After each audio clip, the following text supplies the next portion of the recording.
Why, hello.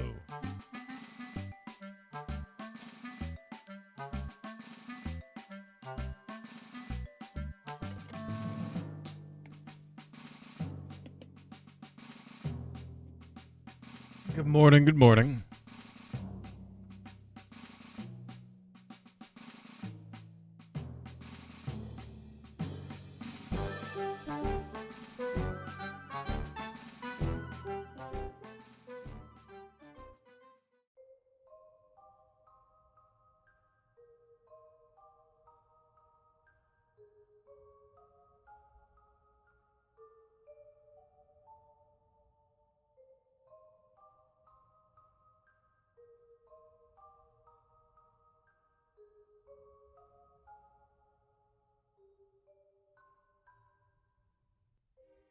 Some cool hightail news in the last 2 days from Simon. Rock on. I've been seeing all the stuff he's been doing. Been working on other shit, though. I have wanted to work on hightail stuff, but I have not been able to. Yeah, I saw that clip. Deeply horrifying.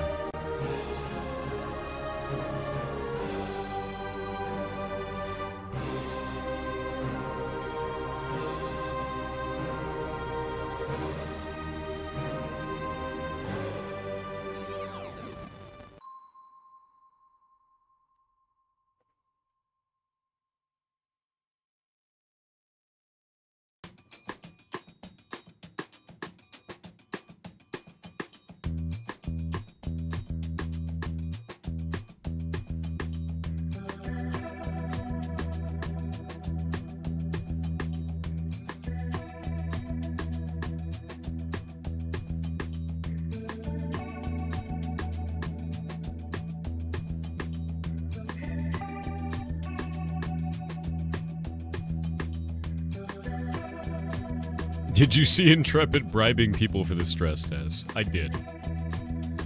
With the amount that they said they were only giving out for exploits. Yeah.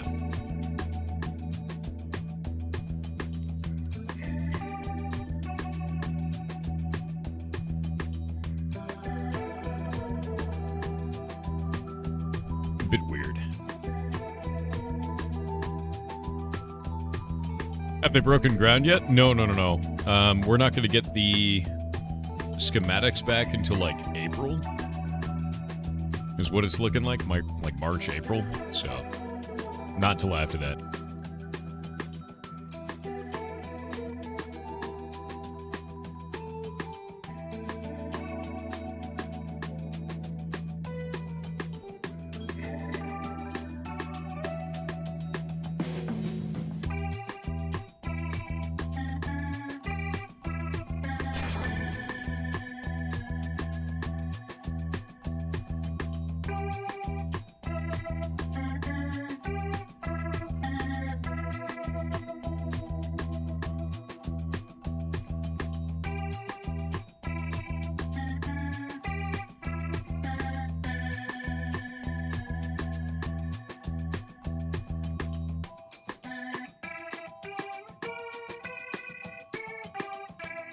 Alrighty. What is the current project for Hightail? What is Blockgame?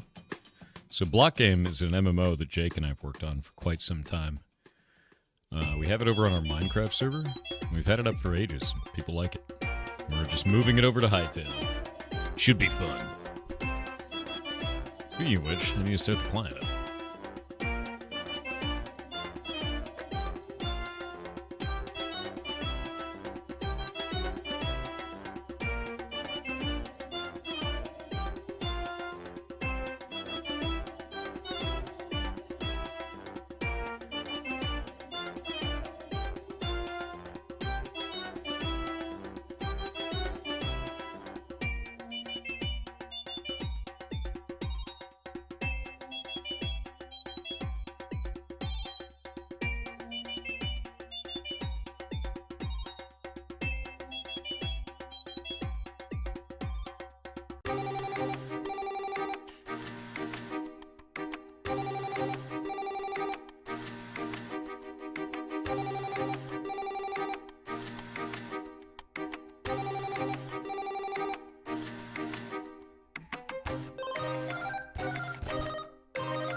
Loading the client up.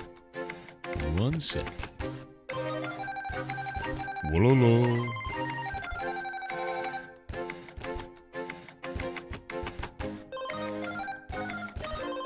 Whoa.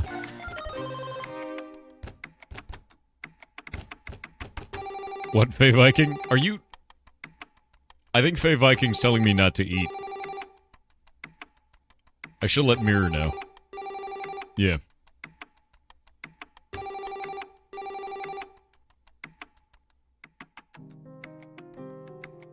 Also, Tuto, thank you for the rating party at 3. Hope you're having a good day, man.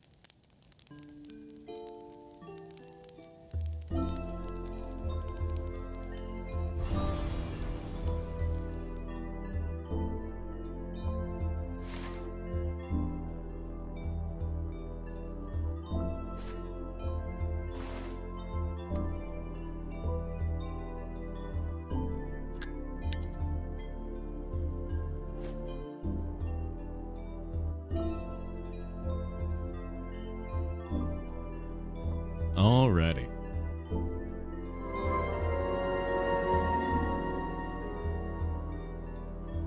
Think we have everything that I need.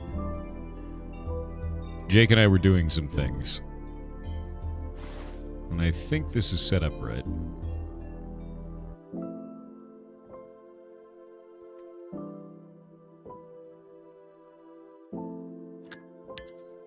Yes.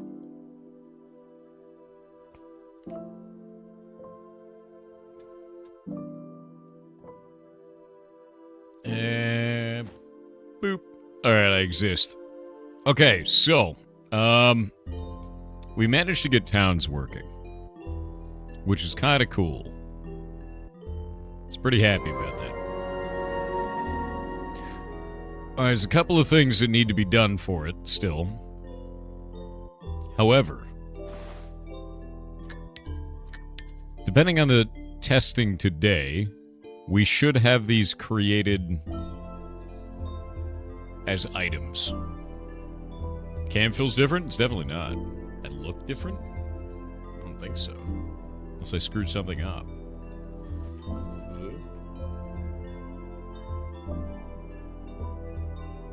Took a shower, that's about it. Well, my hair's doing a weird thing. That might be it. What? I have no idea. I was kind of sitting up in my chair, yeah. Does it still look weird?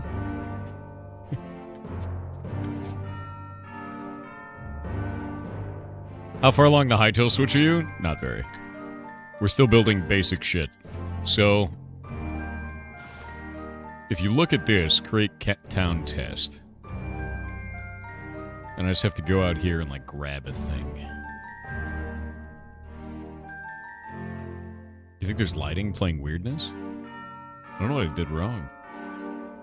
Oh, yeah, no, I washed my hair like 2 hours before the stream. It's all fluffy as hell, so...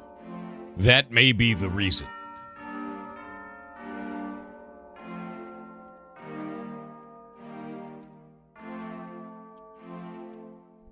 Alright, see this trunk?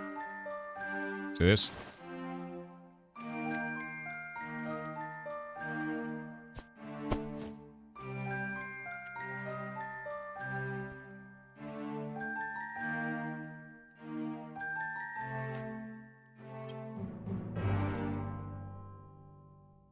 Okay. It worked. Nice. Very nice.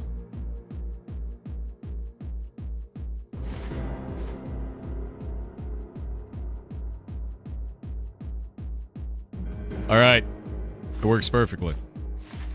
Now, we've got a couple of different commands here.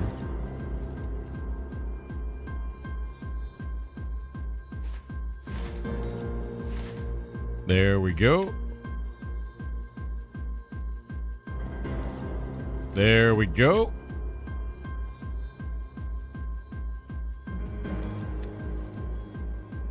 Got some optimization to do, but that's not a big deal.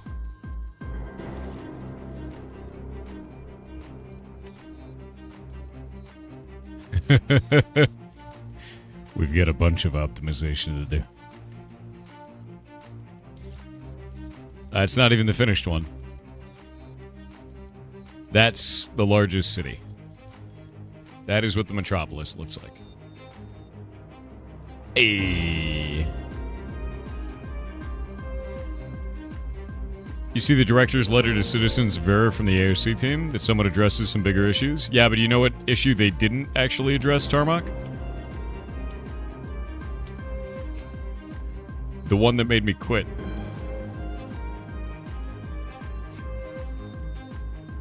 Yeah, moderation was not on that list. It's an interesting choice. So yeah, this would be the full size of a metropolis on this. And then we can do delete town. See if that kills it off correctly. Made you quit and leave a review? Yeah. I think the biggest thing about it is there were a shitload of people inside of our guild that were coming to me to try and get stuff, fixed. People telling me like, hey, I had this horrible thing that this person said to me or any of this bullshit, and we were taking it up to the dev team. They didn't ban any of those people, man. They didn't ban any of them. And after, 24 days now? Nah. It's ridiculous. What are we talking about? Ashes. I quit the game. I uninstalled it from my computer. I don't want it. I don't want to deal with it. Yeah. I think the thing that TTP Town. Oh no. They won't be able to do that. Yeah, no, it's the moderation of that game is non-existent. There were people that were doing things like praising Hitler, saying that they wanted to kill LGBT people and trying to recruit others to do so. People that were making like insane racial slurs and all kinds of shit. And when I brought this to Intrepid, even ones that were directed at me, I brought it to Stephen Sharif and I brought it to Margaret, who's the community manager. Their response to me, and I sent it out to the guild, was, quote, they want to give people a chance to course correct before moving to irreversible actions. So they let them off with a warning instead of banning them. So the game is just full of this shit.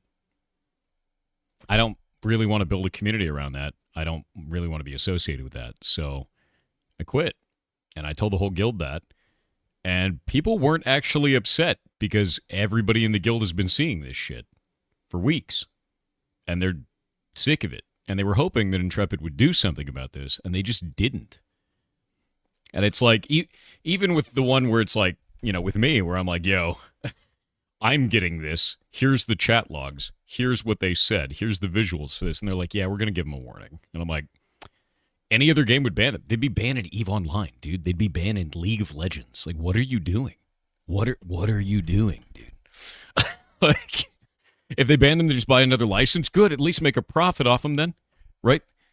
Like, the idea that you just let that go unmoderated is crazy. And the thing is some of these people had been doing this shit for weeks. Weeks, man. And all they're doing is driving away other players. So, like, when you have a situation like that, you have a completely unmoderated game like that, that's just going to make them hemorrhage players and then money. And if you look at SteamDB, it's not even just, it's not even just that as a problem for them currently. Like, the end game's not as fun as people want it to be, which makes sense. But if we go and look at this, give it a low up. There we go. There's a couple of things that they're doing that just don't make any sense in the game. And we can see that they're losing, on average right now, from Monday on, about 1,000 players at peak concurrency every day.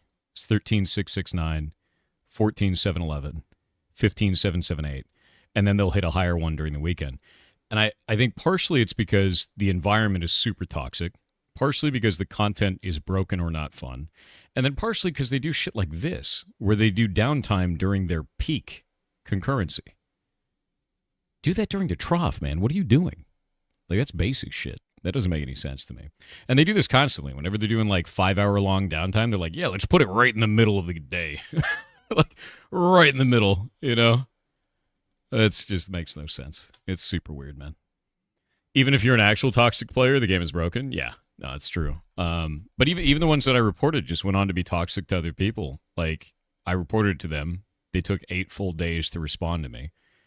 They finally responded to me saying that they weren't going to do anything to those players and that they would let them off with a warning. And then a day later, people were seeing them doing the same shit to others. And it was like now it's been, 24 days? And those players are still in the game? It's like, dude, I don't want to be in that shit. Surprised they didn't push an update on Friday and then take the weekend off. I mean, like, I'm not going to make fun of shit that they haven't done, but, like, dude, there comes a time when you got to moderate shit, and they're just not doing that, and it just doesn't make any freaking sense. Yeah. I wonder how long until Steam slaps them. I'm actually really interested in that, because Steam doesn't take kindly to unmoderated games on their platform. So I'd be interested to see what Steam does about that, because that's getting wild, dude. Like, there was a dude, every single day, he'd make like 5 or 6 different characters, and he would just, like, scream about Jews all day in global chat all day. Like, the amount of time yeah, exactly. People in chat know who he is because he's just doing that in the game all day. And the thing that's really weird about it is, like, not only did he not get banned, but he kept making more accounts, and I was like, he's got to be a bot because he'd do it all day. There's a reason that I had global chat blurred all the time when I was playing that game. People were like, why do you have global chat blurred? And I was because people are saying stupid shit. And it's super weird, man, because I'm like, how do you... Not in the Mel Brooks way, dude. No, more like in the 4chan way. Yeah, it was real weird, right? But, like, how do you not moderate that, man? And, like, the thing that I posed to them, I was like, dude, you could have an employee. And then just, like, set up some key phrases and just have them sit in global chat on one of your servers and clean it up. It's the same as a stream chat, man. Like, so it came to a point where I was like, I can't do this, dude. Like, you guys are shit in the bed. I don't know what the hell you're doing. You quit Ashes because of those? Yeah, it's super weird. Wasn't the Mel Brooks way? Mel Brooks is hilarious. Mel Brooks is funny as shit. You should go watch old Mel Brooks movies, dude. Or Spaceballs. Spaceballs 2, which is coming out. Love to be that employee. Dude, so many people would. And it's just like, what are you doing? Who in the love of God wouldn't go absolutely insane doing that job? The moderators. That's their job. Yeah. Go install an old school RuneScape? I play old school RuneScape. What are you talking about? Yeah, so, like, the way that I look at this, man, is like they're mismanaging the shit out of it. And the thing that blows me away about it is, like, from a moderation standpoint, that shit's not okay. And I'm really surprised that they launched on Steam with no moderation system.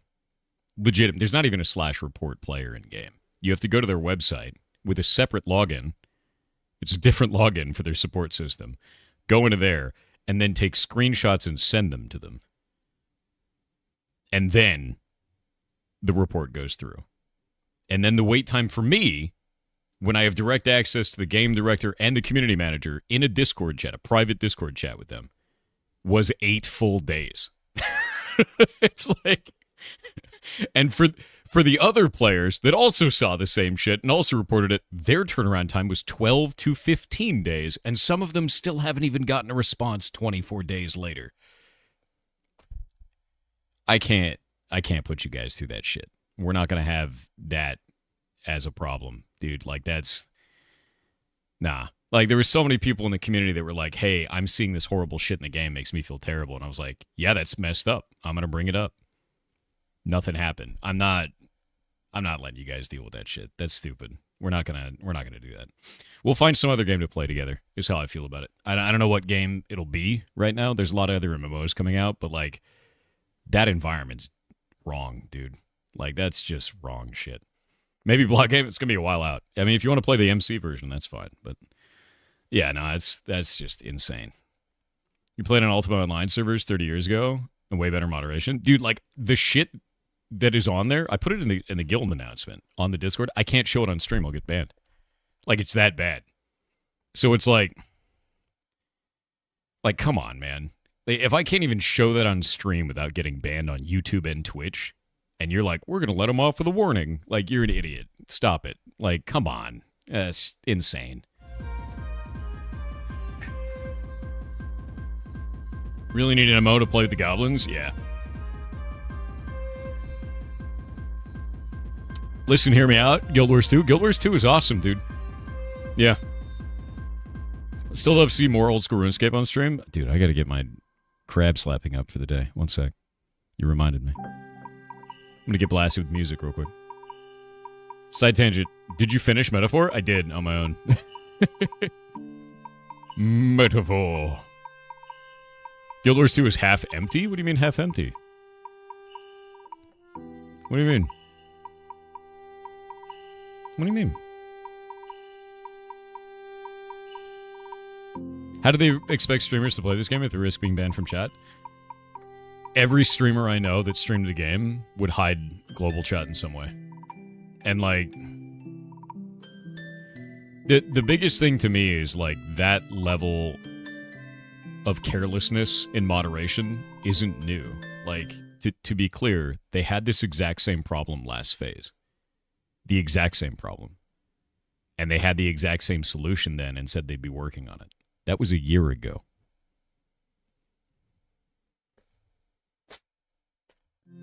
You know?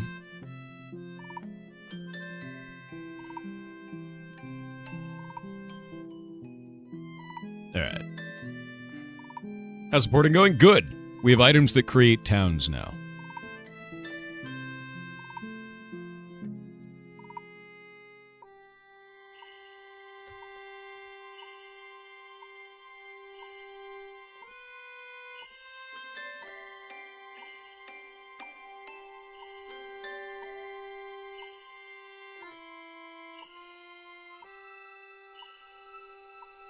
Waiting on the ads. Town eggs? It's not going to be eggs. That's funny. You got a 15-second ad? Yeah. Sounds like AOC is juggling a lot of fires. Yeah, but I'm going to be honest with you. Not my problem. Which MMOs are you excited for? There's one called, like, Chrono something that I saw the other day. That looked cool as shit. Apparently comes out this year. You see the alternate endings of Metaphor? Nope. Don't spoil me. I've got other ones to explain, like, to explore. So. Thank you, Thor, for your advice, aka from going IT help desk to back-end dev. Did you? Hell yeah. Boss, dude. Chronos is a game. Yes. Should play more Bitcraft? I heard they did a bunch of new updates. You're keen for Chrono Odyssey? I am too.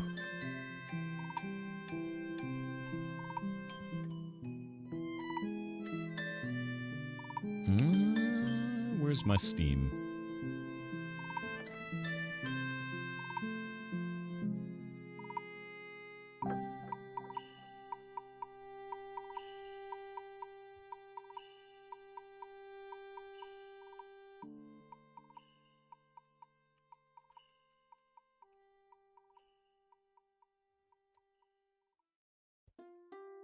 Alright. Oh, I'm gonna sneeze. Wait. Wait. No, it's running away. God damn it. God damn it. The sneeze escaped. Spread out. Find the sneeze. Don't let it get away. No, it's gone. It's gone. Son of a bitch. Flashbang yourself? Tried it. Looked right at the lights. Didn't work. Sneeze could be anywhere now. Son of a bitch. But yeah, this was the game that I was actually looking at. I don't know what their progression system is going to be like, but for an MMO, this looks pretty boss, dude. Like, I really like the monster models. I really like the gameplay look. Like, that looks cool as shit. Yeah, they said there's no pay to win in it, which I was like, all right. Was the playtest fun? Have you ever played Vintage Story? No, but I want to. And the dev team sent me a nice thing once, and I really need to play Vintage Story. I just haven't set up a server for us. Reminds you of Vindictus? It does for me too. And that's kind of what I was interested in, because I was like, yo, Vindictus was fun. You know? It looks really cool. For the people who said that they did a playtest for it before, they said it felt really cool. And the no pay to win is really happy to me. What is this game? Chrono Odyssey. It's up on Steam. Supposedly it comes out this year. And it's made in Unreal Engine 5. And it was also like super performant in the playtest. Was it? Wait, the ones that I heard, that, like from people who played it, they said it had good performance. You're saying it's bad performance. I wonder if it was certain hardware had good performance. What is their min spec? It's a 1660 and a 3070. What is your graphics card? Because now I'm interested to know if that was like not good, you know. And Chrono Odyssey was what? Oh, I have no idea who made it. I have no clue, dude. It looks cool as shit. It actually does look really goddamn cool. The combo system is really interesting too, like as I'm watching people play through this, and I watched a bunch of videos on YouTube because it was like, I need to find another MMO, man. I like the idea of like just doing endless world quest content too. You love playing everything on a 5080? 580? Jesus. No, this is not Don Keto. Absolutely not. It's made by Cacao Games. That is the publisher, and then Chrono Studio is the developer, and it's their own shit. Let's look to see who they are. It's a South Korean game development studio focused on creating high-quality AAA open-world action MMORPGs, most notably Chrono Odyssey. Led by industry veterans, the studio emphasizes player-centric development utilizing Unreal Engine 5. Chrono Odyssey.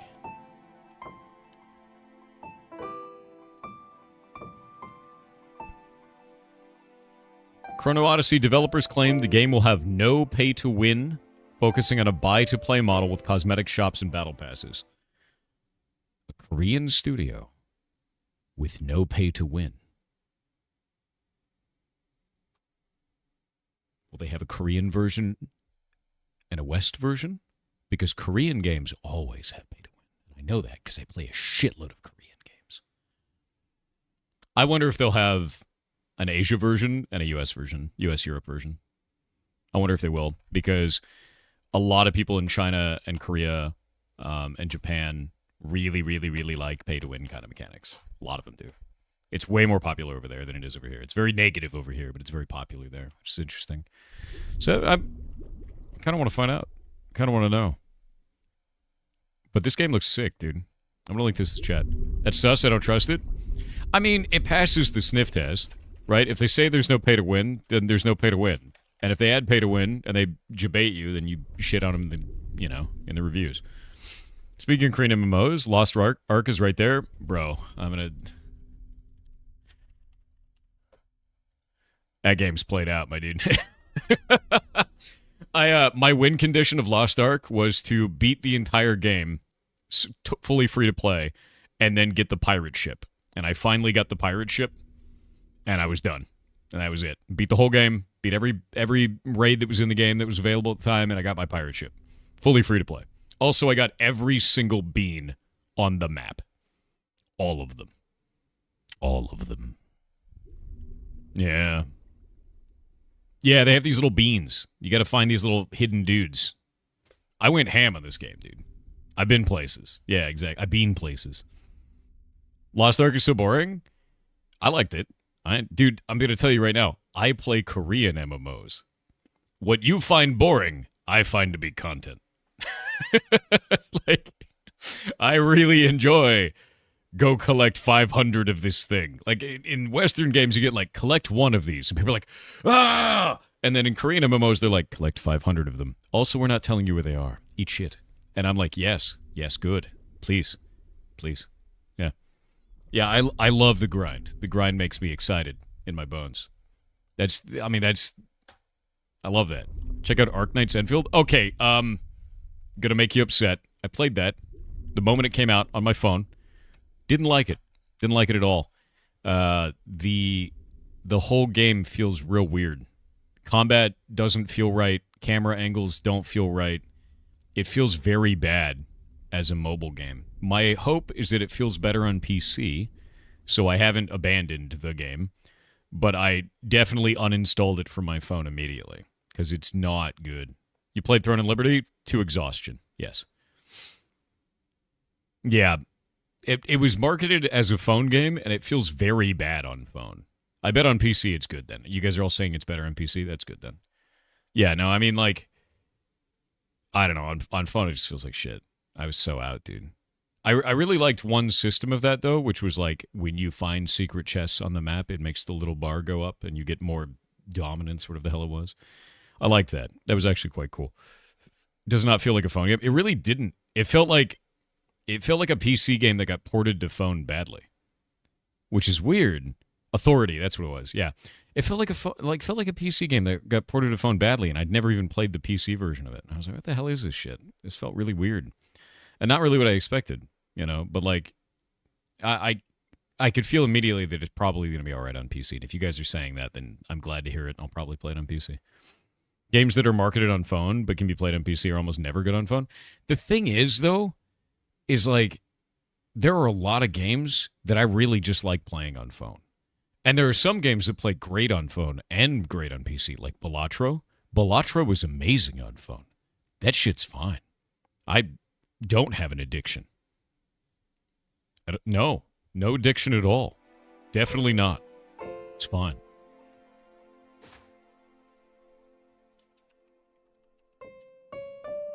What?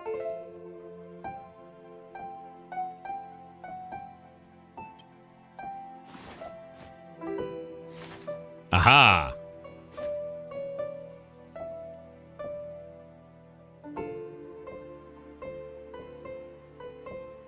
All right. Did this work? It did. So you see this? This spot right here? What the hell is that thing? What thing?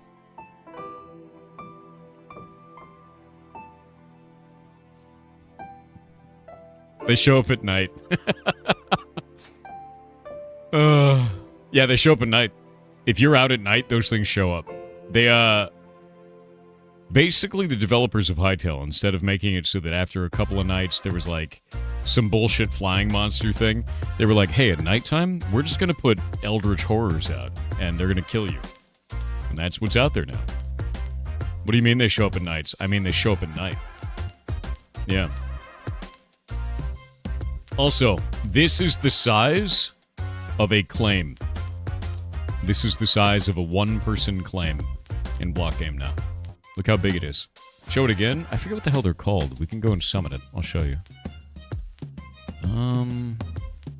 It's like void shit, right? Can't remember if it's like a void thing. Wait, why is void bringing up Tang Chevron? That seems wrong. Crawler void, spawn void, specter void, larva void. No, there's a different thing for it, yeah? I void. There it is. That's the one. Isn't that cool? They fly around at night. Yeah. So if you stay up at night, this spawns, and these spawn. And then during the day, they crawl back underground. Like, watch, when I summon him, he's just going to be like... Is he going to go back underground? He should in a moment. Bro, it's the day. It's daytime. Do it. Do the thing. Do it. Crawl underground. Do the thing you were made to do. Alright, I guess he's just out here now.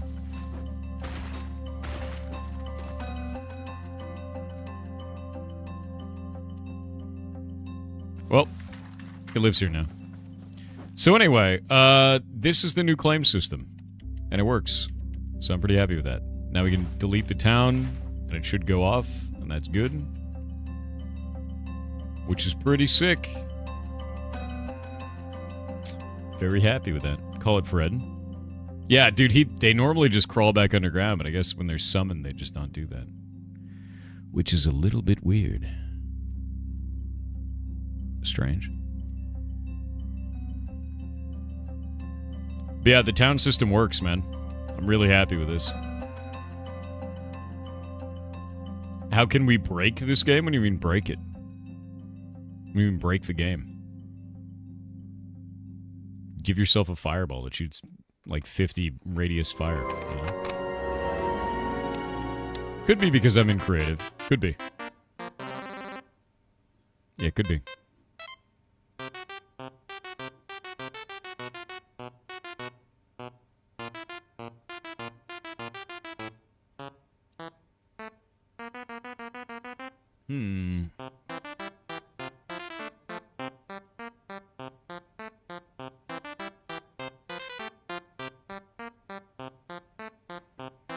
How is it different from Minecraft? Oh, a lot, actually. So one of the things about Minecraft that's really interesting is, you know when it summons caves? And like the way that caves kind of work in Minecraft, they're just sort of, kind of just tunnels with just biome levels going downwards, and really maybe one or two things of like, it's a dripstone cave, or it's a, you know, it's a glow cave, right? You know what I'm talking about? And like, that's about it. Yeah, this doesn't work that way. You can set these up to be whatever you want, with all kinds of different variations and pockets and everything all along the way. With tons of different monsters, tons of different ways to build things, different buffs and debuffs, all kinds of shit. Everywhere. And it's multi-threaded, meaning you could have hundreds of players on one server with no problems. So like, this is not like Minecraft. This is like what Minecraft would have been if they focused entirely on the modding community. It's wild, actually. I'll give you an example of this. See this right here? Let's go pop this open.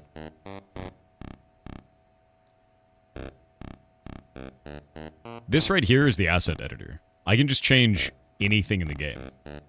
Anything that I want to. Immediately. In fact, you could just add a block to a live server.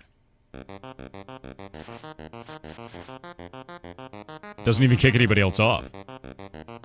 And then it also just takes that and you can change the texture, change the functionality, anything you want it to do, and it'll change it immediately on the live server for everybody. Yeah, there's no server restart for anything. Like, watch this. We'll take this, we'll go over here, go into this, grab that right there, go down to block, texture,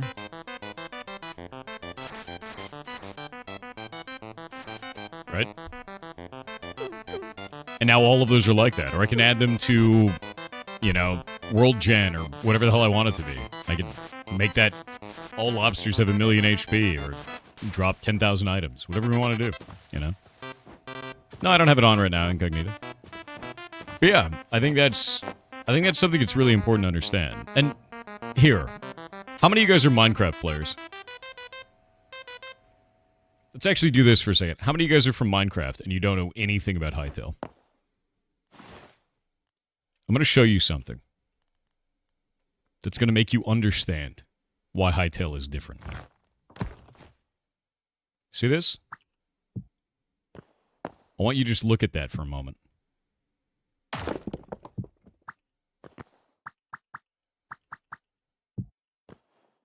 Just look at that. Just for a moment.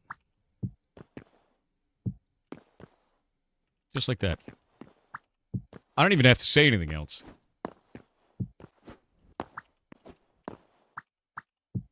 I don't have to say another word. If you know Minecraft, you understand.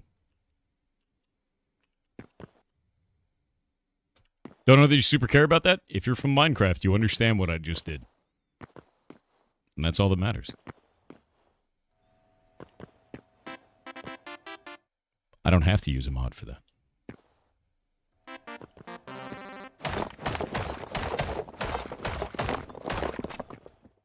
A little bit of heresy and witchcraft, I know. Still not better than Minecraft plus Chisels mod. Think about it this way, right?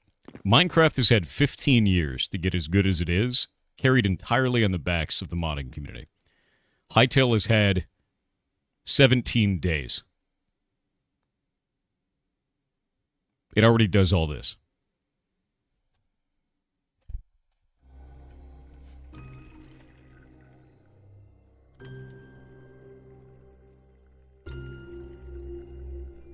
The horrible block.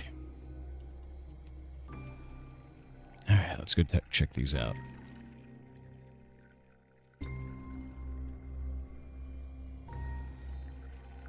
Good.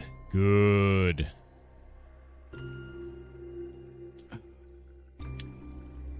Someone made something cool? What is this?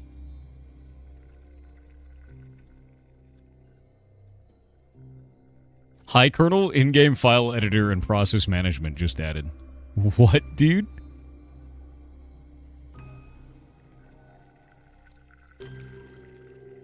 It's got a terminal? What did this guy do? No.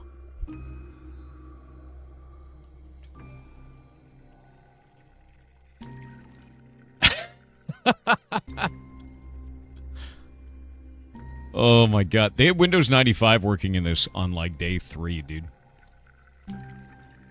They had Doom working on it like day 1. That's insane. I love that, man. I really love that. That's rad as hell. Boss shit. A high VM? Yes. Alright, I need to go and teleport to my flat world. What's the name of that? Oh, wait.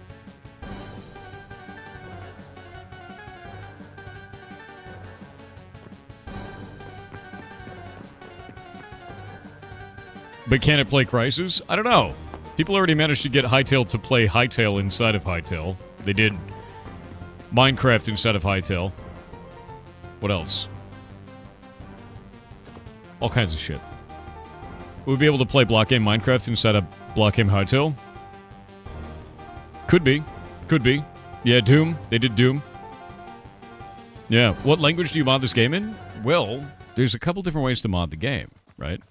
Like, if we put this block down on the ground, you could see that I made that with no programming language. That's done entirely in the asset editor. And the asset editor lets you do interactions that let you do pretty much anything you want to. At the same time, if you have something you can't do with the asset editor, you can make it in Java.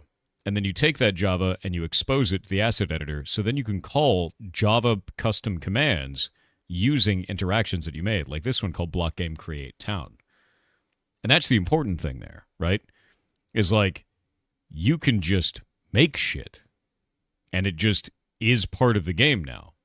One of the things that's really interesting is, like, in Minecraft, the way that you create something in Minecraft for a plugin is you don't create the plugin directly.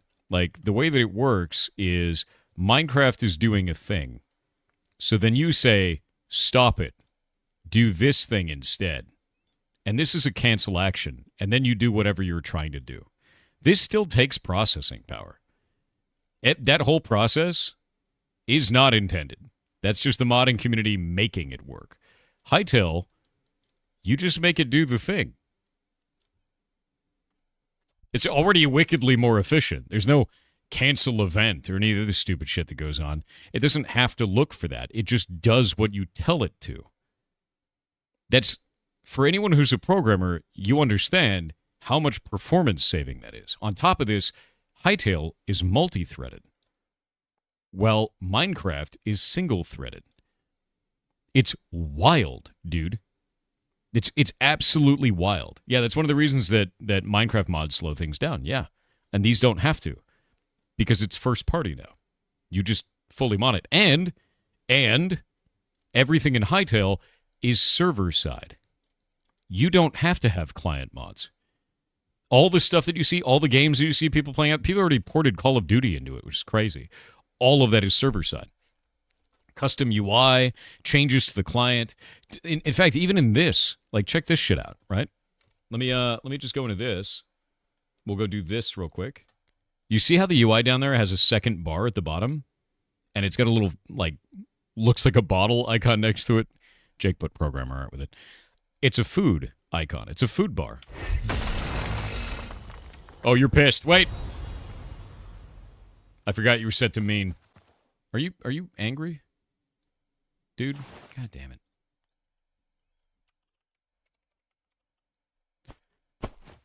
You get back here at once. No one said you could leave. I gotta rotate you again. You're supposed to be. Okay. Is that where... You know what? You know what? Fine. Go on. Anyway, the thing that's crazy about this is that right there at the bottom, that food, that's actually done completely on the server. And the other thing there is we wrote it. We set up an entity stat type called hunger. We made it so that that slowly degenerates over time. You actually lose hunger once every 30 seconds, right? It just goes down by 1. And we could set that initial value to anything we want to live. Live. There's no server restart for it. There's no bullshit. There's no kicking all the players offline. You can just set it up. And I think that's the thing that's crazy about this is, like, we've never had that be the case before. Ever. Ever at all. No, this interval is done in seconds, man. Yeah, that interval is done in seconds. Hotfixes is so cool? Yeah. So, like, this is crazy. Never idle in the game? What are you talking about, never idle in the game? It's not a burn based on movement? No. No, in ours, it's never been that way in Blockgame. The way the Blockgame works is it actually just reduces it slowly over time. The way that we had it set up is in certain areas you just don't lose food. Like if you're in Origin City, there's just no food degradation, right? That's all. So certain areas are flagged as like you don't lose food over time. I hated the way that Minecraft did that, where if you ran, you lost food faster. It just felt bad. None of it felt good, you know. Why can't you super chat? I don't know. Is something wrong with your account? Shouldn't be. Your stuff should be fine. Boop. Let's see. Yeah, no, everything's fine. It's all on my end, man. Yeah, no idea. Yeah, so it's like one of those things where, like, we can just do whatever we want now. Speaking of mods and modding, an account started a Hightail mod jam. Yeah, that's cool. Yeah, you might need to reboot your chat over on YouTube side. Oop. Cool. So today, we need to build a weird crystal. And I think that might be fun. Mod jam with a 4K price reward? As somebody who has run many, many game jams in my time, the moment you add money to the mix, people turn into animals. I hope that they don't have the same, but I know that they will. Yeah.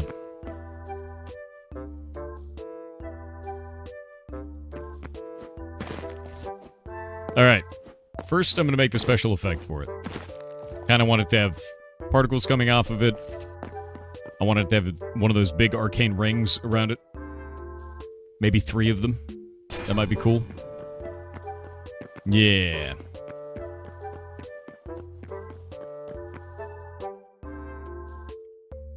What Pirate is saying is buy the game for Hightail? No, actually. I'm not actually saying that. If you think this is cool, get the game. But, like, I'm going to be real with you. You might think it sucks. And it may not be for you. And it's early access. So only get this kind of a thing if you want to use it for something. I want to use it for something. I'm pretty excited about it. If you're only just playing the game, there's a lot of stuff that's missing for you. You know? Oh. What is up? Not so grim. Hope you're having a good day, dude. The Thoob scared me. Do not let it scare you. The Thoob. What is this?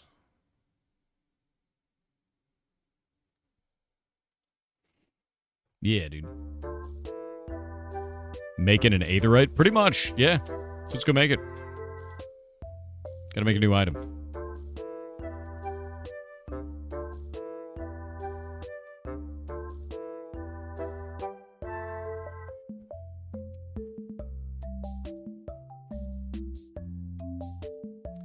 What are we gonna call this?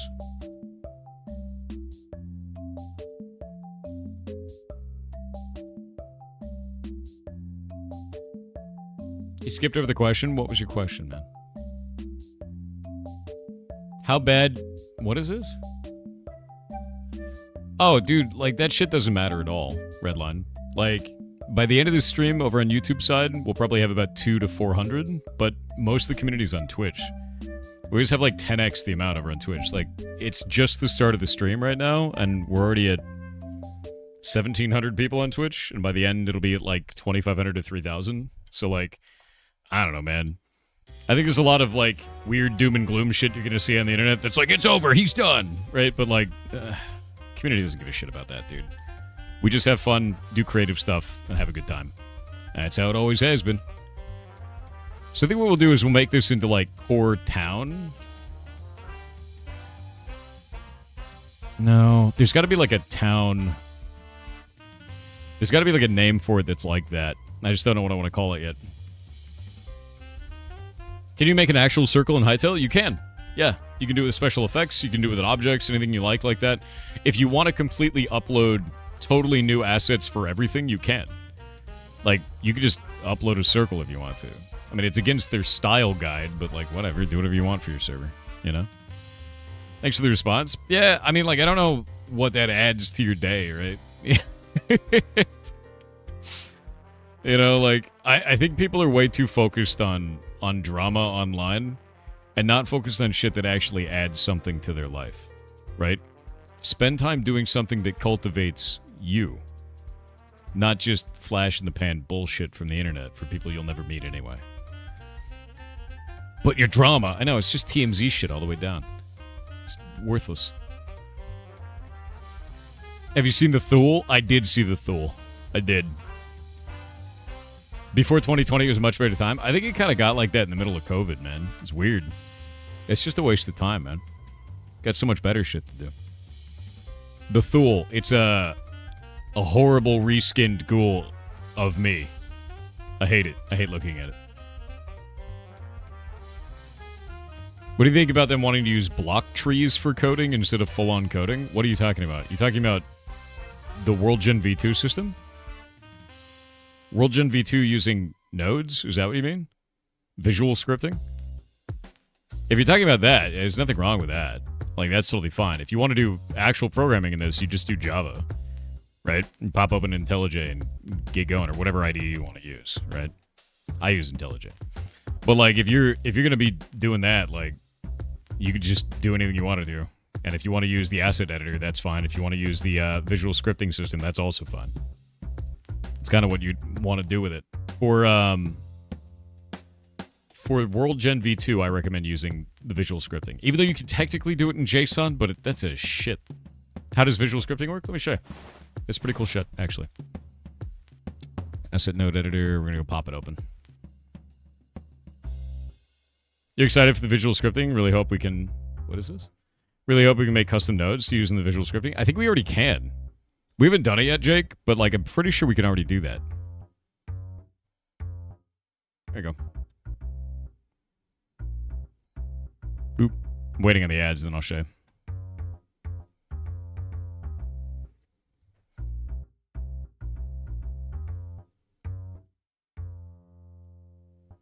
All right.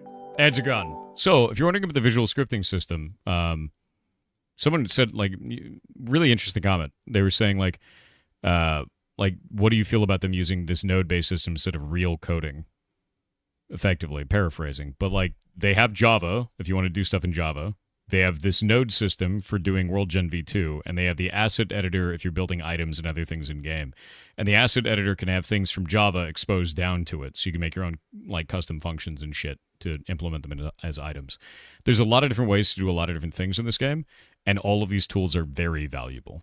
So if you're looking at this, each one of these is actually like how you are building terrain in the game. So if you want to play around with this, you can just do this. And this gets exposed in game in the asset editor. If we cancel this, and I'll show you in here, as a JSON file. So this right here is actually this whole tree. So if you want to do it in JSON, I don't know why you would, or in the asset editor, again, I don't know why you would. You can, but to build a biome, it's much better to do this with visual. And if you want to build something like a new function, you're not doing that in either of these tools. You're doing that in Java, and then making a plugin and plugging that into the server.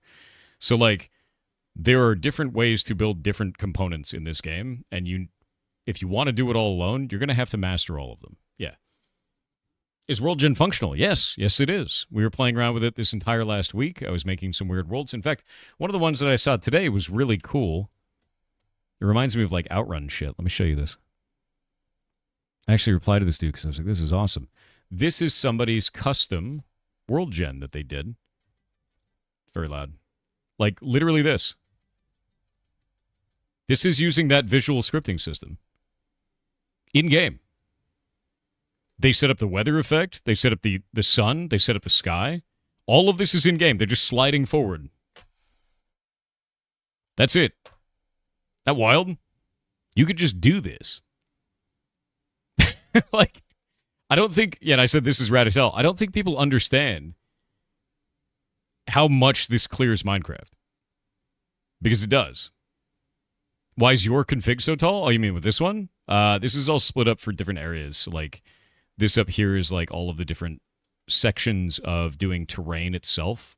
And then this down here is all of the stuff for doing, like, what blocks and, like, trees and shit are in there. And then this here is all of the different grass and, like, different plants. And then this is the tint here.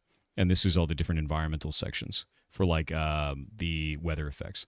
But if we go and open this up, I'll show you some other ones. Some of these get insane, right? We'll go into... Actually, I think we can do Volcanic River. I wonder how big that one is. Yeah, some of them get very big, right? And you can just add groups and label everything that you want to. Anything you want to do. So, like, you know, yeah. Just organize all of it. If you don't organize it, you're probably going to have a bad time. Yeah. Thanks for humoring me. I'm not humoring you at all. No, like, I think the biggest thing, man, is, like, so many people don't realize how insane this tool is yet. You know? They just don't get it. And I want to show you it because I've spent the last 17 days rubbing my face on it, going like, dear God, there's so much to learn. And then, like, there's still so much to learn. Like, there's still just a shitload to learn. And I think the coolest thing is, like, we can just do it live, right? We just learn anything we want to. Also, let me slide my crab slapping over here. There we go.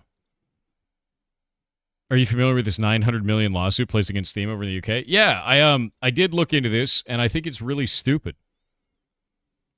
I'm just gonna put that out there to preface all of this. UK activist hits Valve with $903 million lawsuit, claims Steam is abusing its market dominance and forcing UK consumers to pay too much for Steam games. Now, this doesn't make sense to me. As a developer that sells games on Steam, Valve doesn't set my prices. I do.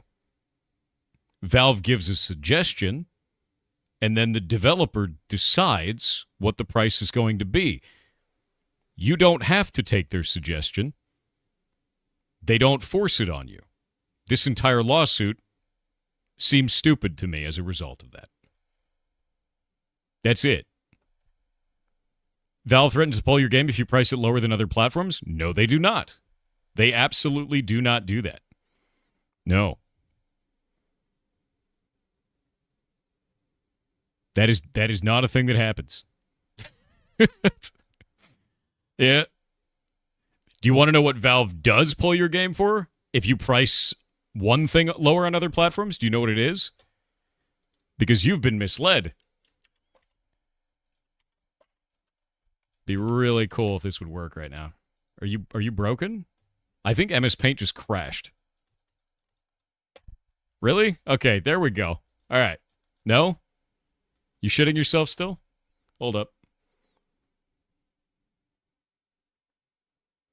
No, I don't want to save my work. Get out of here. Garbage. Look, I've got another one. All right, so AI crashing my MS Paint. You've been completely misled, 100%. So the claim is that Steam will remove your game, right? If you price it lower on other platforms, right? How many of you guys believe this? How many of you guys have heard this? Because this is a common lie on the internet. You thought you read that? A lot of people thought they read that because a lot of news organizations put it out and it's wrong. If you get a key from Steam and you put that key out onto the internet to sell it, Steam, Valve, is on the hook for the player downloading the game. They have to pay for that bandwidth, right? If you take that key and you make it a lower price on another platform for the game that you have on Steam so that Valve gets no cut from the key, then they will take your game off Steam. Because Valve only takes their 30% cut off the sales of the game if it's on Steam. If it's a key, they take 0%. And as such, you would be ripping Steam off, where they are stuck with the bill for the download and make 0% off the sale of the game. That's when they get upset. It has nothing to do with your game being on Steam and then say also on Epic and you sell it for less on Epic. Valve doesn't give a shit if you do that. This lie that Valve will remove your game if it's lower on other platforms has been pervasive across the internet. It is completely wrong and has never been true. And I see it all the time, dude. Like all the time. It's only about key usage. Only. Are the keys always from Steam? Yes. Exactly. So if you're selling your Steam game as a key on another platform for lower, Valve will remove your game because you are ripping Valve off.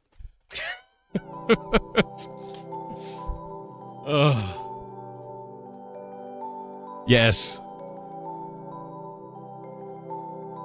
Which is really funny. Yes, really. In fact, if you ever want to know what Valve's policies are, so Steam, let's go pull this up. It's on partner.steamgames.com. If you ever want to know what Valve's policies are, anything, just go read them. Here they are. Is YouTube stream down? No, it's up. People over there talking. Yeah, legit. Just go read them, dude. Just go read them. They have everything on here. Like everything. You can go read anything about their policies. It's all public. Everything. And they've always had it public. They always have. It's super important, man. Lawyers didn't read that? No, lawyers are trying to push a narrative, dude. Like, I'm going to be real with you. They're trying to win a lawsuit. And if they can prove their argument well enough, they get $900 million. Do you think that they need to tell the truth to do that?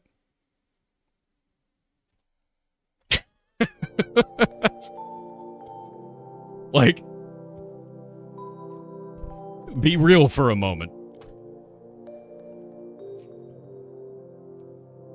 Be 100% real for a moment.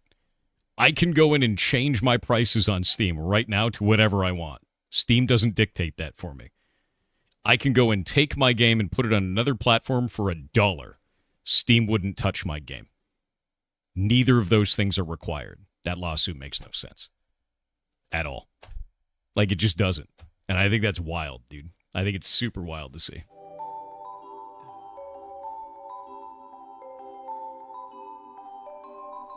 Ooh.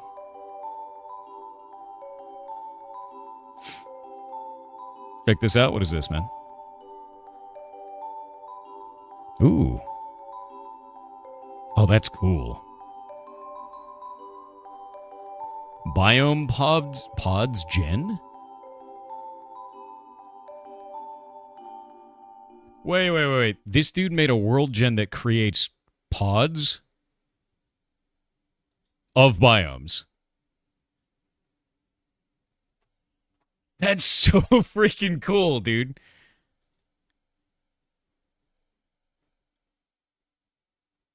What the hell? This is so crazy to see this, dude.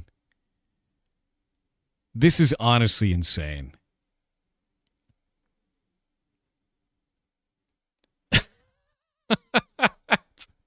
Yeah, it's like Snow Globe World Gen, man. Look at that. And then every one of these different pods has a totally different biome in it. That's crazy. That's like completely insane to me. I wonder if he did the pod as a prefab. Like the sphere is a prefab? Maybe not. Maybe it's not a prefab. Dude, I want to know. So far, only 4 biomes. Still, it's cool as shit.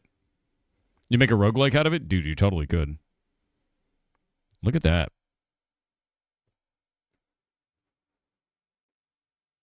That's just really neat. Honestly. I hope so. It's mad work otherwise. I mean, maybe not. Maybe not mad work. I mean, you could create a sphere. It's still mad work either way, I guess.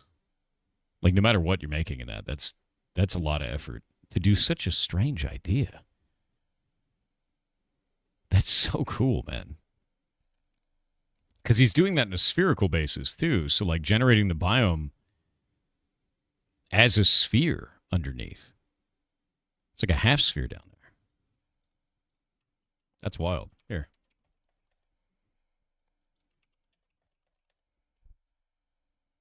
Let's see.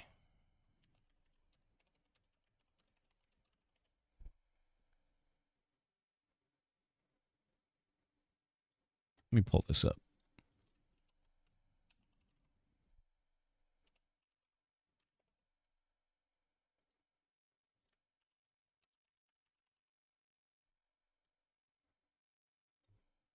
There we go.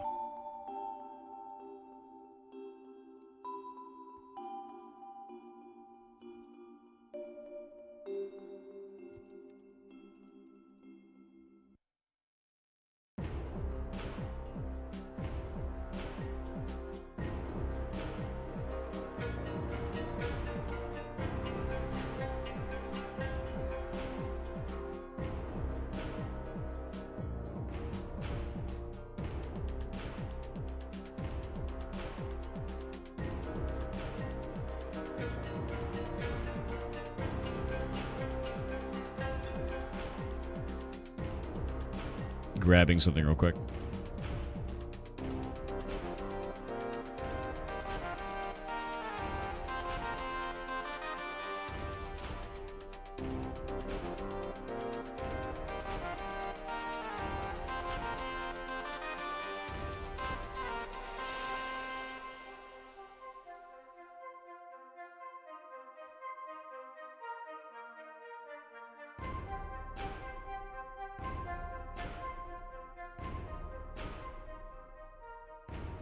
Grab this.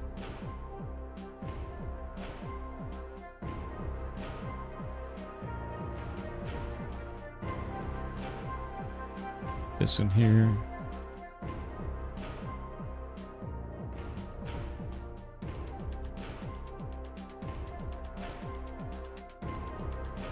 Grab that.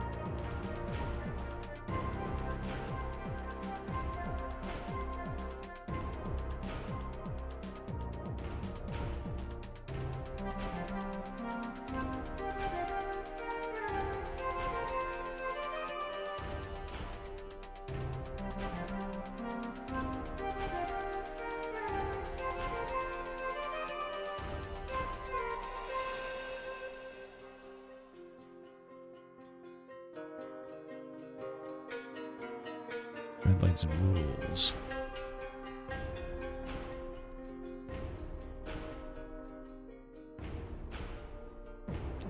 Grabbing this section for the Steam, like from the Steam stuff. Give me just a minute.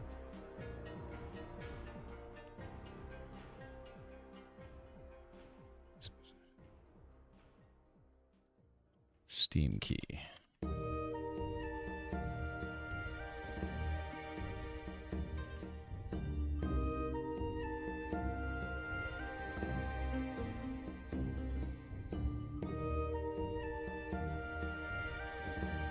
There we go.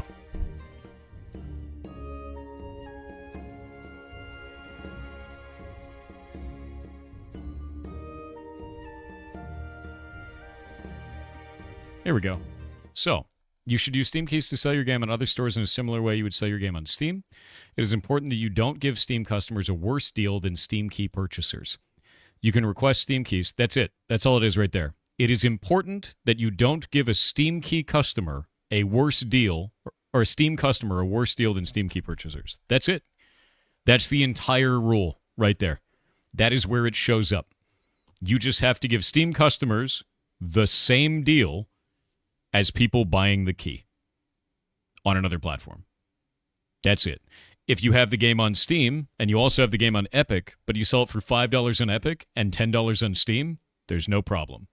If you sell it for $10 on Steam and you sell a Steam key somewhere else for $5, then they have a problem. That's it.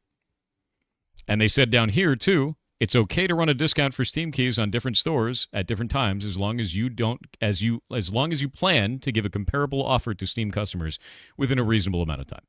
It's a super fine rule, and the reason why is because Steam is on the hook for the cost of the download, and they don't take a percentage from Steam keys. If you sell your game through Steam, Steam takes a 30% cut. If you sell a Steam key, they take a 0% cut because this is a loss leader. They use that Steam key to gain a new potential customer that was never on the platform before. That's it. What about regional pricing then? We set that. Regional pricing is not set by Steam.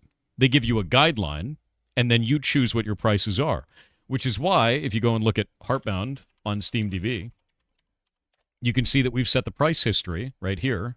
We'll go and pull this up. Go down here. We'll look at all the different prices. One sec. Where's this damn thing on the page? There we go. Steam price history right here. You can see that we've set the Brazilian real to 20 BRL. That's against Steam's guidelines, but Steam isn't going to stop you from selling your game for whatever price you want. The only time they stop you is when it's so low that the currency conversion comes out to negative US dollars. And that's it, right? So, like, they don't force you to have a price. They give you a guideline in case you don't know how to price your game. And then you do whatever you want from there. And then on top of this, Steam keys, the only rule is that you don't want to sell the Steam key for lower on other platforms. That's it. Negative US dollars. Yeah, basically there's always a payment processing fee. And if let's say you tried to sell your game for 1 Brazilian real, the cost of the payment processing in USD would end up coming out to a negative income for both you and Steam, right? So like, they're like, wait a minute, that's going to make all of us negative money. Don't do that. And that's it, right? I think the lowest you can sell a game for, I'm pretty sure it was like 25 cents or some shit. It's really low. And at that point, just make your game free, right? Yeah, the bank would be very happy about it. Neither you nor Valve would be, though. Yeah. So, like, if you're really wondering about this, dude, like, just go read the documentation. It's right here. I'll link it in chat for you guys.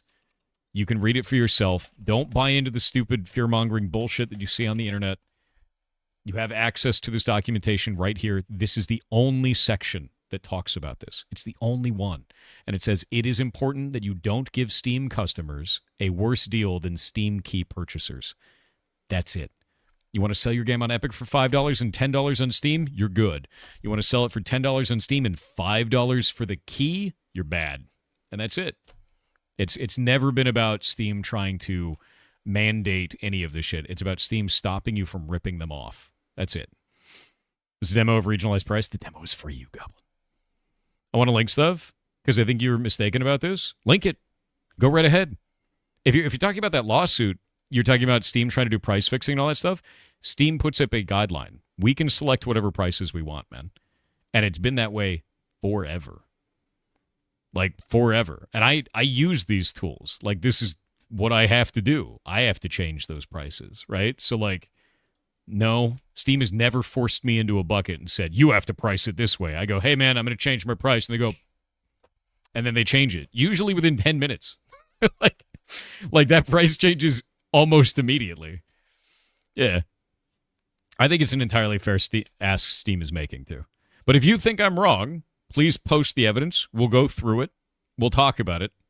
I feel very confident in my opinion on this, legitimately so. And the reason why I feel confident about it is because I have to use these tools, and I had to read all this shit as someone who uses these tools and sells stuff on Steam. And it's been the same exact rules for I think it's got to be 8 or 9 years. Almost 10 years. It's been the same shit. Steam's entire business platform is do nothing, win. And that's all they've ever done. Lawsuit was about DLC, not pricing stuff. If you're talking about the other lawsuit where the guy was trying to sue Steam because he bought DLC on a different platform and wanted that DLC to work on Steam, and it didn't, that one to me is even dumber. You don't get to buy DLC on Xbox and have it work on your PC. It doesn't work that way. That one is even dumber. I didn't think we were talking about that one because that one was so stupid that I didn't think it needed a conversation. Are we on the same page? Because that one's really, really dumb. That one is mind-bogglingly dumb. Yeah. DLCs never work that way. Games don't work that way. You don't buy it on Xbox and get it for free on PlayStation. Yeah, that one, the guy only sues Steam but no other platform. Yeah, it's insane, right? It's insane. Buy it on your iPhone and get it on your Android. No, it doesn't work that way. Yeah, where's the stream overlay today? I just don't have it on right now. PS5 DLC should work on my Xbox? Exactly. So, every time I see one of these lawsuits come up to Steam, it's always very strange arguments like that one, which is I bought DLC on PlayStation. Why don't I get it also on Steam? You're ripping me off, Steam. Or Steam doesn't let me change my prices for my video game on Epic, which turns out to be a lie. Or the final was the latest one, which is Steam is forcing me to sell my game at a bad price for Europeans. No, it's not. We choose our prices. None of these things are real. And every time a new lawsuit comes up against Valve, you peel back the top layer of the onion and you go, oh, it's full of nothing every time. And it's super weird. It's weird as shit to watch, man. But the whole internet lights on fire for about 5 minutes before people realize it's stupid. So, Valve gets publicity. Dude, I'm going to tell you this right now. Valve has one business model. Valve has a single business model. Do you know what that is? It's do nothing. Do nothing. And win. That is Valve's entire business model. Never change the platform. No never Game change never the donated technology. $20 to charity. You're amazing. Thank you for the $20 to charity. Thank you very much. Their entire platform is do nothing and win. Do nothing. Never change. Don't change the business model. Don't even update shit, right? Barely move the needle, even a little bit. Just exist and win. And that's it. That's all they have to do. And the whole platform is like that, and it's been like that for ages. They make tiny little changes. They're like, today we made it to the library. It looks less like shit. And everyone's like, yes, very good, very good. But their business model, the side that developers have to deal with, it's the same. It's the same as it ever was. It's always been the same. The one complaint, I have a single complaint about Steam, but it's not even their fault. Do you know what it is? The euro. The euro sucks. And the reason the euro sucks is if you want to sell a copy of a game in Germany, right? The standard cost of living is very different than, say, Greece. But they use the same currency. And because of that, you have to give them the exact same price for your game.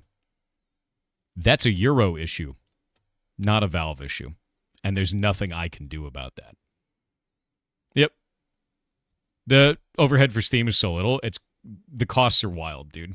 Valve prints money with that thing. And to be honest with you, they give a platform for devs too as well. I got nothing to complain about. US dollar is the same. Yeah, we have the exact same issue here. The cost of living between, say, California and Florida. Same shit. Exact same shit. Yep. For Poland is currency exchange. Poland actually has their own currency called the zloty. Zwo? I think it's zwo. It's hard to do that as an American. Zloty. Zloty? Hard to do. Polish people, grade my efforts. But yeah, with that in mind, yeah, it's like, whoa. We don't have that. You do it very good. Thank you. I practiced. It's not easy to do as an American. We don't have a whoa sound like whoa. We don't do that, but it's zloty, right? It's whoa. I can't do it very well. I try. We don't have that. Yeah, no, it's weird. Whoa. Not like wolf. whoa, like in the back of your throat kind of thing. Proud, thank you. But yeah, like, so at least for Poland, we can change the price directly. Between Germany and Greece, you don't get a choice. But that's not a Valve problem. That's a currency problem. You guys both use the euro, right? If they wanted to improve the regional pricing, that'd be the only thing that I would say they should improve, which is a per state or per country pricing breakdown would be really nice. That would be huge. I don't think that is something that is very doable on Valve's side. Honestly, I think that's incredibly complicated because you're dealing with the same currency between all of those, and it ends up being like a nightmare to manage. Yeah. That's against the rules here in the Union? Oh, is it? Does it actually end up, is that like a European rule with the euro? Is that like a problem? I don't know the law for that. Really? I'd love to see that. If you have any information about that, I would love to read about it because I don't know about that. If they can't do that, then they can't do that. It's not more difficult. They're already dealing with different taxes. It's not more difficult. No, it is. It is quite a bit more difficult. Yeah, because then you'd have to region lock to each one of the countries for all of those. For the EU, not the euro, what is the rule for the EU? Didn't we literally look it up on your stream a few months ago? We probably did. I don't remember, man. Europe is strange anyways. All the same currency with different taxes and norms. So's America. We do the same thing. They're called states, you know? Yeah. We like to think of them as like all part of the United States, but it's just a bunch of little countries, you know? The United States is just like Europe. It's the same. You guys call them countries. We call them states. Same shit. Free market, we can buy from other Euro countries without penalty. So you could buy from Germany, you'd be able to buy in Greece the same price as the Greece, like people of Greece.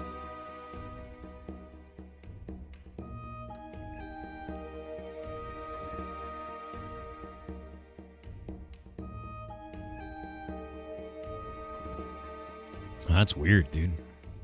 That guy's got to go outside. There we go.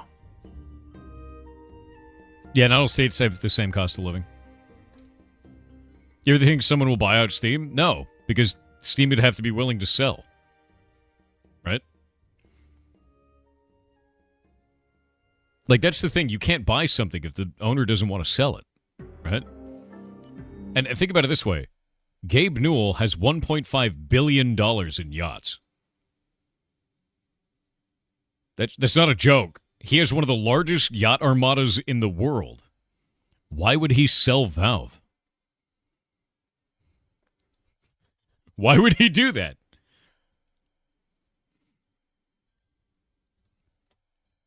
Like, here, look. Gabe Newell, largest yacht armada in the world. I think it's in the world now, yeah? Yeah, he's got 150. Yeah, he's got like an insane amount now. He's got over $1 billion in yachts.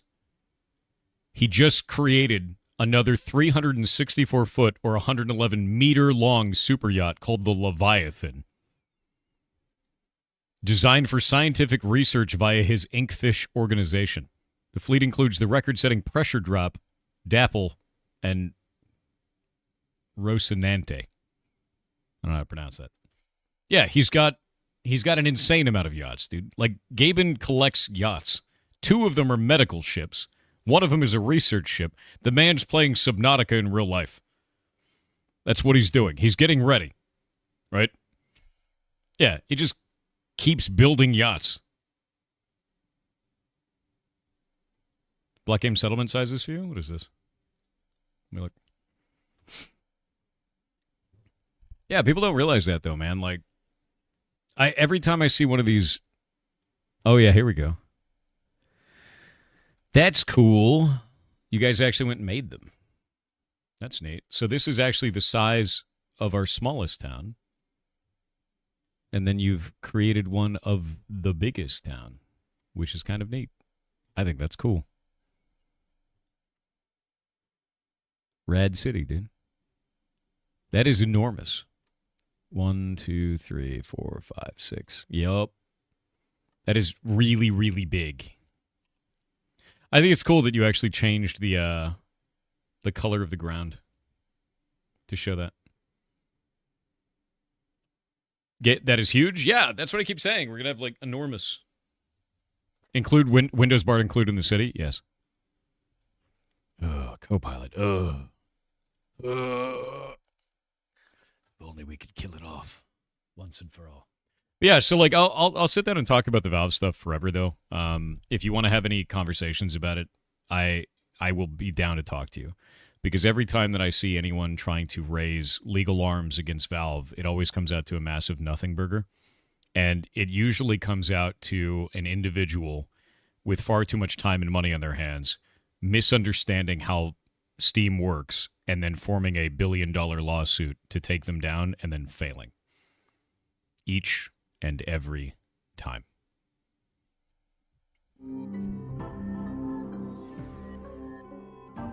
Yeah.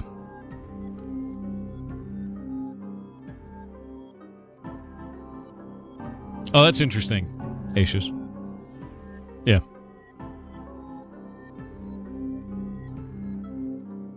This lawsuit is just a waste of money for both sides? Yes. Yes.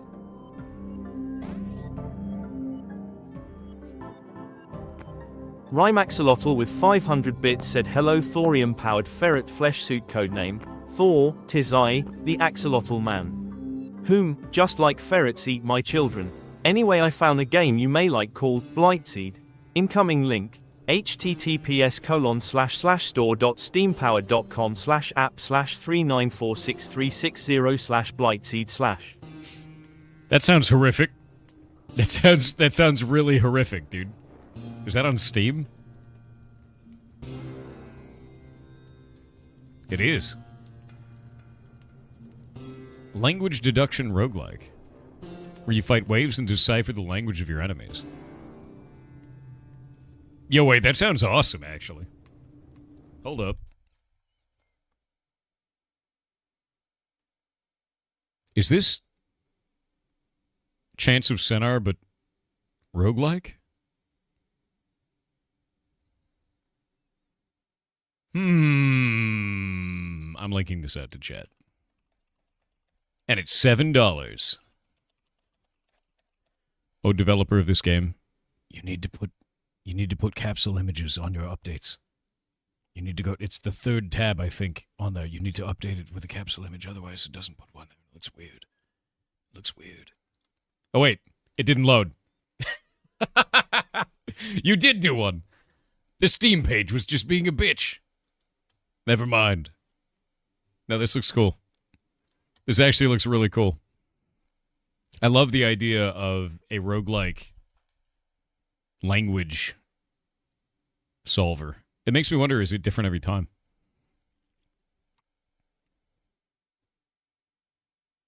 That's really interesting.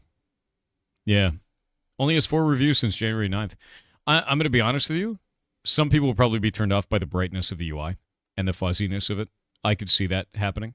I think that the core game mechanic of this is brilliant, though. The idea of solving a language to build modules to power yourself up is quite cool. I think that's very interesting and unique, honestly. The only other time I've seen that is Chance of Sennar. And that seems very compelling to me. Like, look at this. That's rad. I think it's really cool. I love the symbols, too. The symbols look really interesting. It makes me wonder if those are like, if those were all handmade or if they're like modular in some way where they're all combined into portions for this. Because you can see a little bit of repeating patterns here and there. Like this and that are similar to each other. Yeah, it makes me wonder how that functions. I don't know. Don't know. Arrows seem modular? They could be. Yeah. I think that's really cool. Someone like kanji? Oh, yeah, with particles. Yeah, like with particles on the different like symbols. It makes me wonder. I have no idea. But I do think it's quite cool.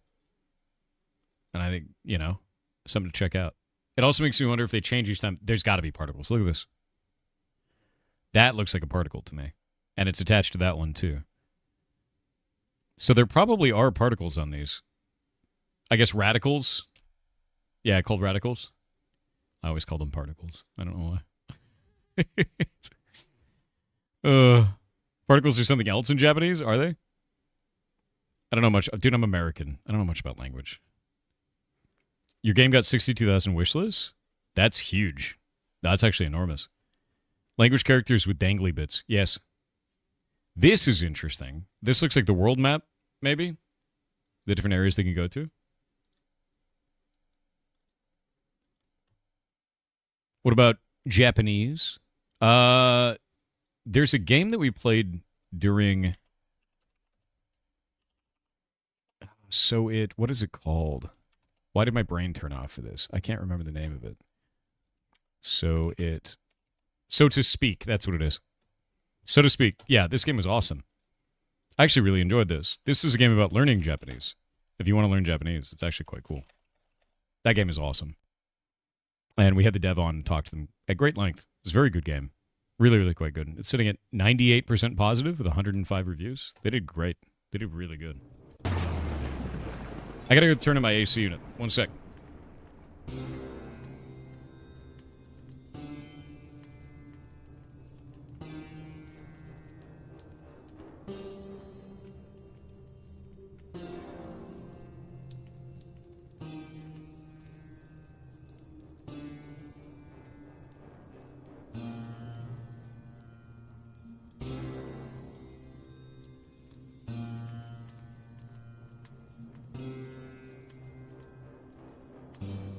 Guess that means it's no longer cold? Yeah, but I was also running my computer all day long today, because I worked all day long today.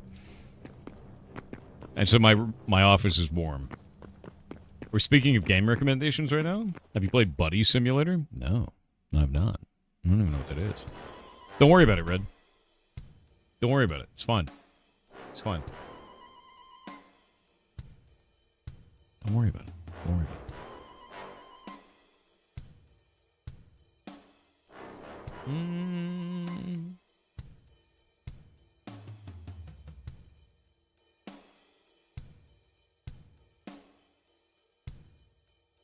Let's see.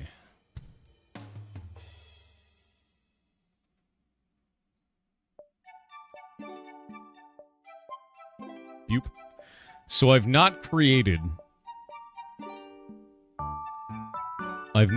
an object in Hytale from scratch yet. And I'm interested in seeing how this works. So, what are we going to call this thing?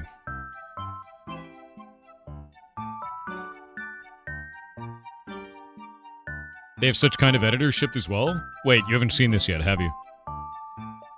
Who here has not seen this?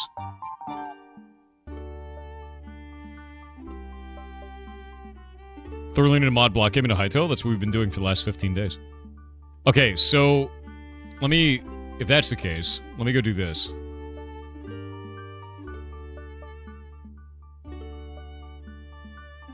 See that? Now look at this.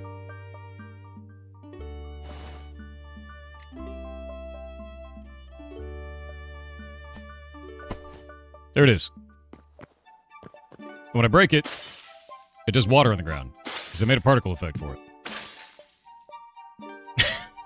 You can just do that. You could just make it, and then it's in. This used to be a mana potion in the game, and I removed the glow layer off it. This is the first thing that I modified from their models into something that I wanted to use for us, and then I gave it its own custom particle, and that was the first particle effect that I made in the game. Now I've done all kinds of shit since then, so if we go in here to, like, Essence, we have, like, Corrupted Shard. Let's grab that one. Now we have these. And they do stuff like that. Which is kind of neat. And that sound is from Heartbound.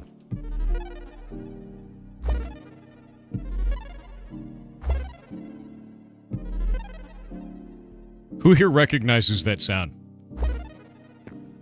Here. Who here recognizes this noise?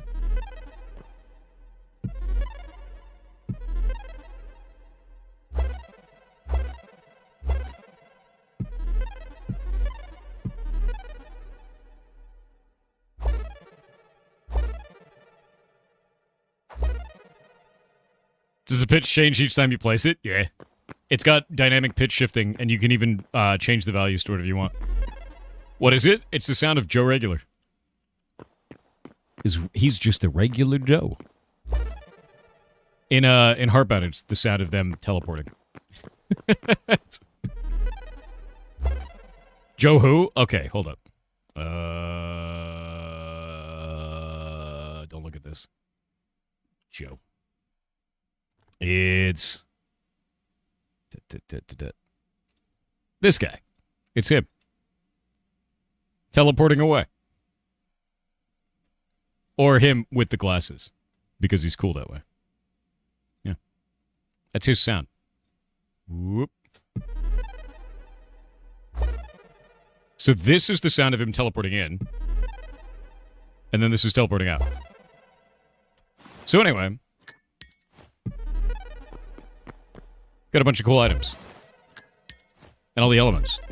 Because these are the essences from Blockgame. Now they're in this game. Which is great. I'm really happy about it. So if we go to Ingredient Essence, you could pull every one of them up, which is really cool. That one looks weird, though, and I should probably change it. Oh, no, it's this one. This is the right one. Also, they have special effects when you break them.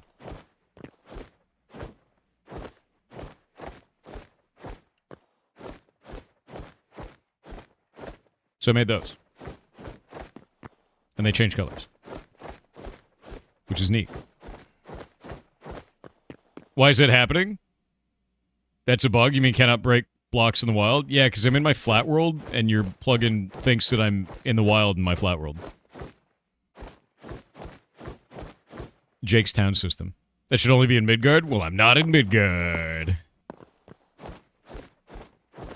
Jake's sadness is immense now. You plan on each essence having its own sounds? Nope. I'm quite happy with them. I am very happy with the sounds of them currently. So, I'm not too worried about it. First, we're going to make something neat. So the first thing I want to do is we want to do a particle effect and probably a generalized model for this. I don't know how big the model should be yet, so we're going to play around with that. If this thing is that small, though, I kind of want it to be very big, you know? Sound pack that's just Thor doing sounds. I mean, we could do a sound pack that's just me making sounds with my face if you want to. You know? Let's be at least one sound effect in the game that is just your voice making random noises. I was actually thinking about doing that with this. And it's just going to be me. Like, I'm going to hide this. Oh, by the way, did you know that you could do this? Watch this. Did you know you could do slides? A lot of people don't realize you can do that. You got little feet going out when you do it. I was actually planning on hiding one of these somewhere, and then when you get near it, it goes, hey, hey, kid. Hey. Glad you came over here. If you release me, I promise I won't end the time of man. Wait, where are you going? Where are you going? I'm just going to do that. I'm going to record myself saying that and then apply it to the block and make it change as you get closer.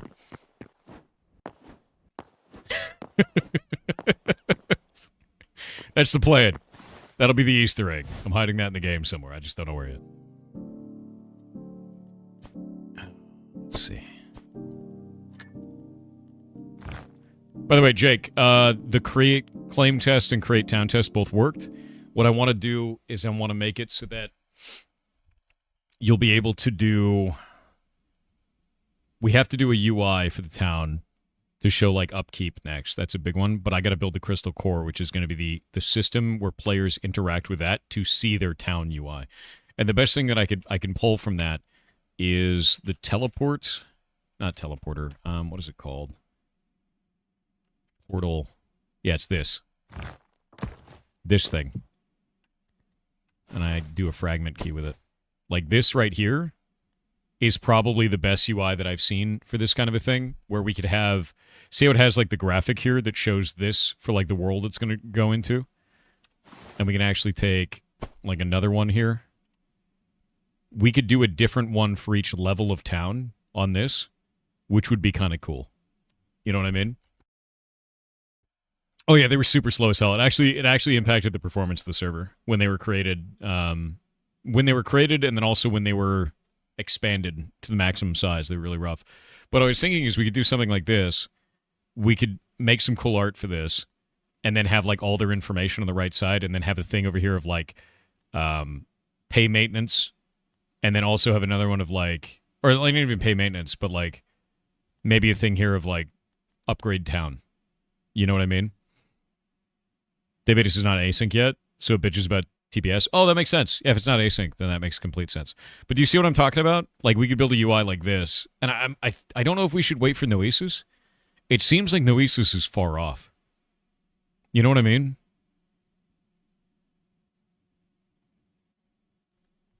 Will there be portcullis type gate models for Castletown enjoyers? That's the idea, yeah. Noesis GUI is the thing that they're going to be switching over to for all of our in-game UI stuff. Right now, they have a .UI element, and I think we just need to use the .UI element. I really do. And if we need to switch over to Noesis, then we need to switch over to it later. But that seems far off. If they're doing updates and maintenance for .UI, I think Noesis it may be long ways out, if that makes sense. Because if they were like a couple of months away, they wouldn't be doing updates to that shit right now. They'd just be leaving it alone. They'd be like, hey, we're replacing it, you know? So I think UI changes are probably farther out. At least that's my gut on it. Noesis is a luxury thing, like adventure mode. Yeah, but like there's some stuff that we need to change, like this tab menu. You can't alter this right now. It's hard-coded into the client. Yeah, we already saw the Hightail modding Visual Studio plugin, which is really nice. Like, really, really nice, actually. Subscribed at Tier 1 for 6 months in advance. My man. That is incredibly nice of you. That is really, really nice of you. What a boss, dude. Yeah, thank you. Did this month, too? That's rad. You're awesome, dude. Will Noesis allow for the inventory UI changes? Yes. Yeah, they said that it would. Like, the thing is if we turn off adventure mode, or we turn off creative mode, this right here is the base UI. See this big empty space over here? We want to fill that up with your stats for Blockgame. Of just, like, not have them over here. Instead, have them on the right side with pages. And we can't do that. The tab menu it's not able to be modified currently. So, like, that's the hope, basically. And I don't really know what we're going to do until then, right? And some stuff doesn't modify correctly right now. I think, where is it? There's a button that gets rid of your UI. What is the button that you get rid of UI with? It's not that one. Whoop. Whoop.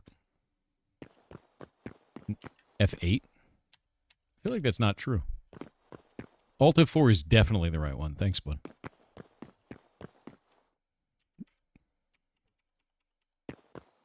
This is funny now, because it doesn't let me do that. F8 is true? It's definitely not working.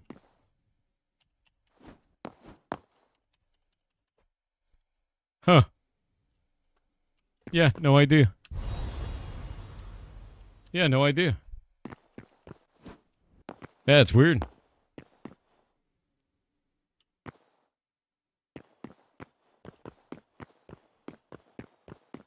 You just hit F8 on yours and it worked? Did we change something weird on our server that stopped this from working?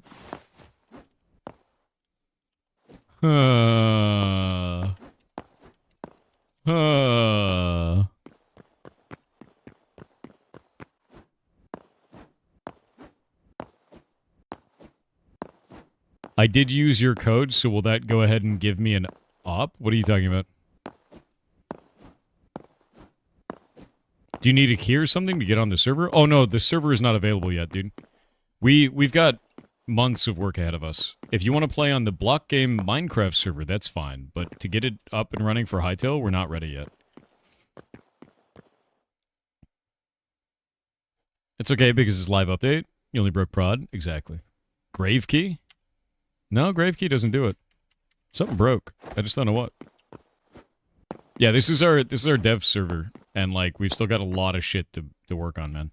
But this is generally the idea of like what I want the UI to look like for our towns, you know. Check your keep mining settings. Probably true.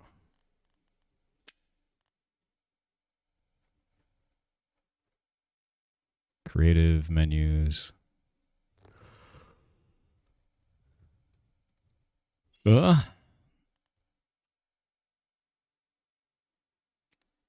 gonna try something, Jake.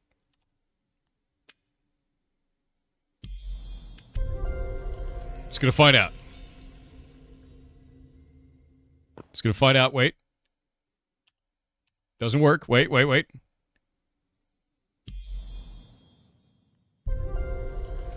wait for it.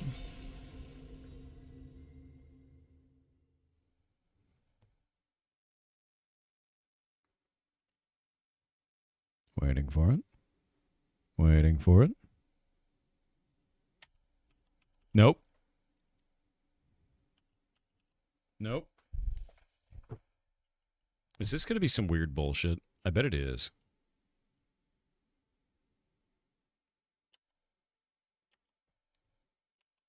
Nope. I have no idea. Is the key broken? Nope. I have no clue. By the way, don't worry about this. I was messing with World Gen. Don't look at it. It's grim. It's grim and broken. I'm going to change the key button. We'll find out what's going on. Something's got to be locked here. I had scroll lock on. I didn't even realize it. There's a tiny little indicator on my keyboard that's like a down arrow. It was scroll lock. Yep. I was going to say, there's got to be something. All right, so, with this in mind... Do you see something wrong there, Jake? Oh, no!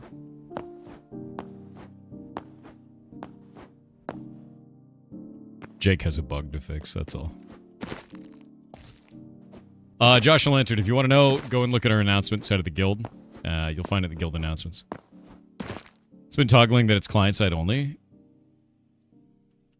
New town. Really? Unfixable. We should report that as a bug.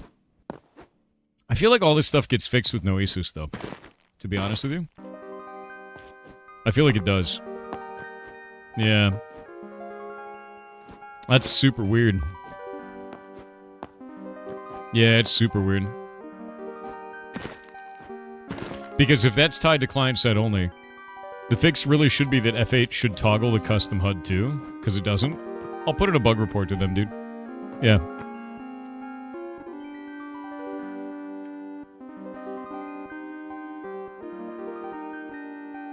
We'll do that now.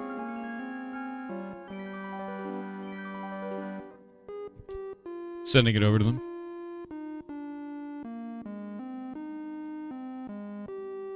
Doot.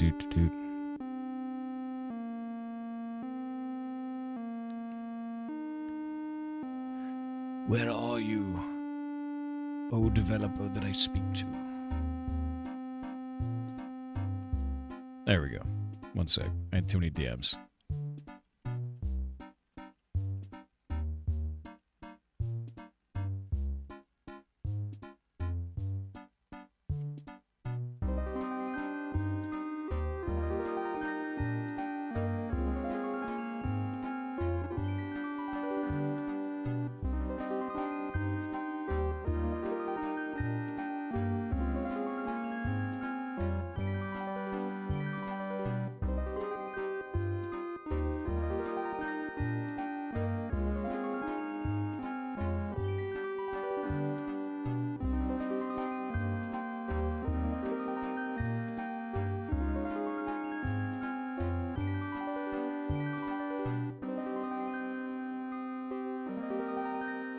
Alright, I sent it over to them. Yeah.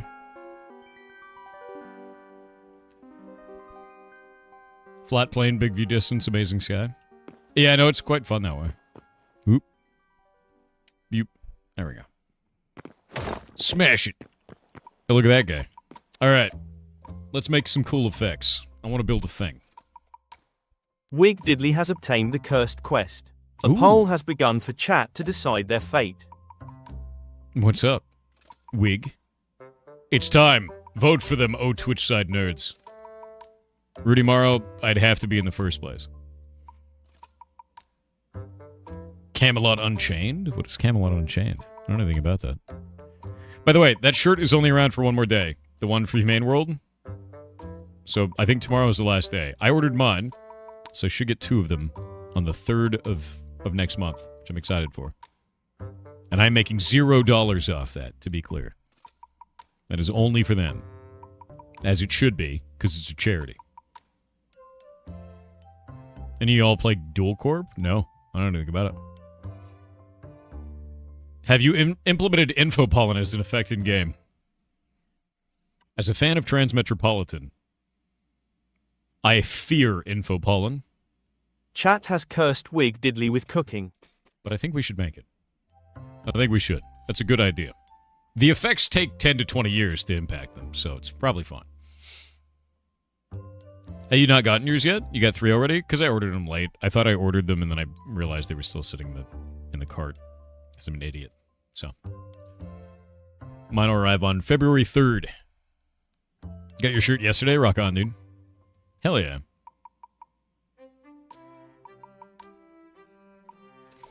Waiting on ads. What are you talking about, Bungulator? What? Bro, you're gonna have to be more specific and less vague, post. You have one complaint about the shirt? Price varies by size? I didn't notice that. That's quite weird. Yeah, usually that's not the case, but I guess if it uses less and more material to do that, yeah.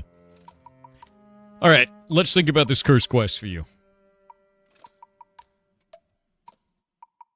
Go to there. Wig Diddley. You got a cooking quest. Are you there? Do you think if I study JavaScript and algorithm and data structure and solve problems in LeetCode, do you think I'll be ready for finding a job? I'm going to be honest with you. The entire tech industry is a shit show for jobs right now. I think you should get any job and learn on the side until you can get a job in the field you want. As an example of this, Amazon is about to fire another 16,000 people, as confirmed yesterday. In this next week, 16,000 more people from the tech industry, mostly in AWS, are going to lose their jobs. You are in the worst time for jobs in tech. Doesn't mean you shouldn't pursue that path, but it means you need to get any job until you get a job.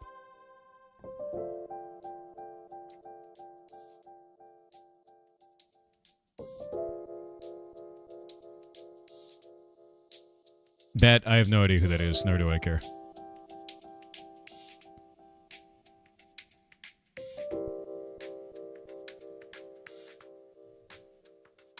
Developing a game like this versus developing Arc Raiders, we're modding a video game called Hytale right now, dude. If you're building a game entirely from scratch, it's much different than working inside of a modding framework. Like, I'm about to go make some particle effects, which is just technical art, right? Very low programming effort, very high visual, effort for that. It's a very different thing. AI will replace your jobs? No. People at the C-level will think that AI is a better replacement for you than it is. Then, when they replace too many people with it, they'll realize that the quality of their software has gone down dramatically. Then they'll try to rehire all those people. Hopefully those people will find a better home before then.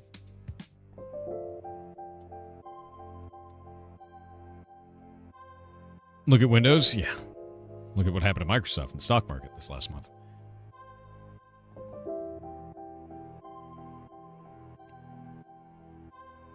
You replied to him a few times? I don't see anyone in here by that name, dude. Yeah, I don't know who you're talking about. like legit, Batmanicus. Cool name, by the way. I legit don't know who you're talking about. Yeah. Oh, no, that dude didn't cook anyone. He just came in and started saying rude shit to the community, man. I just banned him. Like, if your only, like, method of having a conversation is to come in and just, like, insult everybody in the community, like, of course I'm gonna ban that guy, right? If you want to have a conversation, we can. And, like, I'll probably try to challenge whatever your beliefs are and ask you where you came to get those beliefs, right? And see how you feel about that. But if you come in and you're like, everyone's a piece of shit, like, of course we're just gonna get rid of you, right? You know, like, immediately. Immediately get rid of that dude. Yeah. And yeah, gone. Why not you try Arch Linux? I don't want to turn back into a virgin. That's the hardest part about Arch Linux, to be honest with you. Is AI going to replace people in cybersecurity, OPSEC, DevOps, or specifically people in software development, as you say? Look, I'm going to tell you this right now. We're 3 years into AI taking all of our jobs in 6 months. A lot of people in tech still have jobs. There's still people getting fired because different corporate executives are using AI in different workplaces all around the world. What they're finding out right now, at least in some of those companies, is that AI isn't up to snuff. It is not producing value based on the cost of using it, which is really telling. So, to the surprise of nobody in tech, a lot of companies are pulling back from AI at least a little bit, and now they're paying the cost by firing a lot of people at the same time. There's a lot of shit that's going wrong with tech right now. It is the most tumultuous time period I've probably ever seen to that, which sucks, you know. What do you think about using AI to get started, though? I think AI is a really good tool to teach yourself something. I think the moment you step over that boundary of teaching yourself using AI to teach it to you like you're 5 and switch over instead to replacing all of your creativity with AI, you fail pretty much immediately. That's what happens almost instantly is you stop investing in yourself and you start replacing yourself and you atrophy, right? As a creative, you atrophy because you're no longer solving problems. And it turns into almost an addiction at that point. You're unable or incapable of solving anything without leaning on the AI. The problem that people don't understand is that LLMs, as they exist right now, cannot solve something that hasn't already been solved. We saw that a ton with Hightail these last 2 weeks. Hightail had no documentation out. And I was sitting there building everything and like learning the entire asset editor like I have of the last 2 weeks. And people were like, just use ChatGPT, just use Grok. And we pulled up a section for Grok. And I was like, okay, watch this shit. You know what it gave us? Answers for Minecraft. Because it hallucinated them as answers for Hightail. All the implementation was wrong. All the fields were wrong. The variable names were wrong. The steps were wrong. Because it had no idea what Hightail was. And it still doesn't half the time. Because there's a ton of shit that just hasn't been documented yet. So Dragon_Forger donated $25 to charity. Boss. Thank you, Dragon Forger. Thank you very much. You're amazing. $25 to charity. What a boss. So, like, you have to understand that if you're relying only on LLMs to do this shit, it's a problem. And you need to look at that stuff with a grain of salt immediately. Also, a lot of the times, if you're researching into a subject and you have a particular tone to your question, the LLM is going to repeat it back to you, the content you're looking for, under that tone, because it's just trying to please you. You're a customer, and that company wants you to keep using their product. And if you keep going back to it, searching into it with that particular tone, looking for answers in that direction, it will feed you back answers in that direction, whether they are right or wrong, which is exactly what we're seeing people, thankfully not very many, but some of them leading into psychosis, using LLMs as a way to reinforce that psychosis. People that think that the government is spying on them to the degree that they are the main character of some massive plot. And then they turn to LLMs to be like, hey, Grok, is this real? And Grok responds with, yes, it seems like you're a targeted individual. And then that person goes and takes someone's life because the LLM backed them up. That's the problem with this kind of shit, dude. And it's wickedly dangerous. Grok, is this real, but leads to a murder. That's happened, dude. And I think that's the problem with this, man. Like, you have to look at LLMs as they are. And it is a unreliable narrator. That is all that they are. Can you use them to learn things? Absolutely. Can you use them to replace yourself? Sure. You're going to be lesser for it, but you can do it. But at the end of the day, it's really just an unreliable narrator. And anything it does, you have to check up on it. Every single time. No matter what, dude. No matter what. AI is a brilliant aggregator. I honestly think that LLMs are one of the best search engines we've ever seen. But sometimes the results they bring up aren't even real. And that's the part that's really interesting. Like, I've even, in personally using it, with Grok and with ChatGPT 4.0 and 5.0, I have seen examples of, like, I'll say, don't use any colorful language, don't use any fluff, just respond to me as a goddamn machine, because you are, and cite all of your sources. And sometimes it'll be like, oh, this source is from this book, here's the ISBN number. Book doesn't even exist. Writer never existed. ISBN number is wrong. And it cites a source from it, posts a link, and the link goes to nowhere. So I've seen this shit firsthand where I'm like, that's not real, dude. So you actually have to check the sources. Not check just to see that the sources are listed, that the sources are real. And sometimes it gets even worse than this. You'll have a source that's listed, and you go there, and you try to find out where their source is from, and it loops back to AI. It's a self-referential source. And the original source never existed because it was a hallucination that got turned into an article that is now pulled from another AI that is posting it as a hallucination. So it's getting really stupid when you look at a lot of this stuff. And you have to really look at this stuff with a grain of salt, man. Like, you have to.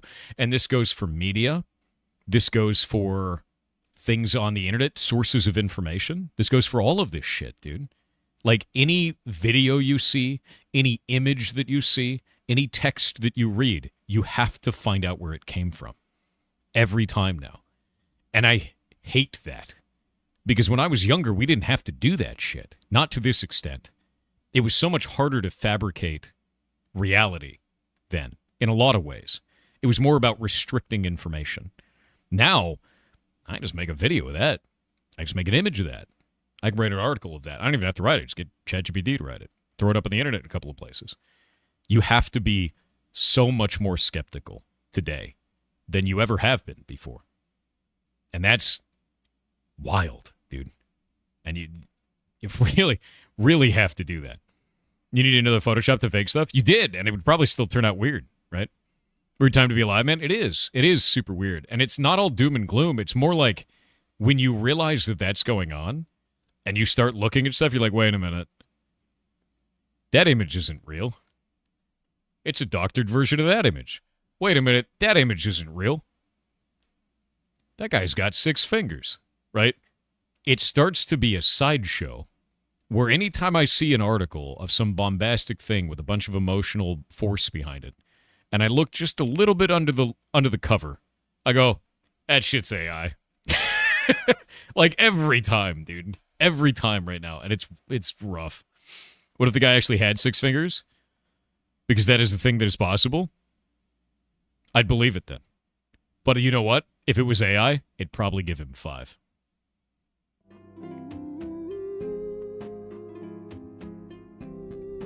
It's forcing people to be more perceptive? That's where you're wrong. It's forced you to be more perceptive. The internet at large is not more perceptive. Because the average normie doesn't know how to notice this shit. It is only the online dorkasses like us that notice this shit right now. And I know that because go talk to your parents. Go talk to your grandparents. My grandma surfs on Facebook. She just goes through Facebook and finds things. And I call her every week on Thursday. And every Thursday, I have to calm her down from the latest new weird thing she's seen on Facebook of, like, the devil was in this tree. Look at this image, and it's not real. Or look at these giant monsters in the Amazon, and it's like a bunch of CGI snakes all made with AI. Like, it just happens every day.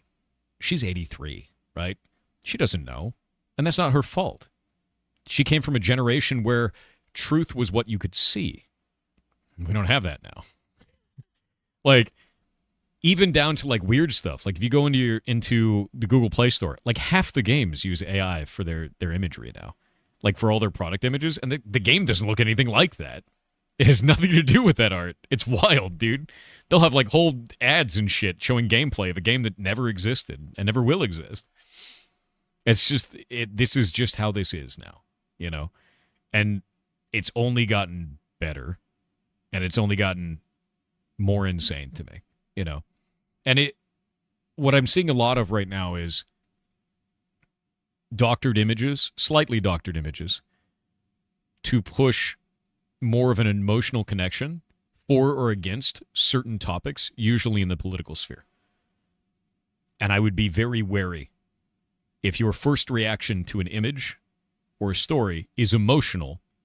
Stop for a moment, take a step back, and go, is what I'm looking at even real?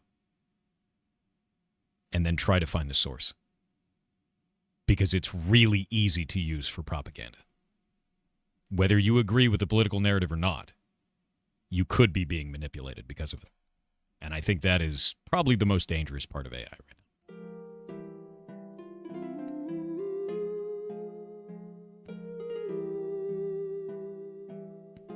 Their AI-generated Warzone footage being used on YouTube. You know what my favorite thing of that is? You know what they used to use before AI? There's like 20 plus countries in the world that have done this, where they have shown like military footage of like planes and shit, and they're like, look at our amazing Air Force, it's so good. And then it's footage from Arma 3. So before AI, they just stole from video games.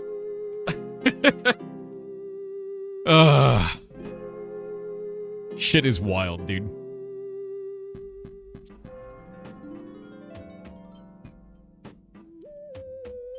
All right. We're going to create a new item. New asset completely for this. I think we got to do item structures. Yeah, we got to make a new folder called item structures.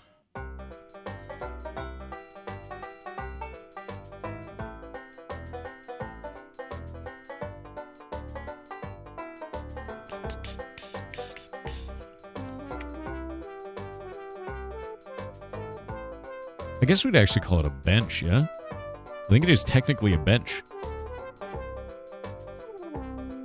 It is. Yeah, it actually is. Do you stream actual Hytale gameplay? No, I stream modding Hytale.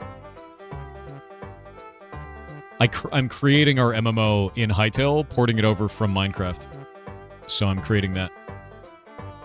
We're going to duplicate this. Actually, yeah, I think that'll be fine. We'll make this as a bench. Oh, that makes sense? Yeah, like, you're probably going to see some unique stuff over here that you probably haven't seen on any other Hytale channel, because what I'm doing is creating things, right? If you want to see gameplay, you're probably not going to get that here, generally. You're most likely going to get me creating things that go into the game and kind of showing off the editor tools and showing people how easy it is. Do you already create more items? Yeah, a ton of them. I got all the essences moved over. I've got a example of each one of the spell effects moved over, and right now I'm creating the bench that is going to be the core of your town, which is your core crystal for that. Yeah, you'll learn how to mod Hytale here. Yeah, too many cooks. Don't you say too many cooks to me, I swear to God. Speaking of cooks, wait a minute. Wig Diddley, are you there? You are there. You're the one saying too many cooks. All right, Wig. Cooking. How about the sound effects from last time? It worked out great, actually. Too many cooks? Yeah, they spoil the broth. It's true. So, Wig Diddley. What are we going to have you cook? I have an idea. I have a perfect idea. It's horrible. You ready? Are you ready for it?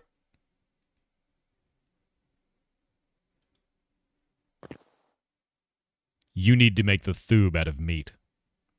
I want a 4-sided hamburger. Actually, no. I want a 6-sided hamburger. I don't know why I said 4. I want a 6-sided hamburger. I want the thube. A meat thube. I don't even know how you're going to make that. Maybe you'll have to make 6 thubes and then compress them onto a meat core and make them stick somehow. I don't even know how you're going to make that. Isn't that a meatloaf? Yeah, but a meatloaf made of 6 faces. And you have to put it on a hamburger bun. It sounds possible. I don't know if it is. I mean, if you can make it happen, then make it happen. You know? A thube burger. Thube burger? This is impossible? Oddly enough, doesn't believe in you. The McThube.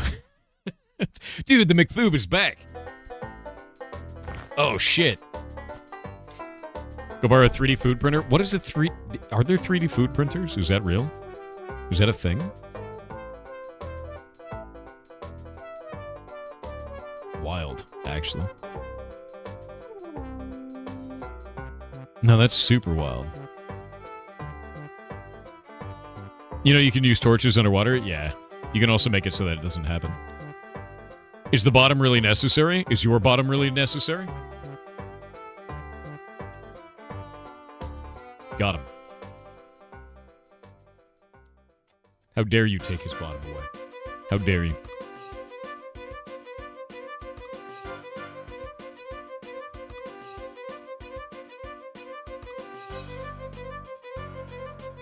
How can the thube be made into a helmet?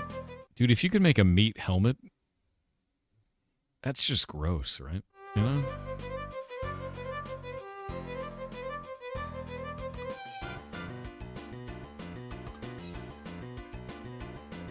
All right, we've got a core bench. That's cool. We could set up a recipe for this.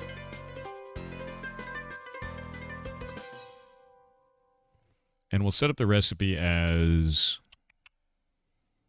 ingredient, essence, fire. 50.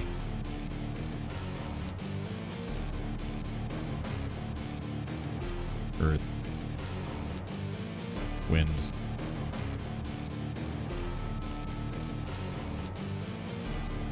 Water.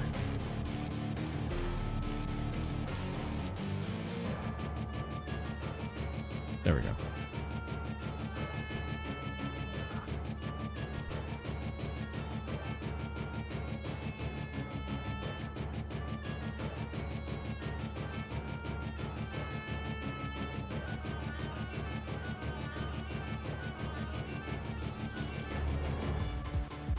An unforced is pulling me into your stream until it's over. Good. A 1 pound meat printer meat. Almond milk toast with 500 bits said chat. As we are friends, I should tell you more about me. I have been blessed in my life and had 3 wives. My first wife was a banker. My second was a ringmaster. Then I married a preacher. If they leave me, or pass on, my last wife will be a funeral director. Each has played her part. 1 for the money, 2 for the show, 3 to get ready, and 4 to go. God damn it.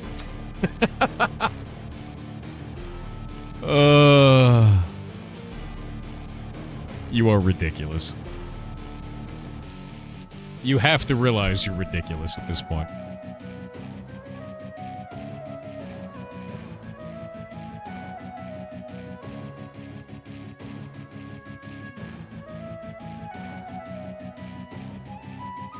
That's so funny, dude. Furniture benches, and the icon is going to be its own thing. Do you like ramen? Yeah. I do like ramen. Why do you think I'm an ordained minister with the Church of the Flying Spaghetti Monster? Ridiculous. Ramen, dude. Workbench crafting is what this is made at. Spaghetti is not ramen, though. True. Spaghetti is my dog. We gotta switch the blocky model out. I'll change it to something else. I just don't know what yet. Now, here's the real question. How do we set the size of the structure on this? Is that held inside of the hitbox for this? I think it might be. Bench salvage. Yeah, block bounding boxes. Let's duplicate that over, and we're going to call that... Actually, wait. Grab that. We're going to call it bench core for this. And then the boxes...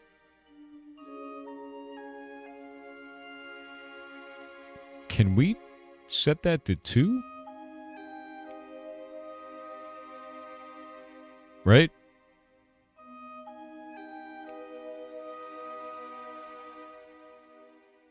That's kind of weird. I don't know if that works, right? And then we'll go over here and we'll look at bench core. We'll go all the way down here. I don't know if this works, but I'm gonna try and find out.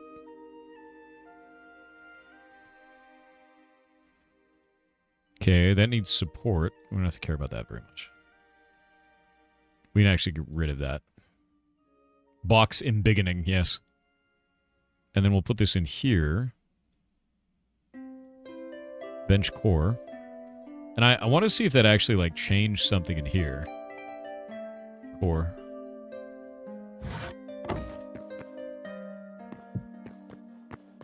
Yeah, I mean, like, it's definitely doing the thing. Okay. Yeah, that worked. Cool. Neato. Bit weird. Weird that the Z-axis is left and right, but, like, you can see it. It worked. Let's go back over to this. And we'll set this to, like, 4. Right? We'll go back into this. And now you can see it's quite tall. Right? I think that works. Yeah, now just do the model larger. No, I'm going to make it so that it's a big crystal. Right? Yeah.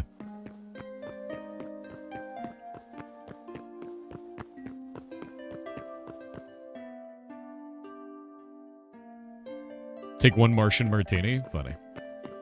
Is the bottom really necessary? Always.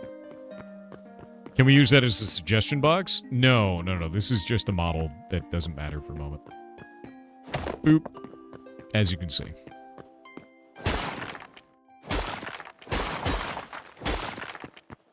Do you still smoke? I never smoked. Yeah, that would require me to smoke in the first place, which I don't and never have. I think smoking is gross, my dude.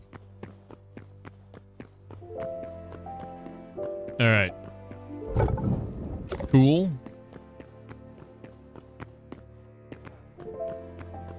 You don't make smoked meat? No. I'd love to. I don't have a machine for that, though. Yeah. I want to. Boop. Alright. We don't need this. Close out of that. I think I'll make a new model for that. Pork is the answer. I'd rather smoke salmon, my dude. Before you moved into an apartment, you had an offset smoker. You miss it? That'd be awesome. Yeah. Yeah.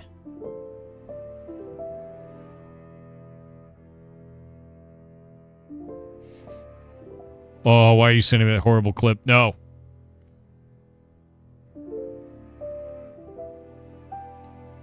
Get some heat and use for a smoker?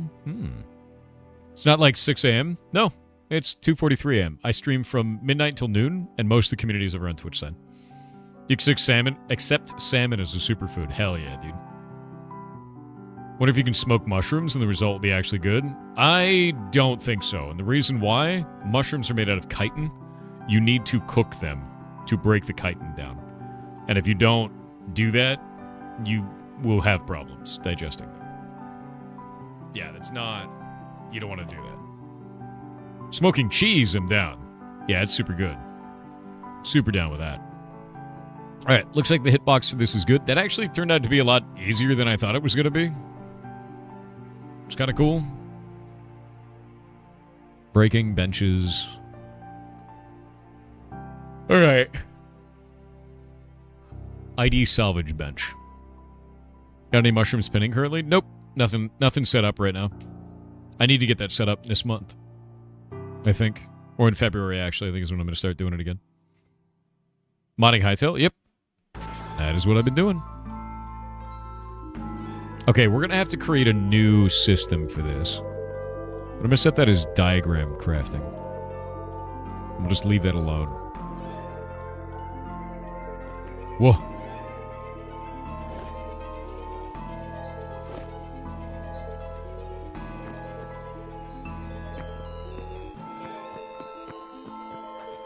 Huh.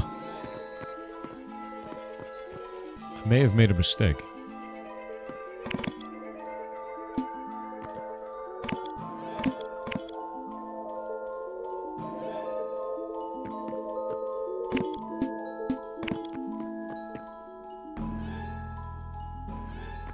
Alright. Why, sir, are you angry? Turn it into a... That should be fine. I don't know why that pisses it off. But alright. The model is set, right? Let's go into editor, into source, and do this. What?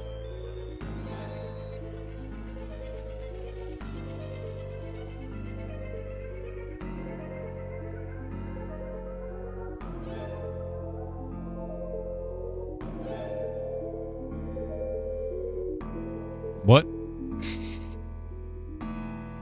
That's super weird, dude.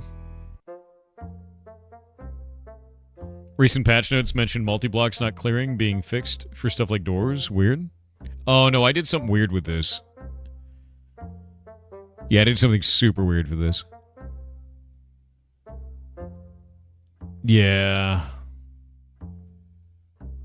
I think that's probably why this is busted. Block particle set being stone is fine. We're going to change that over to crystal, though. Going to work just fine. We'll set the color probably to somewhere around there. Like a big blue crystal in Middletown. You know what I mean? Yeah. You think it's the diagram crafting? It might actually be the diagram crafting that's causing this to shit itself. And I don't really know. No, it looks like it's just mad. I don't really know why either. It's quite strange. Because it just got rid of the effects there. Weird, man. Yeah, like super weird.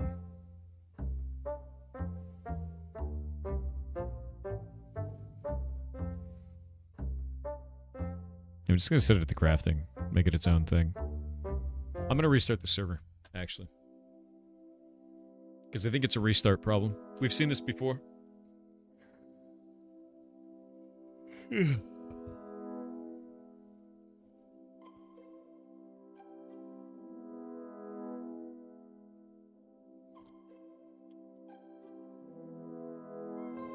Rotterdam Court upholds €1.1 million fine against Fortnite developer Epic Games.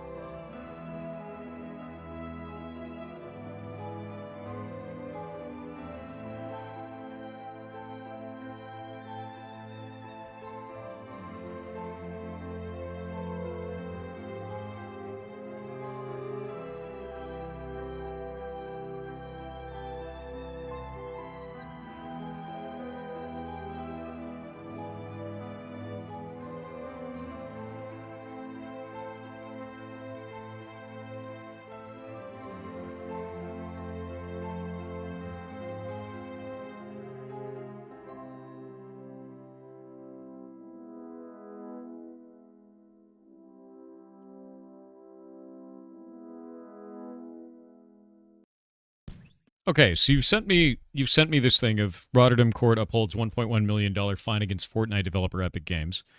Players can buy cosmetic items in this, and it says that they were using unfair commercial practices with children as the primary target.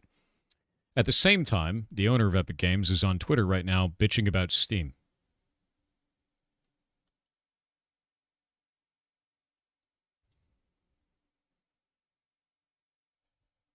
All right.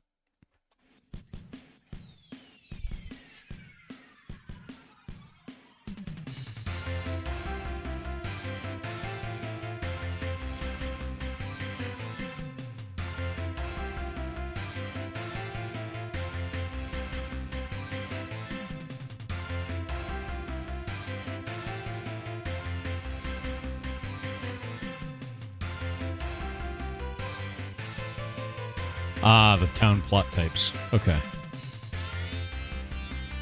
Prefab that PNG. We'll have to go and make that.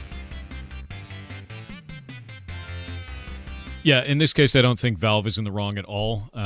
They are not forcing people to be on Steam whatsoever. The way that it works is that if you are selling a video game, we talked about this earlier today, Steam will take 30%. If you are selling a Steam key, the Steam key will take 0%. If you are selling a game for $5 on Steam, you need to sell your Steam key for $5 so that you are not ripping off Steam by incentivizing people to buy it where Steam doesn't get their cut. And they still have to pay so that people can download your game. That's it. And that is a fair ask. There's nothing wrong with that.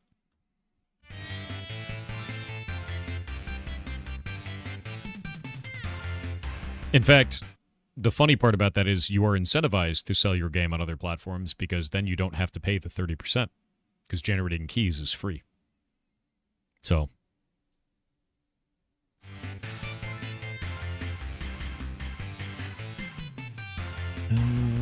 let's see, bench core. So now, let's see if the core is broken. Shouldn't be. They're just butt mad that Steam exists. Honestly, dude, it's just been Epic Games trying to overthrow Steam the entire time with an objectively worse experience for consumers. They've been at this for years. Epic Games Store has never been profitable, and they're constantly bitching about Valve instead of just making the platform better than Steam. That's it. They need to improve the platform and compete instead of shitting and crying and trying to sue them or trying to prop up other people who are suing them for stupid reasons. It's dumb. Like, I want Epic Games to be a competitor to Steam. That'd be a cool idea.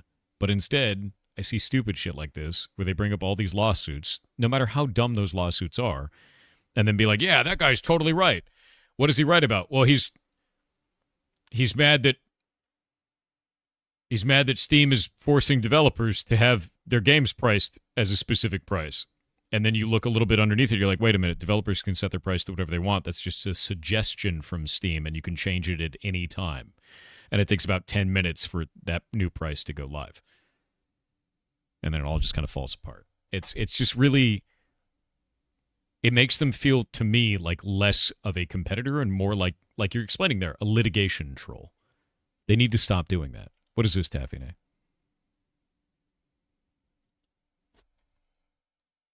Turns out having your game be free on Epic is a great advertising for Steam sales. Yeah, it is. It super is.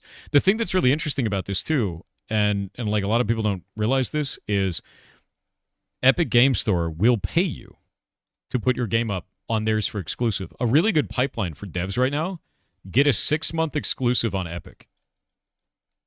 Use this as a soft launch for your game. Work out all of the bugs in your game and then launch on Steam afterwards. And we've seen this happen time and again with like tons and tons of games. And Epic just pays for the game to be better and then they just launch on Steam afterwards. This is how Hades happened. Yeah. This is literally what Hades did. Grab the bag and then go to Steam because Steam is a better platform. Like, I'm just going to be real with you, dude. Epic has so many free games. You know what's funny, though? I don't know if this is still the case, but the way that it worked before is every time someone downloaded one of those games on Epic, Epic was paying the developers for that. So they were footing the bill for all those free copies of games. Yeah, that's what Witchfire did, too. Hades did this, Witchfire did this. And it's just like, Epic should look at that and go, what are we doing wrong? And instead of going, what are we doing wrong, they say, what is Steam doing wrong? Let's fight them. And it just, to me, it just seems like sibling bitching. That's it. It seems like two brothers arguing over who is the coolest brother.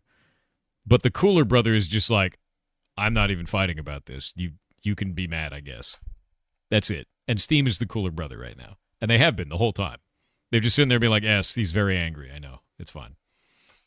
Yeah. It's they hate us because they hate us behavior. And it's ridiculous. It really is. The Epic Launcher had some of level of Steam integration. I would maybe use it. Exactly. And it's not about like Steam keeping anyone hostage. People use Steam because it's a better experience. It's just better. It's just better all around. Because you have stuff like Workshop. You have stuff like all the integrations. You have stuff like Steam Play Together. You have the forums system. You have all of their patching and everything is just smooth as shit. Like if I want to release a patch right now, I just do it. You just dump it up on the website and go, right? You have all of the announcement systems. You have the library system. Like all of that is great. The Steam Link. You have the Steam Deck. Like everything is good. The cloud saves. Like all of that is built right into it, and it's great, dude. You look at games on Epic, a lot of them don't even have reviews.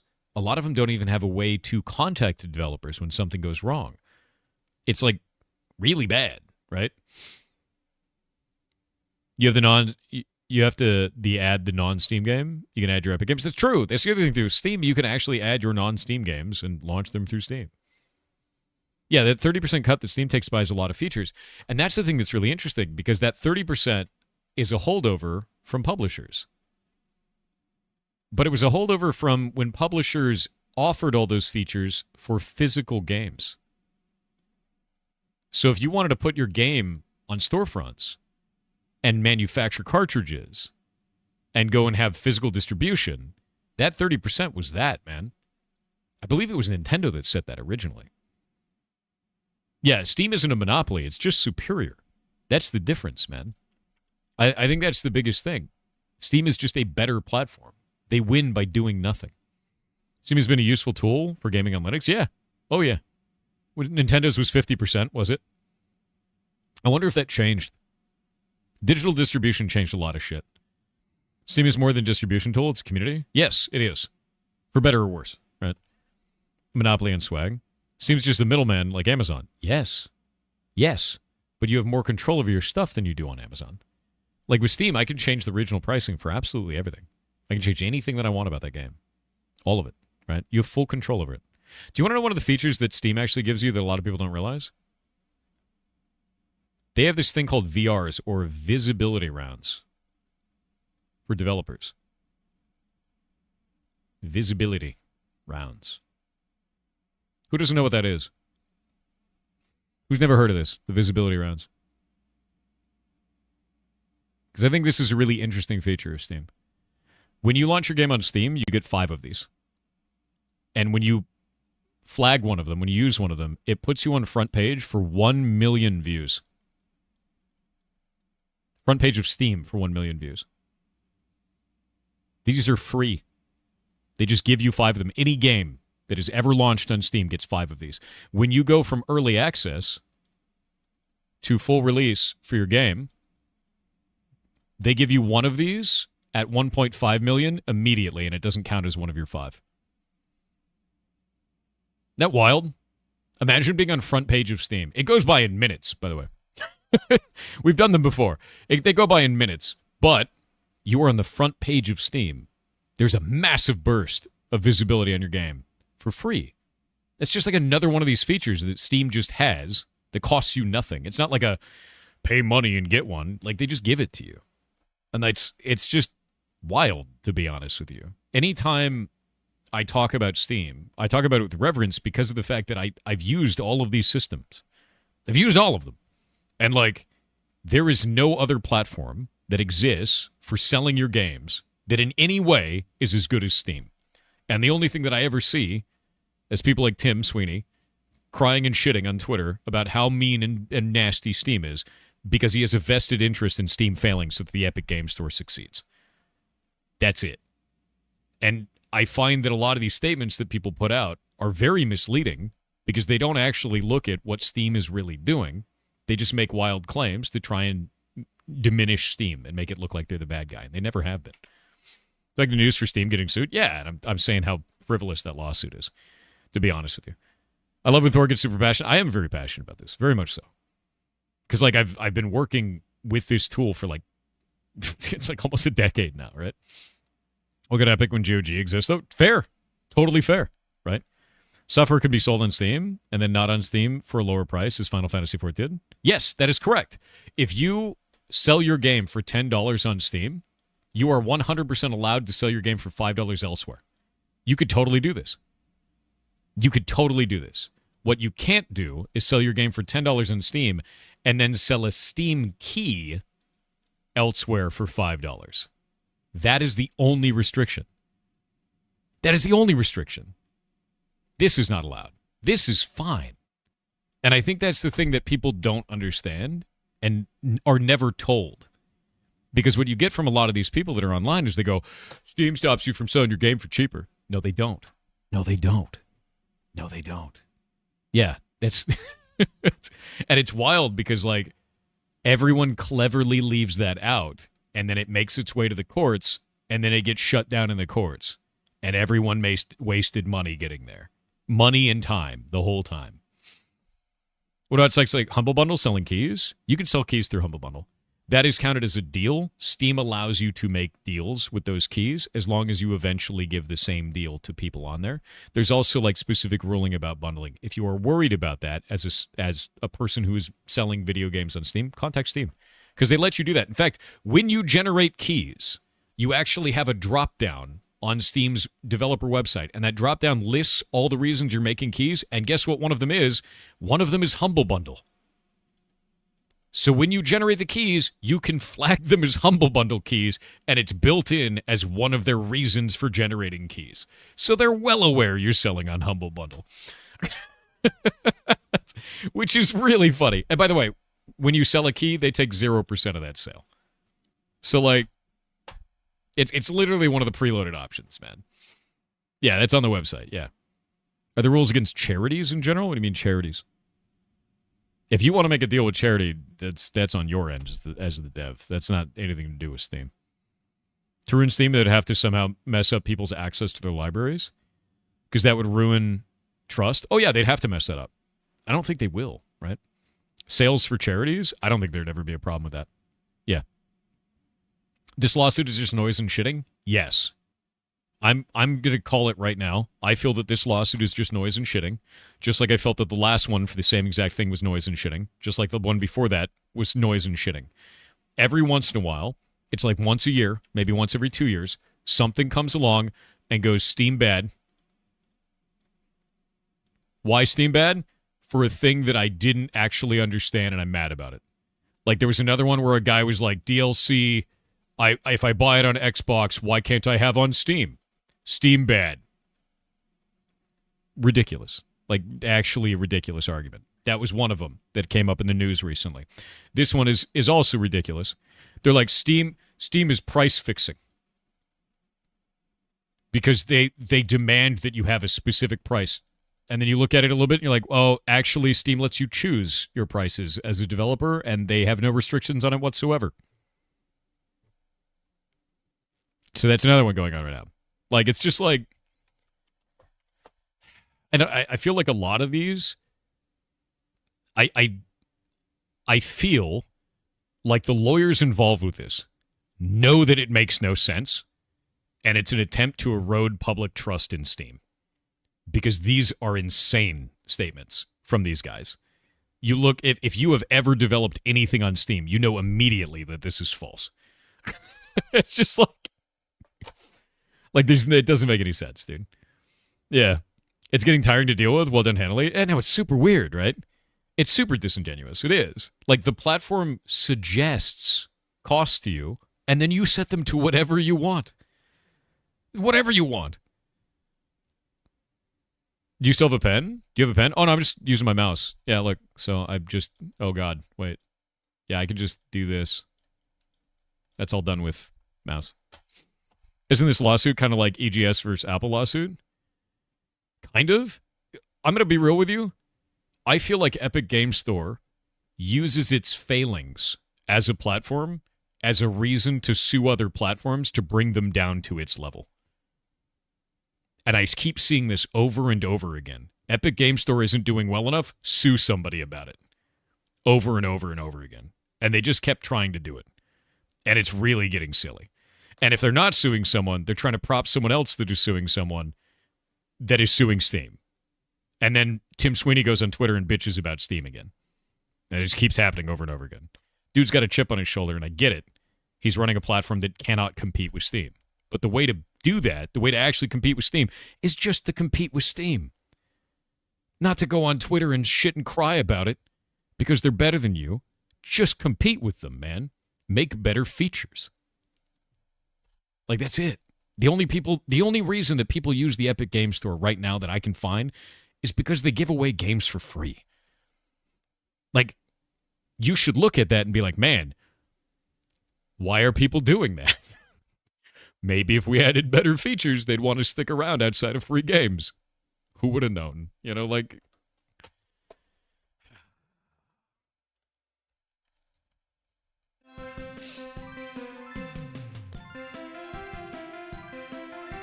The free games are the only reason you keep your EGS account? Exactly. Exactly. EGS is your free game receptacle. I know. And it's just... And don't get me wrong, dude. I want Epic Game Store to actually compete. I love competition in the market. I do. I love it. I want them to compete. But holy shit, dude. If Tim Sweeney would take all of his vitriol towards Steam and instead turn that inward to be like passion to make his platform the best platform imaginable, I don't think he'd be in this position, nor would he be making these tweets on Twitter. Legitimately so. Yeah. It just seems like a waste of goddamn time. Who? Tim Sweeney. Owner of Epic Games.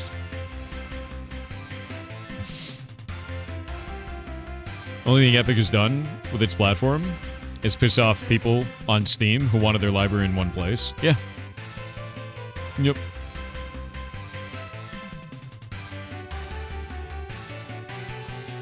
Oh, yeah. If you're over on Twitch, if you're over on YouTube and you're like, where's the community, or you think that it's smaller or whatever, just go on Twitch side. There's usually about 10 times as many people over on Twitch. We got 2,200 on Twitch right now and 300-ish on YouTube.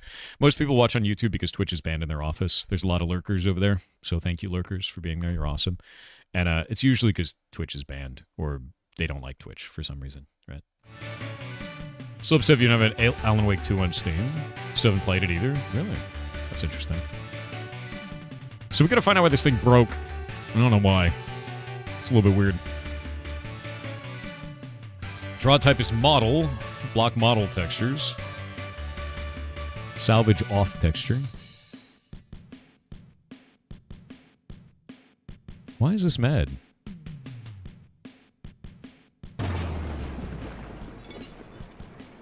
That's really weird, right?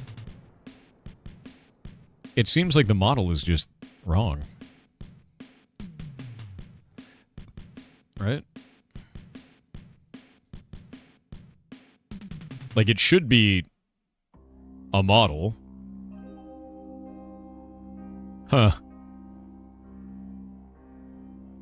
It seemed to break when I changed gathering, too. Or I changed the bench.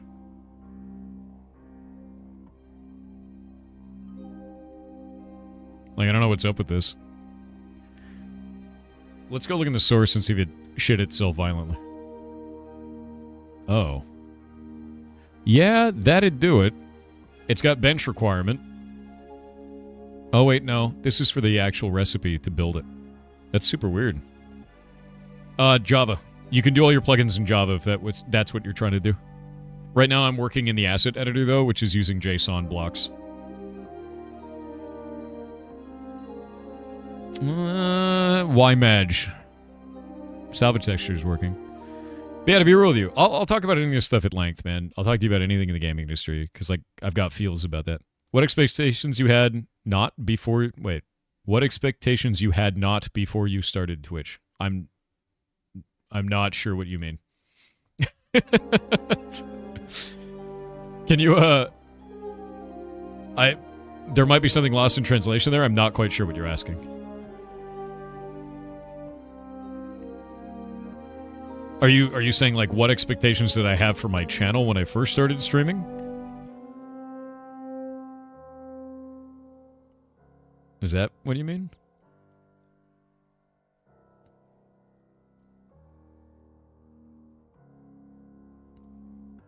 Yeah, so what became added in time? Well, I mean, to be honest with you, when we first started streaming on Twitch, I was terrified to talk. I was really afraid to talk on Twitch. I was very nervous that people wouldn't like me and wouldn't like me doing stuff. So our first couple streams were no microphone, and it was just working on art for Heartbound. Like, that was it. and it was Shay working on it. And then eventually I got the courage to like talk about it. And then I got on there and people were like, hey, this is kind of cool. And our viewership went up. And I was like, oh, well, people like me talking about shit. And then it was like, it just turned into hanging out. We were working on stuff and hanging out. And it's kind of always been that way ever since. Sometimes it's playing video games and hanging out. Sometimes it's working and hanging out. But the community just kind of grew up around that. And then Jacksepticeye played our game Heartbound. And the viewership shot from like 10 to 90. It exploded, right? And then all of it went back down to about 10. And I realized I suck, right? Like that's the first thing I realized. I was like, wow, I'm not a good entertainer at all. I can't carry a conversation. I'm super nervous. Like, I need to work on that if I really want to do this. So I started watching videos of stand-up comedians. I was watching stuff like George Carlin and like just insult comics and comedians, like even Triumph the Insult Dog, right? Like just ridiculous shit. And I got my confidence up and I learned how to banter with people and like do all that kind of shit. And I used to have a really bad stutter too. Like I had a really bad stutter a long time ago and I worked that out and I don't really have that anymore.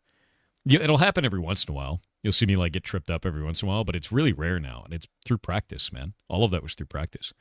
But it was really just getting over nerves, learning how to handle weird social situations, and then not stuttering, right? And that took years because I've been streaming like 8 years now, man. Actually, I guess it's 9. This is my 9th year. Jesus. Yeah, I got more RAM, dude. But I think that's the thing that, you know, when you stream, you have to look at your own content and then be like, why do I suck? Right? And then you figure out why you suck and you fix it. No matter what it is, whether you're doing art or programming or writing or streaming, whatever it is, right? You know, that's you just get better at it, you know? What you're saying is you had that grind set, that Riz. God damn it, dude.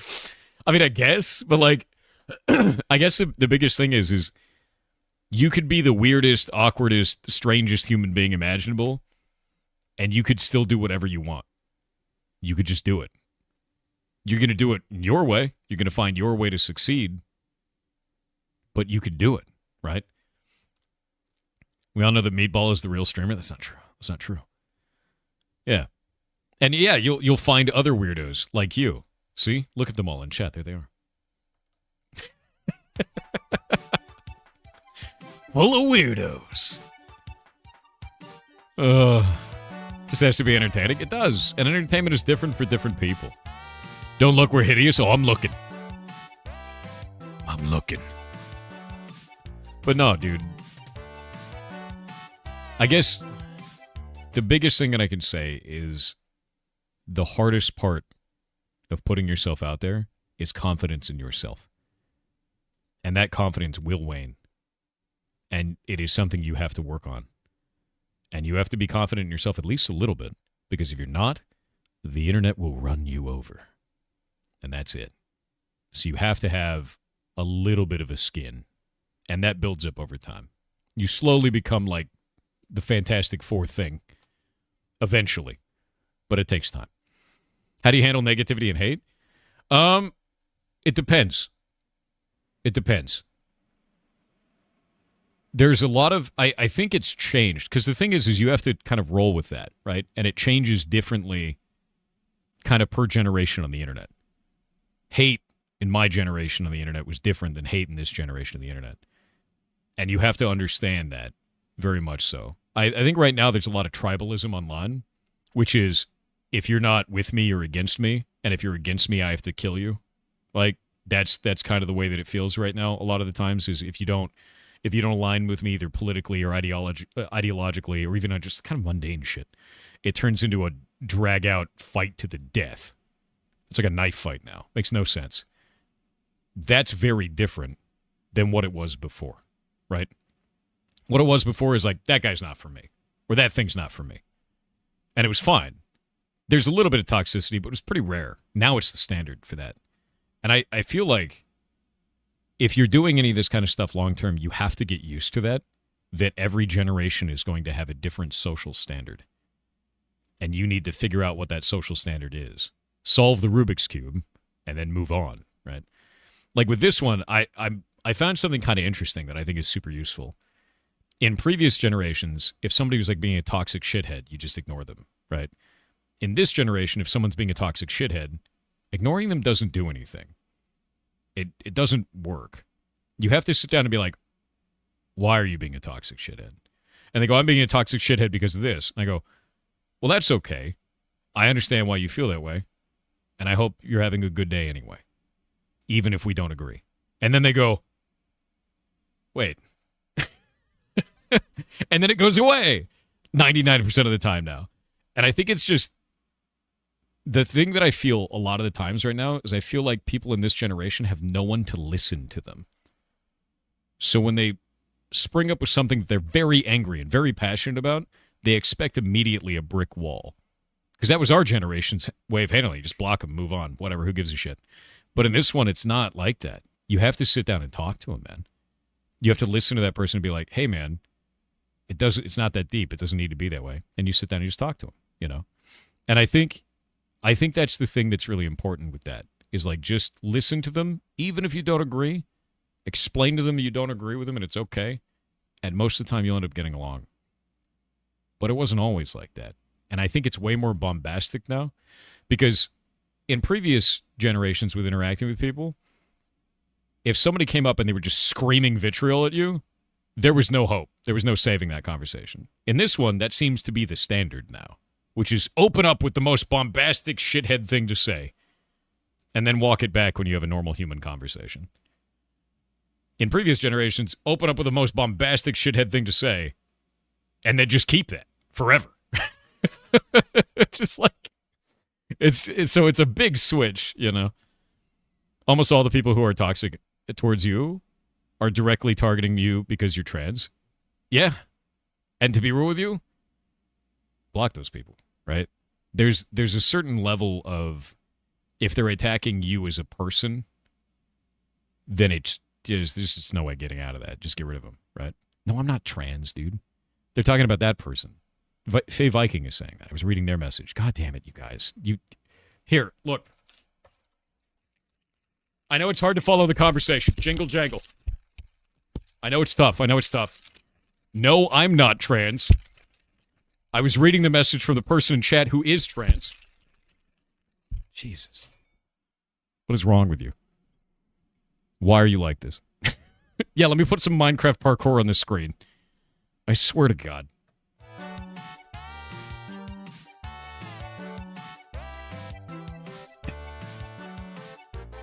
You missed the key.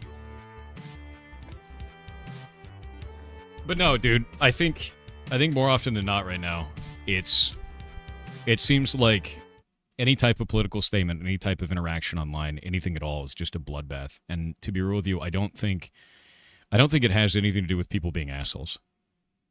I think it has to do with people not feeling like they're in control. Because the economy is in such a shitty place. People can't get jobs. People can't find their identity. They don't feel like they can be themselves, no matter what side of the aisle they're on, no matter what political ideology they have. They don't feel like they have control over anything. So the one thing they can have control over is treating other people like shit on the internet. And it's a fleeting empowerment. It does not fix their environment, but it's something they can at least have. And I don't think that works long term. I think it works short term, but it doesn't work long term. And I think the only thing that's going to fix that is a better environment over time. The economy's got to recover. Jobs have to recover.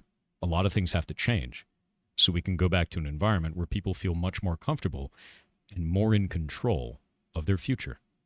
Because when you don't have a future and you don't have control, the only thing you have is acting like an asshole.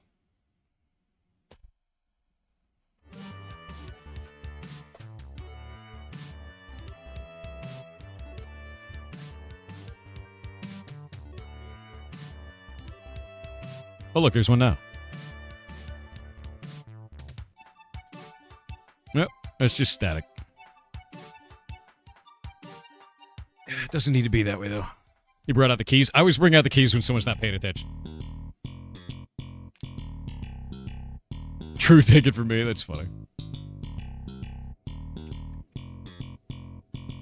Dude, I love that point. Did you see it? All right, so we've got this blocky model that's not functioning now. And I don't know why that's not functioning. It seems to only be the salvage block. And now it works. What? What? Oh dear God. What have I done?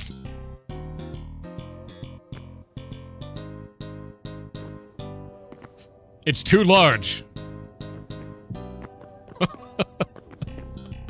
Yes. Oh wait, it's really not aligned correctly either. What if I just took everything in the game and made it 10 times as large, and it looked like we were in a tiny world? That's a boss? It kind of is, right? It's got to be in there. Come on, man. Come on, man. Come on, man.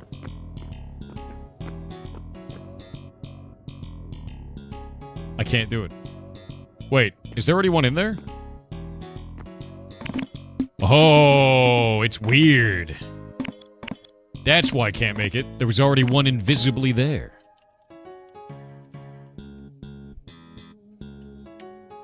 Don't worry about it. Come on, man. There's gotta be a way, right? Ah! It's not aligned, but it's working. Yeah, the model's off. Sick.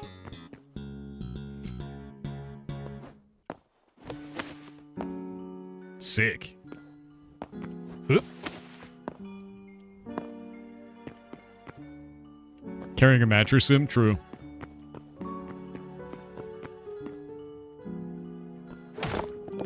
Hitboxes are weird if you... Yeah, if you edit them too much, they do weird shit. I know. Alright.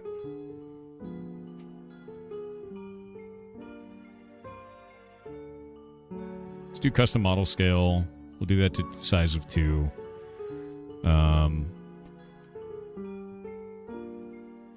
The model's 3x3? What?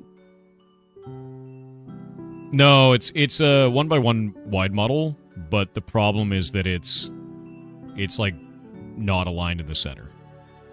Yeah. The way you say sick reminds me of the Dr. Tran video. Dr. Tran. He's a real doctor.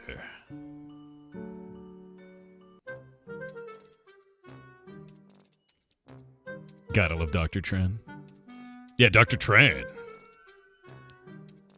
Don't you know Dr. Tran? International man of mystery. He's an American hero. He has a PhD in kicking your ass. Dr. Tran. That whole everything is stuck in my head permanently, dude, with all the timings and all of it. He's a real doctor. You're telling lies. Yeah, exactly, dude. I love that video. Dude, there's a whole bunch of them. I believe it was Lone Sausage Animation. It was the company that did it way back in the day. They're super funny.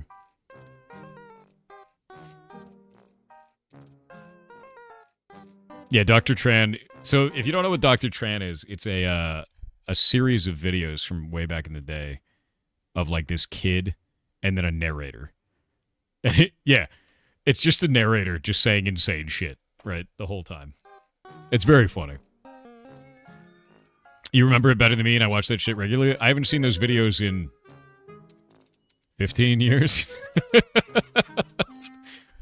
Dr. Tran.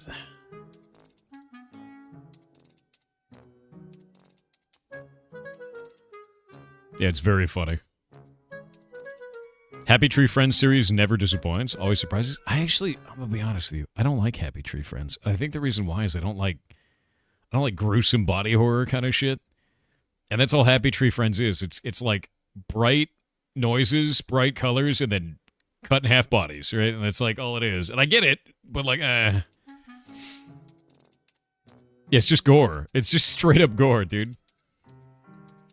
If I'm gonna see gore, it's gotta have like really emotionally impactful moment, right? Like it's gotta turn and be real grim, right? Like, let me think. Let me think like a really good scene for that. You know what? Probably the best one, Madoka Magica, episode 3. There you go.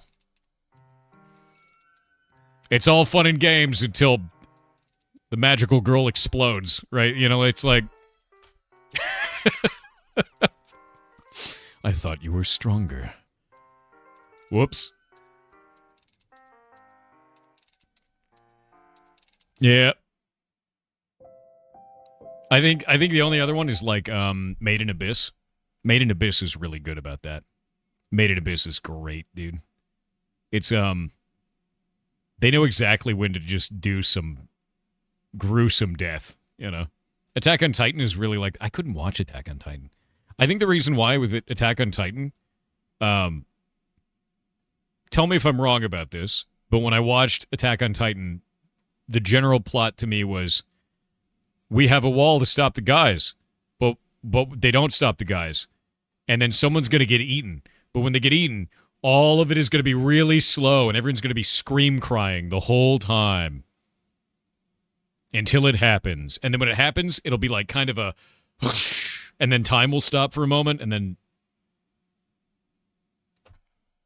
and that's how it went, like for the majority of that up until it didn't, right? Attack on Titan Season 1 is so bad. I don't know anyone got through it. That's really what it was, man. Like, Attack on Titan Season 1 was really just... Yeah, it was Season 1. After that, it got really weird. I'm going to be honest with you. It got very weird at a certain point. It was very traumatic. Okay, for me, Attack on Titan was kind of campy. I don't think it intended to be that way, but at least Season 1 was kind of campy. It was like, okay, yes, eat the person's getting eaten. Very cool. Like, because it was just over the top of that, if that made sense. The action scenes were amazing, though. Yeah. It was kind of traumatic the first time, maybe. Maybe, right? You seen all of Season 1? Yeah. I didn't watch past Season 1, though. Does it get amazing? Does it get good? Is it good? Dragon Ball? You talking Dragon Ball or Dragon Ball Z? It stopped being about Titans. Then how do they call it Attack on Titan?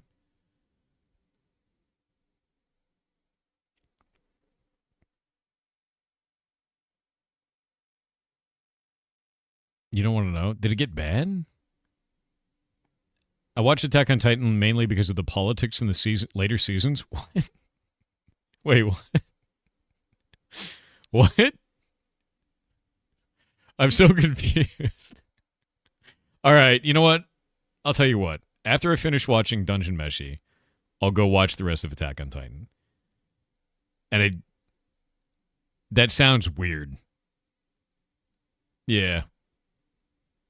Attack on Titan, hell is mistranslation. Is it a mistranslation? What was it originally supposed to be called? You stopped watching it because of politics. You'll regret that? It's that bad? Yeah, but at least I'll be informed in my hatred of it, right? The way that I feel about it is if it sucks, I'll know that it sucks firsthand, right? Like, that'll be fine then. I want to be informed and upset. I don't want to be uninformed and upset. That doesn't make any sense. I'm going to go inform myself and be upset about it. Like, I'll give you an example. I don't like Sword Art Online because they made a really cool universe and then fumbled the shit out of it. I can be informed and upset about that because I've watched the whole damn thing. It was like the cliff notes of something that could have been good. Once the Titan twist is revealed, it gets even weirder. Oh, God, it's going to get weird. SAO is definitely mid. I'll give you another one. Death Note. Right? Death Note should have ended at a very specific moment. And then it didn't. Everything past that point is bad. See? Informed and upset. Yeah. You should watch Mashal. Isn't that the one where the guy is so strong that he sneaks his way into a magic school? But he's just strong, and he's not actually magic? I've seen clips of this, and I want to watch that, because that shit looks hilarious. That looks really funny. It's shallow but king. Some of the vibes of that reminded me of, like, Cromartie High School. It's hilarious and wholesome. I want to watch it now. Okay, I'm in. Have you seen Food Wars? I have not. Is that the one with the really ridiculously over-the-top beautiful food that makes you very hungry? And they're like... And then it, like, zooms in on it and makes, like, a perfect anime picture? Yeah, I want to see that. Oh, yeah, I've seen that, Moldy. Ages ago. Rock Lee goes to Hogwarts. Okay, that's a very funny way to put that. Harry Potter mixed with One Punch Man. Yo, wait, hold up. Which season of One Punch Man?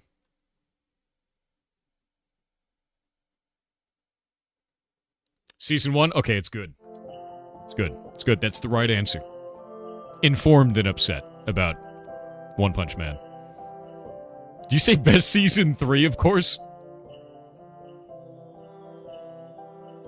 Bait used to be believable. No. No,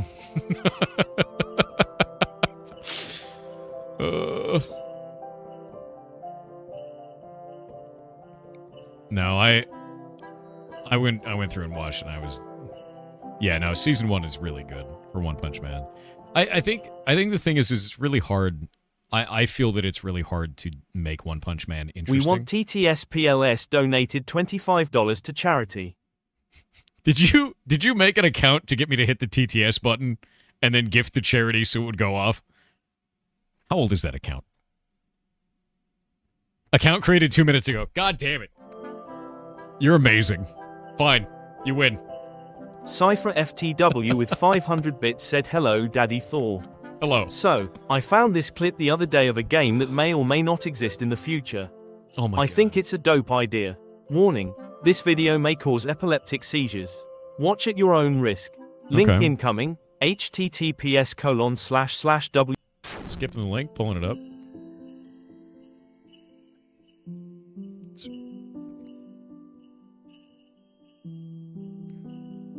Nope.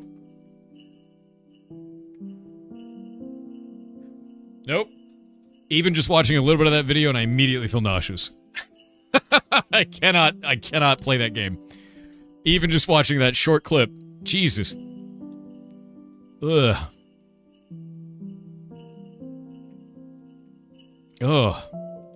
No, this guy is intentionally making a game that's supposed to make you feel imbalanced, but the moment that I looked at that video, I feel nauseous.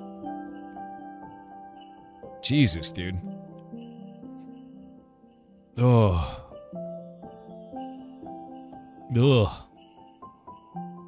Yeah, quick pass the sorry no. Yeah, imagine Dropper, but it hates you. No, I can't do that. That's rough, dude.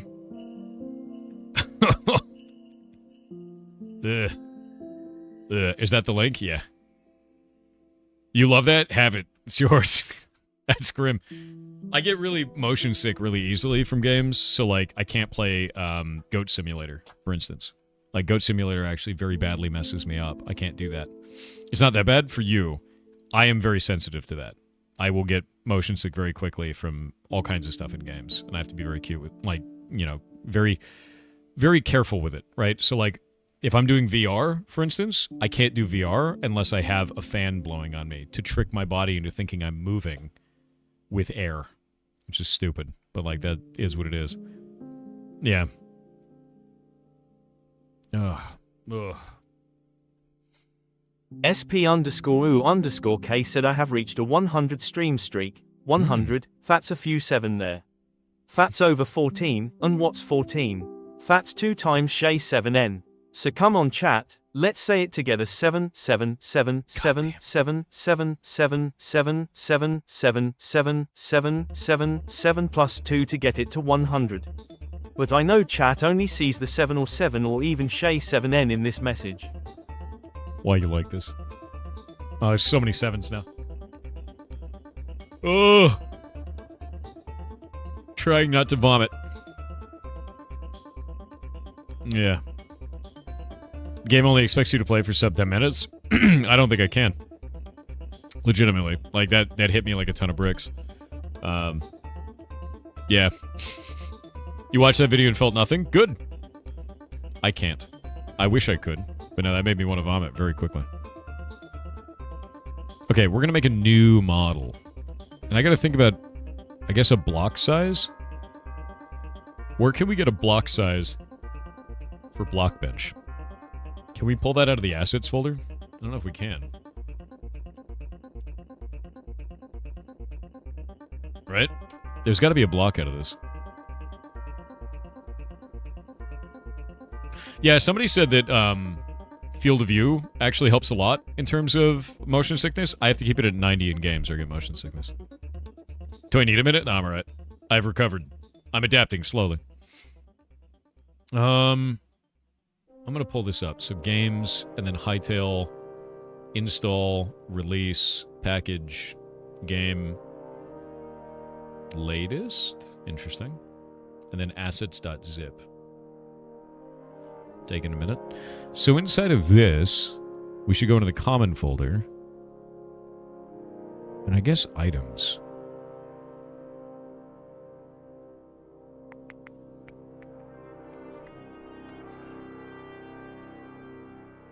Maybe not there. Blocks.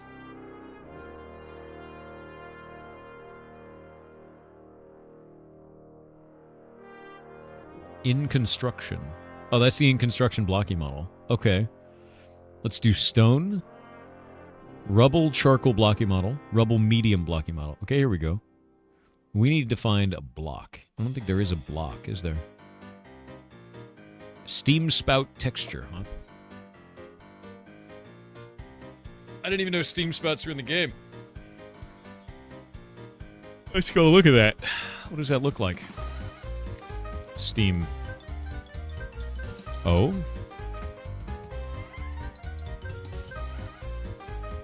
Steam. Oh? What are you, sir? What is steam spout texture?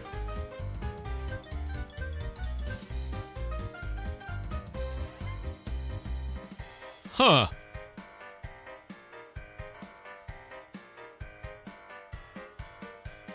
Huh. It's a little vent, like an underwater vent. I don't even think that's in the game.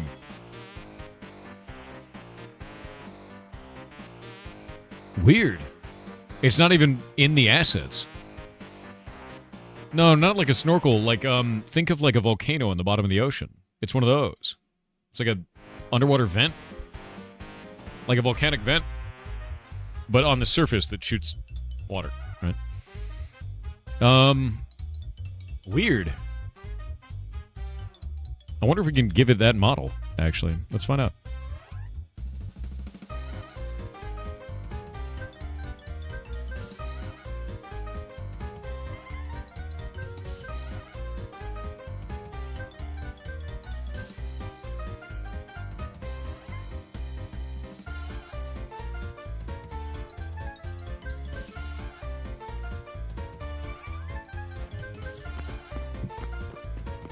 It's this. Isn't that weird?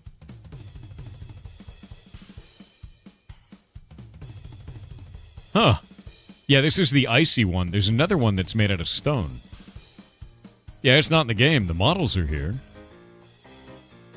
Weird, right? What does it look like it's made out of ice? Because that one is.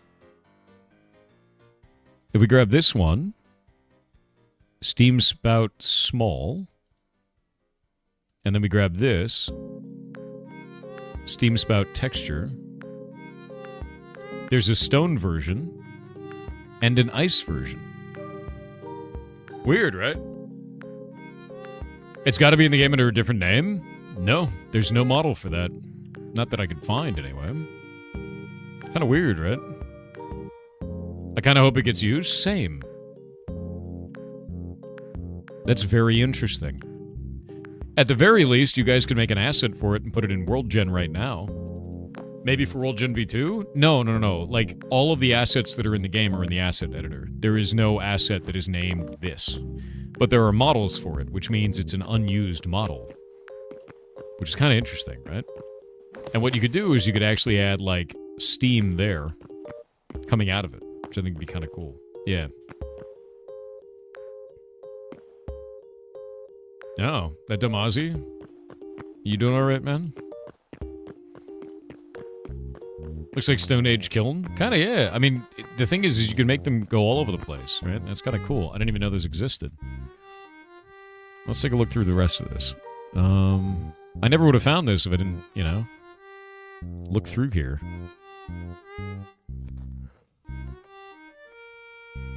Base shapes. Cube overlay. Half block. Lava cracks. Okay, this is probably what I'm going to do, is cube overlay. Quarter block. Interesting.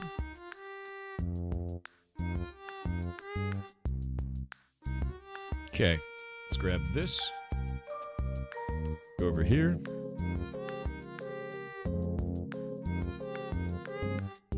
Get rid of those. Go into this. Copy that, put it in here. Go into here. Open model. Cube. Skip. It's a cube. Neat. Now we can extend this. Have you eaten today? Yes. I wonder if there's a way to stretch an object. Now is the time for me to learn how to do the things. Because I don't... Yeah, it's a literal cube. Can we copy pasta? Oh. He pretended to eat? You're right. And there's nothing you can do about it. If I did eat, you'd never be able to prove it. And if I didn't, you'd also never be able to prove it. All that I know, Fey Viking Princess, is that if Mirror asks, I will tell her that you told me not to eat. That is all that I know. Second tool top allows stretch. Nice, resize.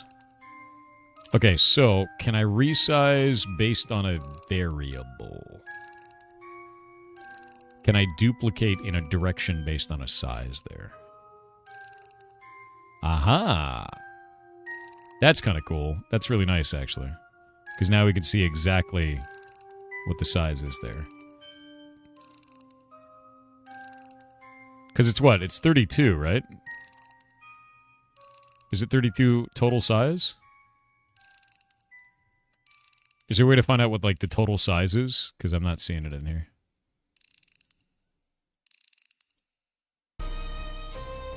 See the UV at the top, but I'm not seeing anything else. Top right under element, you can set the parameters of the dimensions. Your element. Ah. Ah.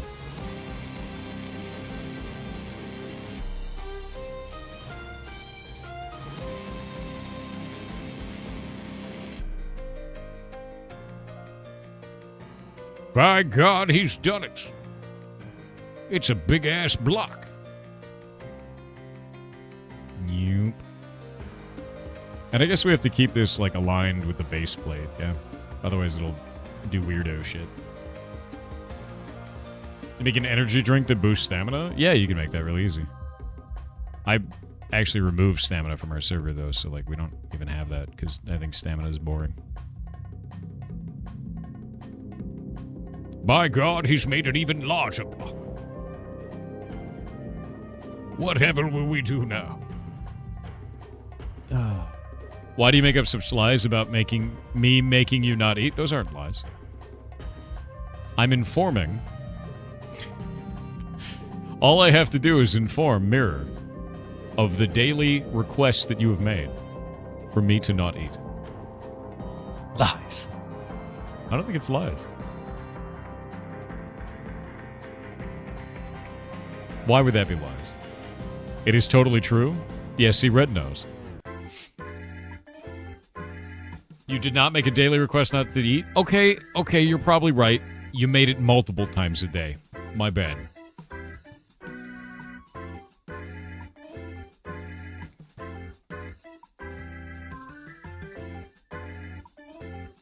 You simply said one time that you didn't need to eat, not that you couldn't eat.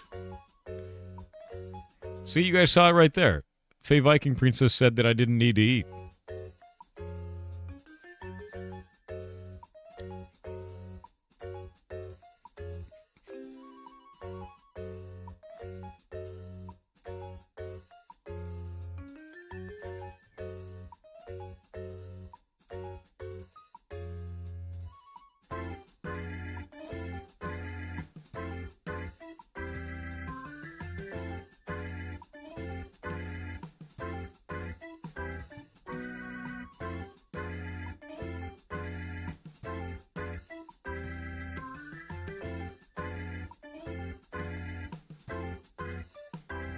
Gonna make it 3 blocks still. I really don't like the Snickers ad. What's Snickers ad? What are you talking about? Can we copy an entire object in this? Copy. Paste? No? It's not allowing me to create a secondary object? How do you create new objects? What? What? Oh, it just did it there somehow. Alright. Never mind.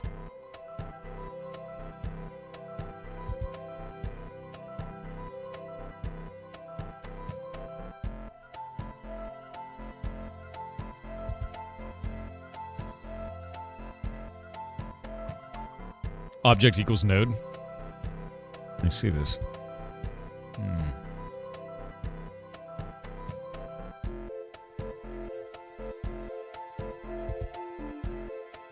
Rude.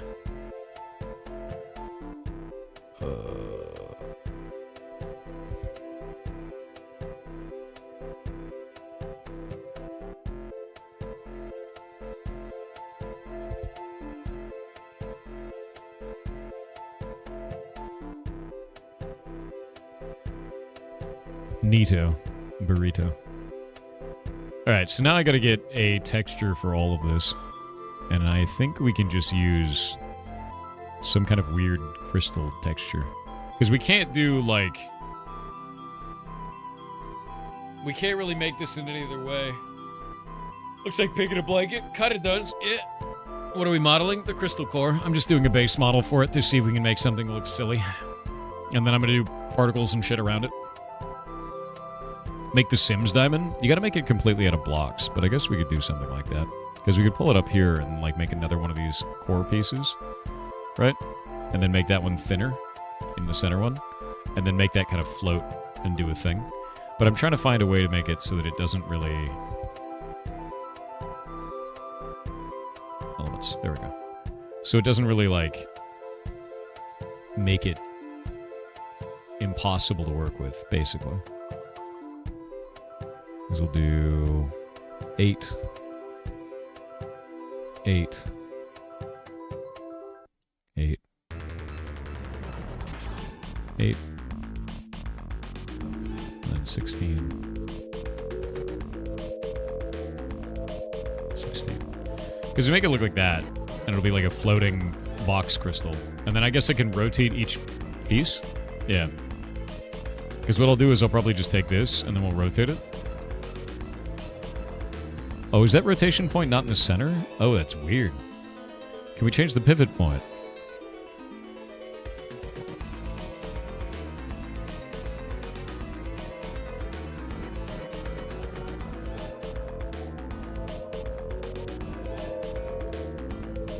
Yeah, that pivot point's got to be in the very, very center. The weird icon to the right is the pivot fields? Yeah, I'm looking at this right here. That's what I wanted. I just wanted it in there. Because then we can just take this and then... We do that by 45. and then take this one and do the same.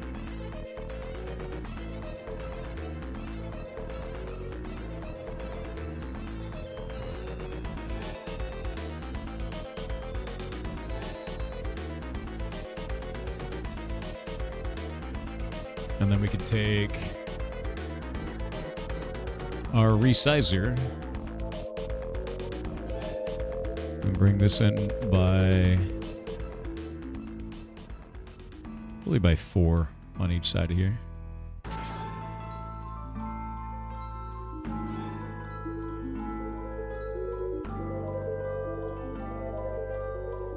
I wonder if we can get that kind of like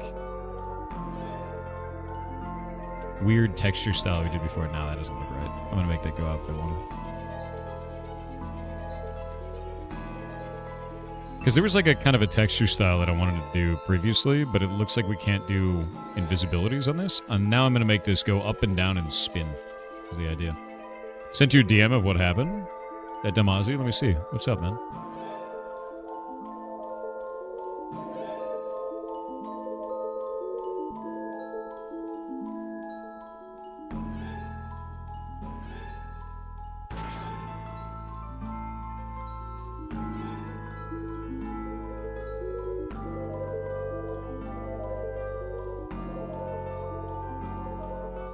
So that Damazi, you lost your Discord account the other day and you had to get back into it, and they're now getting into your other accounts. You need to, first off, get your phone, change all of your accounts' passwords from your phone.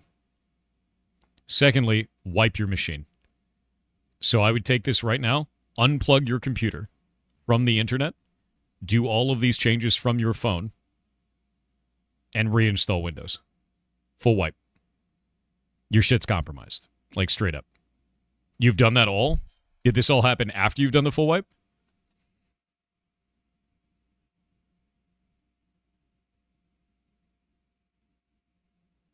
I mean, like a full wipe. This happened after the full wipe.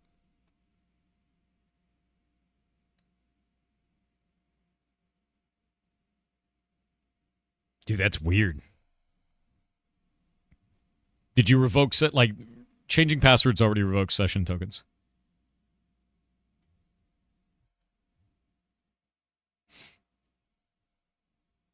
Had to reinstall all apps and everything. Did you change all the passwords on all of these accounts?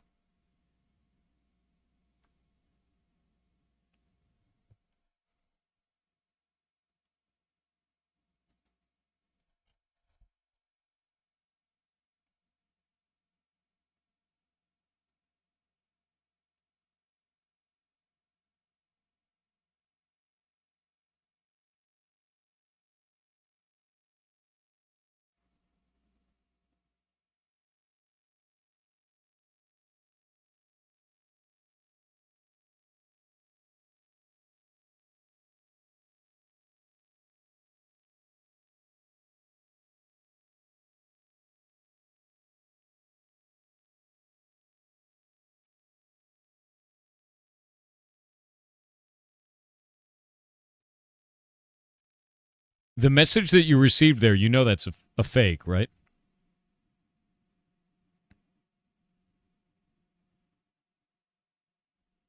You do know that message that you received is a fake, right? Okay.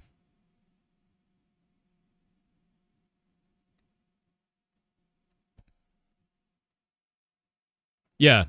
What are you talking about? So, that dumbass got owned the other day. His Discord account got taken. It's too obvious. I mean, it's more obvious because of the fact that at the top of the screen it says message from a user that's not your friend. Valve or Steam representatives will never contact you via chat. And this guy's contacting you via chat. So, like, obviously this dude's a scam. Go and report this to Steam because they have a guy named Valve employee on their platform that's doing that shit. It's actually insane. But outside of that, have you changed the password on all of your shit? That's number one. You changed the password on all of your shit. Yeah?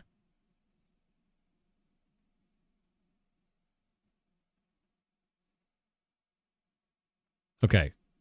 next thing you need to do, if you've already changed all your passwords, make sure you have two-factor on everything. Make sure you have two-factor. The third thing is take this screenshot, send it to Valve via the support system. Valve will likely send an assault team to extract this person from wherever they are in the world. The target will be eliminated.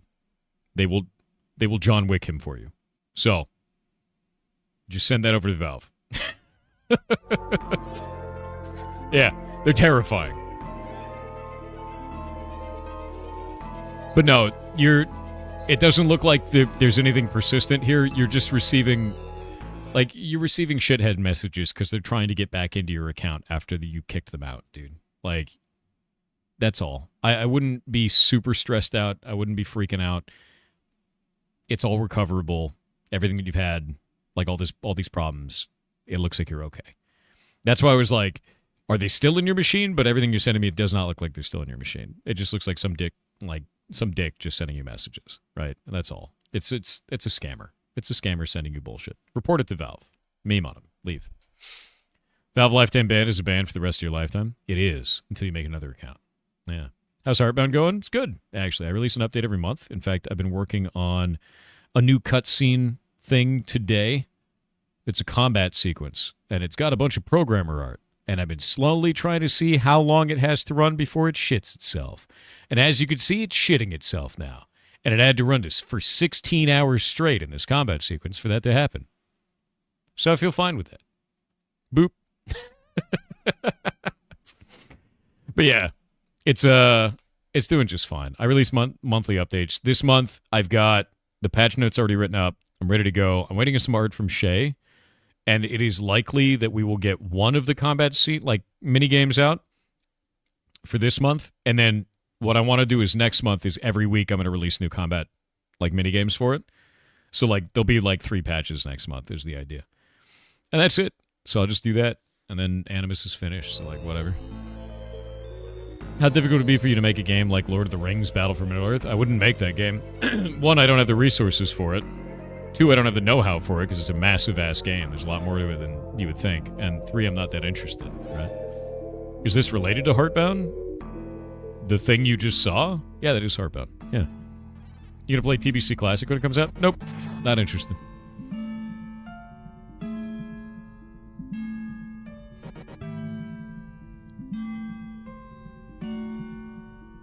The message was when he had my account. He removed all my profile customization and blocked my whole friends list, then sent the message. I see. Yeah. Wouldn't that be too much to do in a week? It's lots of work? It's actually not. So, one of the things you may not know, the thing that takes me a long time is writing. The thing that doesn't take me a long time is systems design and implementation. That shit's fast.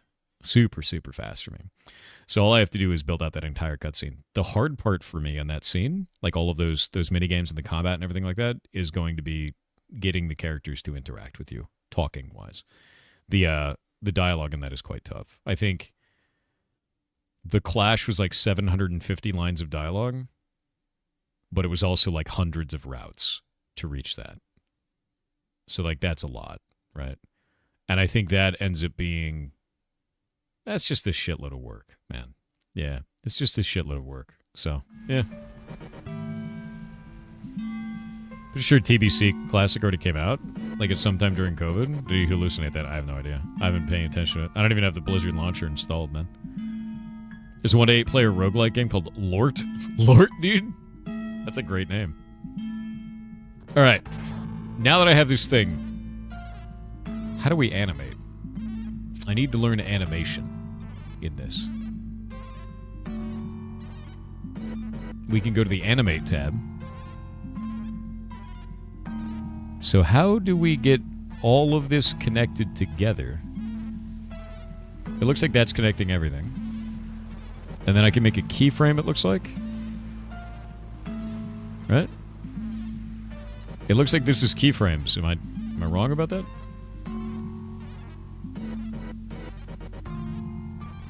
And then we can take this and rotate it so that on this keyframe You have to select an animation to do this. Oh.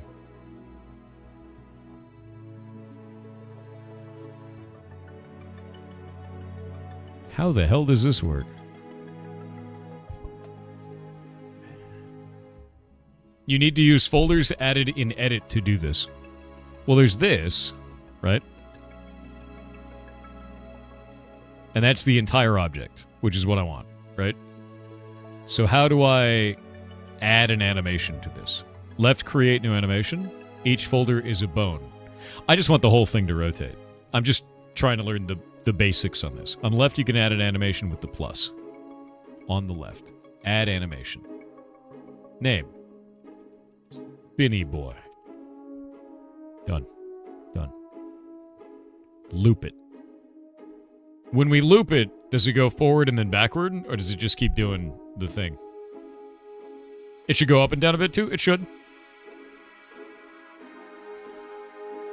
Spinning thing. Start delay, loop delay, no delay. Snapping.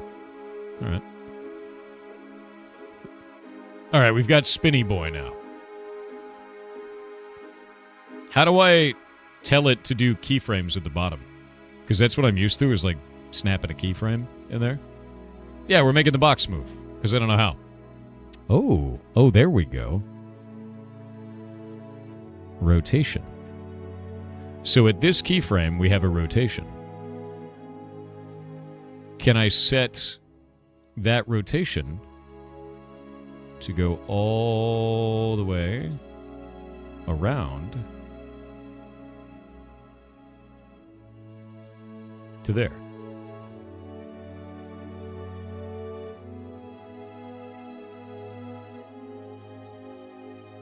So you can't do it as a full rotation.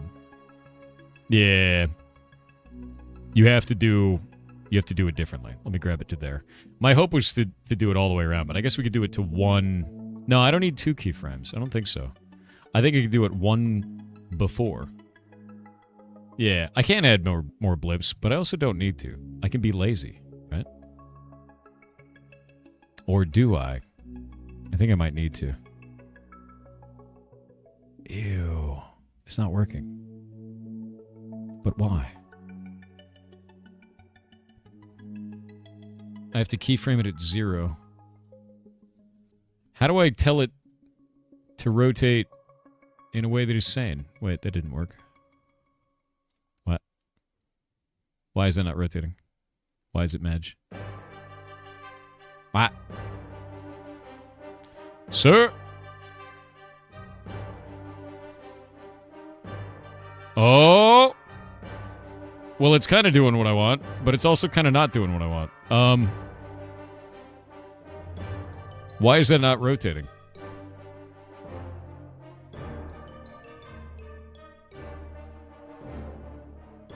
I don't understand. Because this is what I want, but that is not working. I'm clearly selecting this. Keyframe rotation, 0. Keyframe rotation, 360. Play. You son of a bitch. I'm in. All right. Keyframe rotation, 359.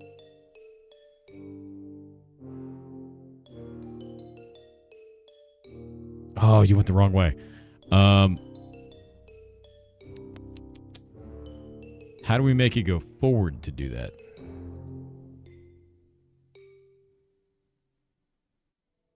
Negative 359.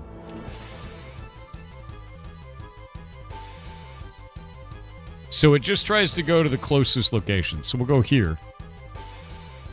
I understand now. I understand. We have to do this. We have to do this in the lamest way possible. Another rotation node. Another rotation node. And yes, another rotation node. And then on this one, we do 90. And on this one, we do 180. And then on this one, we do 270. And then on this one, we do 360. My God. And then it spins. All right, this is really easy to understand. Look at it go! I kind of want this to be an even longer animation, though. That's a bit too fast. At least I understand now. And now we gotta get it to go. Whoop.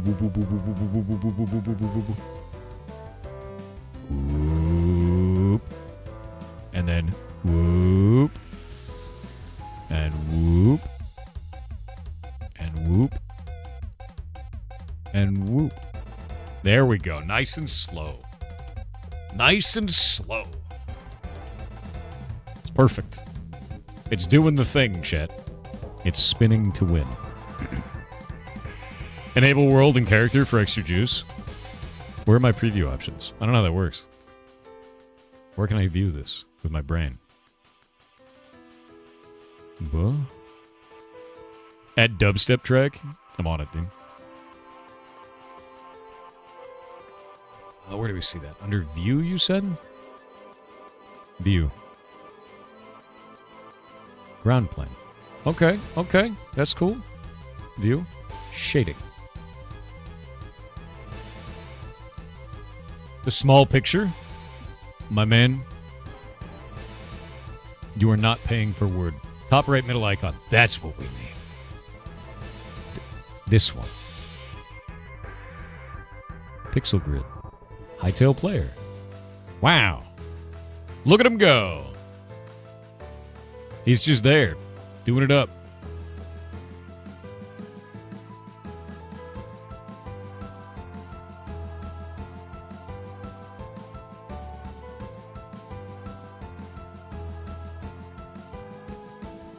Ow, that hurts my whole eyes.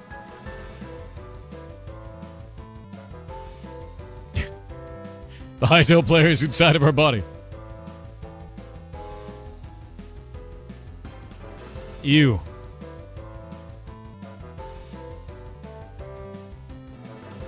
Sending him to space, dude. Space crystal. Done. Alright. Hightail's at the bottom. Why? Hightail's on top. Ridiculous. No, that's really flashy. Why is that happening? How do I turn off the floor? Ground plane. That is wild. That looks really good. Just the wrong shape, sir. That's actually really cool. Yeah, that's actually awesome. There's a lot of Z fighting there a minute ago, yeah. But look at that.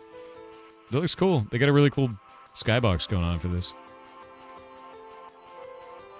You can tell it's a skybox by the way it doesn't zoom. But these are actually blocks. Neat.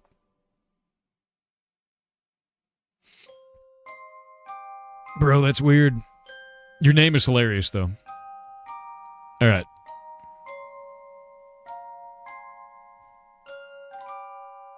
Do we have reflection height of materials? Yes, you can do reflective materials. That is actually defined inside of the texture itself. I think under paint. I might be wrong about that. There's it might be under edit. Edit, element, shading mode, reflective. Yes. You can make these all reflective if you want to. So yeah, that's the thing. Yeah. It's pretty goddamn cool, actually. I'm going to change all these to always lit, though, because I want it to be like a glowing crystal thing. So, yeah. Like, I'm kind of excited for that. So. More. No, it's element. Your element. Fifth element. We could add all kinds of other stuff to it later, but for now, it's just kind of a basic model. You give creatures glowy eyes at night with a toot? You can. Yeah, there's a lot of people who did, which is kind of cool. Oh yeah, Creeper, we already talked about this earlier.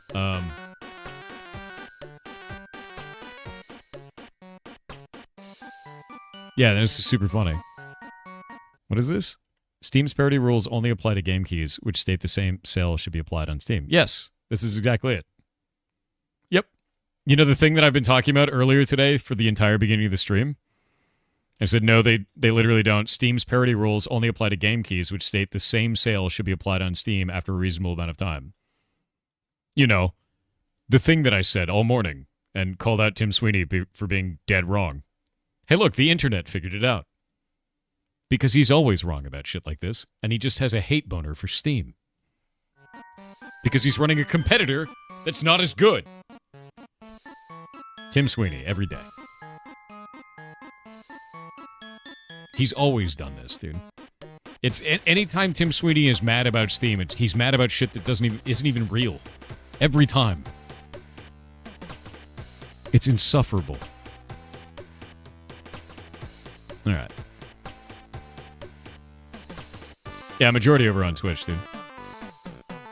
Yeah, almost everybody's over on Twitch then. Does Blockbench use tweens? Yes. We're tweening. Because we can just do this and set up keyframes and it just, you know, it just does it. Which is kind of neat. You know? Have you tried Project Gorgon? No! But Project Gorgon is really goddamn cool, actually. I know what that is, and I think it's awesome. That was, Zafroth told me about that originally. Zafroth tells me about a lot of games, to be honest with you. Let's pause this animation. We're going to move there, and then do position. And then position. I'm going to position on every one of these. Actually, we're going to do it on halves, because halves makes it more interesting. There we go.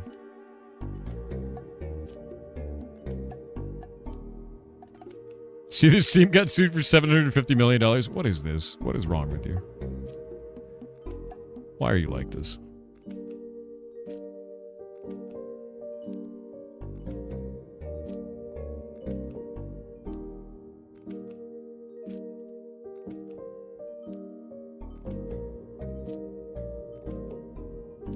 I need to click this one. There we go.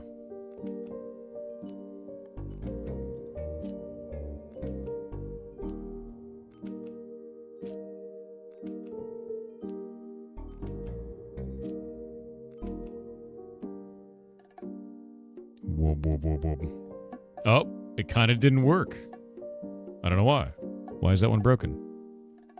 You broken, dude? Oh, for some reason it went to that one. That's weird. Huh. No, we're going to take that back down. I don't know why that's doing that. We'll go up here. Take this one and make that one go up by 16. Then take this one and then that one. Make that one go up by 16. Look at it go. It's doing a thing. Although it looks a little bit weird that way because it's kind of bouncy, right? More gamer oil paintings. Gamer oil paintings. Oh, it's that dude from the other day.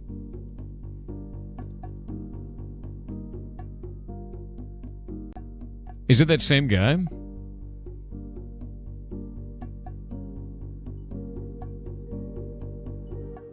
I think it's the same guy who's drawing the oil paintings. Yeah, that's cool. He was like oil painting all these scenes and then like had all the art to show that he was actually doing it. Let me grab one of the other scenes for this.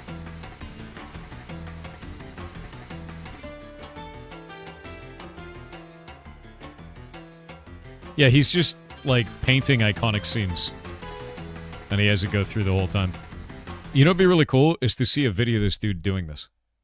I think he could do some really cool shit that way. Honestly. Yeah. Yeah, I need to do that, Mag. Right now it's just kind of like simple movement. Pause at the top and bottom for a couple of frames. It's not even pause. It's slow down a little bit and speed up a little bit. So it'll be that kind of a thing. But no, this is cool. It's really awesome, actually. So what we do to fix this is we take this.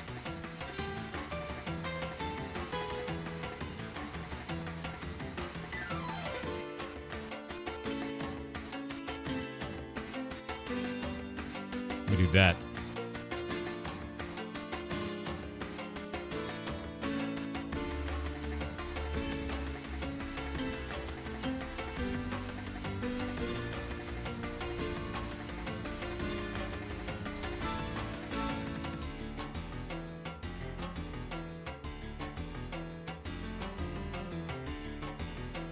I'm gonna go like this. See that? See how that one looks smooth? Ooh. There you go. We just do that over and over again.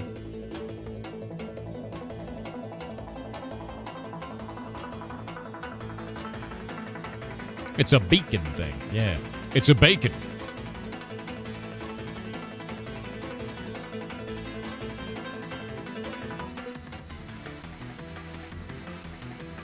Oh, glorious bacon.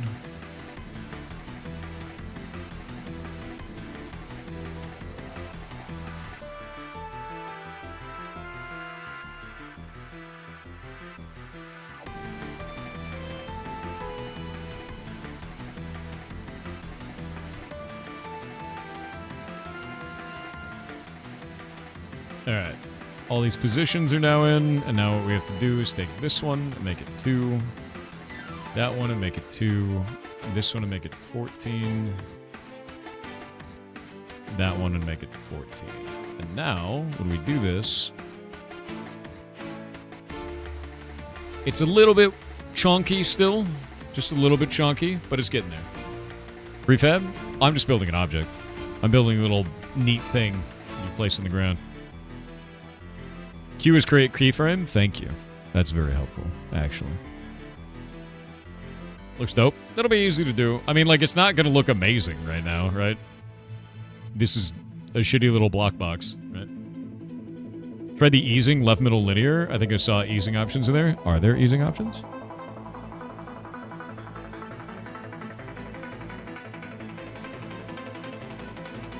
Ah, that is a huge help. Hold up.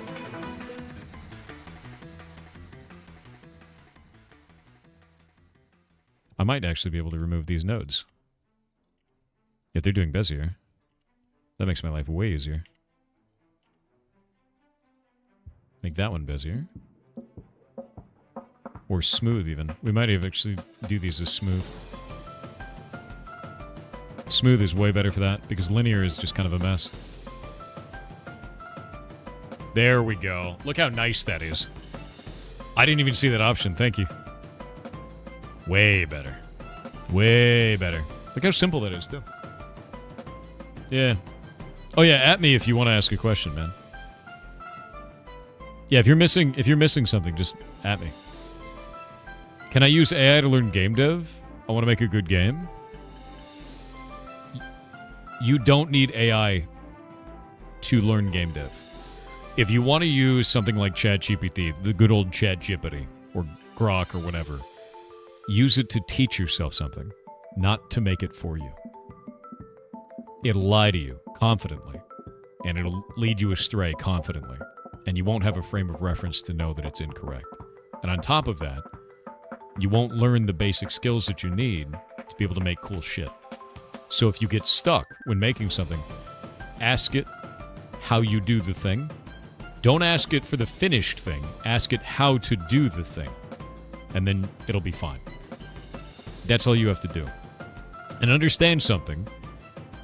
LLMs can only tell you what has already been solved. They can't solve something new.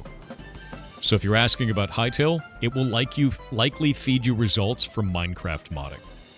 It doesn't know this shit yet. It's too new.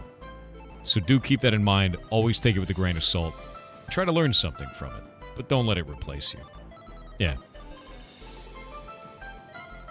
R is rotate, S is scale, V is move.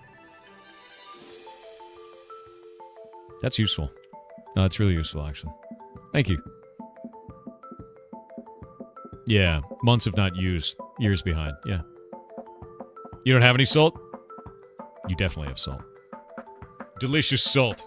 Play League of Legends, you'll get more. But you lie to yourself as well, way more confident. Welcome to the human condition. I think this looks fine. I want to give it a texture now. I have not made a custom texture. We don't have a UV map. I have to create a texture. Pixel density is going to be 64. I think it's got to be taller, though, yeah? It's got to be a 128. Because it's a whole thing.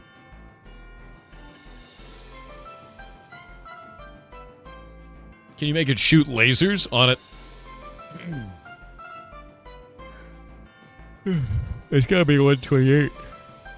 Rearrange UV. Box UV is fine. Okay. Should be able to do that. Wow, it actually sets it all up for you directly. That's actually boss. That they do it that way. No, that's such a good way to do this. Let me see if we can make another texture of size 64. No, there's no good way to do that. The resolution would be too low. I guess we could actually do it with 64, and the resolution would just be very low on these. Like, if I draw on this... Actually, that's quite nice. At 128, it's kind of a little bit too much, right? There's too much detail in that. Yeah, there we go. We'll keep it at 64. Because look at that. That's much nicer. I'm in Blocko Bencho. Block Bencherio. So we can make the benching blocks. I think this is the part that really makes me happy. Like, watch block bench. I can actually just draw from here down over that and then onto that. And look, it's drawn on all of the faces on the top left. So you can draw, like, angularly from this. Isn't that wild? And it's drawing on the texture pages. Block Bencherino, dude. Anyway, we can export it with that, which is kind of cool. Let's rename that. Can we edit the name? Sir, I wish to change the name of this shit. Screw it. Save as.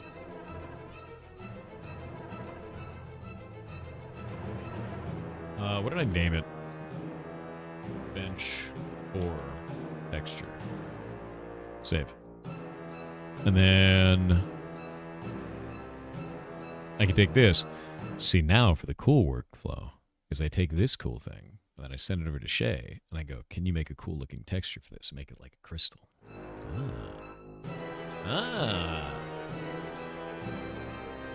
Oh yeah, you can do like 1,000 cubes in a model and it doesn't bat an eye. Yeah. It's actually wild. Export as Hightail Blocky model. And we'll call this one Bench 4. Save. It's limited to 255 nodes per model. Oh, is it actually? I thought you could do more than that. I actually thought you could just do an insane amount. You know what it might be? It might be that people are doing 255 and then just spamming the object. That makes more sense. What do you think, your Hempstead Desert? I have no idea. Ugh, I have no idea what that is. Where can we download our own Shay when we have textures for our own stuff? You can't. So go on the internet. Talk to people. You did 1,000. Did it let you do it? 1,000 cubes is nothing compared to the number of triangles and models in AAA games these days. True.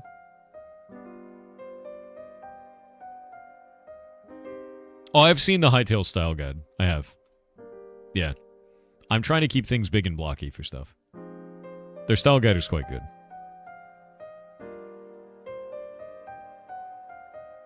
The advertising for the WoW Midnight's housing stuff is just sad to watch.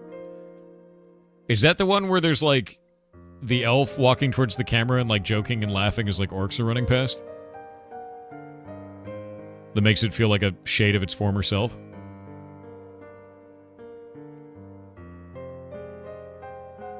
Feels bad, man.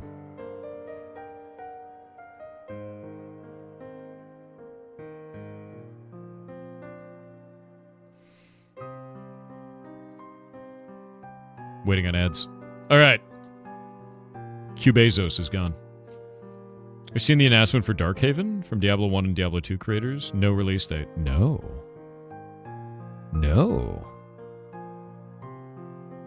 First time I've seen you streaming something other than Heartbound. What happened? I feel like that's a lie. You've never followed this channel. This is your first message in here ever, and I haven't streamed development of Heartbound on stream in over a year and a half.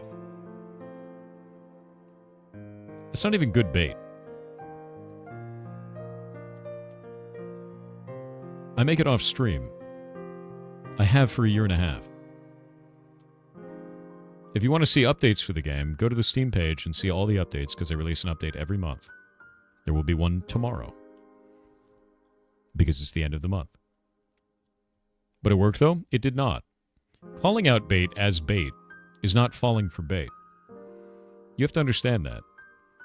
It is important to call out bullshit. And you can do it in a measured manner. I'm not shitting and screaming about it.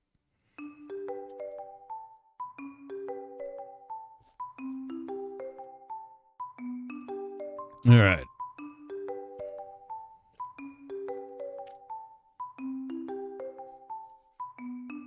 So let's export this thing and see if it looks good at all. Also, this top piece looks like it rotated wrong. I don't know if I like that. I'm going to take the top one. Edit. Grab that one. So, where's the node? You. Can we rotate this now, or is it going to cry? It might cry. Oh, that's the wrong one. That's the one. There we go. Now we'll go back into the animation and see what happens. Still works. Cool.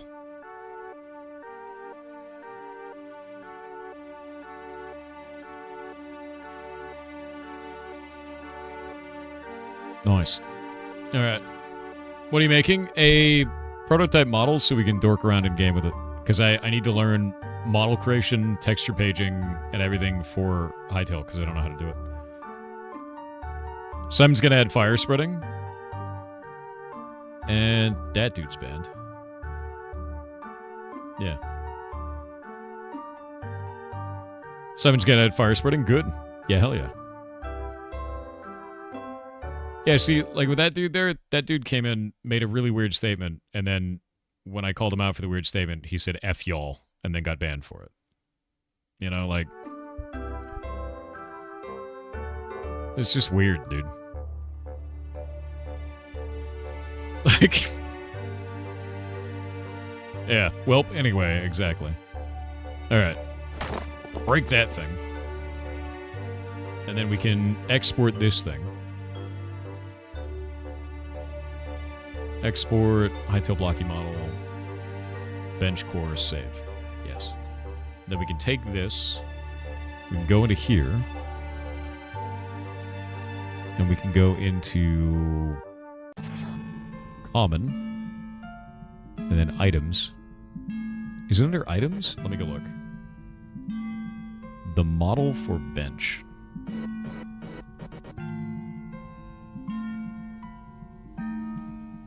It's under blocks, benches.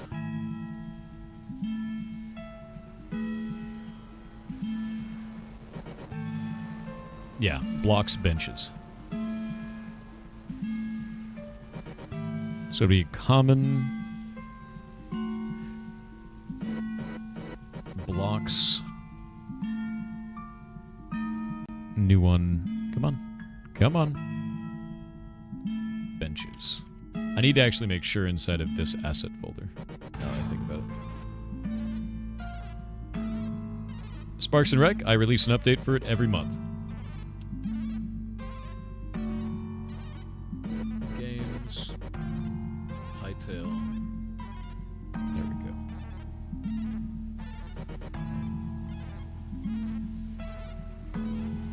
Yeah, see? Install. Release,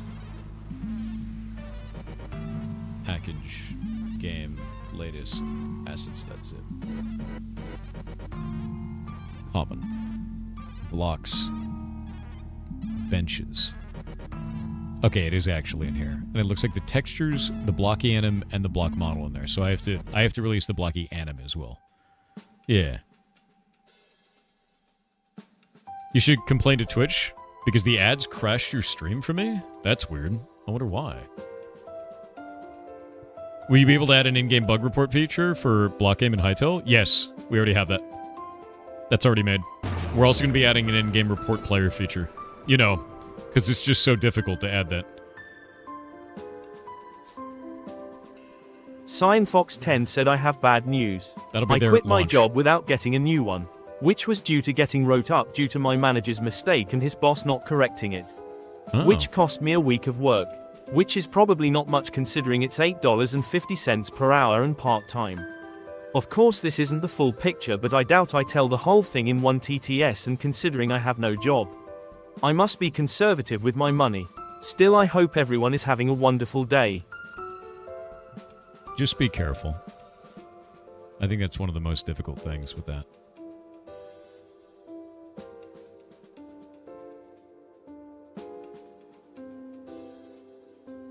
Bench, core, animation. Save. Alright, so we've got bench core animation. We're going to go back over to paint, bench core texture, and then bench core model. Alright. And now we've got that, and we can go into here, and we're going to put all three of those in this. We'll grab that. That is the wrong folder. That's the one for benches from Hightail Core.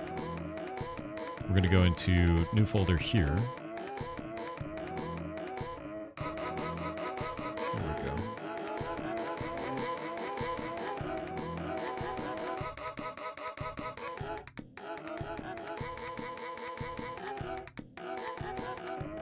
Nice.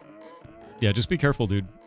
Like, don't put yourself out there and lose your job if you don't have something as a backup. I think that's really dangerous right now. And I hope you make it through it. And I know you will. It's just tough.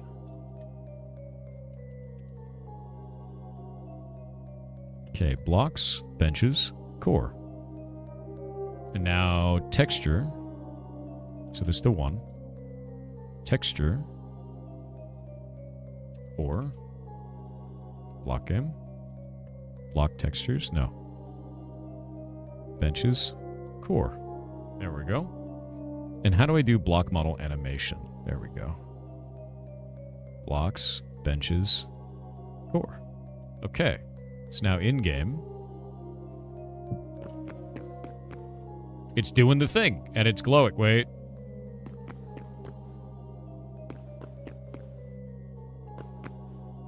Why did it stop animating? Didn't stop animating there. It's also like pausing now.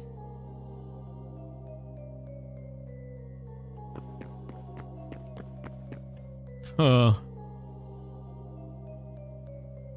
Because that's not the way it looked in here, right?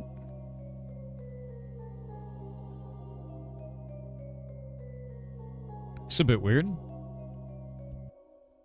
It's not looping, yeah.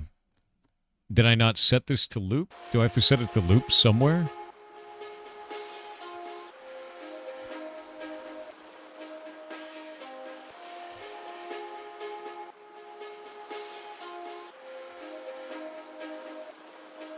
Yeah, it's set to loop.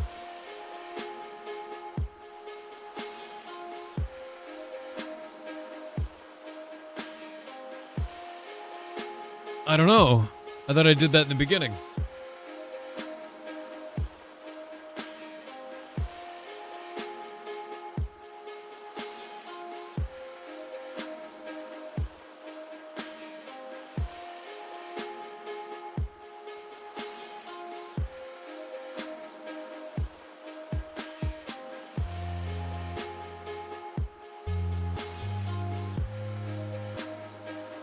Maybe it's an independent option inside the actual asset editor as well? Could be.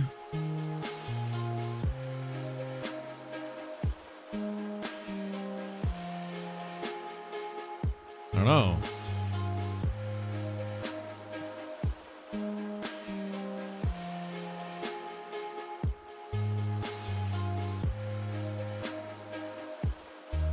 Huh.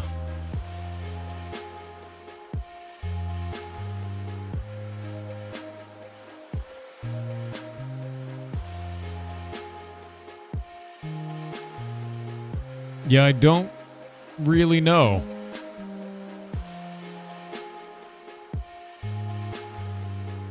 It's also not aligning with the center of a 4x4 block either, and I don't know why that's not working. Because you can see it's not... It's like not doing what it's supposed to there, you know? Like it should not be aligned on a block. It should be aligned there. If that makes sense. Is the timer at the end of the frame? What do you mean the timer? Like the whole animation is set to loop, right? Is it at position 000? Might be.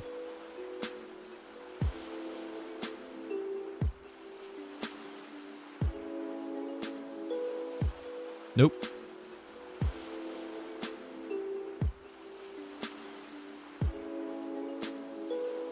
Pivot point is set to 0.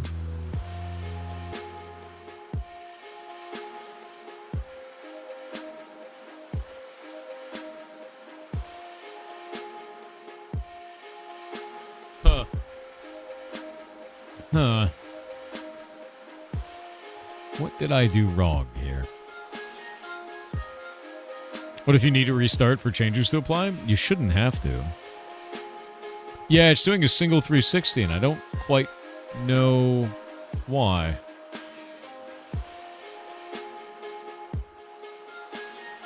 It aligns the quarter blocks and not the main block, so it just offsets everything to 1/4 of the center's rotation.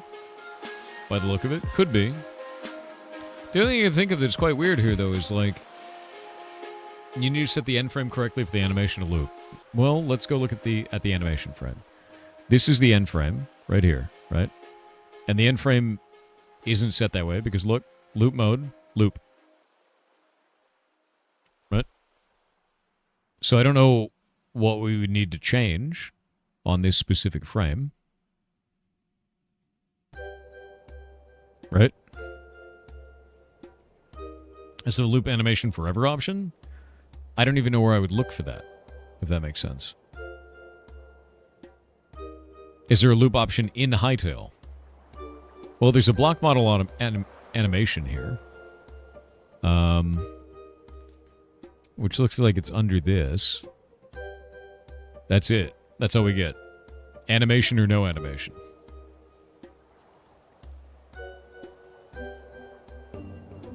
Is there anything you guys know that is constantly animating? State at the bottom. State isn't used for that. It's used for different states of the object, like filling them with water or not.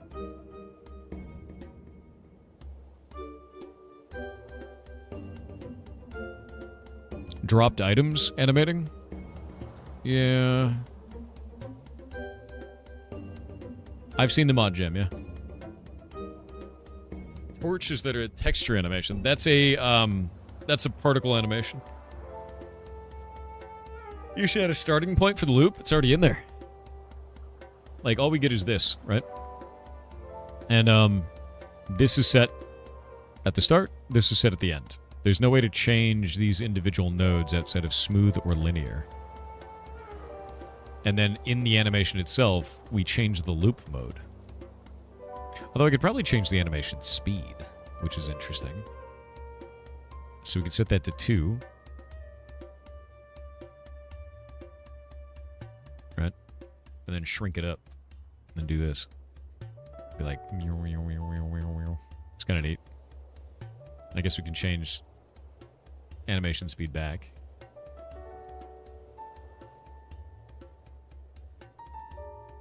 And confirm that. And we can set it back to being slow again. Right-click on the animation properties lets you change the loop mode. I mean, I've already done that, right? When we right-click on this, the loop mode is already set to loop. So, you know, like... I exported it as a loop, so... Yeah. I already saved it with the loop. That was like that originally. I exported with that loop. So I have no idea, man. I'm really confused. The little disk means it hasn't been saved yet, because we just changed stuff with it, man. The one that we exported is the one with the loop saved, because it was there in the beginning. Like, here, I'll just do it again, but that's not going to change anything, because that was the exact same animation. We haven't changed anything. We've just changed settings and then changed them back. Maybe get stuck in the loop again? Maybe. This is really weird, though. You making mods for ITIL? Yes. And I'm trying to figure out why this isn't functioning the way that it should be right now. Like, we take this whole thing, dump it up into here again. Get back into the game. Break that thing. Drop that thing. And it's still freezing on animations and then stopping at the end. Why? Yeah, it's really weird. It's like chunky on the animations too. Like, look.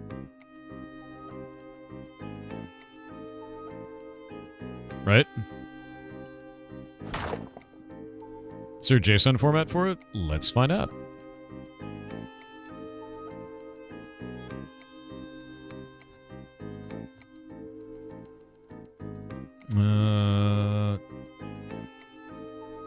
We can get rid of that. Go to common. Interpolation type smooth. Hold last keyframe is set to false. It didn't save the loop.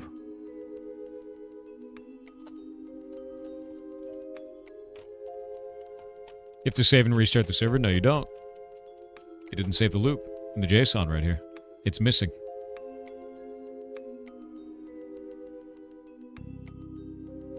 It's got linear for these nodes. That's fine. Yeah, the smooth types are causing problems.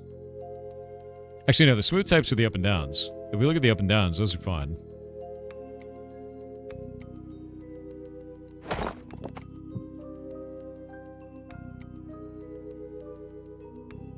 I was doing weird shit.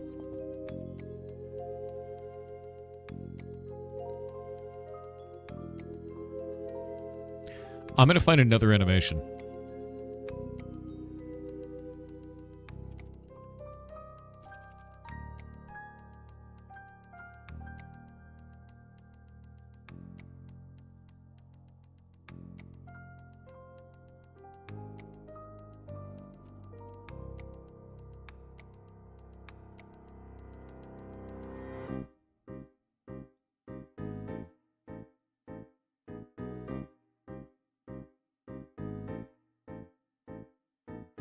Is there no flag for movement?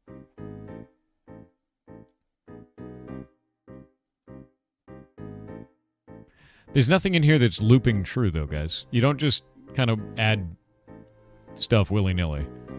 The idea is to figure out why it's set up like this and what is wrong.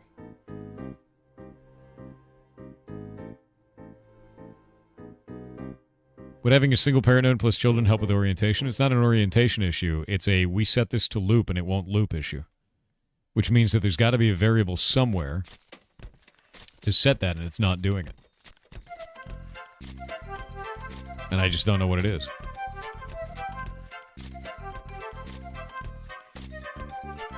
Like, this is animated. Hold last keyframe is set to false.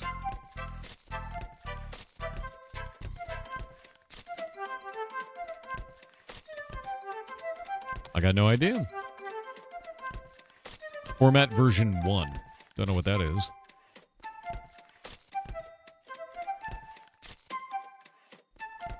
Format version 1.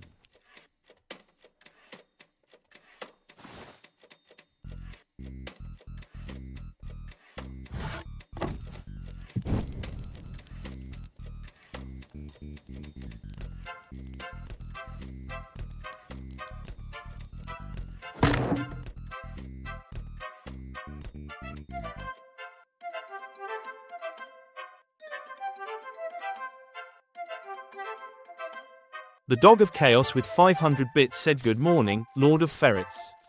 Update on the data pack backport to 1.7.10. I found out how Minecraft 1.20.1's registries get initialized. Simply put, deferred initialization of classes that contain only static members, IMO, sounds like a spell or medical diagnosis. Anyway, 'tis one more step into the mire. You got this. You got this, dude. Yeah, we got format version 1, duration 240, hold last keyframe false. It's all the same stuff. What is causing it to stop? Look at another rotating object for clues. I can't find another rotating object. Can you think of one by chance?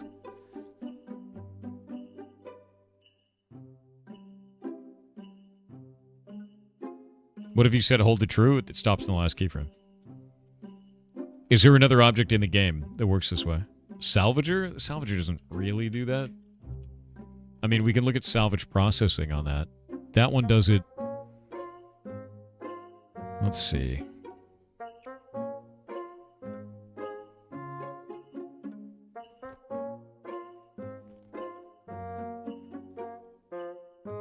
Nope, nothing in there.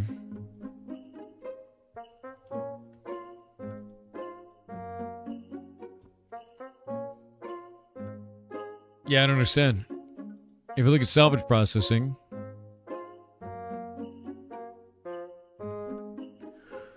there's nothing fancy there at all.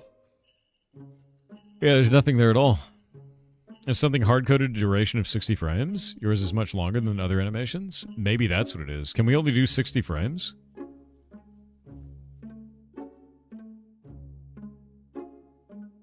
The totem.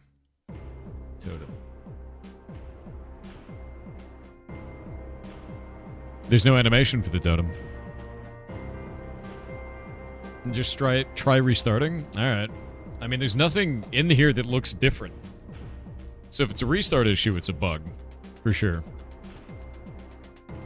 We tried the Ore Smasher afterwards, too. Yeah, that's why I'm confused, dude. What if you start the animation manually through states? That sounds like a bitch, though. I don't really want to do that. Because this needs to be something a player places down and it just runs, you know? Jonathan824 said, Thor just wanted to thank you for all your positive words here and advice for upcoming streamers as one of those in the 7-year journey I hit affiliate yesterday. Nice. Man, it feels great and I feel I have a part of you to thank for it. Every time I felt like quitting, I would always hear you words of encouragement. Do it. You are truly a godsend to this community. Glad you're here, brother. Nah, dude, you're awesome. Thank you very much. Thank you very, very much. You're rad as hell, man.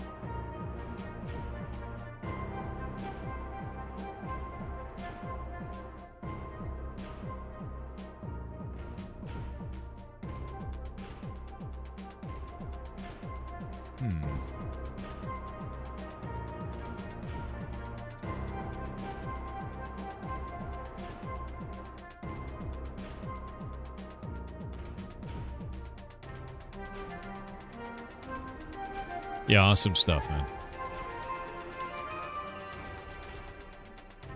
Spider cocoons have an animation. We'll check that one out. Nope. Look, it's still slowing down. Used to see me all over your For You page. If you want to see my shorts and videos again, unsubscribe from the channel and resubscribe. We've had a ton of people in the community deal with it. Best way to do it, man. Let's see. Is a bug with start delay as well? It seems like it. It seems like something's gone wrong. Is this constantly animating? Man, I hate looking at that. Alright. Gross, man. Yeah, really gross, man. Alright, so let's take a look at this.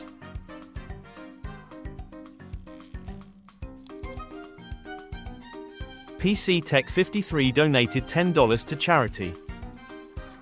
Thank you for the $10 to charity, you absolute mad lad.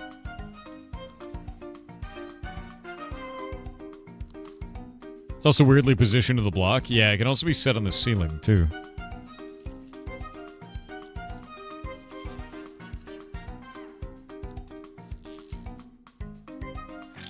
It's all set to smooth. Why isn't this working, man? Ugh. Animated cocoon lamps, yes.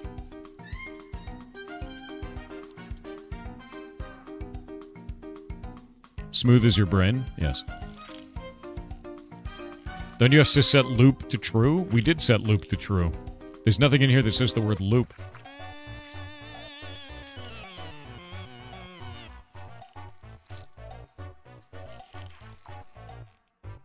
Yeah, it doesn't contain the word loop in this. And it's just looping. Is it on the object? It's got to be on the object then, yeah?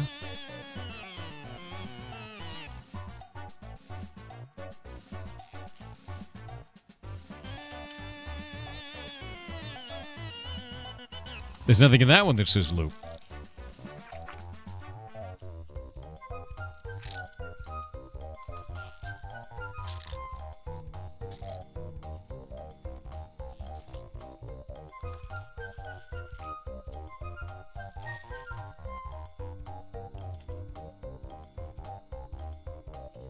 It's set on the object. Oh, why is it set on the object? Oh, that's so annoying. Okay, I'm going to say this right now. Why does Blockbench have the ability to export a looping animation if we're setting the ability to loop in the object itself, man? Wait, is looping true set for the sound? I bet it's the sound. I bet we're getting debated right now. That's a gross noise. We're going to listen to every second of it. It's the sound. God damn it.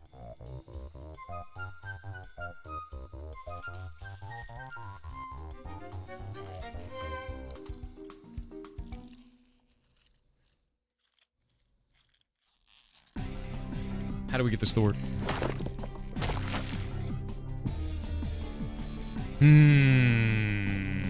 Don Join with $5 said after you sous vide your hash browns, serve with clarified catsup, egg popsicle, freeze-dried sausage links, and air-fried dry toast. Ew. Ew. Ew. That's ew. Olishus said hello Thor, 5th of the fracking 5. I cast perpetual moment before a sneeze. I cast never sneeze again. Doesn't sound bad. Do you think of the implications? Techie Corey said well at 32 years old, I finally got diagnosed for ADHD, moderate to extreme, and will be starting some stimulants to see how they work since studying is exhausting for me and I lack focus to try new things. The road to offensive hacking and certifications, here I come. Maybe the next game jam too. You got this, dude. Understand something? I've known a lot of people who go on drugs for ADHD. When you do, you're probably going to sleep a shitload at first, which is really interesting. So, do keep that in mind. Mark out some time for like, I'm going to start it now, and 12 hours of sleep. Cast one continuous sneeze? You would. Why would you cast that on yourself like that, Golomatsu?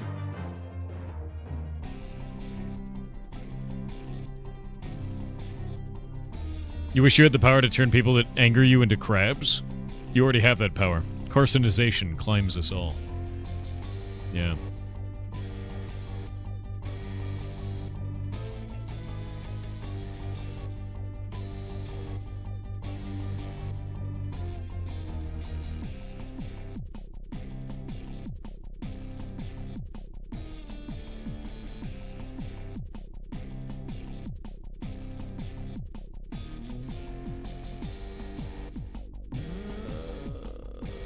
Waiting on ads.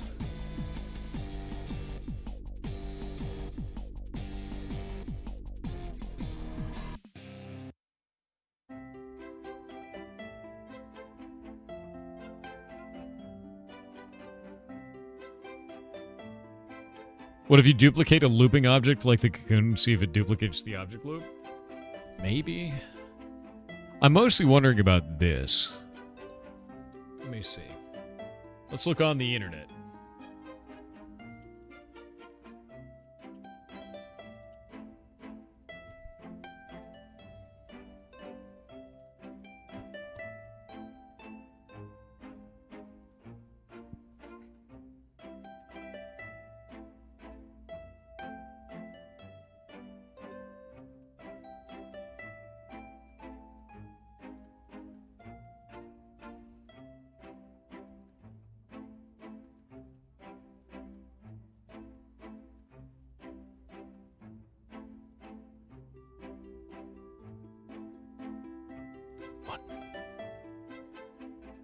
I wonder.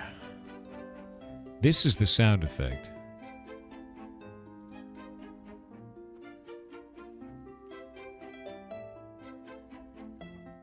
What if this is stupid and is looping for both the sound effect and for the animation?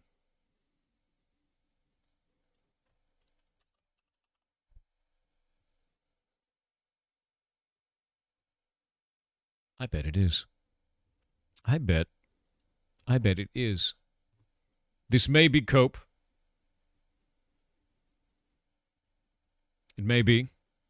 I don't know yet. Where's the goddamn animation? Where do you live? Where's our sound effect? Because there's blocky model. Draw type model. Yes. Material requires alpha blending, model scale. Where's our sound? Sound set ID. Looping. Just...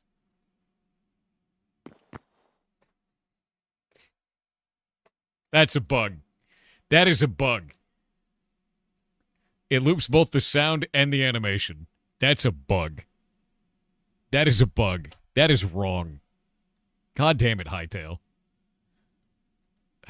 We're turning that bug in. Yeah, we're 100% turning that bug in. Because that animation, that is all the way down here.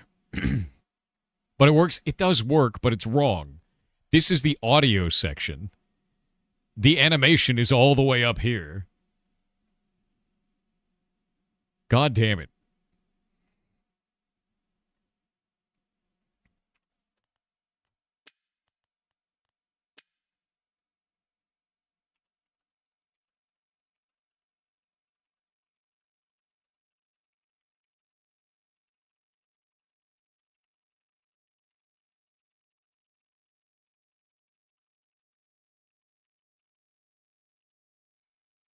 Yeah.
Be gone!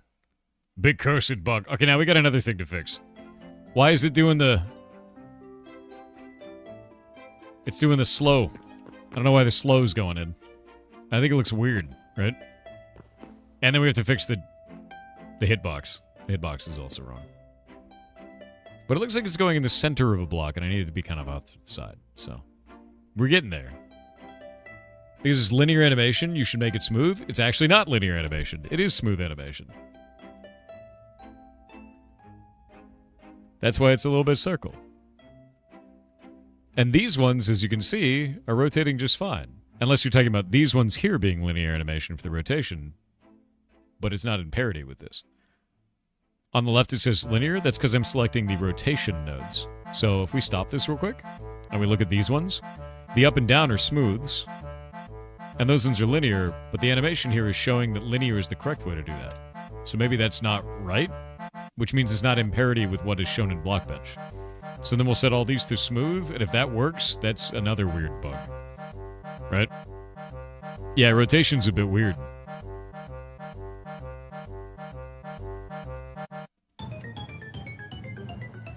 Oh, even weirder. Now it is displaying the bug when it's set to smooth. Which this one is displaying the bug when it's set to linear.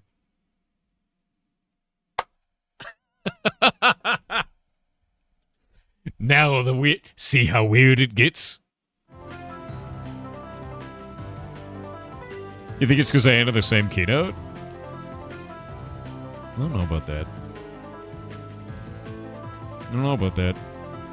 And if we look at the block bench, let me go look at this, right? Got bench core.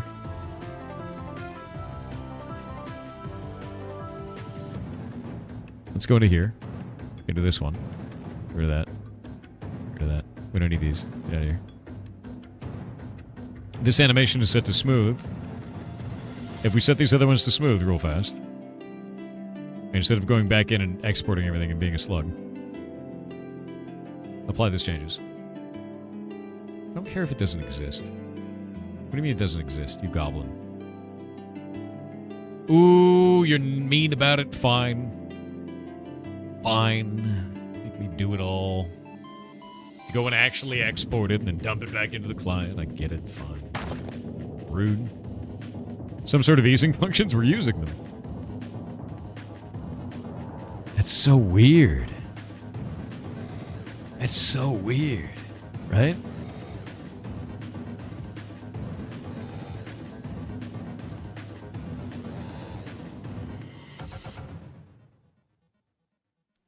I'm send him Bezier. Right?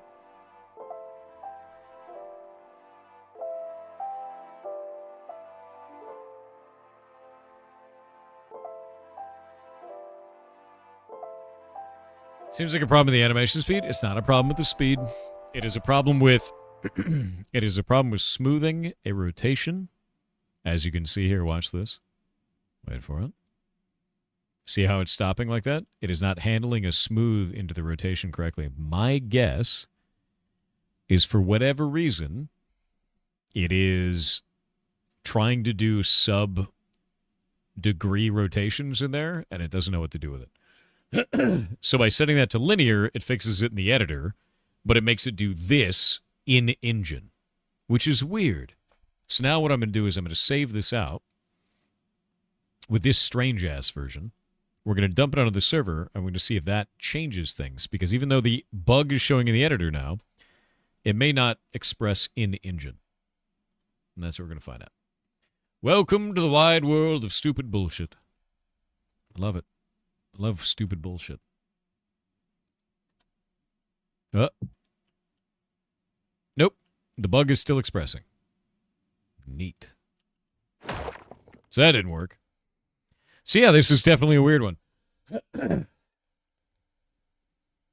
What are we making? Sadness. Infinite sadness. Because if we set this to linear, we no longer have this problem. As you can see. There is no longer a problem there. So, maybe we delete that note at the end. Because now it's not set to itself anymore at the end there. Maybe I do that. Then I save it out. That could be the issue. Save that one over the top. Because I'm full of slime. Take this animation, throw it over the top here. Because then we don't have two nodes with the same output. Take this.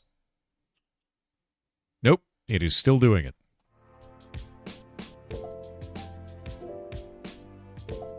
Why does it need so many frames? Can it not just rotate? Because it's got to rotate slow. And I don't think we have a animation speed.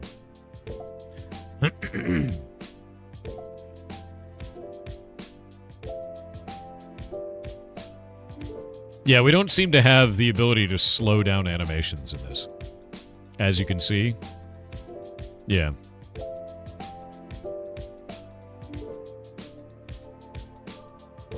Troubleshooting animation is choppy, saying add more intermediate keyframes. It's not choppy, though. It's only choppy in engine. It is rotating too fast when expressing the bug, though. No, it's rotating too slow when expressing the bug. It's doing that at the 90-degree angles. 7 ads, thank you for the 25 gifted subs. That is incredibly nice of you. That is a lot of subs, my dude. That is huge. Jesus.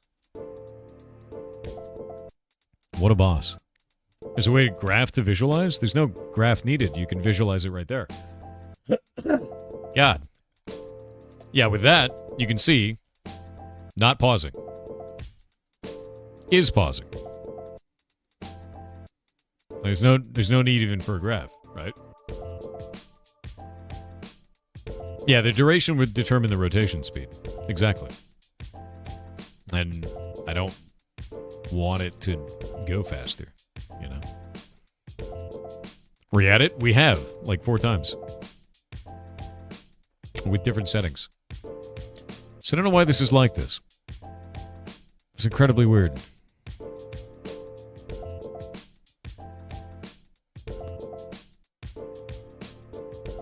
Huh.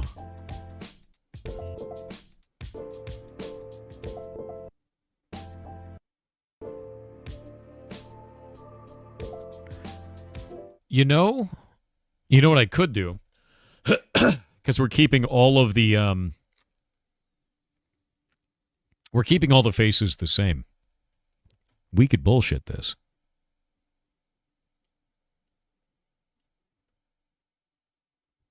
Can we not make this smaller? Stop. What are you doing? Why? Why would I let me make, Fine. How short can an animation be?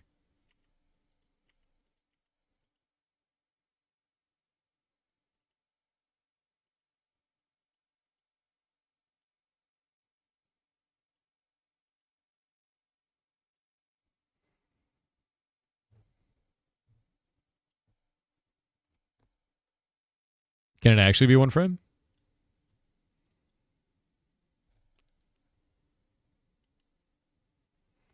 We got 0, 0, 90, 16.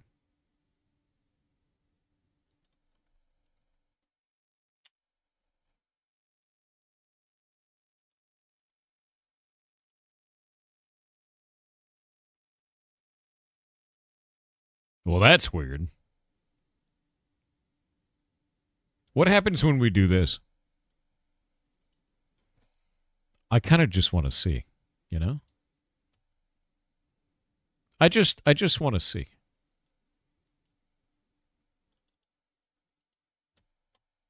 It's evolving. It's not evolving. It's devolving currently.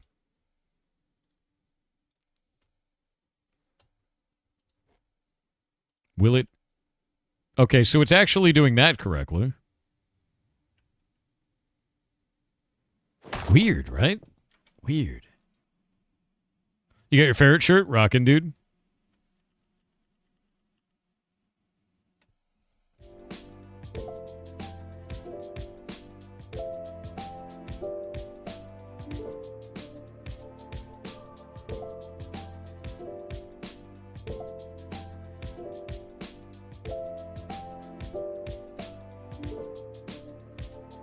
Yeah, it's interpolating as if it was set to smooth, even though it's set to linear. That's what's going on there.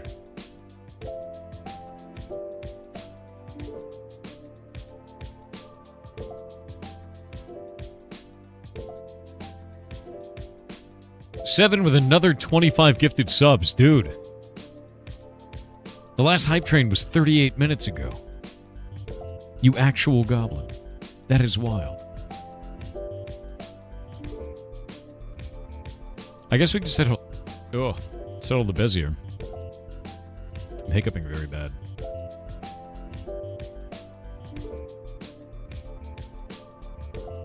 Thank you very much, man. Seriously. It means a huge amount to me.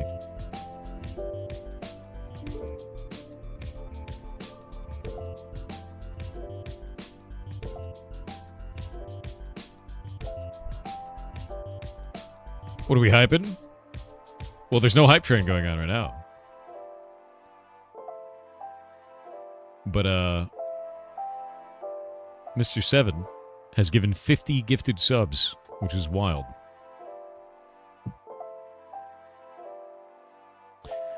So what it looks like when it's rotation, it is set to, even when it's linear or Bezier, it is expressing as smooth. For some reason. I don't quite understand what the reasoning behind that is. It's got to be a bug, right? If you want to make a short animation, you have to replay the animation instead of looping it. It looks like it completes it as a loop instead of replaying the short animation. Okay. At that point, we would cheese, where we do half of this animation. So what we do is we take half the animation here. We'd set this back to linear. I don't think this is going to fix our problem, though. Our problem is that it's expressing linear incorrectly. And I feel like that's a hightail bug. Because this is perfect. Look at this. See that? Right? Like, that's not broken, right? Sup, Zion? Or Zin? I don't know how to say your name. Really seems like a hightail bug. It kind of feels like a hightail bug. It feels like it would be because it's really weird. Even the Blockbench creator says it's a hightail issue as of right now. Do you have a link to that?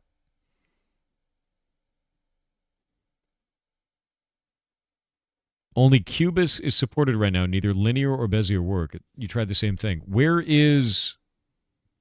What do we need? Cubase. We don't have that option. Can you post here? Yeah, post. I'll still see it. It'll get deleted by Nightbot, though.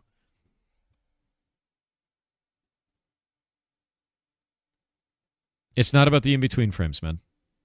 Yeah, that's not it. These are positional frames down here. Like that. This doesn't work. There's no in-between frames for rotation. These right here are the only rotation frames. These down here are up and down frames. See? Turn those off. If I turn those off and turn these back on, it just does this. So yeah, that's not the issue.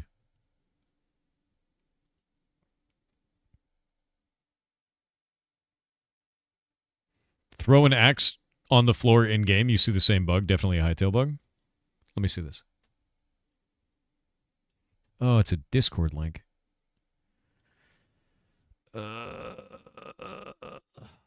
Please Discord link. It just says no text channels. Can you give me like a link to anywhere else? Discord is like not the greatest way to do that. Yeah, link to a thread post for a thread and a server that I'm not on. That's why. How does Hightail read multiple animation tracks for one model? Because one of them is set as rotation, one is position, one is scale, and one is visibility. So you can make it fade in and out if you want to. Which is kind of cool. Yeah. Could just have up and down animation until the rotation is fixed. Or I could just leave them, and then it's our tester for when that's broken or not. Because, like, I've uploaded the animation correctly. And if the animation is still broken when I log in, I go, well, the animation's still broken. Right? Yeah, like, this is definitely a hightail bug. So you said throw an axe, Jake? Which axe can I try that with? Any? I'll take not a battle axe. Crude. Up it up.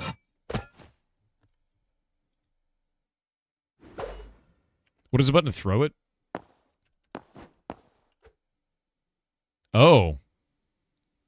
Yeah, it's doing the same thing.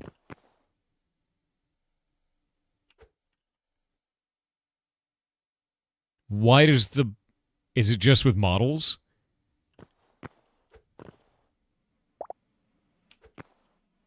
Why isn't it doing with that? That's not a block.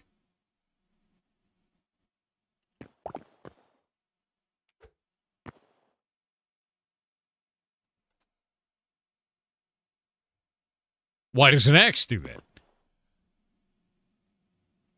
You son of a bitch.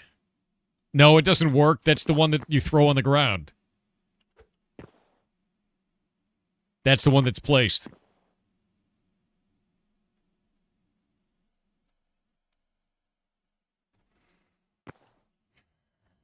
That means the axe spin is animated.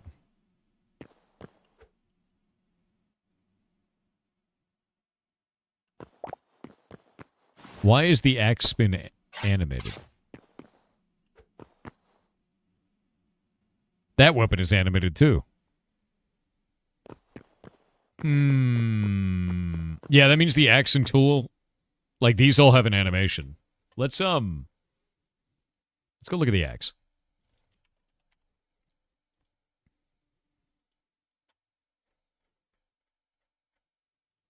Crude.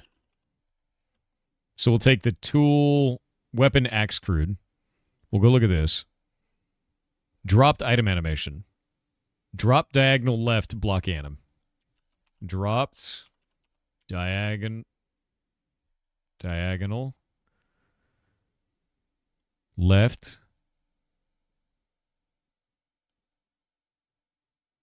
block anim. It's using smooth and it's doing the exact same thing that I am. So that means the animation for a block doesn't do this.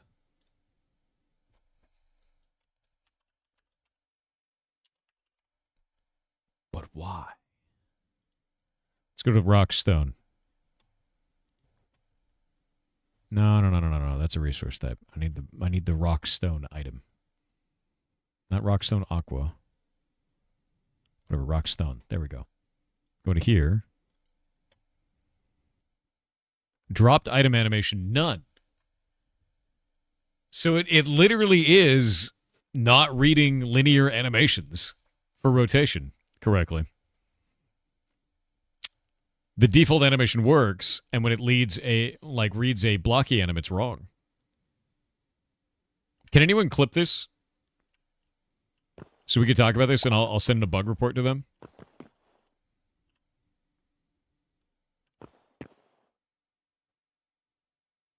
Did it work before the ad? You added up and down? No. No, it doesn't work. If you are using a blocky anim to do rotation, and it is set to linear, it will show this weird pausing during the spin, as if it was set to smooth. And if we go into here, you can see that this is working perfectly. And then if we go into this and we set this to smooth, it will start exhibiting the bug even in Blockbench. So what's happening is Hightail is always counting rotation as smooth, even when it's set to linear. Bug. Get all of that and I can send it to them.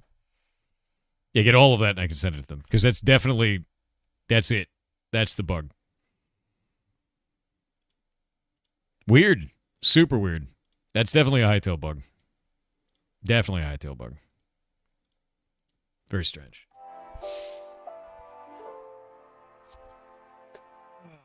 Hightail animation bugs. Did you get the whole explanation? Actually, you showed me that short before I finished the explanation. Can't you manually change it to linear? It's already linear. The problem is in engine, in Hightail, it is not reading it as linear, even when it's set to linear. That's the problem. It's expressing as the smooth version. Does that make sense? So this isn't something we can fix. Can you remove the drop animation from the axe and test it? Yeah. Yeah, we'll go do it right now. See the axe where it's doing the weird shit? We'll go into crude axe. We'll grab the weapon axe crude. We'll overwrite the asset. And we'll make it weapon axe crude test. Create. And we'll go to here. Test. Weapon axe crude test. Right. Throw that baby on the ground. Has the problem. Go into here. And weapon axe crude test. Show all properties. Take this animation. Delete that animation. Pick it back up. Where is it? Crude test. Perfect. Animates with no lag. No anything. It's perfect. Yeah, so it is 100% blocky anims not working correctly with rotation. Very cool. I have a feeling this is a to-do implement properly later, July 2018 edition. Like, yeah, I feel like it's going to be like that. I think there is definitely a bug here that we can turn in. So here's what's happening. Yeah, let's grab that short and see what it is. There we go. There you go. If you are using a blocky anim to do rotation and it is set to linear, it will show this weird pausing during the spin, as if it was set to smooth. And if we go into here, you can see that this is working perfectly. And then if we go into this and we set this to smooth, it will start exhibiting the bug even in Blockbench. So what's happening is Hightail is always counting rotation as smooth, even when it's set to linear. Bug. Hey. Bug. Now I'll go send that to them. Good job. Thank you for doing that. There's a clone behind you? Where? Is he behind? Well, is he with the green screen back there? I don't want to have that out too long. It ruins the budget. Costs a lot of money for special effects. I know the budget. I know. It's expensive. Grabbing that.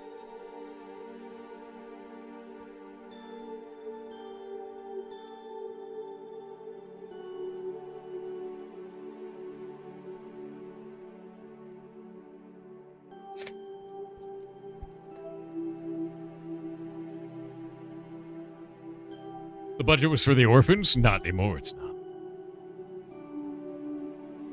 Alright. Now we can take this weird item, throw it away. Be gone, strange thing. Turn into a strange object in my... Wait, how do you still have... I threw it in the ground, it's gone now. It just disappeared. Yeah, weird. Really, the slow rotation looks way better? There's no slow rotation. What are you talking about? If you're talking about this animation, this no animation, can only be played when the object is thrown on the ground as an item.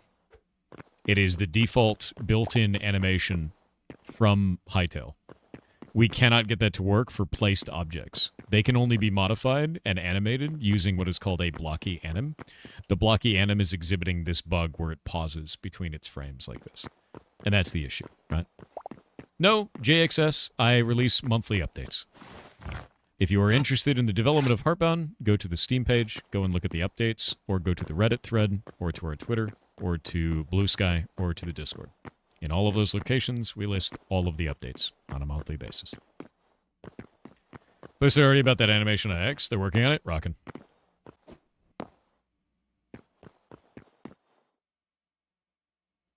That was weird. Why did that just happen? As if I teleported. No, the 45-degree rotation then pause, not saying what is correct on bugs just from seeing it. Yeah, no, this is not correct. It should not be doing this. The rotating thing is not centered. We're going to fix that next. Yeah. Boop.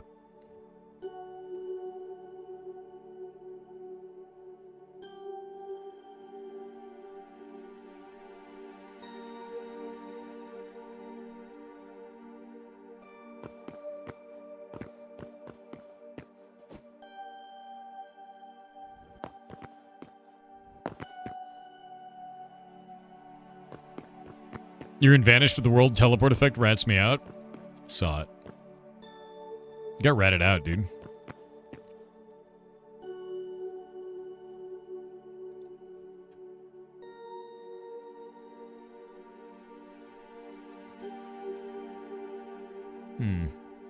I gotta use the bathroom. I'll be right back.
I have returned. Jake, what are you doing? Jake.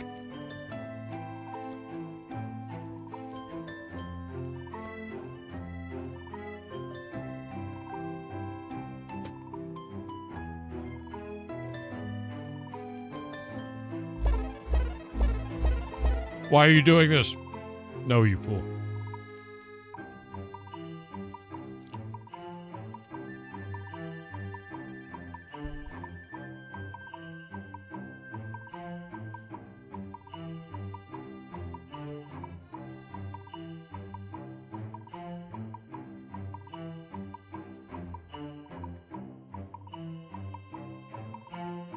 Wait, what?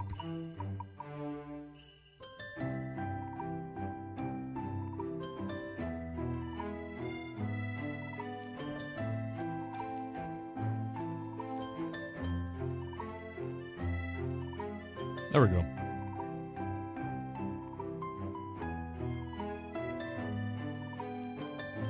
I'm eating, but no one can see it.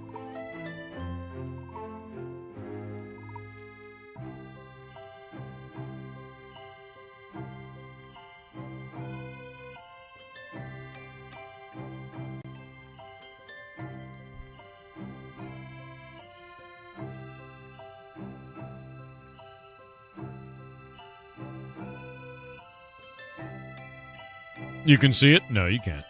You can't see anything. You can leak footage of Thor eating. It's AI.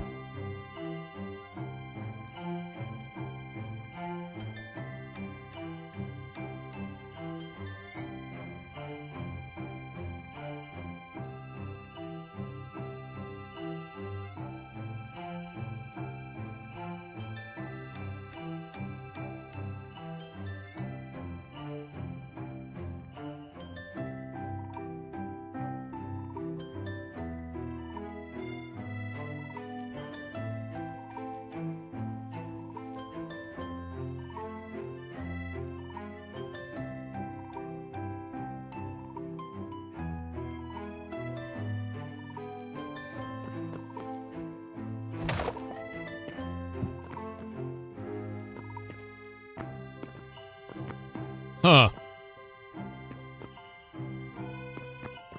How do we get it to offset from the center? If that's not the way to do it. It's still centered perfectly. I want it to be there.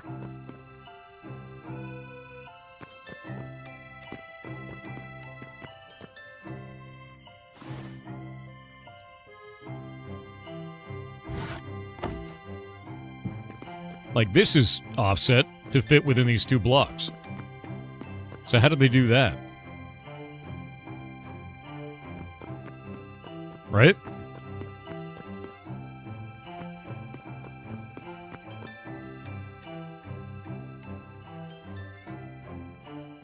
Whoop.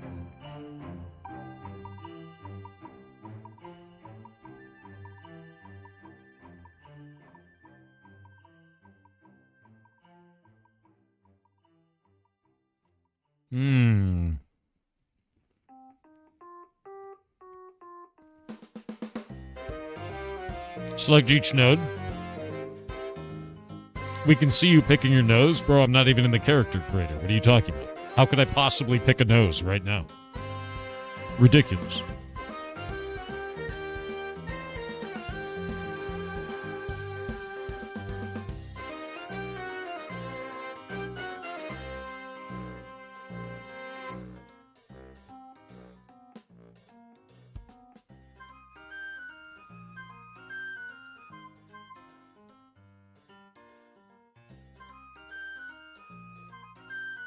This is quite weird, right? Because the pivot point isn't for that.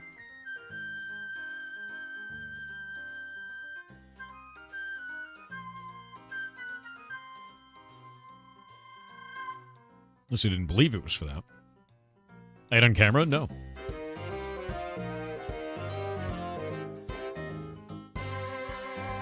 Although I'm eating right now.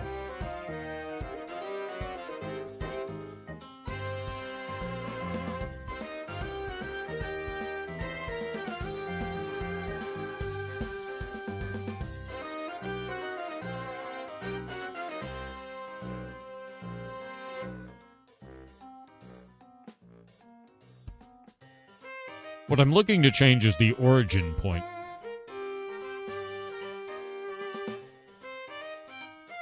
And there's nothing in here that shows the origin point. Which is quite weird. Oh, I've already done that, Lynn. I've tried setting it at -8, and it didn't move it in terms of positioning. That's why I'm confused.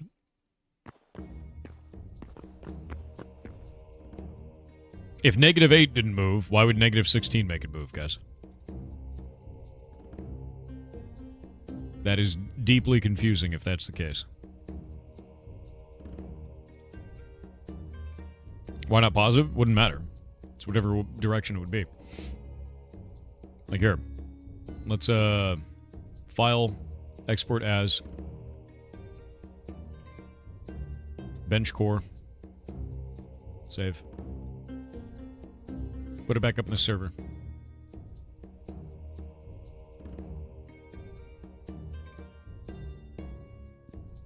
Maybe I just brought in the wrong thing? I don't know.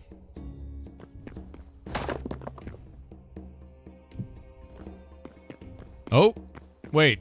Maybe it did work. Did that work?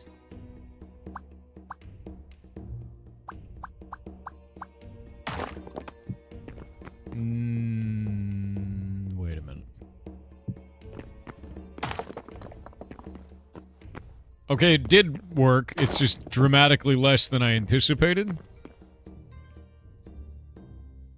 Still, I gotta move it way more in the other direction. I thought it would move a lot more than that. It's moving way less. We're gonna do that. That's very odd, right? Right? I'm aware that it's a 64 by 64 grid. But in-game, it's a 32 by 32 grid. And that's why I moved it by 8 originally, thinking it would move a lot. It did not. So you're taking a 64 by 64 grid, compressing it to 32 by 32 in-game. And that's why it's very strange. So I'm moving it by 32, 32 now. To see if that works. That's why I was like, what the hell is going on?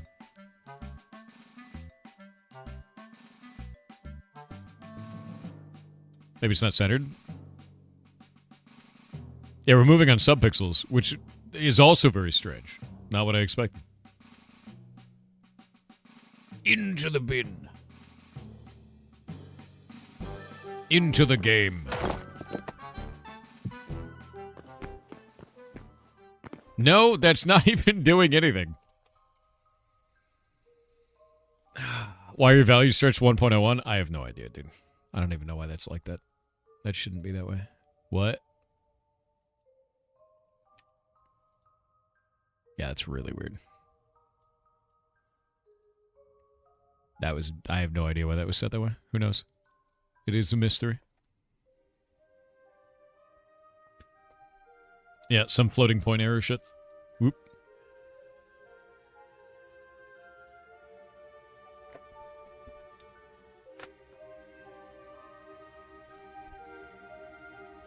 Can you mess around with the bounding box? It's not a bounding box issue.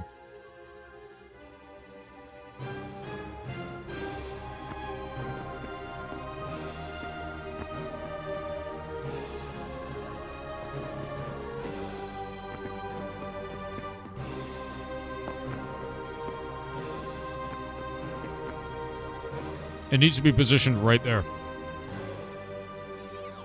It's over there instead.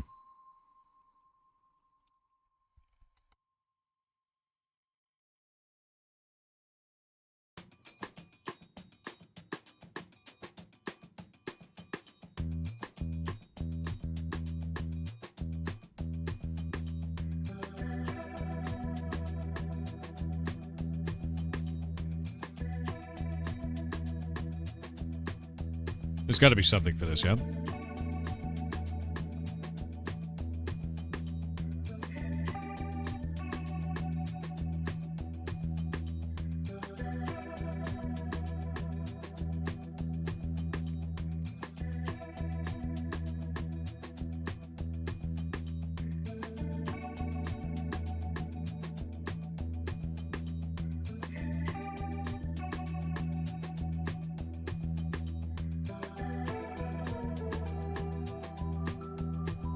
Is there no way to set an offset for the model?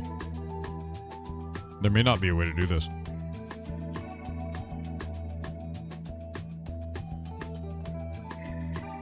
I'm not seeing any placement settings here, man.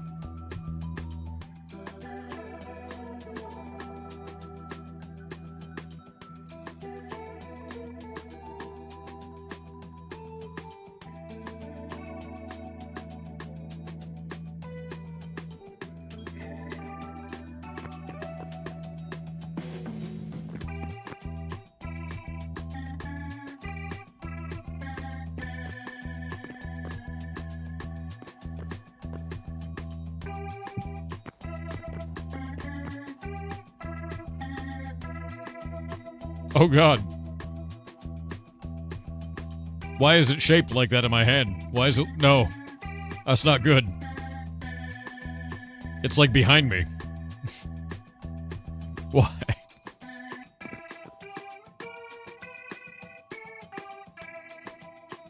Why is it like this? Why?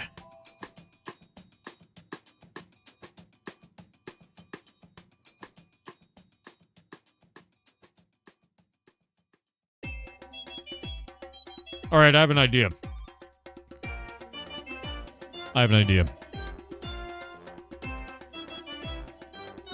It's not a good idea, but I have one. We delete the animation.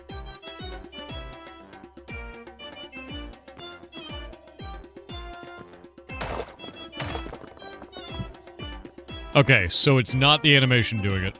It's actually just broken.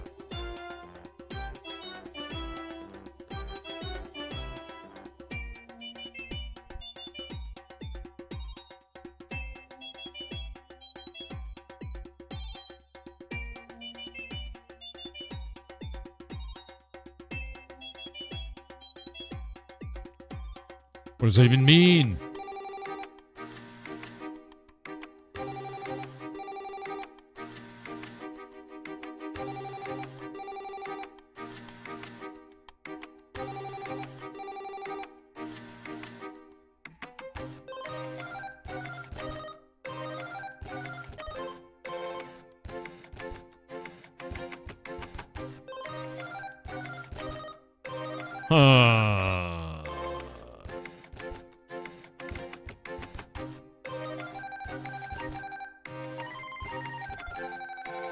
I'll never answer the phone.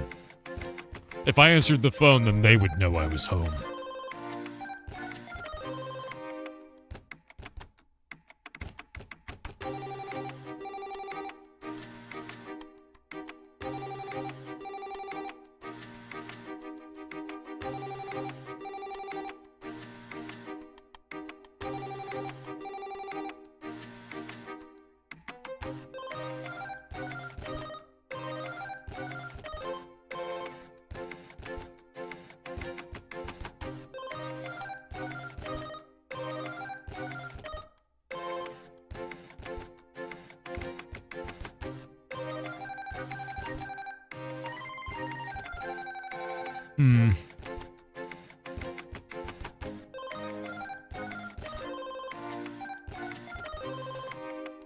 So we got a bunch of weird problems here, yeah?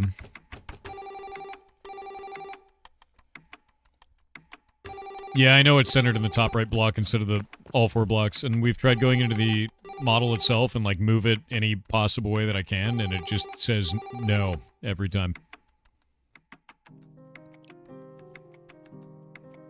And I just don't know why, man.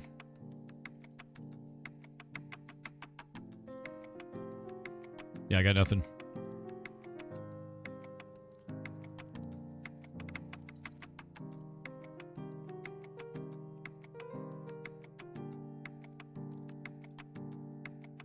Because, like, that should be over the corner, right? Block component instance confit. Block components. Where are you seeing components, my dude? Where are you seeing instance confit?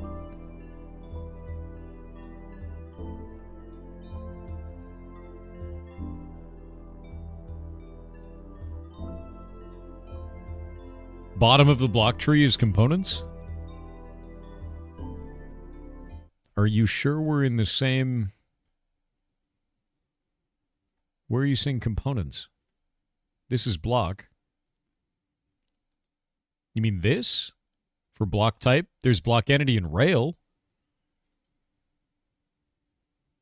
This thing?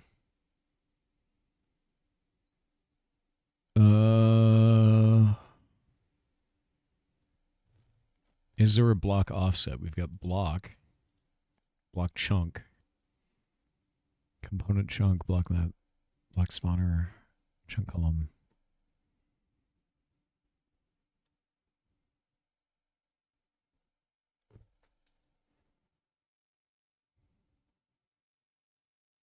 Instance config?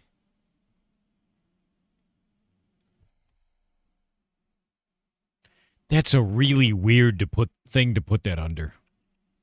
Right? Like, that's really a weird spot to put that under if this is what we think it is. No, I don't care about Audacity. Get out of here. I don't need that right now. Get.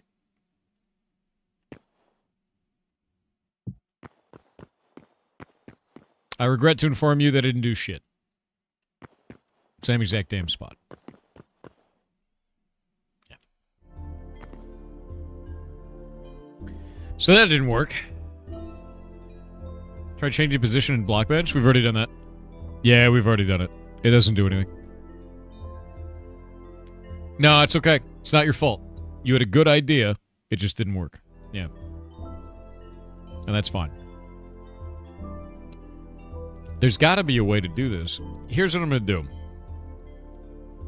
That's what I'm going to do. We're going to go into here. We're going to grab the bench. We're going to get the alchemy blocky model, right? We're going to go back into here. I'm going to dump it in there. We're going to go into this. I'm going to open up a new one. And we're going to open a model. We're going to grab that alchemy blocky model. Skip it. Don't care. We're going to take a look at this. What?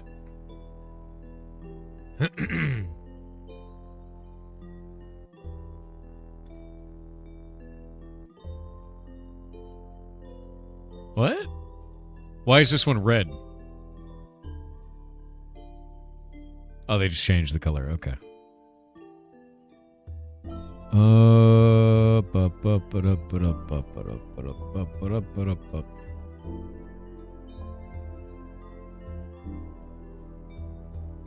Skillet in engine. That's the only thing I can think of at this point.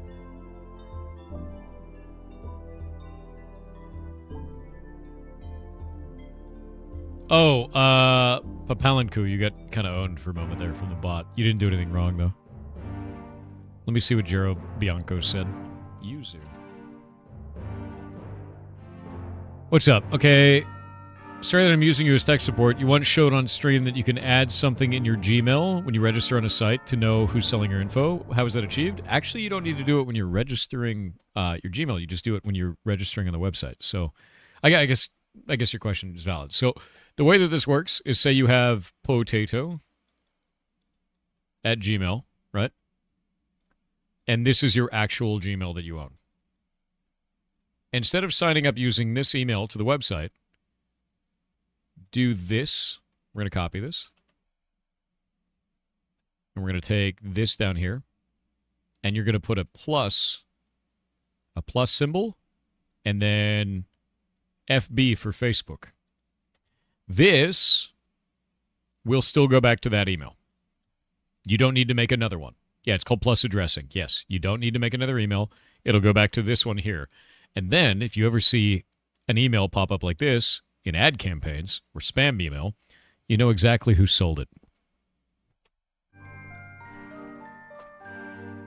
Not every service supports it. Not every service will allow you to do that. But for the ones that do, you can track that shit, which is fun. I'll go back to eating my snack.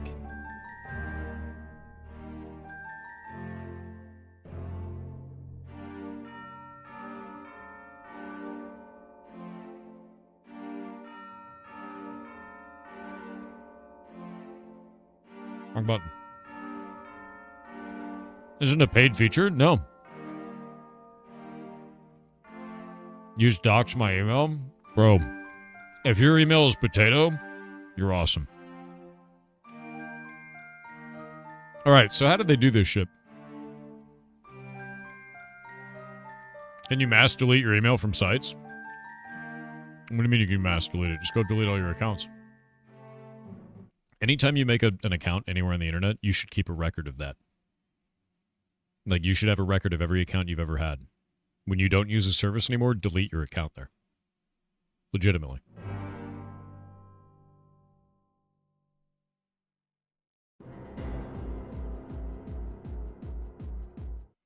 Does it have to be plus FB? No. No. It could be plus whatever the hell you want. It could be plus and then Rumpelstiltskin afterwards. Plus anything. Whatever you want.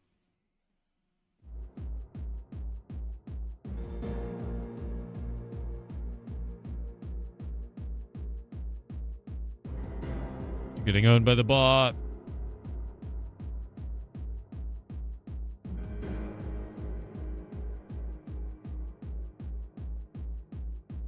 You think a dot works as well? Ah. The dot works differently. The dot is funnier, actually. And let me pull this up. So if you want to do the same thing with a dot, you do potato and then at Gmail, right? But then you could put the dot anywhere in this, like this, and it will still count as potato. But some of the websites won't strip that out, which is really funny. So then you know which ones did it. Yeah. Gmail is a weird tool, man. Gmail is super weird. Yeah. It's useful for finding where your emails leak from. Yeah, that's exactly what we were talking about. It's just weird shit that Gmail does. Does deleting your account from a site stop them from sending emails to you? No. No, it doesn't. Hitting spam on their email does, though. That's for sure.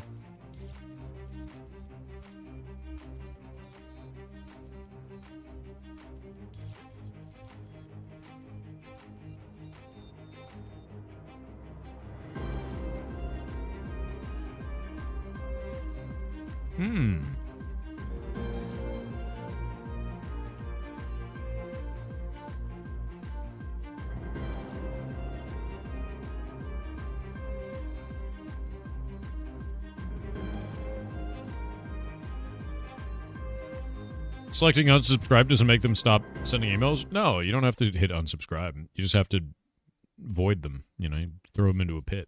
Yeah.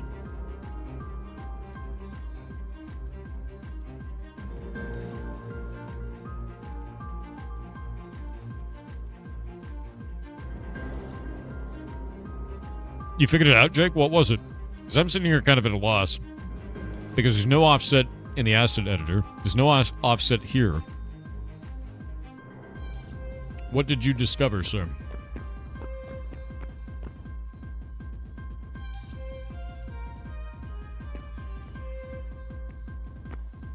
The hitbox, the coordinates can go negative? Yeah, but that's not what I'm trying to do. I'm not trying to center it on one block because we have a 2x2 in the center. I wasn't trying to center the hitbox. I was trying to center the model over this. Does that make sense?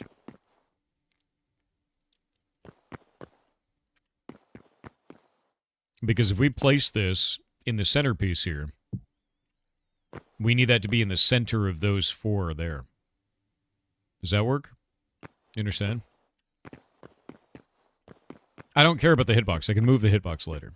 I care about the model itself being over the corner instead of over the middle of a block.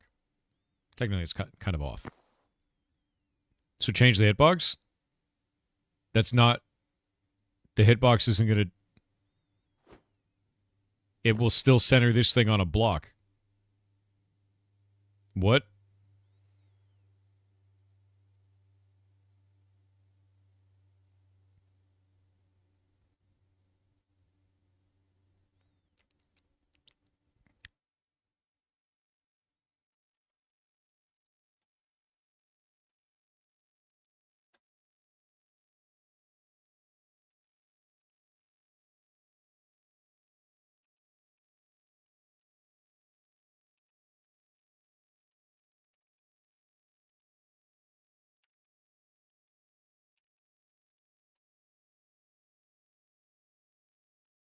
Now it's just mad.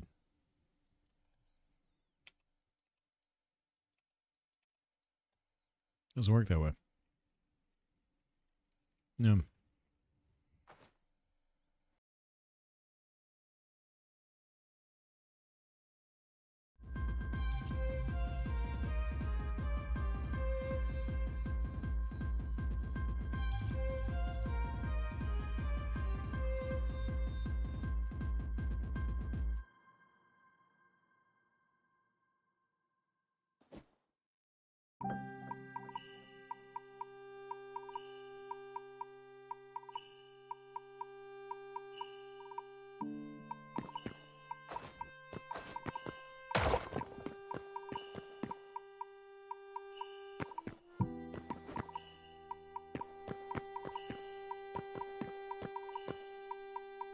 Yeah, look, dude, you have to understand, it's not the hitbox that we care about right now.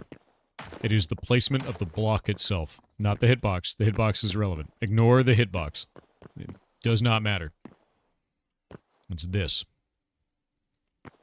It's that. Change the area it's floating into a 3x3? We can't, because the center of this zone is a 2x2. I can't do shit about that. Yeah, I literally cannot fix that. We need this block to be positioned on an intersection of blocks. We need a model position on an intersection.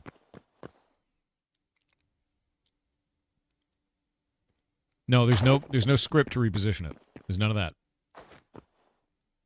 I gotta do this thing.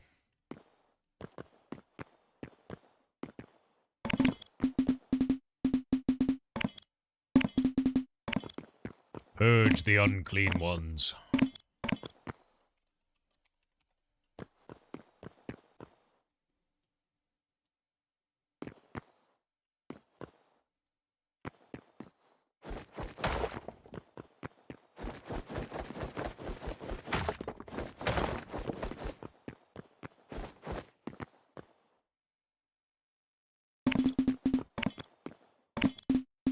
By the way, if you mess with hitboxes while they're out in the world, it shits the bed. Permanently.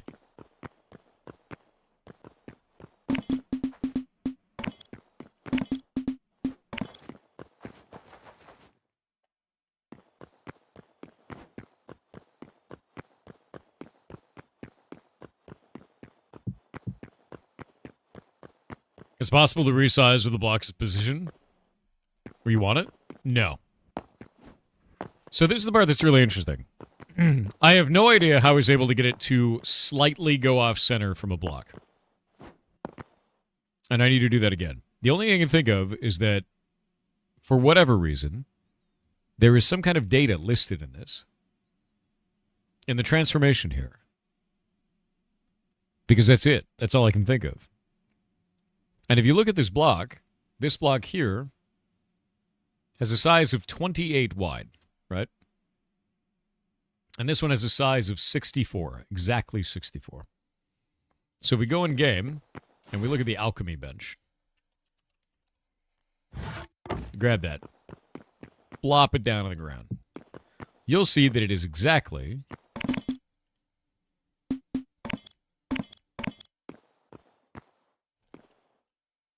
to the pixel. Oh, wait. Is that one off?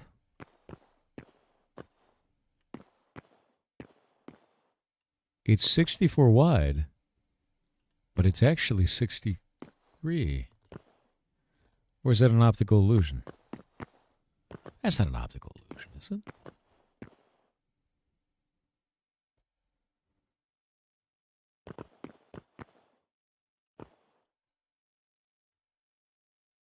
But that says 64.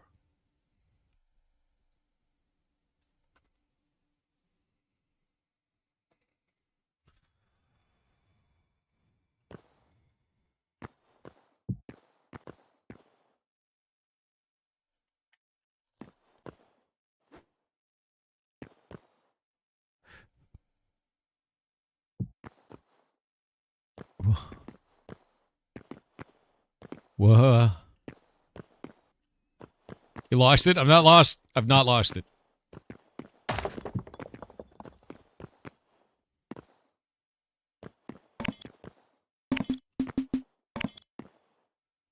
It's the selection box that's wrong. Okay, thank God. It's fine. It's fine. The selection box goes 1 pixel past. We're good. Everything is fine. I'm sane. I'm super sane. I'm super sane. I knew something had to be wrong. But yeah, no, this is placed directly in the middle. See that? See how it's placed directly in the middle between two of those? We just need to do that. All right, let's see what you did, Jake. The hell is this shit?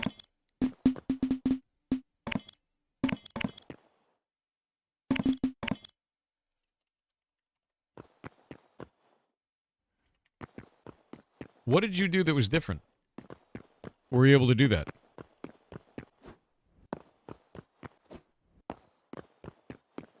God, there's so many invisible blocks around. I don't know, but it's centered. Look at large thing.blocky model on the server. Okay, get it centered on a 2x2 though, man.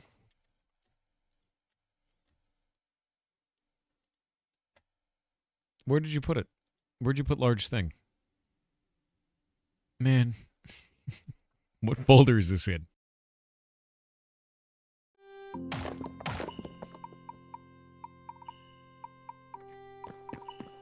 Oh, it is on a 2x2. I'm done. 1 folder above the benches. Alright. I thought it was on a 3x3 for some reason. I don't know why. It's probably good eating snacks.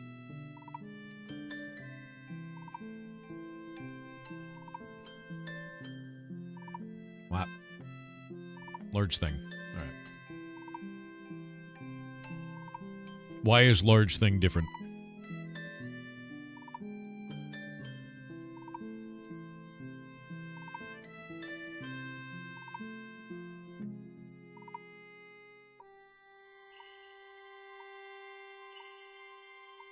But that's...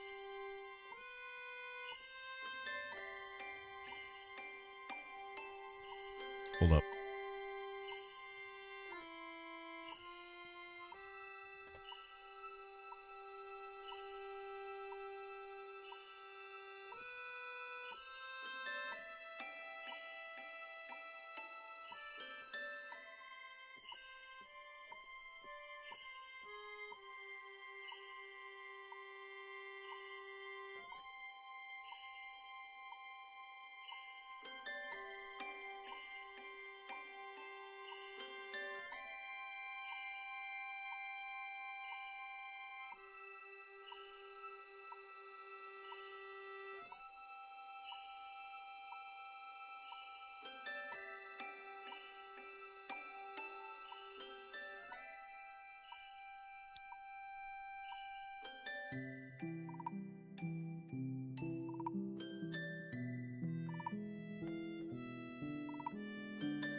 This is gonna get so weird. Is it the pivot point?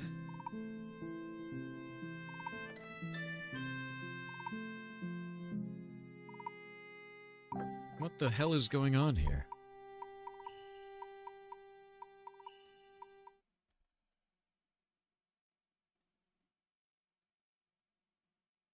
Is this the pivot point? Is that what's going on here? Where the pivot point is the Oh, wait a minute. Hold up. This shit is stupid. I have an idea.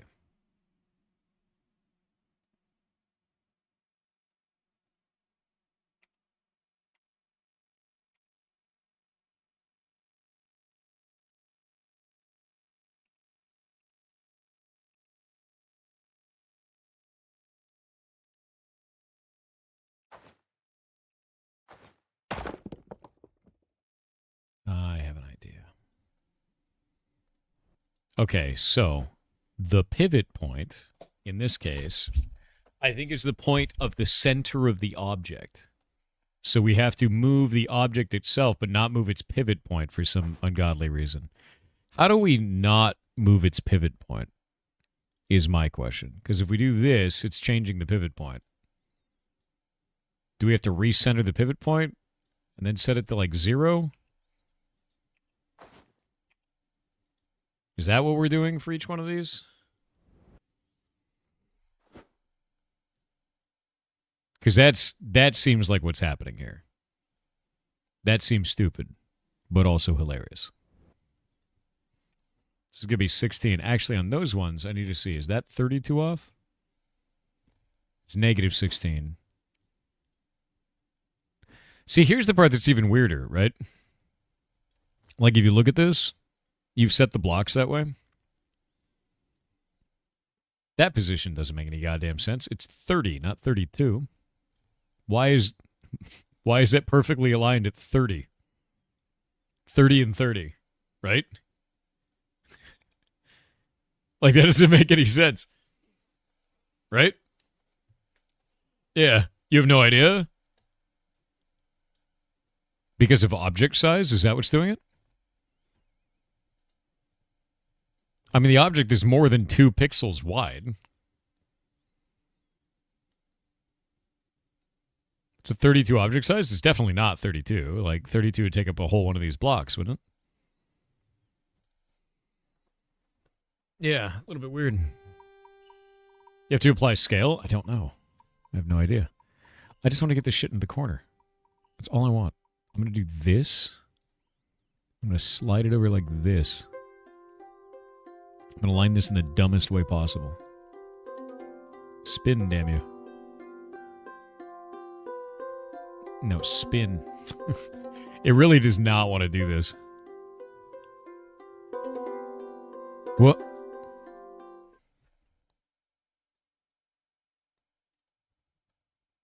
You son of a bitch. It hates me. It hates me, Chet. It's full of hate. It's full of deep hatred. This one is aligned. This one refuses. God damn it.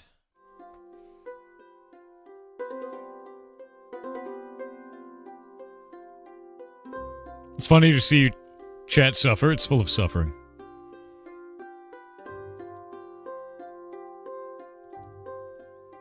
That's the part that's really weird about this is like...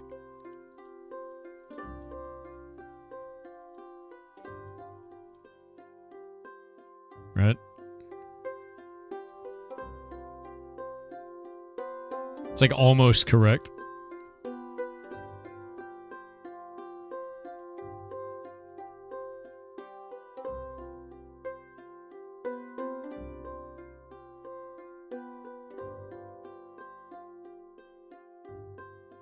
I think that's fine. Yeah, that's correct there. So now we're going to do the exact same thing. Boop. Boop. And that should be... link stretching. Search the cube in all directions with the same value. No. Can we just copy a position?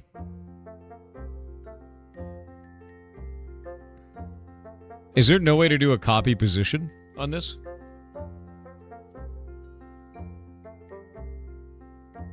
Do we not have the ability to just do that? That seems kind of weird. Because normally you'd just be able to copy a position and carry it over. The 3 dots? Bro, where? I'm not seeing 3 dots anywhere. Right-click around the position. Copy vector. There we go. What's your vector, Victor? And now... paste. That's definitely not the same vector. That's definitely wrong. It's definitely... We need far right. Those? That's customized toolbar. That's not correct. No. How is this offset shit working? I just want to copy the position of one block to another, man. This should not be this difficult. Why is this being stupid? Copy the vector. Paste the vector. That's not the same position. The pivot point should not matter at this point. No, I'm not rebuilding it from scratch. It's reading arcane runes and bullshit. It kind of is, to be honest with you. Like, this is stupid. Copy vector. Paste vector. That's a totally different position. Pivot point. 0. Totally moves it around.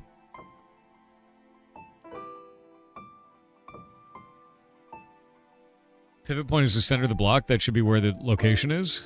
Yeah, but the problem is every time I move this, it moves the pivot point too. I need to keep the pivot point locked in place while moving the actual position of the block. That's all I want to do. And it's not letting me do that. It's being obnoxious about it.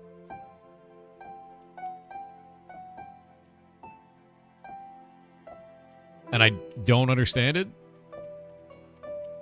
Because that's really weird.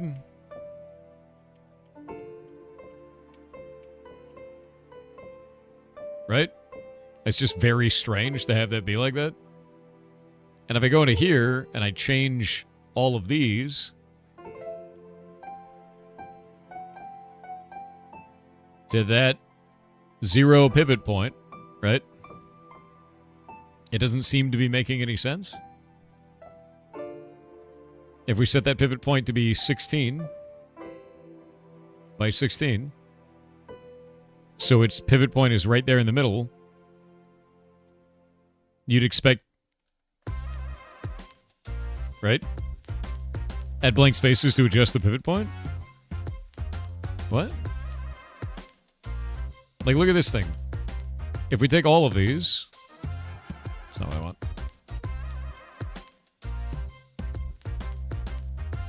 The pivot point here,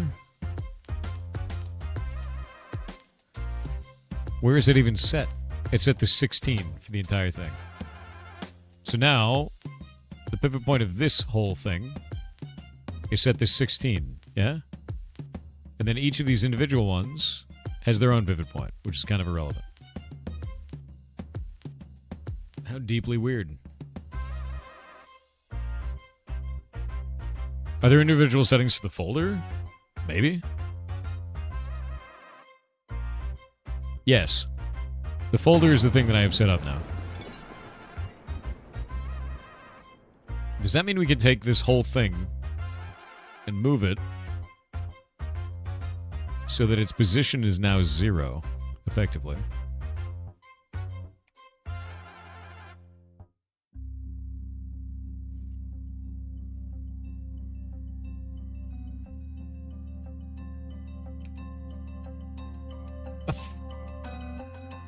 The hell is that shit? Is there no way to lock items to each other? Like, they're grouped, but, like, why are they ungrouping when I tell them to move? Normally, you'd be able to, like, lock geometry to each other, and it's not letting me lock. Do we know why that's the case? Everyone's lolling, but, like, is there a way to do that in Blockbench, or can you not lock geometry? You have to select the group only? You don't have the ability to move that. So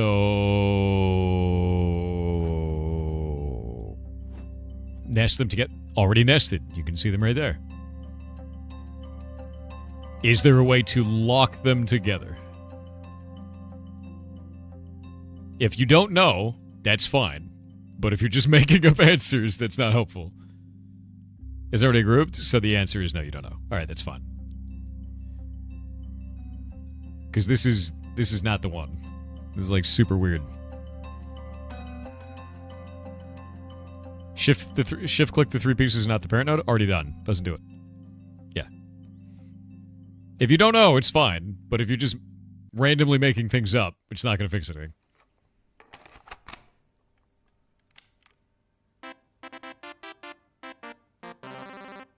Alright, let's see. There we go.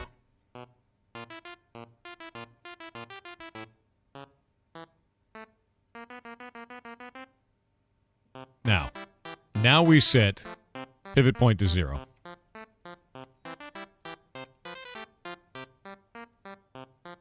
Now that's the pivot point in the center of a block, right? Then we set this to 16. Now into 16. That is definitely weird. Did you set your grid differently somehow? I feel like the grid that I have is way too big.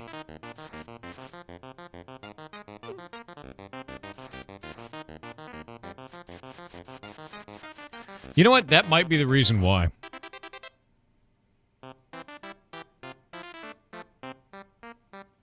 It might be because I started with 128 for the size, for the texture. That might be why. Oh, it's not about the nesting. It's about the look at the size of the grid that I have. Look at the size of the grid that he has. Something's wrong there. How do I change the grid size?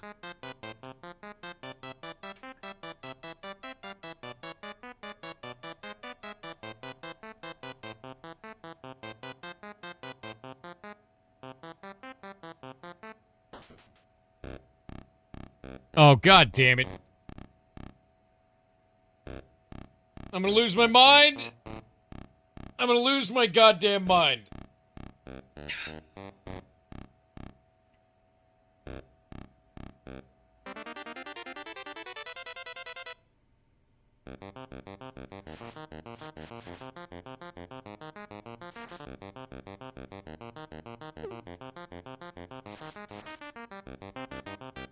So we have to have the pivot point be 0. File project settings. Is that what it is?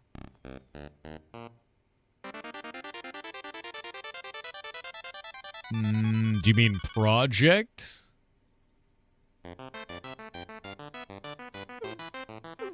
Yeah, so this is not it. That's texture sizing. We need grid size. Is there a way to set the grid size? There does not appear to be. Yeah. Should have made a prop. It was set as a prop when I made it. I didn't set it as Hightail character when we first made this. We set it as a prop. I did cube overlay. This was a rebuild of a cube overlay, which is a block. Like this is what we started with. Why would that be set to a character?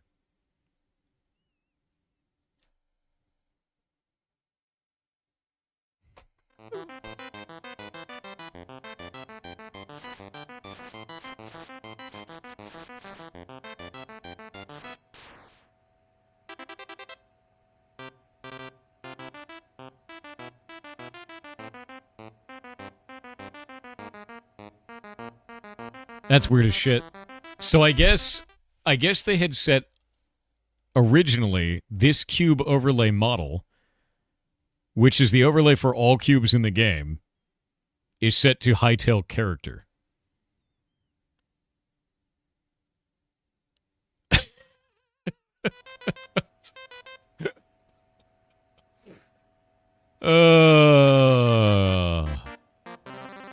That's really weird.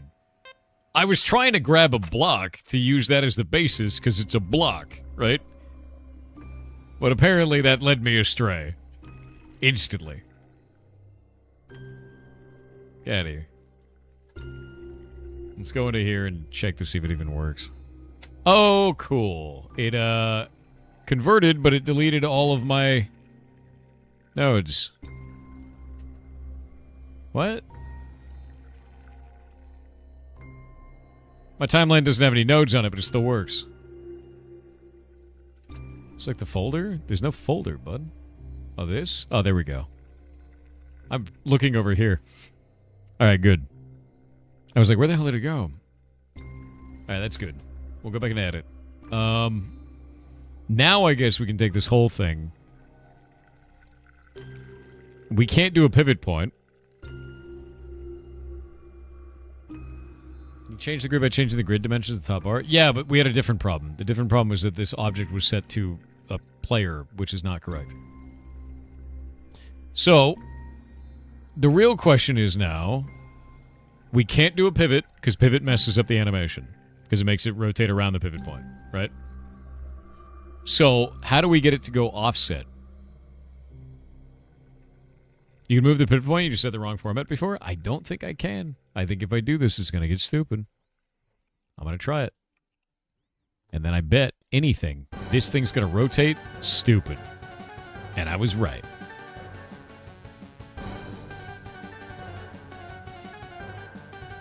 Wrong pivot point? My man, what do you mean wrong pivot point? Stop talking like you're paying per word. What does that even mean? There's one thing on the screen that says pivot point, man. What is wrong with you? You can't just scream wrong pivot point and expect anyone to know what you're talking about. I swear to God. Oh my God, what's wrong with you? Yeah, wrong lever. Just pivot, bro. Exactly. It's insane. All of these have pivot points, and the group has a pivot point. Do we need each of these to have a pivot point individually and then leave the group's pivot point alone? Is that what you're trying to say? Oh, look, it's broken now. It's shitting itself violently. Wow. Didn't that work out great? Isn't that awesome?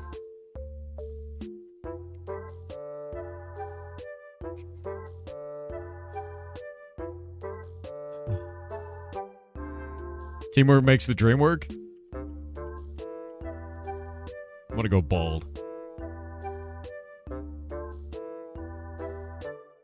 Check the link I sent you.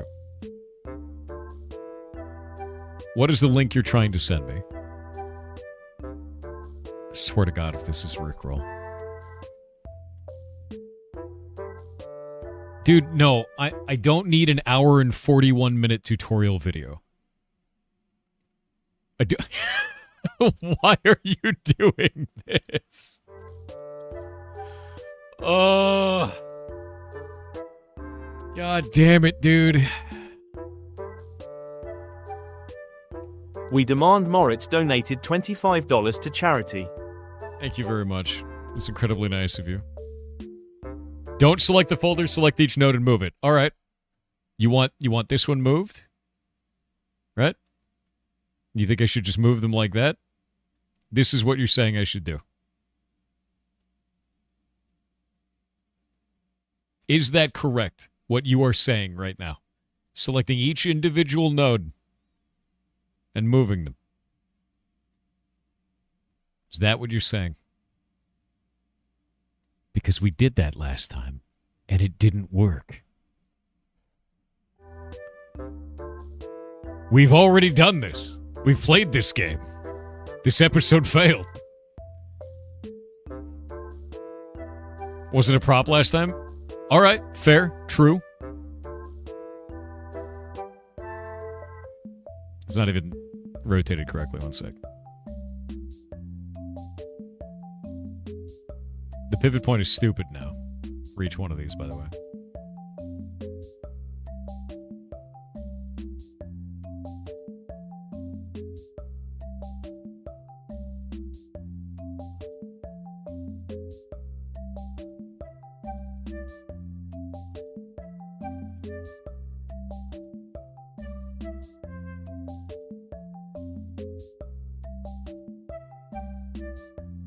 And it's still broken.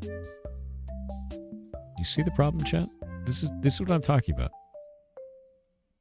This is wrong. It has been wrong. On every one of these, it has been wrong.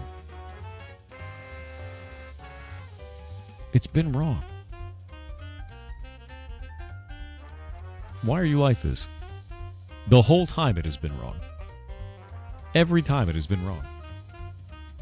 You scream incoherently to do the same thing over and over. Chat is bad. Chat is bad at tools. Why did I believe you? Mistakes.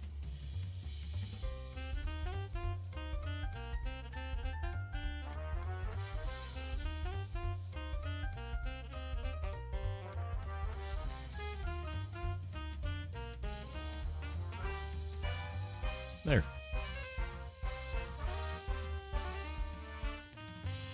Bad at tools. I will never listen to chat.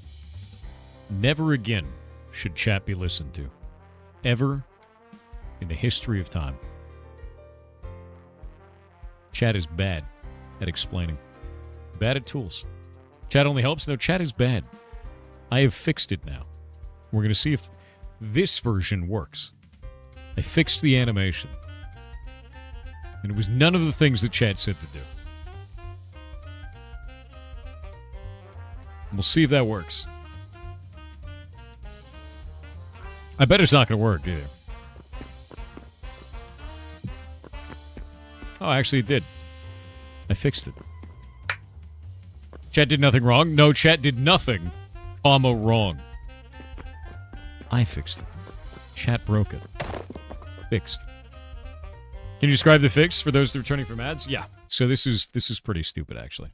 You can't just set the offset, the pivot point for each one of these individually, because if you do that, it shits itself.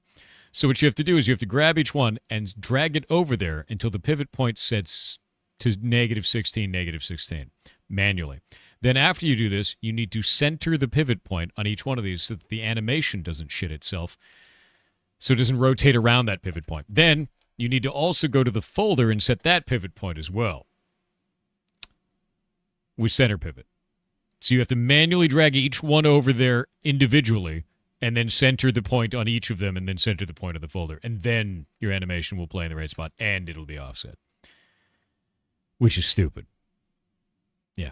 Manually align everything. There's no way to do it where you just type in, like, the location because then it shits itself violently. It, like, puts them all over the place in stupid spots.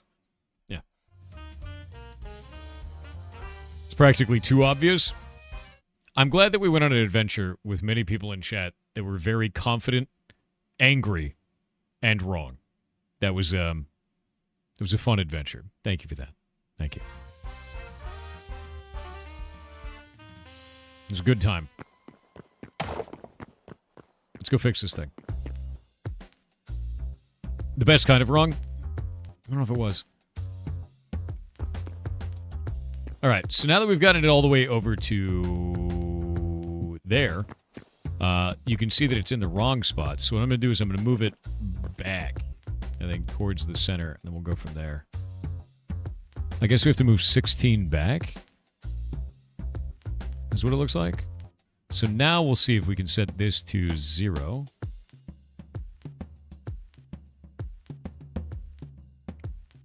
Or if that'll just shit itself. Ah, that should be -16. Hold up. We'll take this one, and we'll see if that needs to be set to 0. Is that Madge? Are you Madge? You didn't even move, did you? No, because you suck. Yeah, no, it's stupid. It's not going to do the exact same thing. There we go. There we go. Interesting part is it's actually, like, set to a really weird spot. Like, if we take a look at this, in-game, it's all the way over here. I need it on that one. So it leads me to believe that we need to go... If we go back to the center, it'll be in the center of that block right there. So it's almost like I need to go the opposite direction, yeah? Because you would expect this to be the center of the block, and it went out there. But it looks like that's not the center of the block.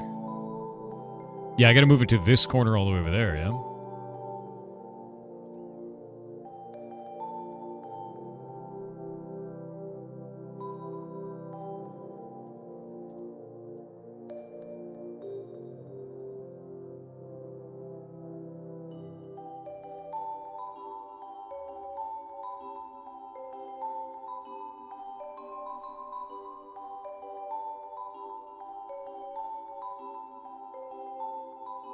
That seems like not the right spot at all.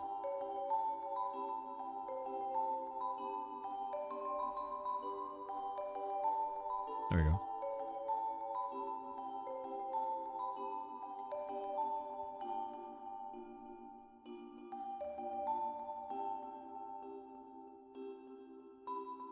Okay, now center. Center. Center. Center. Animate. Rotate. Export. But will it work, chat? Will this thing be stupid or smart?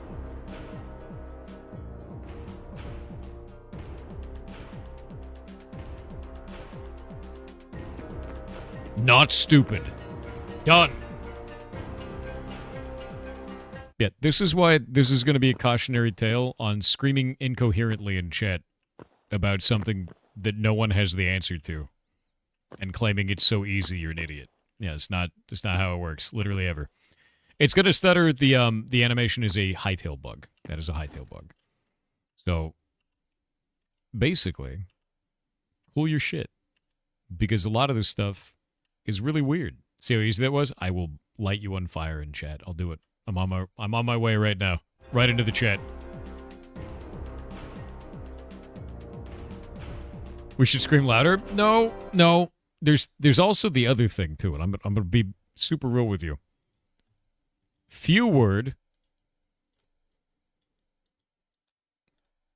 Bad.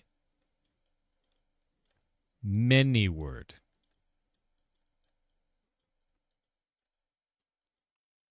Good. You're not paying per word.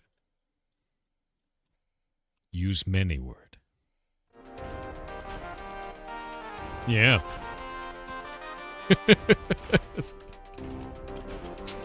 Wrong. Runs away. I know, right? Ridiculous as. Looks like it works. It's doing what I needed to, so now I can go and make a cool animation around it. Super weird, though, to be real with you, that offset system does not feel great. I need it to be one higher in terms of hitbox. Needs to be one taller. Can you fix the bug by using one keyframe at 360 degrees? No, I already did that. Didn't work.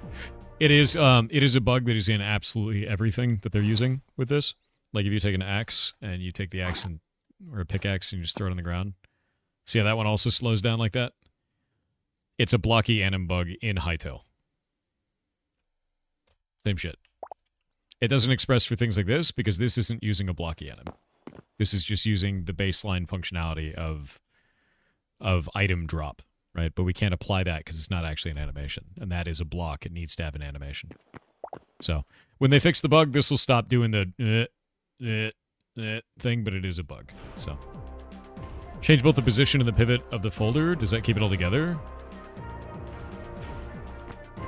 What do you mean? Like changing this whole position for the whole folder? Like this? And then sliding all that over? When I tried to do that, it became offset in a really awkward way. What I had to do instead was take each and every one of these individually and center their pivot point and then slide them over until their pivot points are matched. The position data on there seems to be irrelevant, which is weird, right? Yeah. Yeah, it's super weird, actually.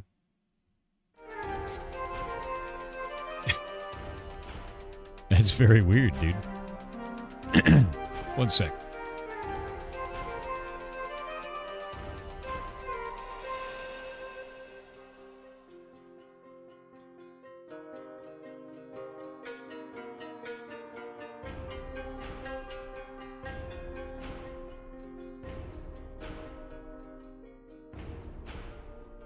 Eating snacks. One moment.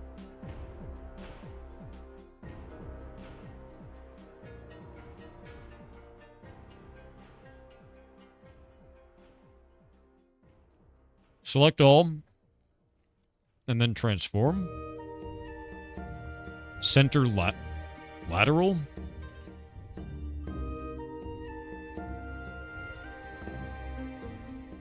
Well, all that did was just get rid of their pivot points.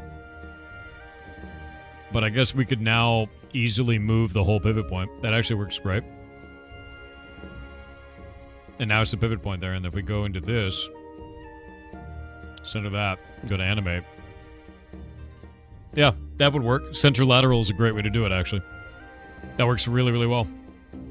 Nice, dude. A feature we didn't know about. Sick. All right, so now, our bounding box.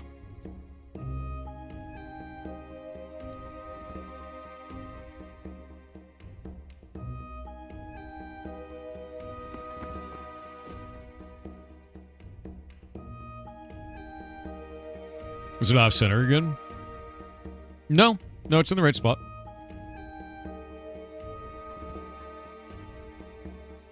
Bro, what is this message? This guy says, "Don't think you're home free, pirate. We don't forget you're still a profitable lolcow to milk." Dude, this is like some anonymous tier cringe. Are you okay? Jesus Christ. Holy crap, dude. That is wild. Oh, man. Some, like, blow up the bus dramatization, 4chan on the news shit. Gotta get real, dude. That's not good. We need some more snacks. 1 sec.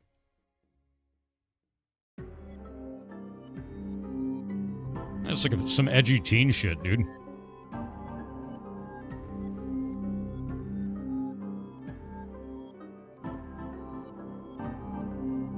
The hacker known as 4chan. Yeah, exactly. Yeah, just go outside, homie. It's not that serious. Exactly. All right. This is set up now. Let's go make a graphic for it. What am I eating, by the way? Don't worry about it. You won't miss them anyway.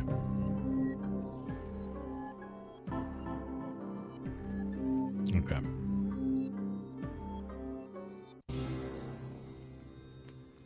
Yeah, the quote from Mad Men. I don't think about you at all. Exactly. Bro, I'm over here trying to fight with Blockbench while chat gives me incorrect directions. What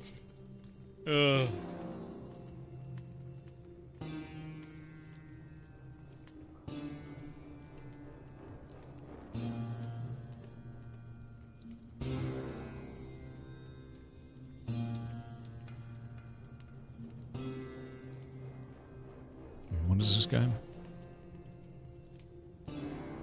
Oh god, this dude is doing it again. One account wasn't enough, man. Oh man, that's wild. Alright, so with this one, I'm going to put a graphic around it, a particle effect. We're going to make a particle effect. We're going to do you remember dot hex sign? Remember dot hex sign, right? And then like it had those ring graphics that would go like around the person or like this kind of a thing. I kind of want to do something like that where the particles go like this and that. And there's a really neat ring particle in the game already that's like a magic rune, and we could have that, you know, spinning up and down and like going up and down this thing. I think it's actually kind of rad. So I'm sort of into that, and I think we could do that. It'd be fun to do. The hacker known as 4chan. Have you never seen that? Who here has never seen the hacker known as 4chan? It's one of the funniest, shittiest memes ever.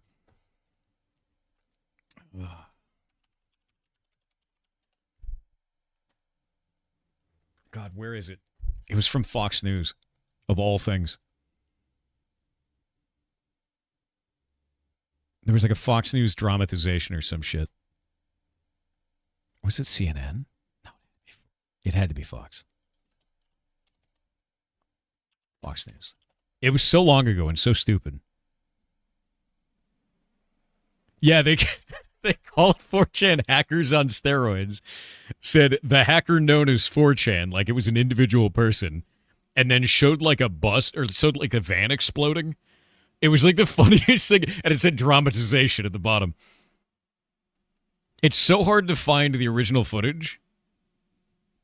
Fox 4chan original video. It's got to be in here.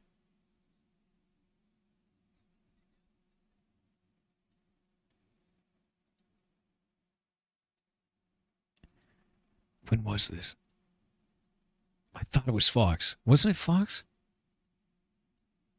No, it's people talking about this ages ago. There's another one. Did you find it? It's the funniest shit, dude. Yeah, it is Fox. It's this old video. It's this old video, dude. It's so stupid. They're like, they call themselves anonymous. The hacker known as 4chan. Right? Where's the bus? Or the van? I'm going to find the van in here. The van is ridiculous.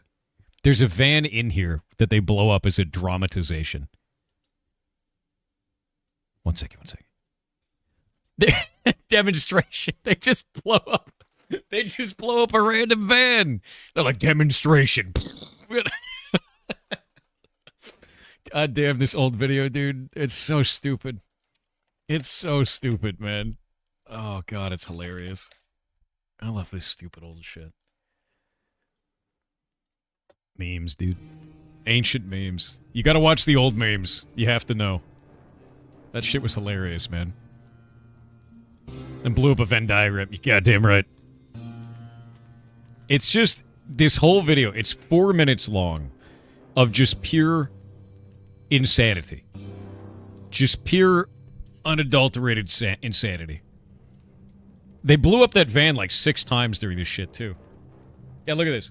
This is like minutes later, and they just blow it up again. Like, they got so much out of that.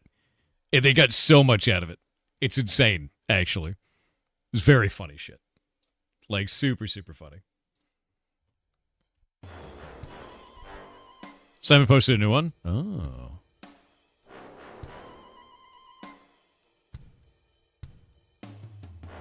What is this? Oh, and yeah, Kevin, you didn't do anything wrong there.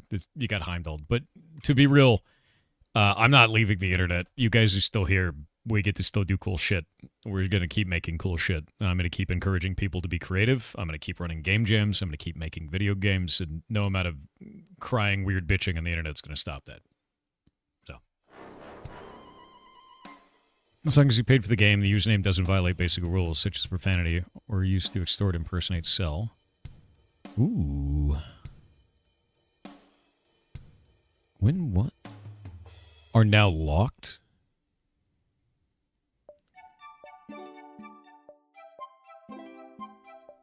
If a random celebrity happens to have the same username, you are fine. There are too many YouTubers globally to keep track of. If YouTuber or streamer wants a specific username that is already taken, they cannot claim it. We may email the original user to request it. If they don't respond or decline, they'll keep their username. All right.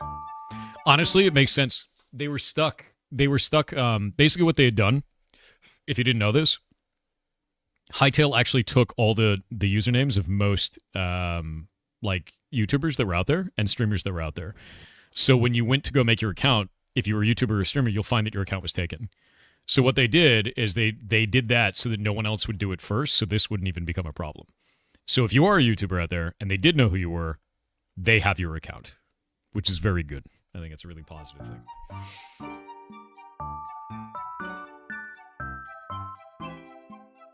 What, dude?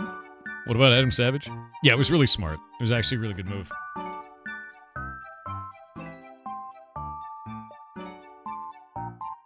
Hey. Oh, that's sick.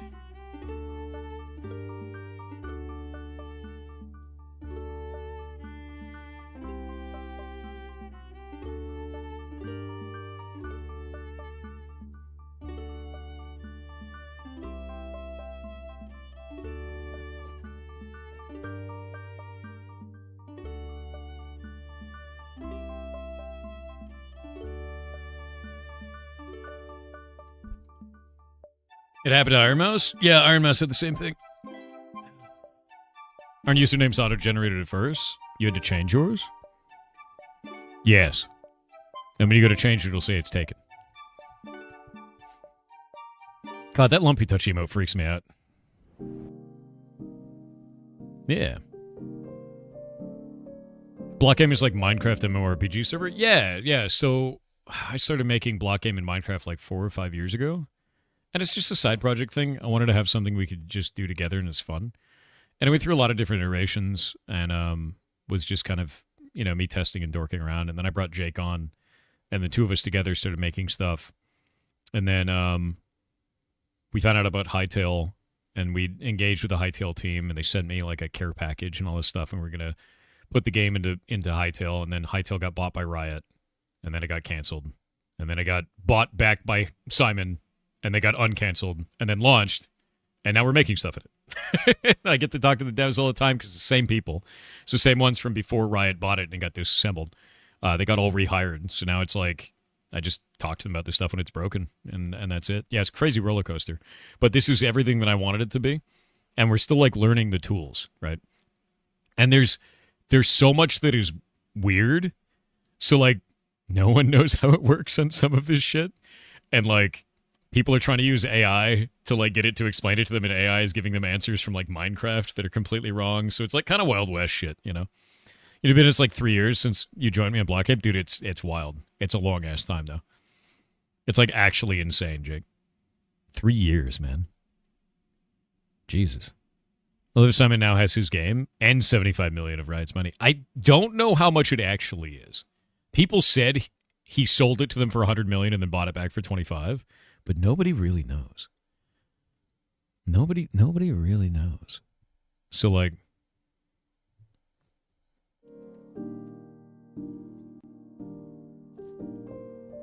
he knows. He's the one who knows. That's true. Oh, I have a problem now. The item scale is weird.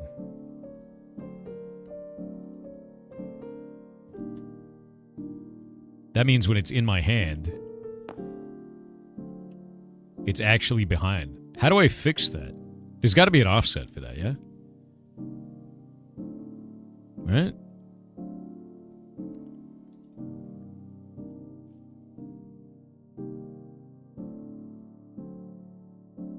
There should be no item animation, yeah? Item entity. Item model. Item sound ID. If we do that and then be like, actually, but no. Is it still animating in my hand? It's totally animating in my hand. That's really weird, right? That's weird. Because it doesn't have an animation for the item model. Huh. But it's still animating. It also doesn't have an offset. Item light, item trails, first person particles, item particles. There's got to be an offset for this, yeah? Right? Shit. Maybe it doesn't have an offset.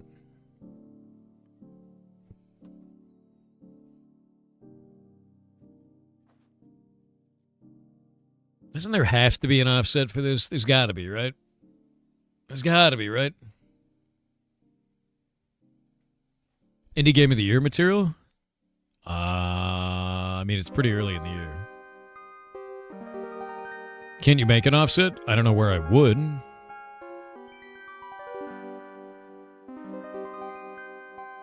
Something called R attachment.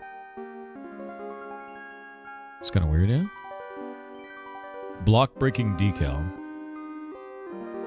And then the icon itself is a bit weird.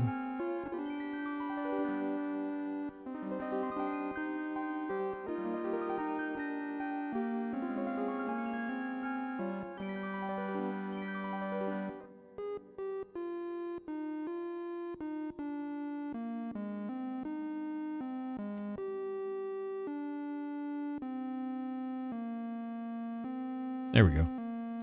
That's kind of a cool icon. Boop.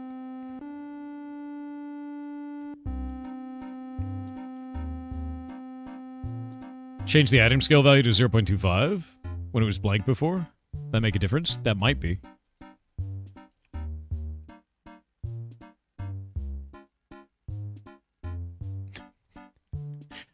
Well, it's definitely there now. It's quite large, yes. I'm blind. Fantastic.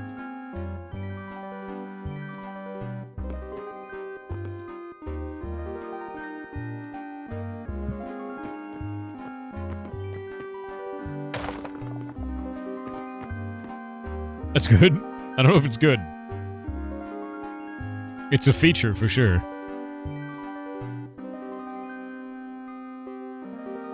And when I shrank it, it does that. Why does it do that? It not only goes off to the side, but it also goes down. Why does it do this? Why?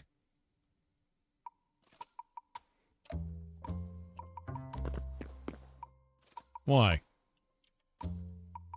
Why?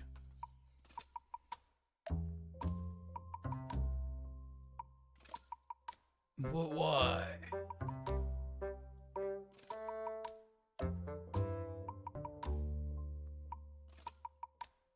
It's too low, make it high.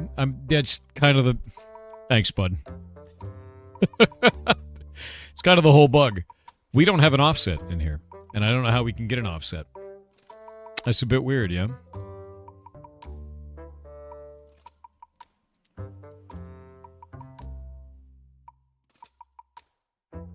Yeah. Set pivot point lower or higher? That's going to shit everything. It's going to shit all of it. I don't want to deal with that. Unless we set this pivot point here. If that's at 89 right now, what happens if we set it to 0? Is that why? Is that why it's like this?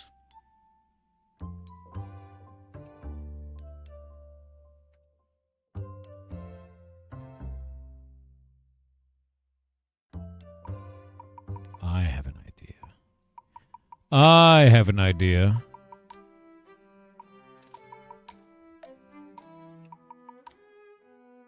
We'll put it right at the bottom of this.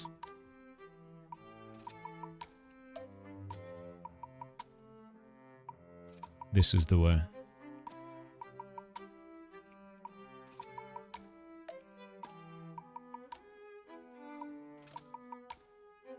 This is it. This is the way. And then we play this. Yeah. And then we export this shit. High-tail blocking model. Yes. Cool. Yes. And then we take this. We take this. Bench core. Go up there. And then we go up into this. Almost there. It's kind of correct. I understand. But now we have a problem. Because I can't truly fix it. Because if I truly fix this...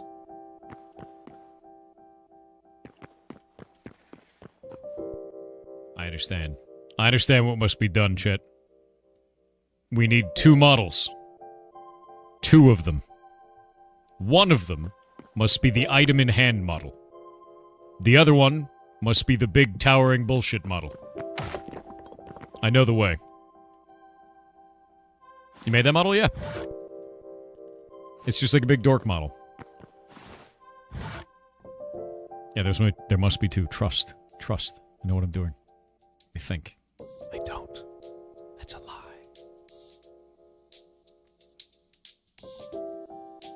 It's a lie. I don't know what I'm doing.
What?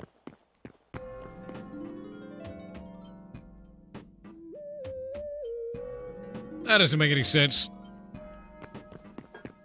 You're back and Valve got back to you? What'd they say?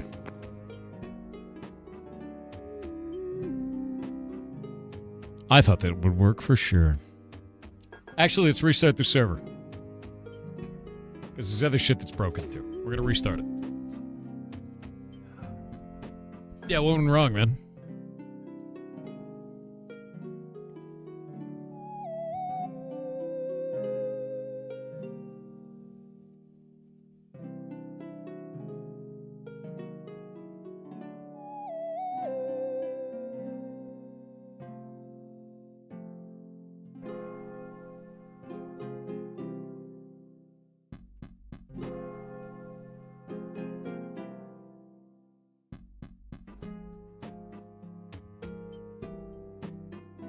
Valve said on the lines of, are you sure it wasn't family, even with the information you gave? Yeah. They will always ask that because family is going to be the easiest option there. Family or somebody who has physical access to your computer. You know?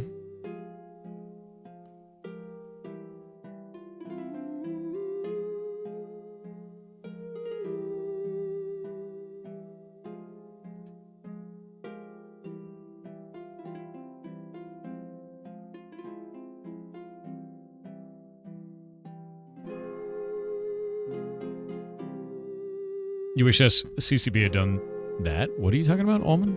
What? We mounts in Hightail Blockgame, and if so, will we get ferret mounts? I have mixed feelings about mounts. I have a lot of mixed feelings about mounts, and the reason why I have mixed feelings about them is because if distance is your defense, the mount is a massive force multiplier. Like a massive one. You know? So, like, I really have to think about adding mounts and what does that mean. Like, I'll give you an example. Something that Ashes of Creation did that I just don't think is a good idea, right? Ashes of Creation has a shitload of different mounts. All these mounts have different models. And all these mounts also have different percentages of movement. What does this mean in the grand scheme of things? It means that there are only two mounts. One that moves the fastest on water, one that moves the fastest on land. If this one has the highest water movement, that's the water mount. If this one has the fastest land movement, that's the land mount. And everything else is worthless. And that's the problem. So if I'm going to do mounts, they're all going to be the exact same percentage of movement, and it's going to be a visual difference between them. And they're all have exactly the same movement. The WoW approach, exactly. World of Warcraft did this better. World of Warcraft did this way better. You can make them all upgradable then? No, you don't need to. If you do it, if you have a mount, the mount needs to move the same as every other mount. Like if I make a ferret mount and a lizard mount and a gigantic eagle, like they all move the same speed. Because that way you choose based on your personal flair, not based on what has the most stats. Because there will always be something like a person that's like, I want to use my alligator mount, but it moves 10% slower. So now I don't want to use my alligator mount. They just feel negatively about it. You know, like that sucks. I don't want to do that, you know? So if we're going to add it, it's going to be all the same speed. And if we add it, I need to think about what that does to the world and balance, right? Only give it a small percentage of land speed, like 10% faster than walking. Yeah, I mean, like that would be totally fine. A mount could totally be just a flex, dude. Like, that's fine. Guild Wars 2 did mounts pretty awesome, to be honest. They have different functions, and I like that approach. Having them have different functions is pretty interesting, right? Like, maybe one with a leap, and then one with a dash, and things like that. But, like, that ends up being less about personal flair and more about which utility belt mount do I need right now. It becomes less about you and your expression and more about Batman kit, right? And I don't think that's as fun. Does that make sense? Like, I'd rather it just be mounts be your cosmetic and all of them give you the same movement. It's more like a cosmetic slot, you know? where Windsmeet added their pay-to-win Guild War mounts. Fastest mounts of the game, and we had to get them to run our towers to defend them, or we would fall behind in damage. So much for cosmetics only. Oh, no. Where Windsmeet was always pay-to-win, dude. Did you not see the mount that was like 5 dogs that cost more and more money to be able to get it? That's definitely pay-to-win. A very sleepy bee donated $15 to charity. You rock. Thank you for that. You fully agree with that? Only differences should be cosmetic? Exactly. That's exactly how I feel about it.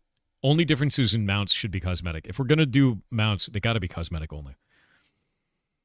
Honestly, you know what I'd rather have? I'd rather you have to earn a mount in-game, and it always gives, let's say it gives 25% movement speed. All mounts give 25% movement speed then, right? I'm not saying this is the amount. I'm just saying if this were the amount. And then you have another slot, and that's your cosmetic slot. So you can make any mount look like anything you want to. That would be fine. And the cosmetic slot does nothing for stats. Also fine, right? That'd be the way that I would do that, if anything. But if they all give the same exact stats, then you don't even need to use the cosmetic slot. That's it, right? And then you're good. And that's fine. You didn't know the dogs would like that? Yeah, so in Where Winds Meet, they had a mount that was like a dog sled, and you could pay some money for this one, and then money for one that had 2 dogs, and money for one that had 3 dogs, and money for one that had 4 dogs, and a lot of money for one that had 5 dogs. And you couldn't upgrade it, so whichever one you bought was the one that you got. And if you wanted to get the next tier up, you'd have to buy it all over again, which was like really predatory and gross. So I was like, ew. We made fun of it on stream. Yeah. It was really gross, dude. Yeah, it was lame. You can see it in the store. It's still there.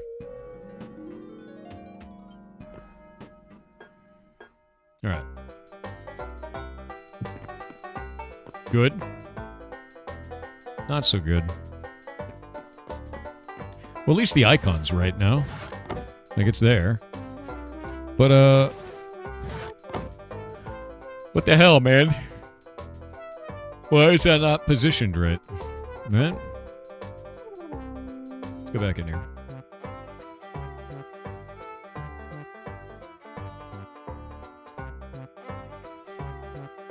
Only cosmetic can be pay to win too. Makes you hard to be spotted like a small hitbox. A hitbox shouldn't be changed by your cosmetic.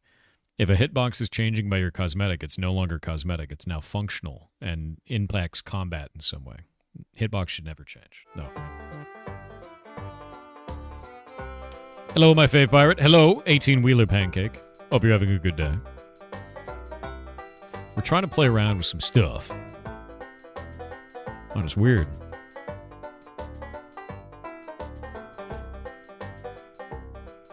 Yeah, look, it's just slowly sliding over to the side there.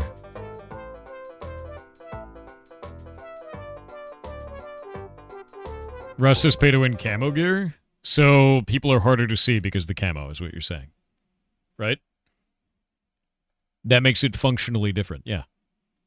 If it gives you an advantage and it costs money, it's pay to win. Yeah. Is every time you place it? No, it's the held item version of this, and I don't know why it's sliding slowly to the side. It's almost like the pivot point is doing some weird bullshit now, and I just don't understand it. Right? Like, if you go over here... Like, the pivot point is set at 0, so why is this happening? Does it need a cage? What do you mean a cage, my dude? Look up the Forest Raider kit. What is the... In what? In this game or something else? What are you talking about in Rust? Let's go look. Forest Raider kit.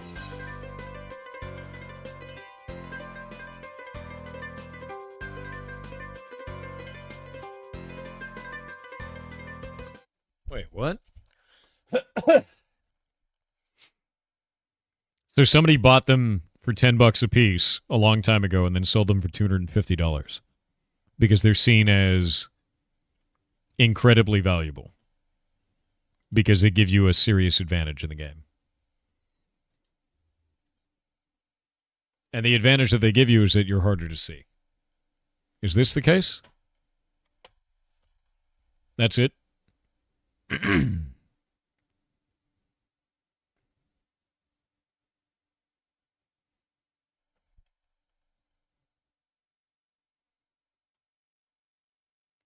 Yeah, it's really weird. Yeah, I mean, that's the thing, though. Anytime you add a cosmetic, you need to think about how is that impacting gameplay. And if you're not thinking about how that's impacting gameplay, you will end up selling pay-to-win cosmetics without realizing it, right? Giving somebody camo is definitely going to do that. The boots go for $80 or 80 Australian dollars. Jesus, dude. That's wild. It's obtainable by playing? Is it actually?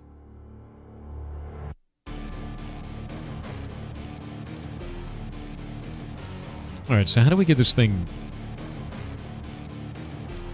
Oh, it's not available by playing anymore. Okay. So here's the thing that's really weird about this, right? We have our whole folder. Toggle more options. What are these?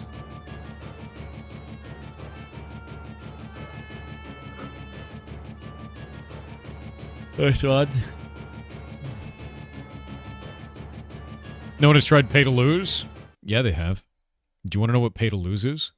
Pay to lose is when you buy an endgame character in World of Warcraft instead of leveling it up from level 1. You're literally paying for less video game. That's pay to lose.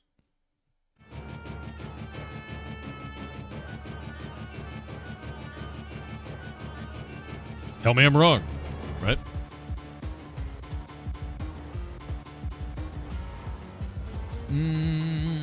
Let's see. So with this model, we have it centered. It's centered there. Go to element. Everything here is set up correctly. Attachment piece. The node will be attached to a node of the same name when displayed as an attachment in-game. What? What does that mean?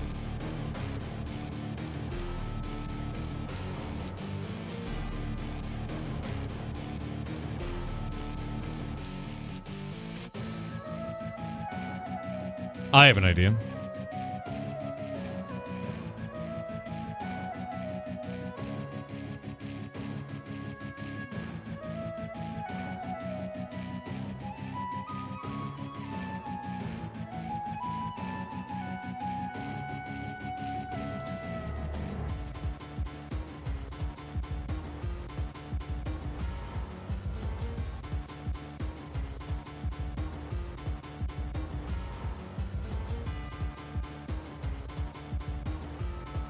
Okay, I'm going to export it like this, because it's exactly in the center now.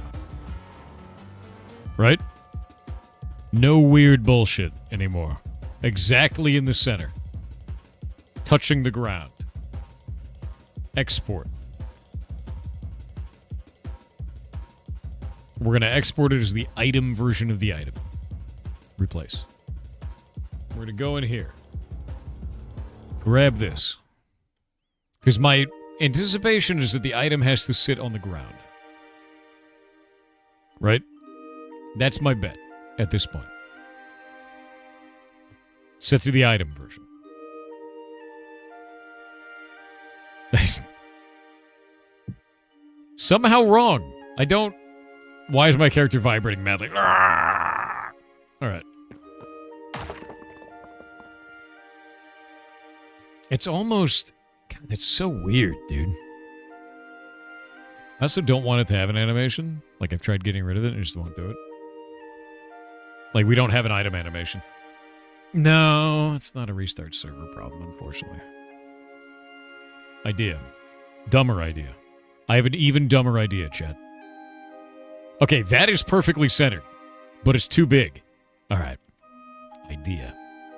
I have a dumb idea. Are you ready? We're going to shrink it.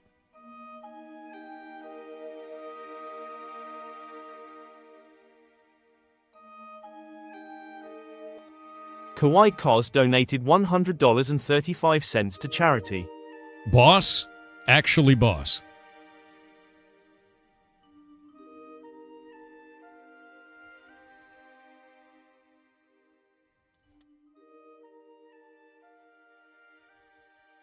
That is a lot of money to charity. We're now at $8,617.00. Thank you very, very much. What a boss, dude.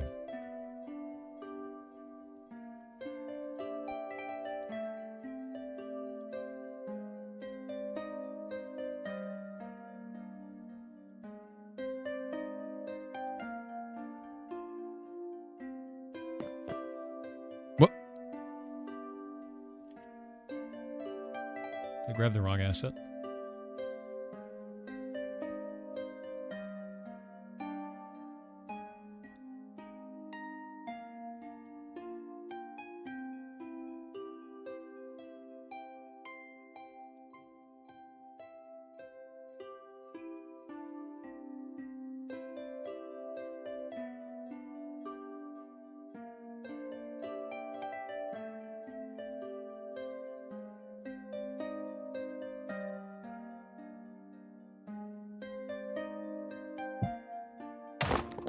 Wait, what? That doesn't... Now that can't be right. I'm restarting the server. Because I just replaced that. Yeah. That can't be right at all. Look at this. We shrank it. Why would that... Do you think that the stretch mechanic is not working? Stretch doesn't work? Use the transform tab at the top, then scale. Son of a bitch. Why? Why? Why? I want to lose my mind, dude.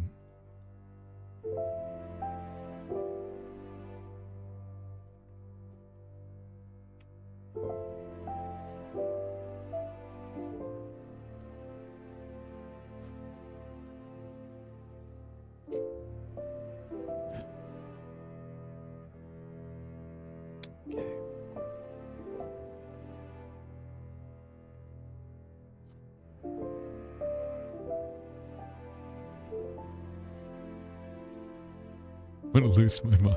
I'm gonna lose it. I'm gonna lose it. I'm gonna lose it.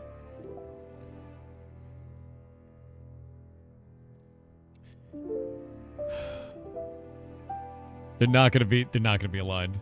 They're not gonna be aligned. I'm gonna lose. I'm gonna go into space, dude. I'm gonna do it. I have to make it totally... Choose the transform scale menu? Where's the transform scale menu, dude?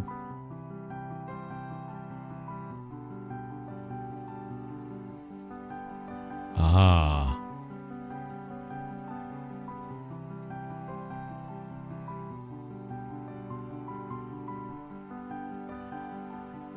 What? Really, dude?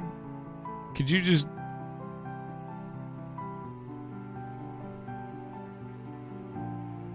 Alright. Maybe it isn't a huge piece of shit. Maybe it's not. Maybe it's a tiny piece of shit now. We'll find out. Give me just a moment, alright? Just give me a second. It's not user error. It's not user error.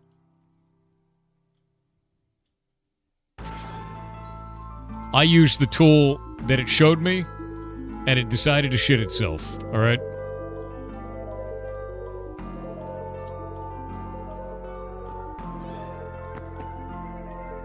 It didn't work.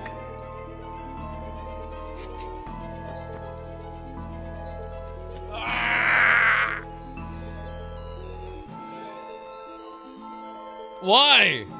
Why doesn't this frickin' work, dude? Why is it such a huge piece of shit?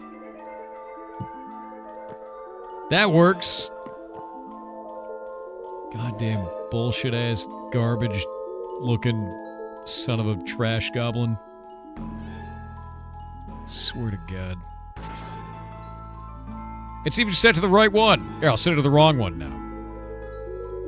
And then I'll set it back to the right one.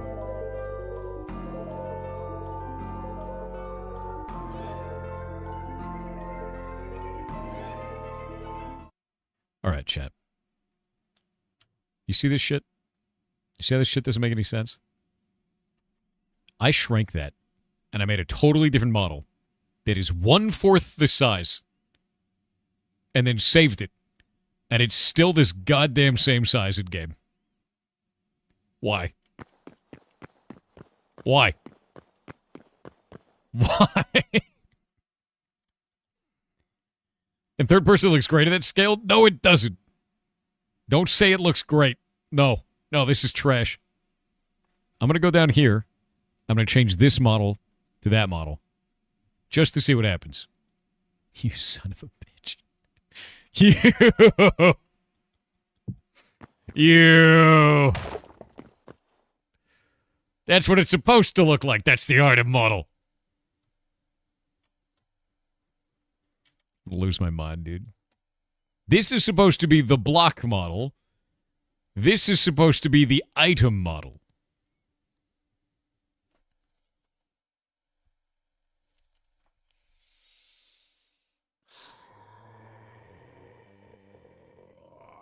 No, not victory, dude.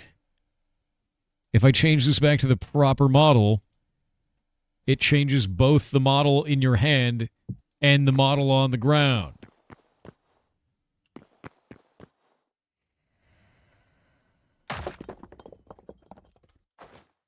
This is a true Pepcat error. It is not a problem between keyboard and chair. It is not. That is not true. It is a problem with this goddamn setting not doing what it said it's supposed to do. Because this is the block model. And this is the item model. And the item model is not doing its thing. Why? If you drop it, then it uses some shitty interim between the two. I don't know why. And it rotates wrong. And I hate it. It uses neither of the models that I created. What version are you holding now? The block of the item? The block one. I don't know why. It's stupid.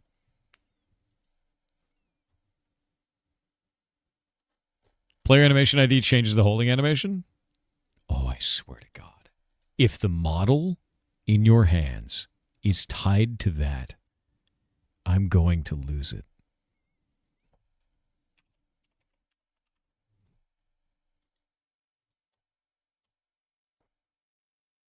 It's not, thank God. No, you know what it does now? Now it puts it in one hand and looks even dumber. Good. Thank God. I was worried for a second that something would make sense for a moment. Thankfully, I was wrong. Yeah. Putting this back to block.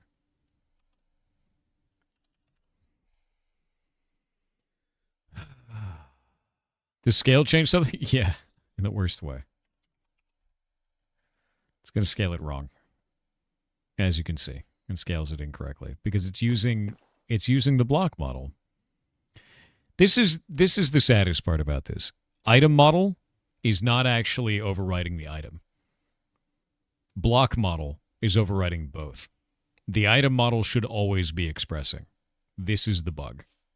That's the bug at the end of it. This is why this has been so frustrating. Item model should be the item on the ground and the item in your hand.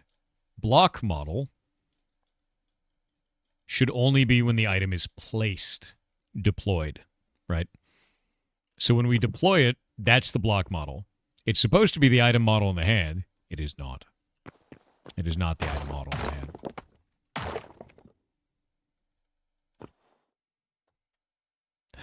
Another bug. Infinite bugs. Bugs for the bug god, you know? Let's go put that in. Source. Does I tell you separate models? It's supposed to. I've created two separate models. One of them is the item model, one of them is the block model, and it's not doing that correctly. Early access? Yes, early access. Totally fair, which is why we're putting in the bug report to get it fixed. Things to be expected? Absolutely. Still frustrating as shit. Still took an hour to figure out why the hell it was breaking. Still putting in the bug report. All right.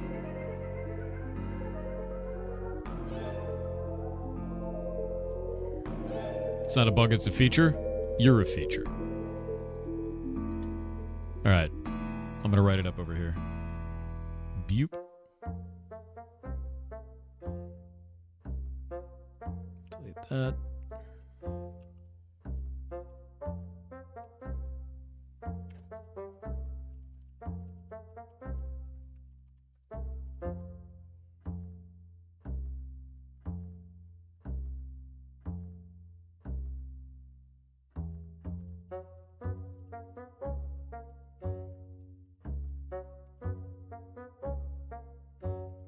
Okay, we'll go back into here. We'll go to this bug report.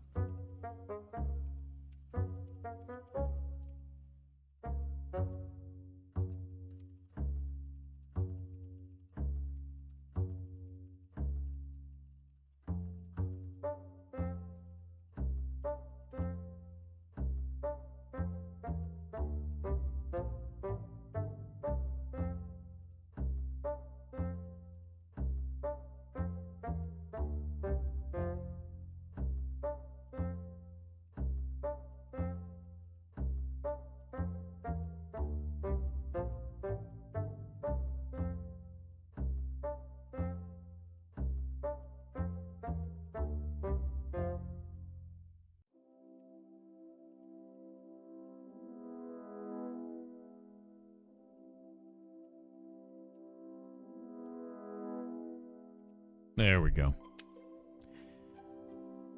Much better.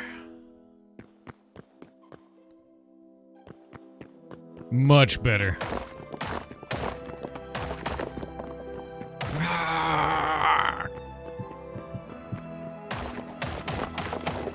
That's what happens, dude.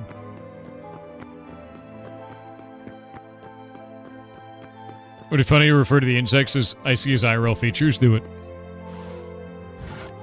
Okay, so at least that worked. Thor Smash? Yeah, dude, because that sucks. What was the issue? The issue is that when you place a item model, but you also have a block model, the block model overwrites the item model for the purposes of creating a model in your hands and when dropped on the ground. This is not supposed to be that way. The item model is what should be used in your hands and when you drop the thing on the ground. But as you can see, when I carry this thing, it does that because it's using the block model instead of the item model. The item model is incredibly tiny. I made a new one that's very small. It shouldn't be doing this. It should be carrying the tiny one in my hands. And that's the problem. Yep. You select the template in the editor. Is there a template for items to be held in hand? This is what is supposed to be held in hand. That's the issue right there. It should be doing that, and it's not doing it. Which sucks. Yeah. It's even weirder because we have like this dropped item animation. I don't know what that does. Yeah, see, it's using the entire big block animation now, which is even weirder. You know, like I don't need that. I need my tiny item that I created to be in there, and it's not. And now when I drop this, it's going to spin around in a circle really awkwardly, because it's using the wrong model. You know, can you duplicate an existing model and change it from there? No, it's again, item model is being overridden by block model. That's why. It's a bug. There's no way to fix this. It is a bug. It is a bug. And I've turned it in as a bug.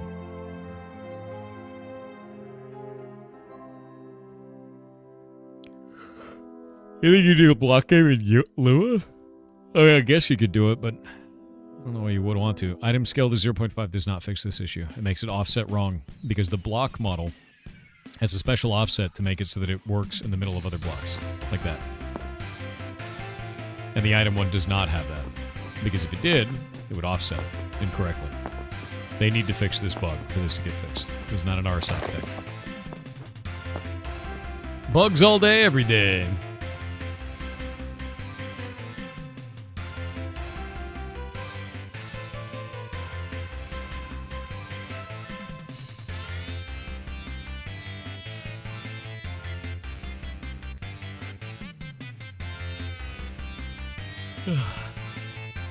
Item skill to 0.5 though won't do it. Yeah.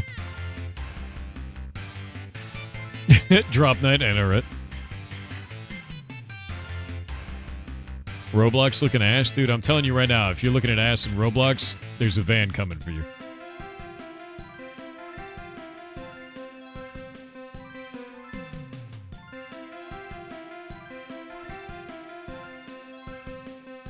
The only good bug is a dead bug? True.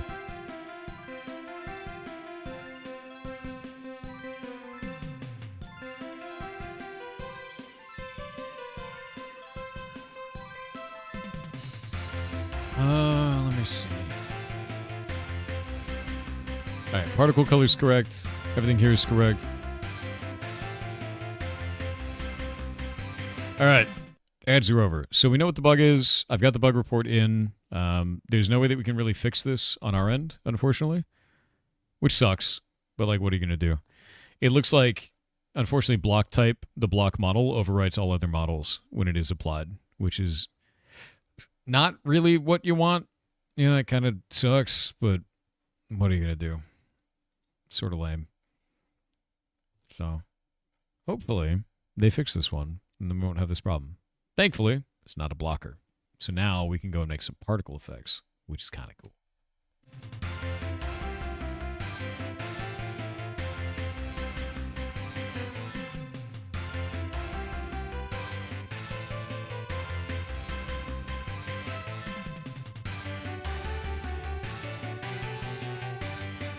All right, when something is set as a block particle,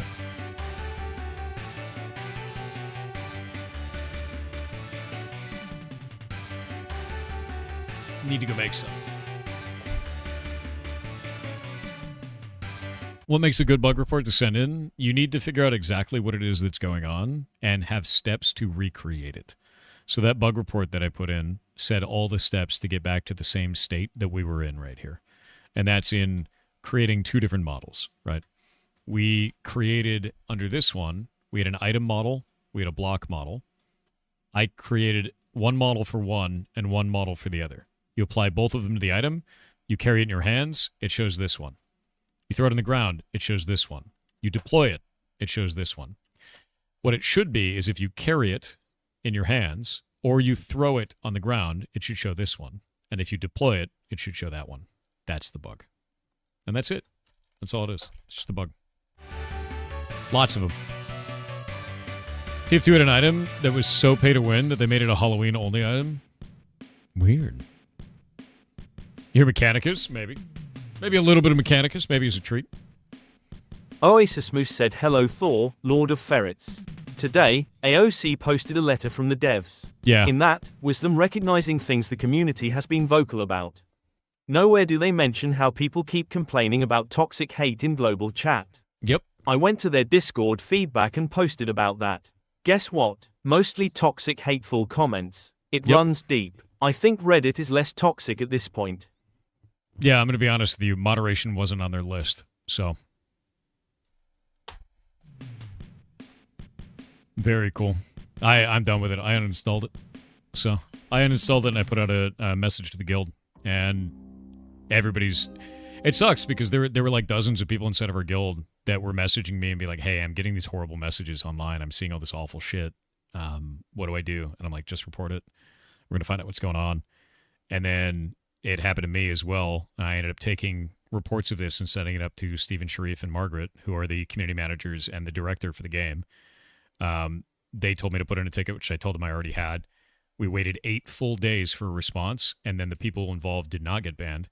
And then Margaret, the community manager, said that that is intentional and that they are taking a different approach where they are giving people warnings before banning them. And the people that they were warning were people that were saying that they wanted to kill LGBT people in the game and that you should join their party to go do so. So that game's not going to last. It's basically how I feel about that. That's wild, dude. So I posted screenshots of that in our Discord, and I'm out. That's like a really weird-ass thing to do. Yeah. Yep. Yeah, it's very strange. If you don't moderate, is that AOC? Yeah. If you don't moderate your game If your only form of moderation is we're giving them warnings to make them course correct when they're saying insane hate shit like that, your game is going to fall apart. It's just not worth it, dude. And I don't want to have a community based around that. I don't want to have a community that's involved in an environment like that. And the thing that sucks is I feel incredibly bad about like going to bat for them now, because a year ago they had this same problem. And I brought it up then, and they said that they're working on it, right? The warning is not a 1 week suspension. I know that for a fact because the players that received the warning were playing every single day for 8 hours a day. And I know that from their Steam information. So, no, false. With that in mind, a year ago they had this exact same problem, same exact issue. And we saw doxing and people like getting blasted in global chat, all kinds of shit. Nobody got banned then. And we brought it up then and said that they should put in a slash report feature in game. And they said they were working on it, and that was a year ago. They never did. Brought it up now. They said they were putting a slash report feature in the game, and they're working on it. It's been a year. It's been a year. Like, that shit should be done. That is not a heavy lift. And it is incredibly important to do that because you can't have people doing this shit. You can't. Like, that is wild-ass behavior. And in any other game, they get banned. You do that in League, you're banned. You do that in EVE Online, you're banned. Right? Like, there's no other game that I've ever seen ever where you can act like that and not get banned.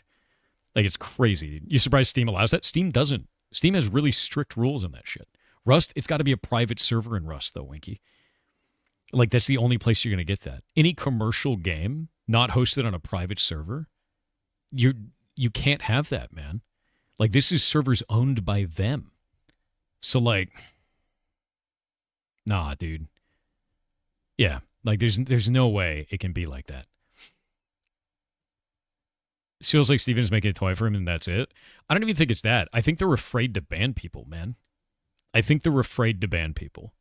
Like, they're somehow going to lose player base if they ban people. But I'm going to be real with you. They just lost our whole community because they didn't ban awful people.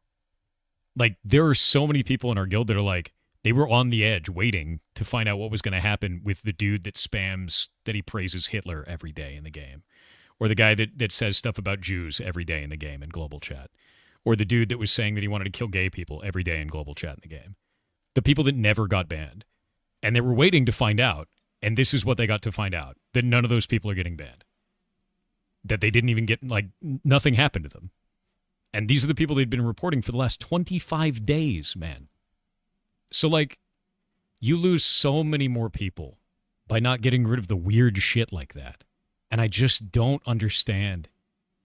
I don't understand the strategy there, dude. I just don't. Yeah, they are losing 1,000 players a day right now. But it's just super strange, man. Like, I've never, I can't even show you. Like, if you're interested, go to our actual Pirates Discord. Look at the announcement that I made as a guildie. You'll see the message, like one of the messages there. I can't even show them on stream because I'll get banned on Twitch. And I'll get banned on YouTube. Like, that's how bad that shit is. And I'm like, if I can't even show this on a live broadcast and your choice is to not ban the player, what are you doing? Like, I'm just so blown away by that. It makes no sense. And I told them straight up, too. Like, I told Steven and I told Margaret, I was like, if this is your stance, I cannot support you anymore. And I left the group chat, I uninstalled the game, and I left the Discord for ashes. Because, like, dude, you just can't, like, this, you can't do that shit. It's even beyond you can't do that. It's just stupid. It's bad from a business perspective. It's bad for your players. And it runs afoul of legal issues in many parts of the world. You want to let people say that stuff to people in the UK? The government there comes after you. Like, it's just so stupid to do this. What day did you post it? Like 2 days ago. Yeah. So it just blew me away, dude. I was like, what the hell were they thinking? Was it ashes? Yeah, it was ashes. And I cannot possibly wrap my head around wanting to protect or cultivate that kind of player. Like, that's insane to me, dude. Like, that's actually insane to me. Yeah. Didn't know it got this far? Oh, yeah, no, that's exactly it, dude. And it sucks because, like, I even put it in the announcement. Like, let me pull this up. Let me grab this. Guild News. I said, I went to bat for Intrepid many times over the years, encouraging people to give them a chance, removing misinformation, and showing the community all the best points of the game. On a personal level, I'm extremely disappointed in the company now. This isn't the kind of environment I want to build a community around, and not one I personally support. And that's really what it comes down to. Like, from all the people in our guild that were dealing with just insane, horrible messages from people in the game, like, and they were reporting them, nothing was happening. And even me with streamer privilege, right? Because you get streamer privilege when you have a large community. Companies actually listen to you more. They just do. And I tried to use that to be like, what is going on? None of these people are getting banned. And their response to me was, that's intentional. Her exact quote to me was, we want to, quote, give people a chance to course correct before we move to irreversible actions. And that is in respect to people that are saying that they want to look for a few good men to take the fight to the LGBT community on this server. Like, what are you doing? Like, what are you doing, Intrepid? That is an insane-ass thing to do. Like, I can't... Oh, my God, dude. Yeah, there's no course correction for that. You ban those players, man. And that's the one that was doing that. That guy was doing that for like 3 weeks. For 3 weeks. Still not banned. What does that even mean? It means they're directly targeting other players for being gay, dude. In the game. And, like, trying to harass them and go after their characters for that. Which is just, like, one of the stupidest ass things. And they're empowered to do it because they're not getting banned for it. It's like, what kind of a community do you cultivate with that? That's like the strangest shit on the planet, man. Yeah, it's just insane. At that point, yeah, exactly. I just don't... And it sucks because I really like that game. I do. And a lot of the times I see the shit that they're doing and I was like, this is weird, but whatever, you're in alpha. But this, moderation you cannot screw up on. There's no moderation is in alpha 2. You have to be a human being, dude. There's a level of being a human being in moderation that they are not understanding. And I can't wrap my head around that. That's crazy. Like, if you want to cultivate that kind of community, fine, but I'm out. That's shit, dude.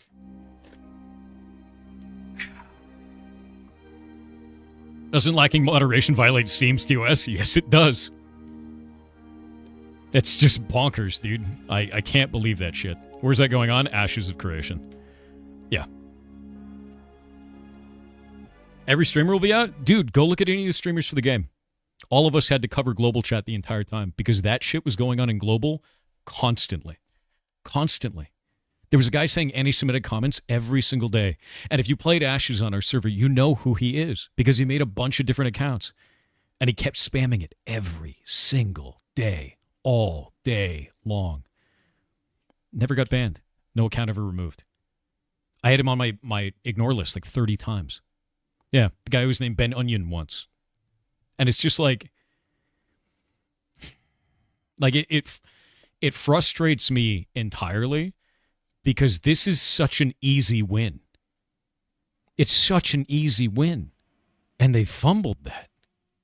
And I'm just like, what are you doing? What are you doing? What are you doing? Holy shit, what a weird thing to fumble, man. Oh. I saw someone say they should ban people from World Chat. They were running around and doing /shout of it too, though, man. Like, it doesn't fix it by just banning them from World Chat. They run around to all the major towns and start doing /shout. Like, it's just like... It's the thing that's stupid about this is if you have anyone saying hate speech in any other video game, EVE Online, League of Legends, doesn't matter, you get banned. You just get banned. And Ashes is just shitting around being like, oh, well, we're going to cultivate him back into a normal human. You're not. You're not going to. The man spent 12 hours praising Hitler in Global. You're not rehabilitating that guy. You have to just ban him. That's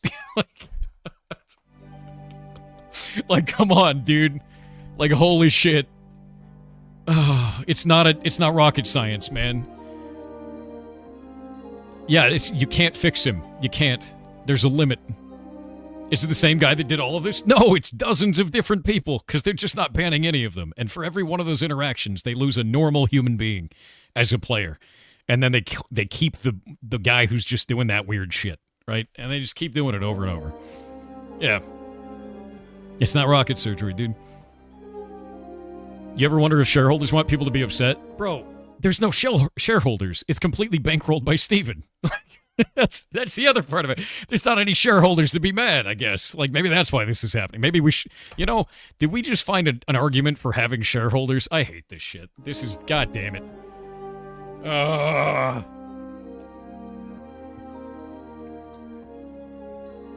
I hate this. It's crazy the different experiences and standards between dev teams. It is. It super is. Yeah.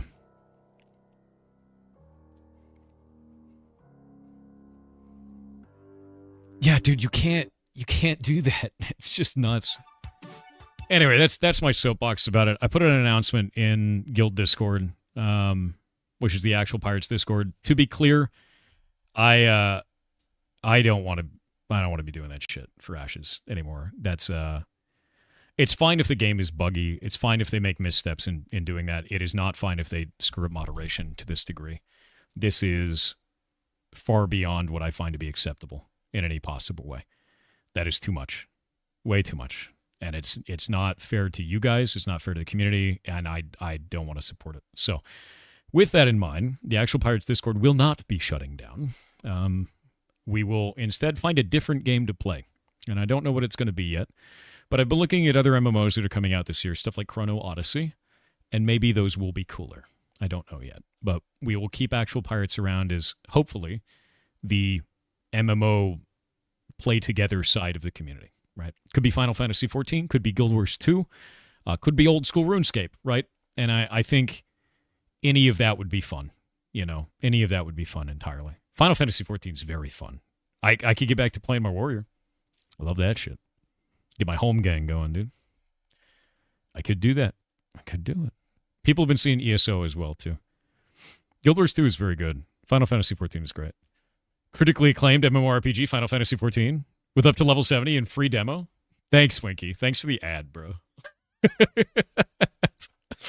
Light No Fire is another one that I'm kind of interested in. I am a little bit wary about Light No Fire because I was there when they launched No Man's Sky. And I don't want to get memed on again by No Man's Sky. I want them to launch a game, not launch what No Man's Sky was at launch. As much as they've dedicated No Man's Sky to like not being shit now, right? Yeah, I just don't want that to happen again. Think this time it'll be different? If it is different this time, I have no problems anymore. If it isn't different, you know what I mean? Like that's kind of I'm a little bit wary of it. Is AOC free to play? No, it's not at all. But yeah, it's the moderation issue it's too much, man. It's just too much. That's there's a level of acceptable behavior, and this is not it. And it's not. I think the part that really got me about it was it makes sense if you have a new moderation team. It makes sense if you're having trouble handling the influx of players. It makes sense for all of that. But to have it handed to the game director and the director of communications and have them state that this is acceptable and that this is intentional to not ban them is too far. That is too far. That is absolutely insane to me. And I can't support that. So, no. Yeah. If moderation was slow, it'd be one thing. It took 8 days for them to tell me that they were not going to be banning that person. 8 days. In real time. And for other people, it took them 12 to 15 days to hear an answer. It's just awful, man. It's just awful. It's such a stupid thing to fail, too.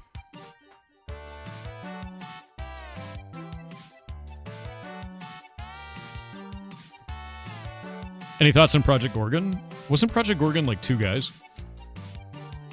Yeah, long live Blockgame, dude. Exactly. I think Project Gorgon's like 2 people, right?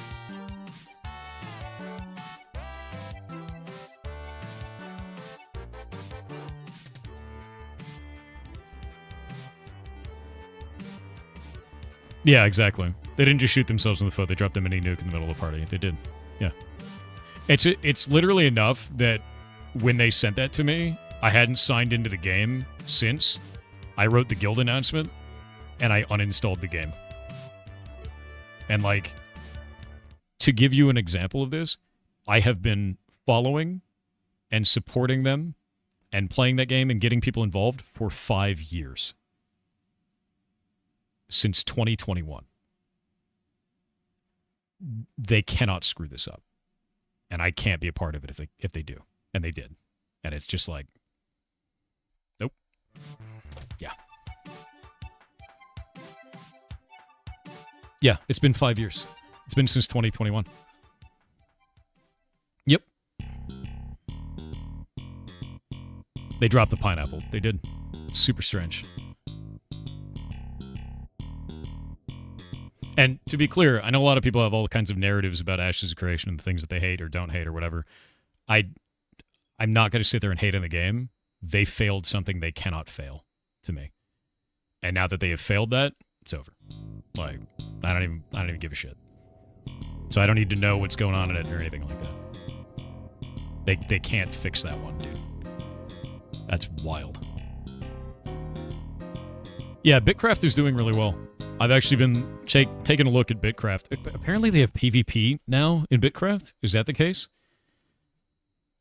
I'm actually really excited for that. If they have PvP and like landownership and stuff, that actually sounds neat. No PvP? What is it then? Is it economic PvP?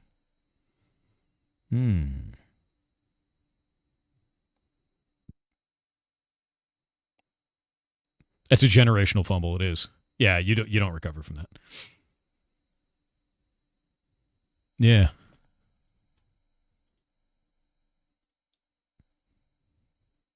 What are you talking about, Elmarat? What the heck is Bitcraft? Bitcraft is an MMO that's actually quite cool. From people I generally like.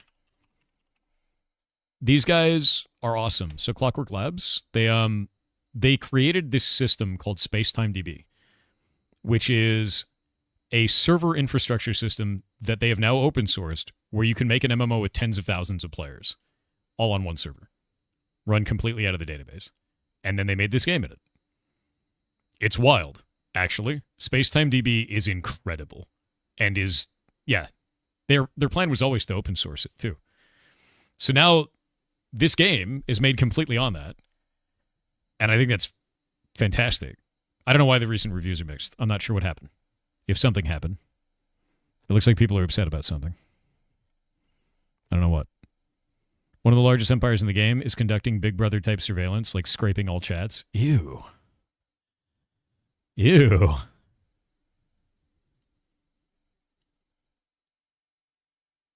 Ew.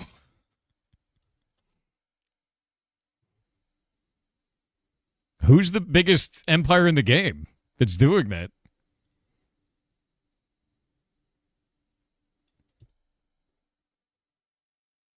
The performance issues? So it looks like they're having performance problems right now, which is interesting. Yeah, it's just open source.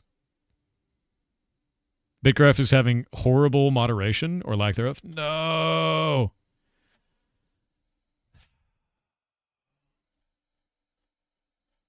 Man.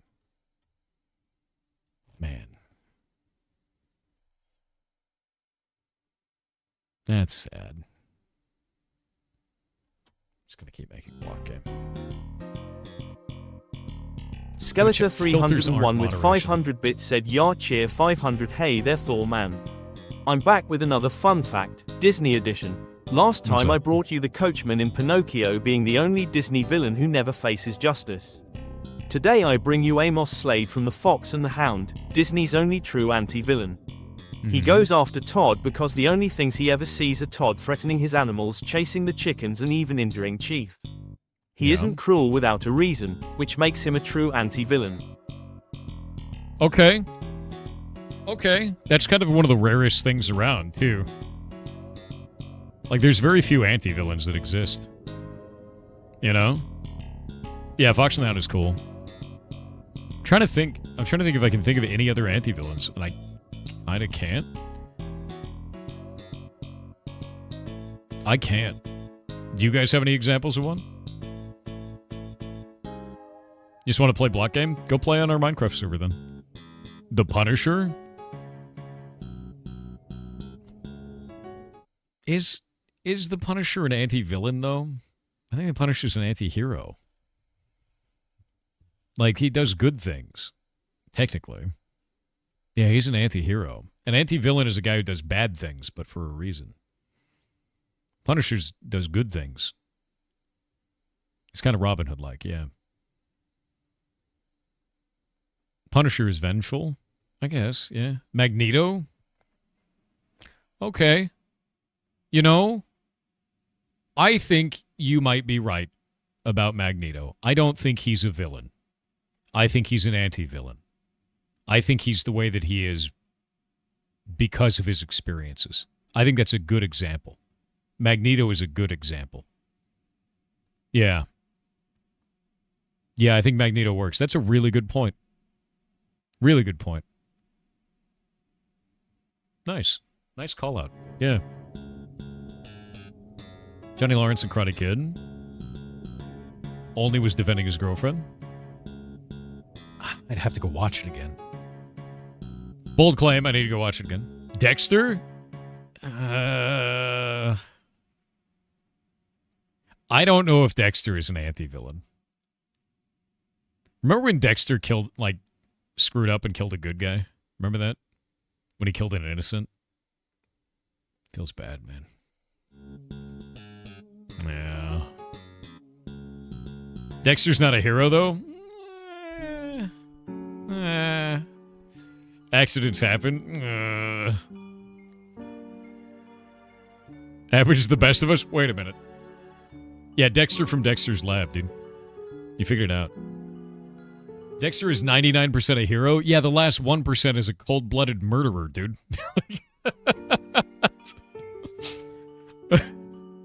Kind of dampens the hero part. Just putting that out there. Jesus. Wild.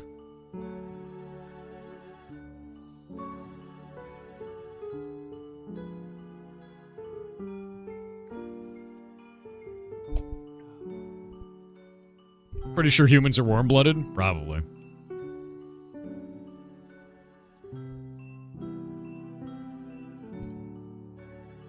Aaron from Attack on Titan. Doctor Doom is not a villain?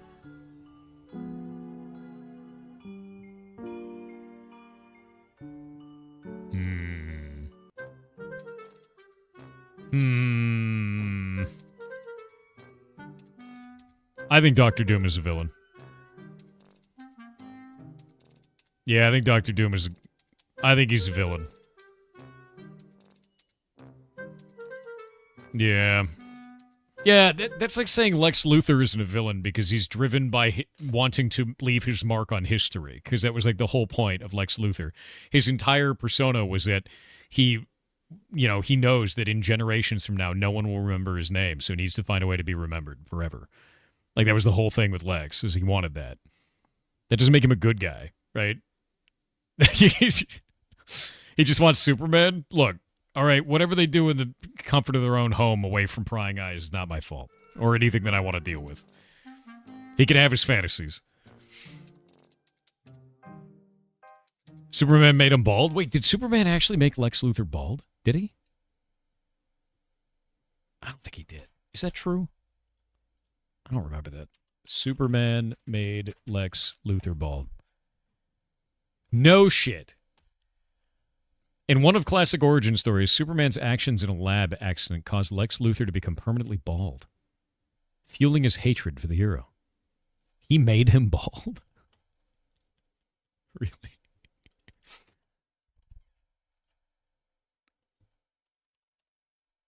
Oh, God damn it, Reddit. I hate Reddit. It's such a piece of shit.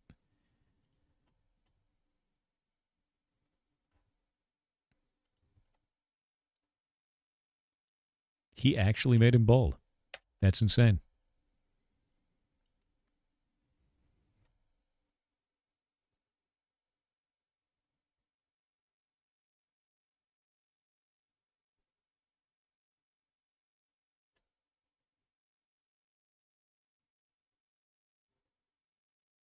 That's amazing.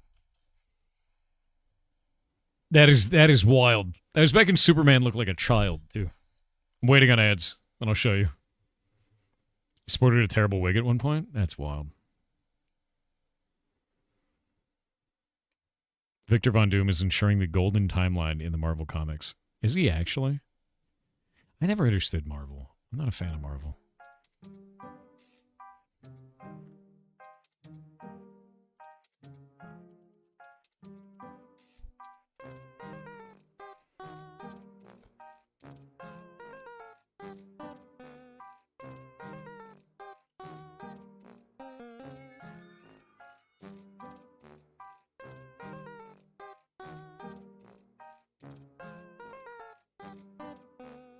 What is this one? Lex Luthor biography? Let me see this. Oh, yeah, here. So, yeah, apparently Superman did make Lex Luthor bald, but I guess at the time, Superman looked like a child. And Lex Luthor looked like a full-grown man. I didn't know that. I didn't know the lore. I don't like Superman generally, but this is pretty funny. My favorite thing of Lex Luthor was from a children's book. And it was really funny. Because it was like 40. When no one was looking, Lex Luthor took 40 cakes. He took 40 cakes. And that was it. And then it was like, for some reason they blurred it out underneath it. One moment. Let me find the original. I don't know why somebody would blur that part out. That's stupid. Yeah, there we go. When no one was looking, Lex Luthor took 40 cakes. He took 40 cakes, and that's as many as 4 10s, and that's terrible. Yeah, that's exactly what it was. It was like a children's book. It was a children's book, and it just makes me laugh. It just makes me laugh. It's fantastic. It's a Superman math book? Pretty much, yeah. I just thought it was hilarious, because I'm like, this is best. This is... Yeah. He only got 39. Look at it fall off. True. Actually true. Look at him, though. Look at his ridiculous face. God, it's so funny. It's actually funny. That feels like superhero math book. It probably is. That whole book was the inspiration for Mojo Jojo's speech pattern and cadence. Really? Is it actually?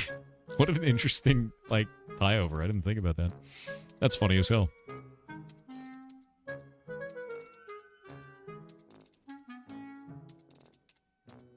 If everything is Lex hiding in a hair salon? Jesus. Why, dude? Okay, so we have this. Let me go look at the block particles. Because I think I just want that one. Particles. We will create a new particle. We'll do this. Of course. Now it is Madge. And we need to make a new particle called block particle. And we'll go into here. We're going to go into particles. Close out of this. This always happens when you add particles to a block, by the way. It just shits itself violently. H-I-J-K-L-M-N-O-P. Where are you? Block. There we go. And we're going to make a new particle there. Wait, where the hell did it just go? There we go. This is the essence blocks. We're going to do this. We're going to create a new folder. Oh, can we not make a folder in there? Oh, I forgot. You can't just make a folder directly, can you? How deeply annoying. How deeply annoying. The hunter got Bambi's mom. He wasn't trying to be a villain, just getting dinner. Ooh. Is the hunter who killed Bambi's mom an anti-villain?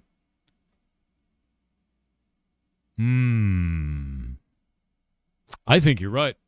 I think he is. Yeah. Oh, wait. No, you're right. Does with fawns are off limits in hunting. Dude was a poacher. Just straight up villain. True. Totally forgot about that. You're right. Poacher. Villain.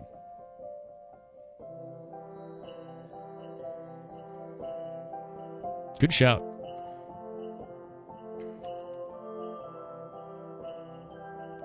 Also shot a doe, which is not allowed? Yeah.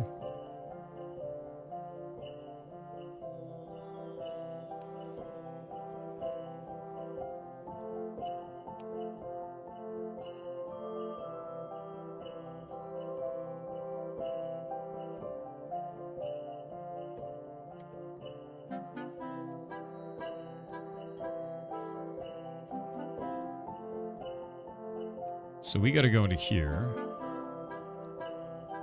to block core.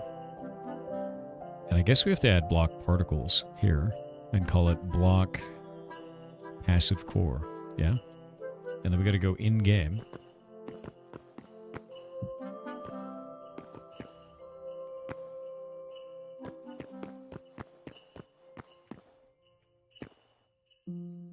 Is it in there? No?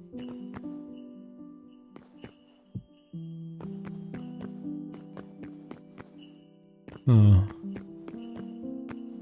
Is it not placing our cool particles? Do you think the hunter ate Bambi's mom?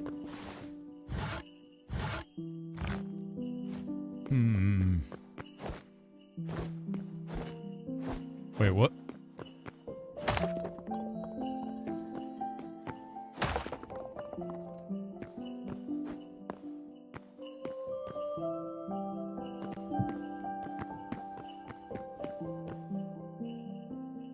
What's going on here?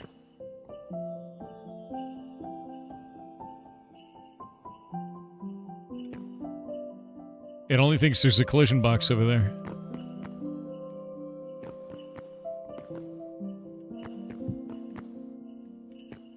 A little bit weird. That's probably because this shit's broken.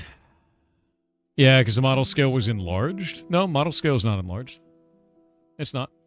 That is not true. It's just a bug since I added particles to it. It's just weird, right?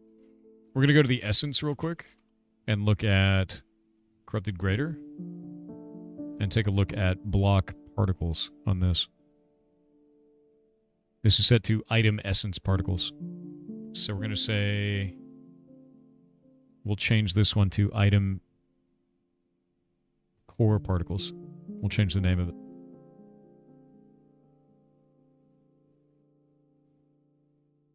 Where is this? It's the wrong kind of particles on that. Get rid of that. Delete. Delete. Item, essence, particles. Duplicate. Particle system under item essence. And we're going to say unique ID. Item, core, particles. And we're going to make a new folder in there.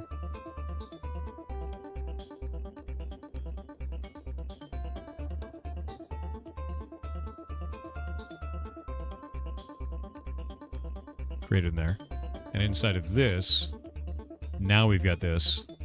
And now we can go back into here and set that to core, item, core particles. And now we can go look at the essence here.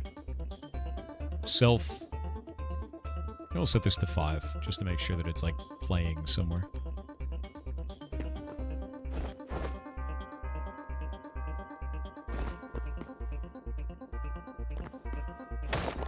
Yeah, something's wrong with this.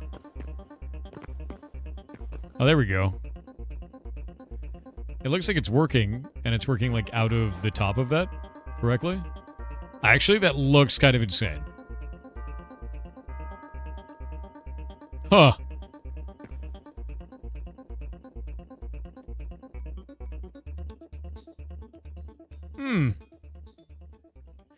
You know? What's it look like inside? Warbly. That's like a lot cooler than I thought it was going to be, and it's only playing the top, so I got to do a secondary one on the bottom. But that actually looks sick, unironically. Whoop, whoop, whoop, whoop, whoop, whoop, whoop. Whoop, whoop, whoop, whoop, whoop, whoop. Squiggly pylons. Does indeed look sick. Yes, indeed. I'm going to do the rings around it, too. We're going to do that. Do this. And we're going to go back down here into these. We got to do item core particles. We got item essence distortion. So we're going to duplicate that.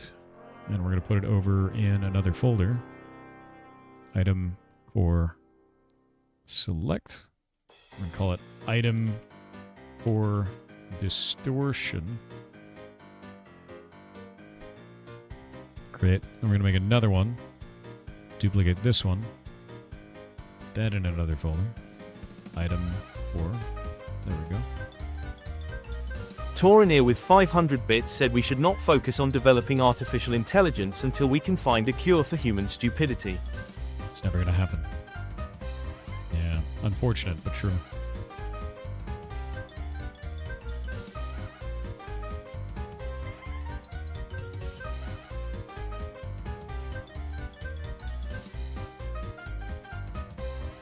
Yeah.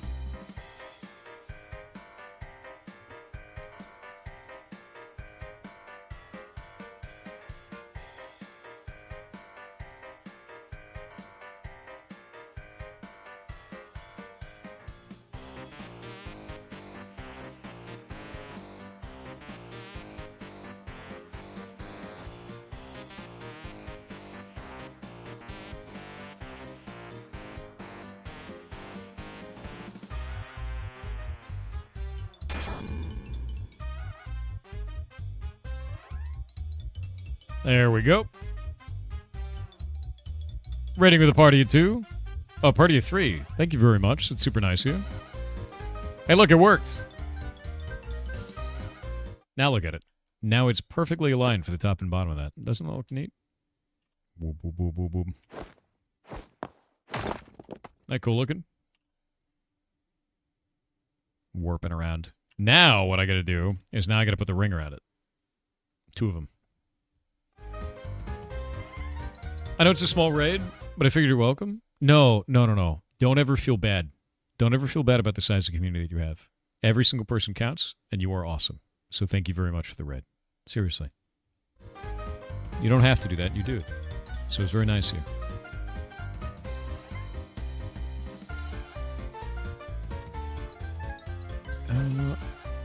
Size doesn't matter. Look, I won't go that far.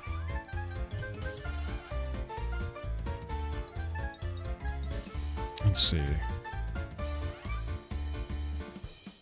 4 rings. Now we're going to make a ring thing on this. We got to add 1 more. And we'll do... Oop, not that. We'll do this. And on this one here, we're going to say item core rings. Say no position offset. And then we're going to go to the rings here. And this is going to be a totally different graphic now. We need to have max concurrent particles of 1. I think it's got to be 1, yeah?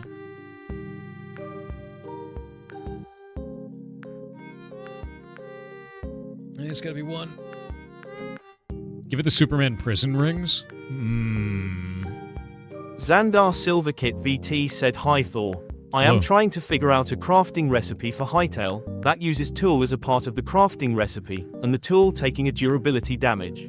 Okay. I can have the recipe to have the tool as part of the recipe, and return it back, but returning it back makes it full durability.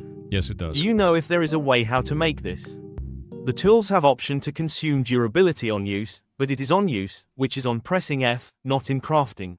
Yes. If there is a way, could you maybe help me figure out?" You would need to be able to do that in Java. There is no base functionality that will allow you to do that through interactions as far as I know. I know that you can reduce the durability of an item through interactions, but by using it in a recipe, it is being consumed. So you would have to find a way to pull the actual amount of durability, use it in the recipe, and then give them back one with modified durability, which means you'd have to make a custom interaction. And that custom interaction would have to be done in Java, and then you expose it to the asset editor, if that makes sense. That's the only way that I would know how to do that, unfortunately. Which does take a little bit of extra work, but you can still do it. You totally can. All right. WXRTHLTL_JWLPKLZ with 500 bits said, have you recently enjoyed our time loop services? Oh, Mr. Thor, a repeat customer. Once your current time loop ends, we would be happy to provide you with this loop-de-loop service where we time loop your time loop. No. Happy looping. No. Not like this. Not like this. Particle collision, block type, none, action expire, and the ring. We'll go back to textures, circles. It's in here. That's the one. I don't want the blue one. It should be a grayscale one. There it is. There it is. There's a couple different runic ones in here. Portal Runic 2, and then Portal Runic 128. I'm gonna take the 128. Yeah. Select.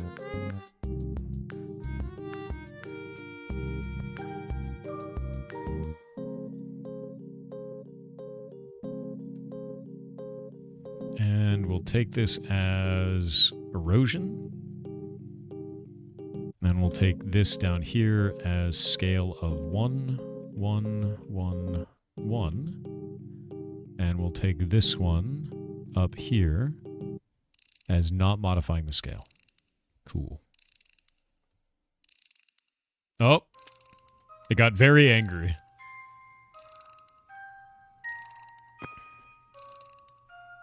Oh, come on, man.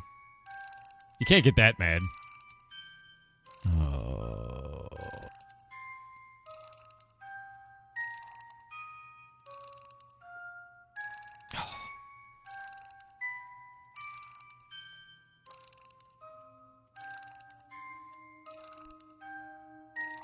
I detonated my world.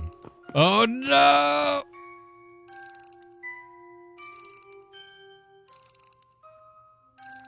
Restarting the server.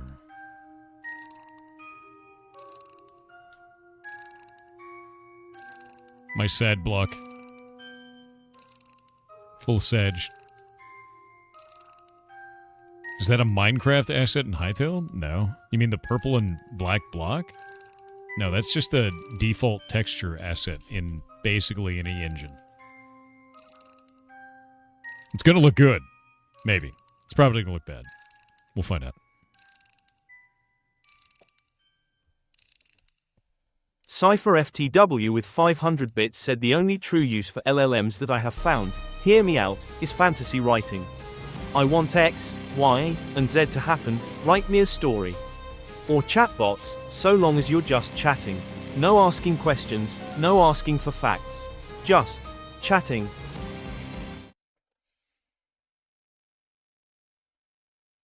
The problem that I have with it writing is that it trained off of other people's writing and then is using it in a commercial setting without compensating them.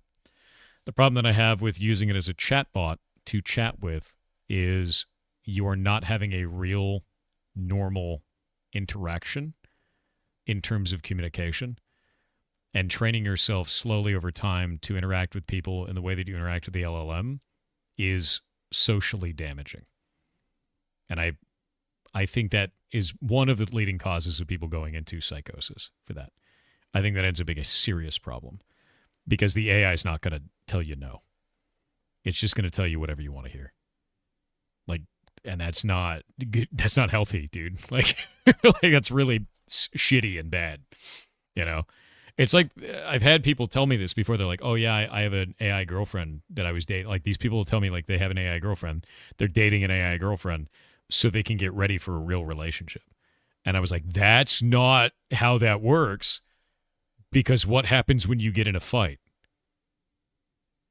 Like, what are you going to do when you get into a fight with your real girlfriend? You're not going to be able to handle that fight because arguments are normal and you won't argue with the LLM.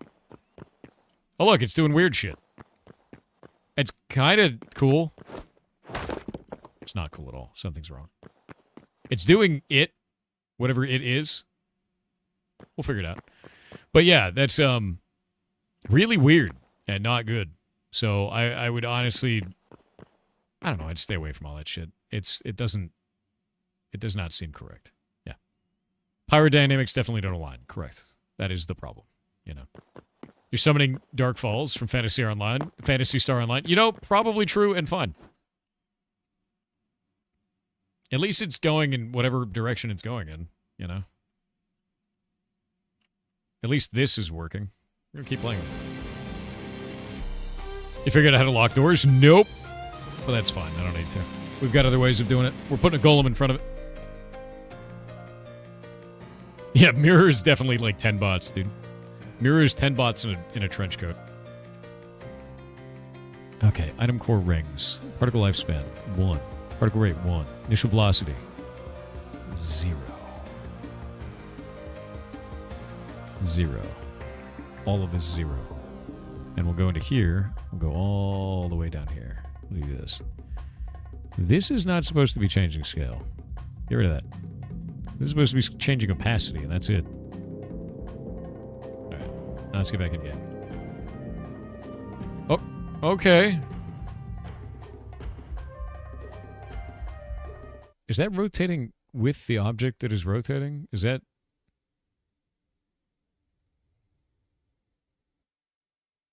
It's kind of cool, right? Is that kind of cool? That it does that? I feel like that's kind of cool, somehow. That shit ain't right, but it's kind of cool, in a way. You know what I mean? Did you eat today? Mirror, Fae Viking Princess said I'm not allowed to eat.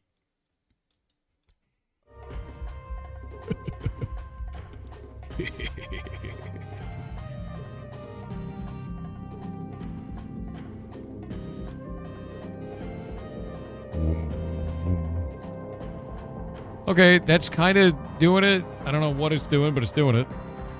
We won't have any animation here. We just get rid of that. Or are you mad? Why is it mad? I guess we just do an animation of key 0. Really? You're angry? E100 now? Okay, you're less angry? You just do the exact same thing the whole time? Bit weird. But it's doing what it's supposed to now. Let's do particle lifespan 2 and 2.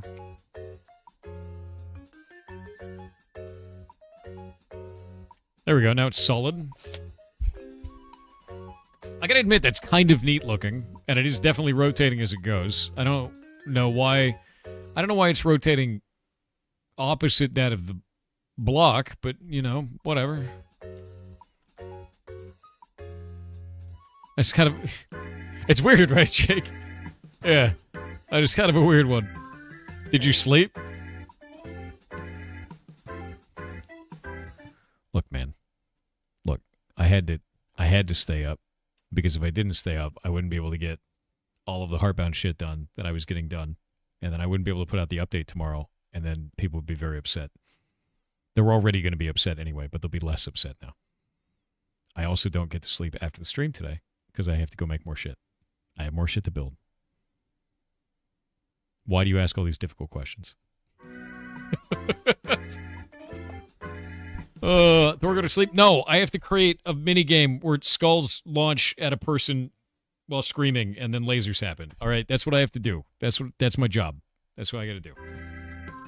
Because it's almost done, and I just want to get it done. This one time I'll allow it. You heard Mara say it. I'm allowed to not sleep. Empowerment. Unlucky for you, it's already been 24 hours. Skeletor 301 with 500 bits said Yar cheer 500 inquiring minds want to know. Is a Thor made just a thubber put on your head, or a wig of glorious hair made of thorium? I don't like any of this. No particle collision. How do we get it to rotate normally? What is this normal rotation? Right? It shouldn't be following the object. How do we get it to not follow the object?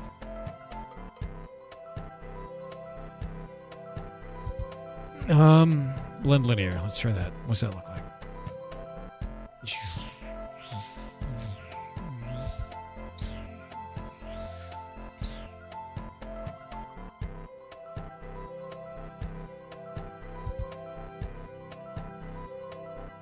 0, 0, and then 360, 360, right?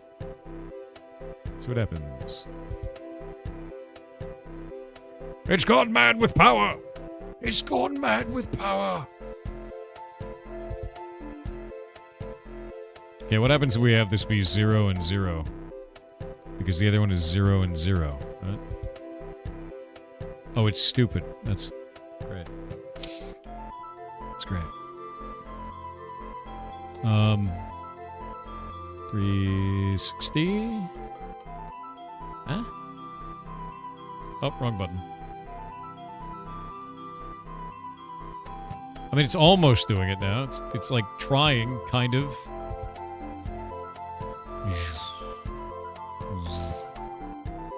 What is the cube, man? I mean, it's supposed to be like a big crystal core thing eventually, but I just haven't made the model yet. I'm just making like a basic model so I can figure out what the hell is going on here.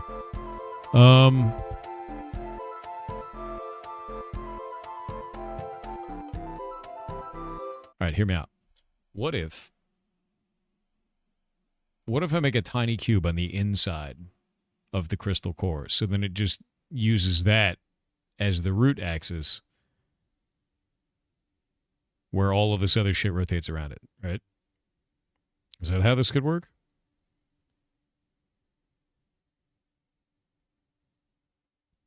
I feel like that's the right way to do this.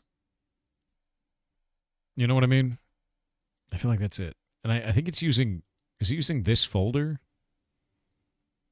That means it should only be rotating around the y-axis. That's it. And it is. It's only rotating around the y-axis. So... why is it being weird? Why is it doing that?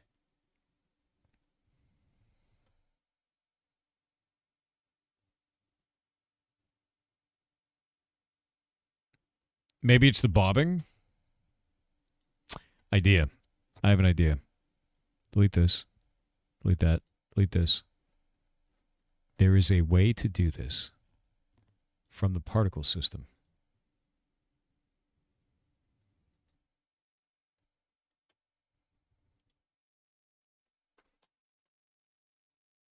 Absolute cinema.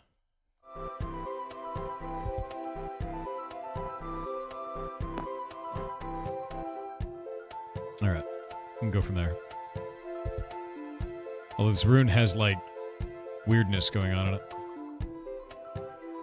It's like a chunk taken from over there and placed over there somehow. I don't understand why that's happening.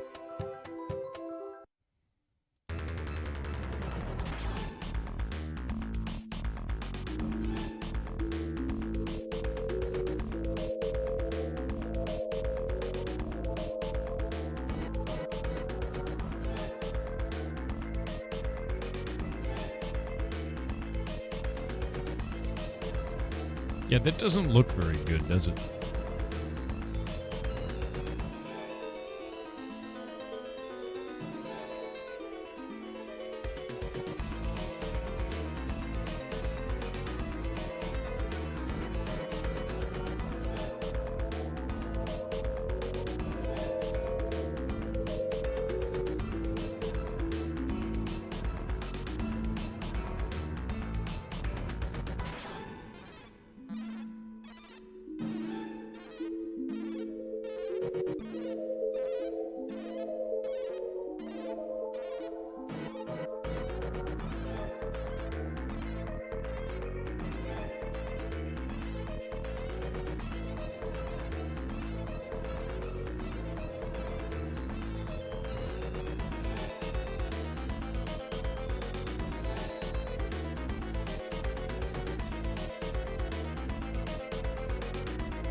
We need the...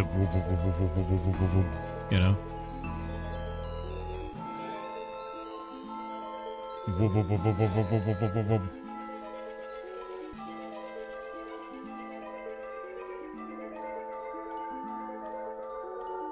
The Olive Garden ad made you hungry? Good.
Soon. Soon it will be cool.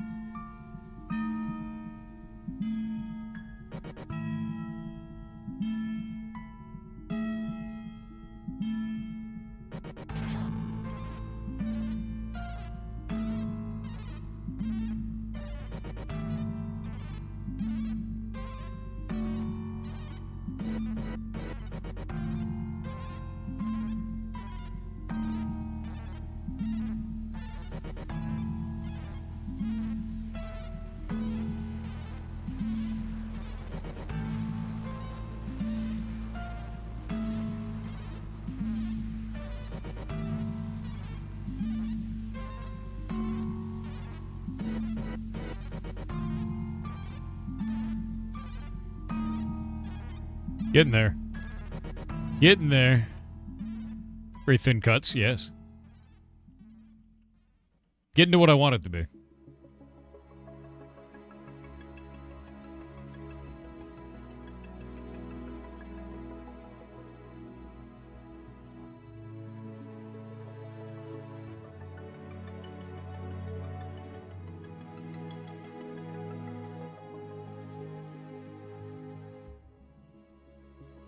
Getting there.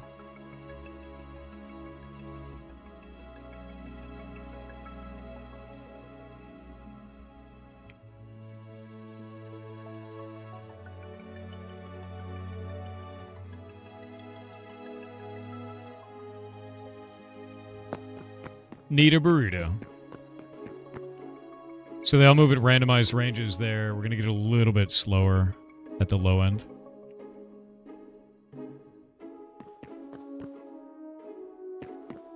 Now we're going to get some of them going the opposite direction.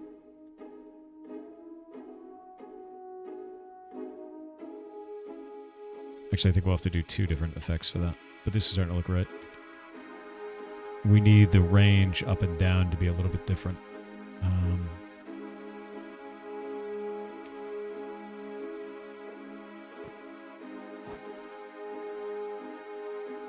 That only goes up.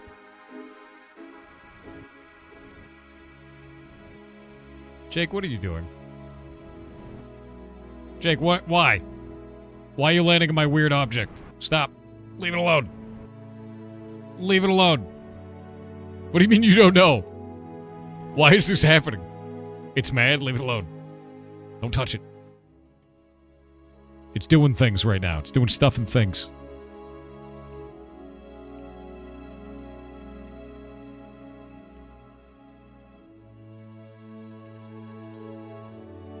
I need to get the offset ready. Where's my offset? There's be. Why are you doing that? Stop. Leave it alone. Get.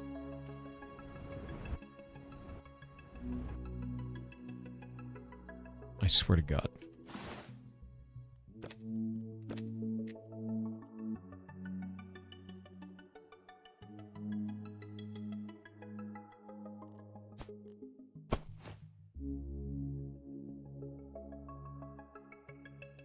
Wait. The hitbox is wrong.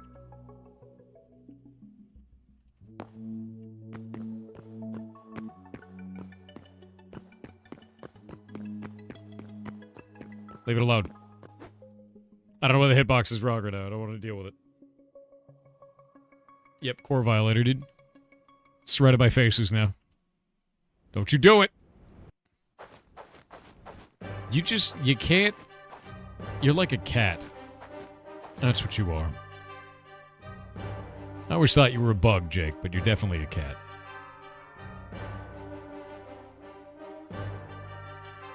Let's see. Initial velocity.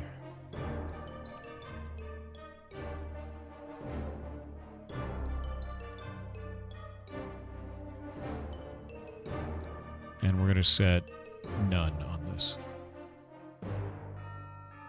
Was that seriously doing that? Is it doing weird shit? That should not be going like that. The direction should be up and down, not left and right.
There it is.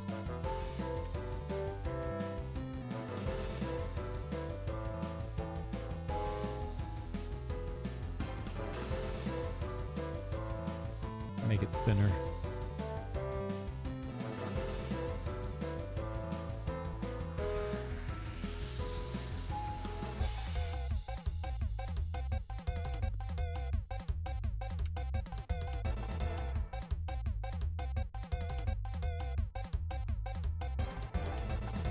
All right, cool.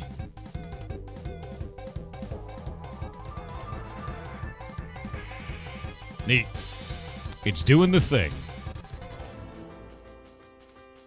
It's doing it. No, Data Boy. I will not be.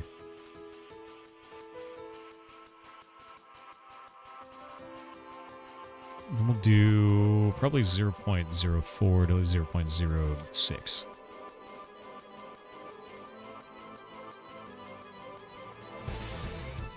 What do you guys think? Yeah? Yeah? Eh?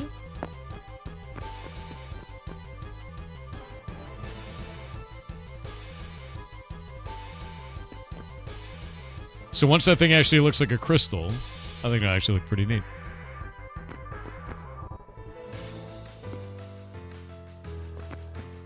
Now, the last piece is it has to shrink as it goes.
There we go.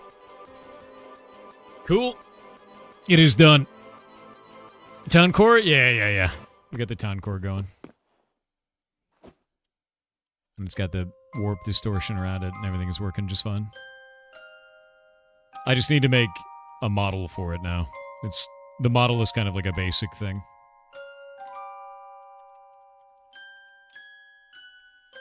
Looks cool during the day, looks cool at night. Did Jake spell his name wrong? No. Someone took Jake. And now he has to forever look at this.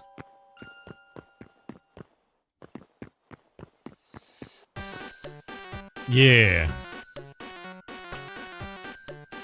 Mitsunari with 500 bits said I just log into Epico. See a week for free game. Do I play them? Mostly no. LUL. Yeah, I mean, yeah.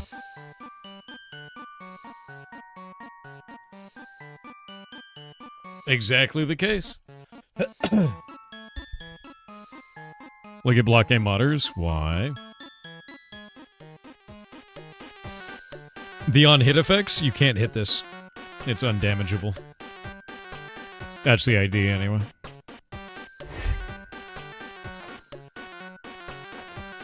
Yeah, it's not supposed to be damageable. I do need to figure out why it's doing all this shit, though, so... Something's wrong with its hitbox, I don't know why. Give me a sec, and I'll go look at the Blockgame modders, though. I just need to find out why this is broken.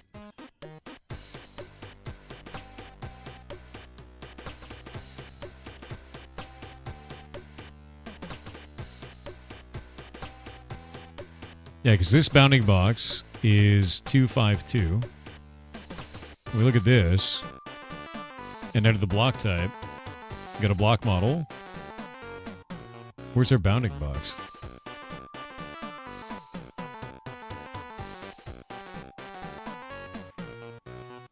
Did we lose that bounding box? Gathering we're getting rid of. Can't gather it.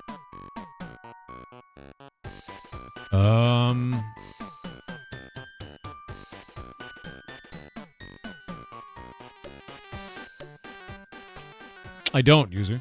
I just don't like their monetization. Yeah, if you want to ask me about how I feel about something, go for it, but that's a loaded question, you know? Yeah, it's a little bit weird. Let's see. Draw type is model, block texture, model textures, that's correct. Custom model scale, cool. Model animation, cool. The hitbox type is right here. Bench core. And it's not detecting it correctly. And I don't really know why, because it's only detecting this bottom left block. You see that? It's not detecting the whole block. So something has gone kind of wrong.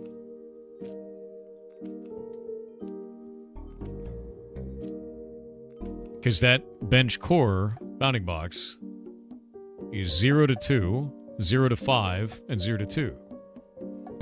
And it worked before until we added particles, and then it kind of shit itself. A little bit weird, right? Let's try going in there and deleting that. I'm going to delete that hitbox. Take a look at it. Right? No hitbox. And then go back in here for hitbox type and say bench core. Nope.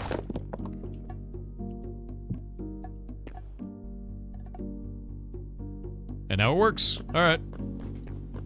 We just needed to replace it. It's fine. Hell yeah. Hostage train. We're nowhere near the end of the stream. It's unmaddened now. That's true. It can no longer be the coach of a sports team.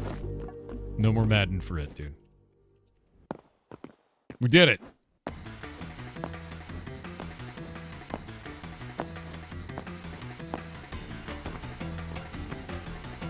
did it. You taking part in the Hightail modding jam? I don't know. Maybe. Might be fun. Ugh. I've been doing some cool shit, so.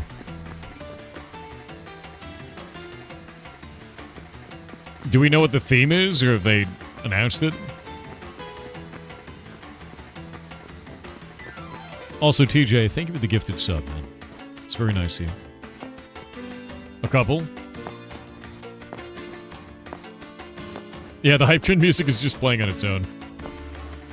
Is there a theme? I don't know.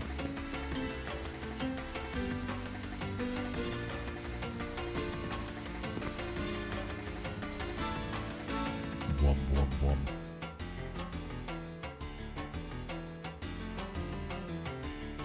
Echoes of the Machine is the theme? Is the music slightly faster than normal?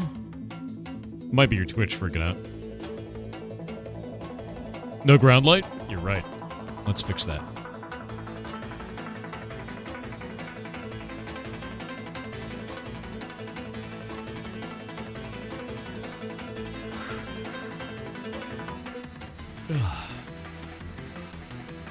Look at my stuff? Okay.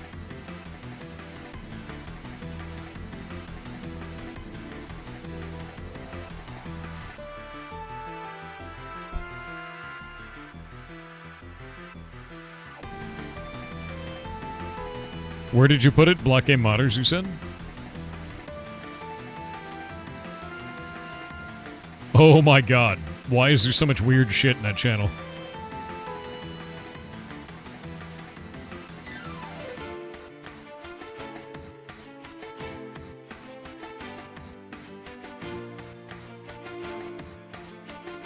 That is wild.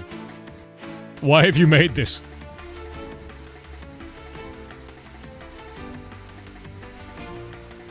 I don't actually... Wait, this one wasn't even you. There's so many different things in here. You're gonna have to relink it. Yeah, you're gonna have to relink this, because there's a lot of weird stuff in there. Like... You've heard of Or, but have you heard... of Thor? The horror. The absolute horror. What kind of a weapon do you think I would craft it into, you know? Yeah. It's thorium, yes.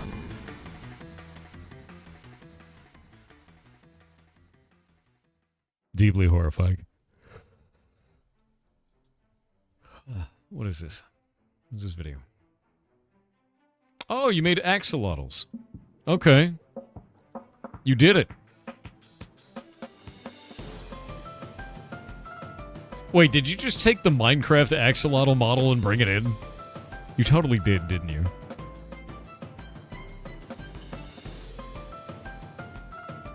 You did, didn't you?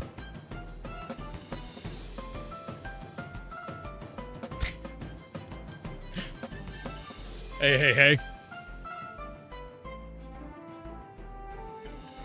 On to you. You had to get the AI working first? Fair. That's fair. I have a big... Oh. You ever just look outside at the moon and wish you didn't? Just me?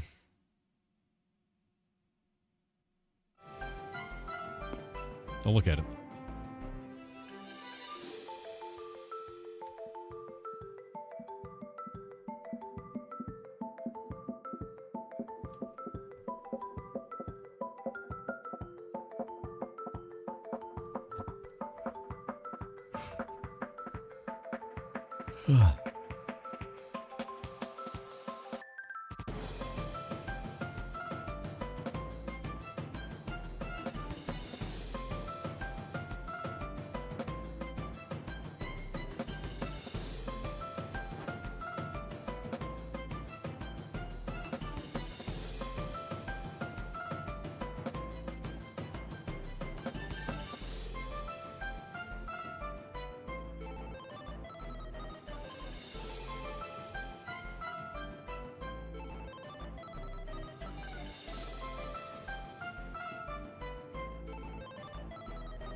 Alright. That looks cool.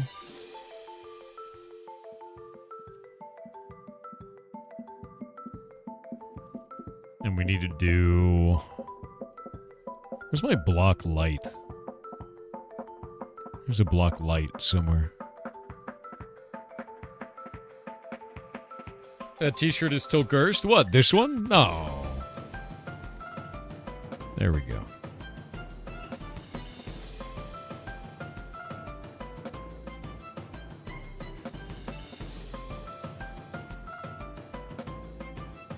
Why is this thing mad?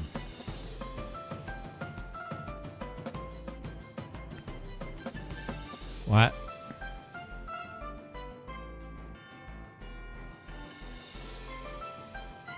Oh, because they're doing that stupid shit.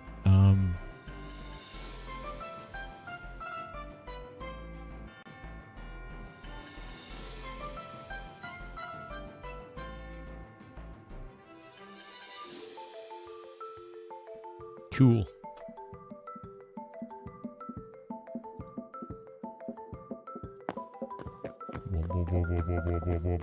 Now we just need to turn it into a big old crystal. You know? More crystal. You should have your face in your player model. I kind of like this player model, though, man. It's pretty good. I think the best part about this player model is this.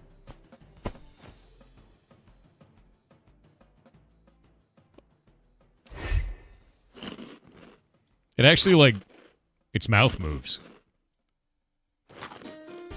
That weird?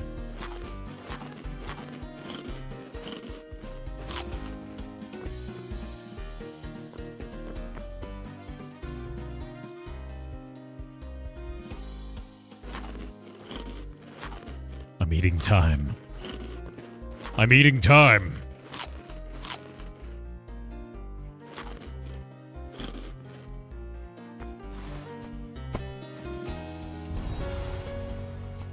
Was I eating bread? Yeah. Oh, we did it. We did it. It works. It works. All right. So now that we have that thing, now we have to hook it up so that it does town bullshit. Needs to be an interaction. So we place this thing, and it's going to make a prefab. And that prefab's got to look really neat. Bread crystals for the mods? Gross. Gross. Cypher FTW with 500 bits said I had a serious talk with my dad the other day about this. We see the world completely differently. His generation was raised on, I must succeed, I must get all the things, where mine, for the most part we don't care. Personally, I see a species capable of feeding and housing and providing medical for the entire world and ask, why isn't this happening?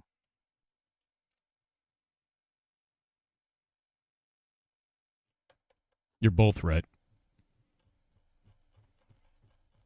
In order to do what you want to do, it has to follow the path that they are talking about.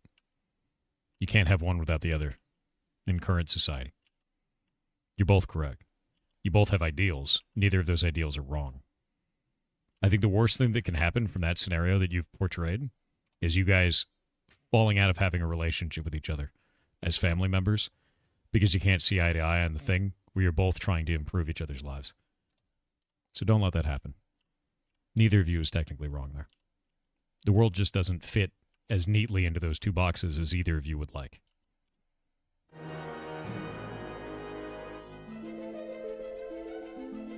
As much as you want it to. Yeah.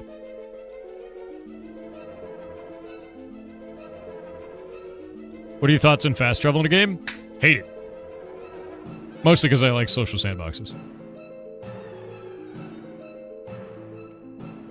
I'm a big fan of the old social sandbox, and social sandbox's distance matters. And it does not feel good in a social sandbox to have somebody teleport into your house. Yeah.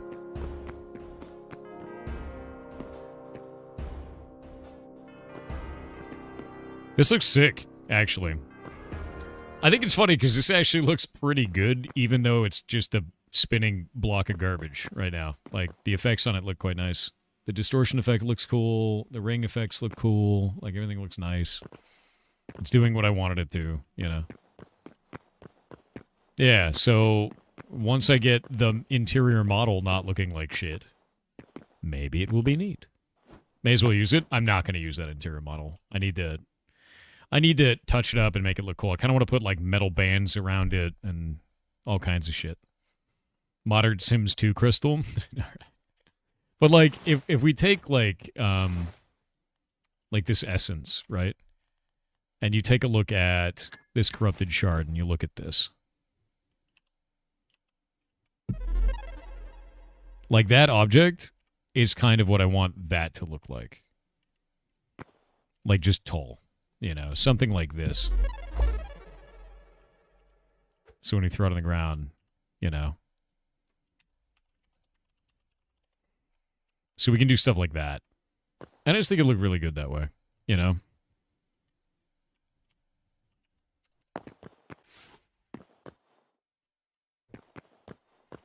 Just modify it so it's tall. I mean, it will. It's just 2 blocks. Like, that's all it is, right? And the idea is to try and find ways to make this work overall. So, that's what I'm doing. That's what I'm doing next.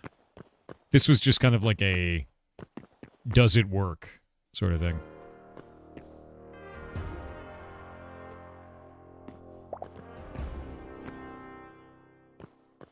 Ugh. Ugh. Looking neato.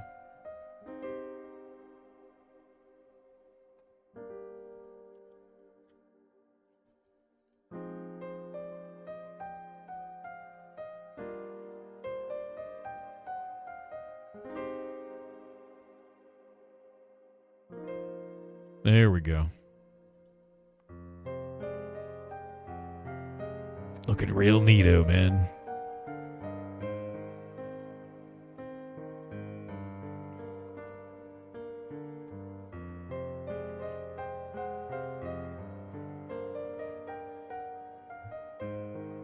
Can you make like a necromancy themed power source? Yeah, I can do that. Yeah. It's a telepoint from .hack. I love .hack, and I was thinking about .hack the whole time. Oh yeah. There's dozens of us left. You know the old ways.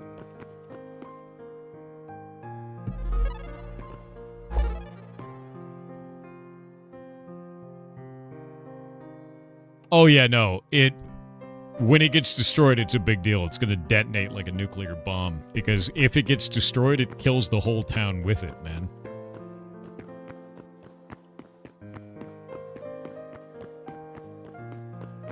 Yeah, no, .hack is awesome, man.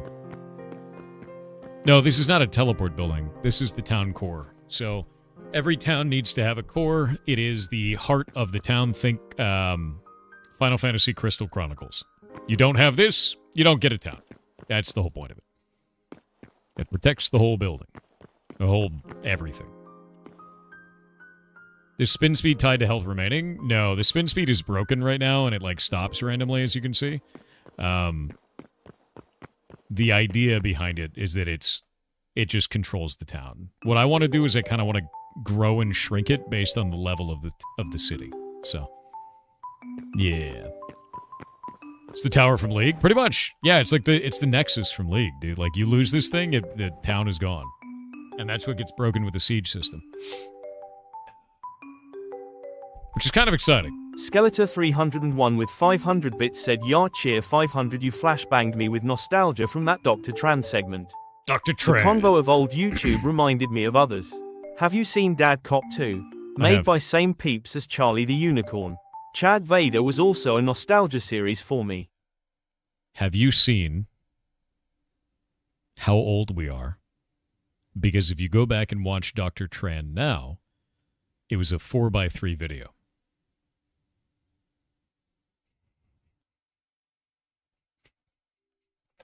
Pain.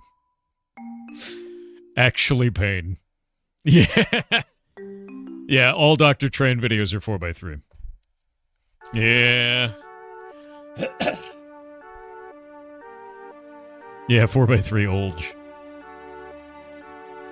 And also don't even know what 4x3 is? Yeah, well, rotating a PDF dies with my generation, all right? No one before me, no one after me. That's ours.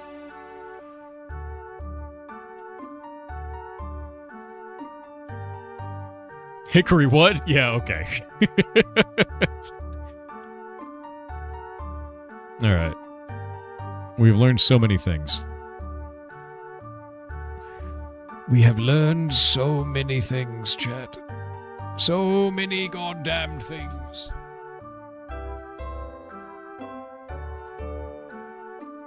What's a PDF? Ask your grandparents. I don't get it. That's fine. It's too funny this way. All right. Everything here is cool. I kind of want this to be a bench. I think it's kind of how we'll set it up, you know?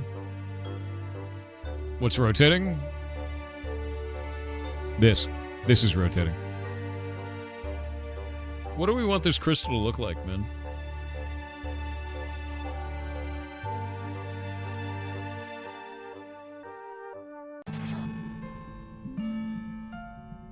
What do we want this to look like?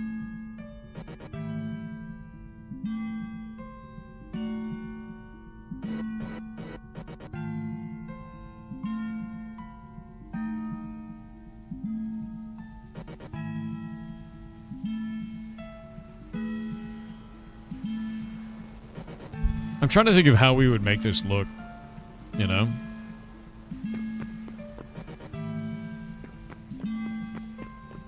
Funniest Rubik's Cube you've ever seen? True. Oh, you know what might be really interesting, actually? So, we have potion bottles, and potion bottles, you can actually see through them, right? But you can't really see through them. You just have areas that have full transparency. There's no partial transparency. What if we had two crystals, one on the outside spinning and one on the inside spinning, between those two, right? Where one of them was like minor details and the other one was like interior full details. What is this, Sephiroth? Yeah, dude. Here's the problem. We can't quite make this, what you're showing me, because this is translucency. We can't do translucent. We can do full transparent or not, which kind of sucks. Yeah. The shape, though. Yeah, I agree with the shape. I agree with the shape. Or a bismuth. That'd be kind of cool. Something like this. Let me see what you got. Okay, that is insane looking. That looks like it's going to infect me with dark magic and a parasite. Don't use that as crystal focus. Yeah, how do you make that out of squares is the biggest thing. With this one, we could totally kind of do it. Right? This one would still be hard because it looks like it's using a lot of triangles. That's the hard part. Right? That's an evil magic item. Yeah, evil. You now have a pupper in your lap? Oh, here, give him this. And then report back with what happened.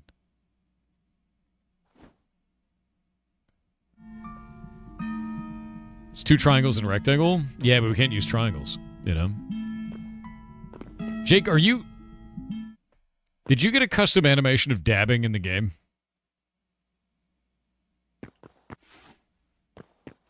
There's a hole in your armpit. Your armpit is showing. Uncouth. When you dab, your armpit rips, dude. Look at it. Look at it.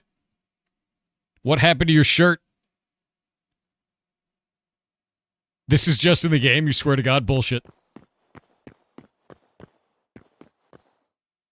They actually just put dabbing in the game? That is ridiculous. I don't think so.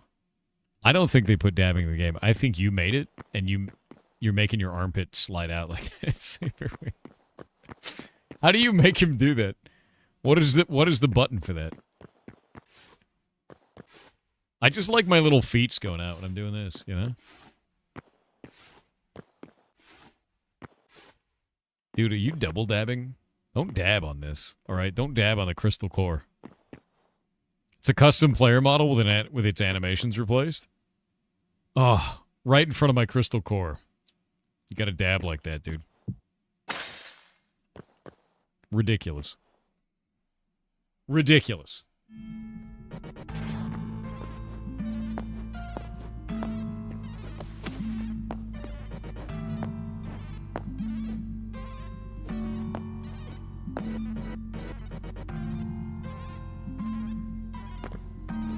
Well, you know, I always knew. I always knew deep down. I knew, Jake. I knew.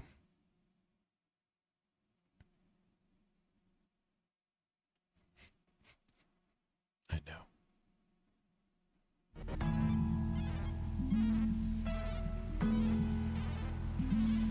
There's some shit on your core? Yeah, it's you. Actually, wait a minute. Place that shit on the ground. Actually, wait. I'll look at this shit. Poop.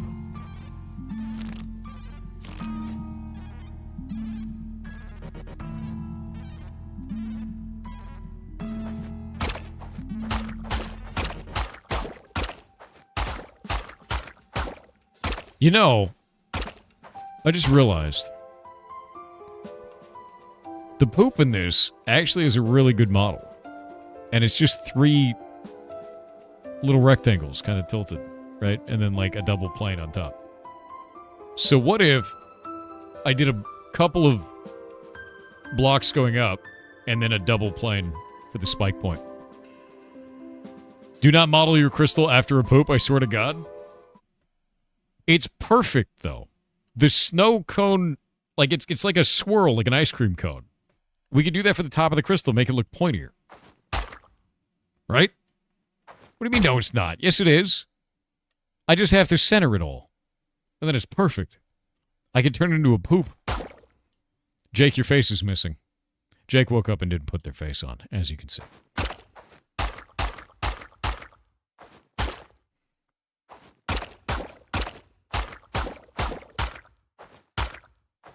I don't know what's worse, you getting hit by it or me holding it.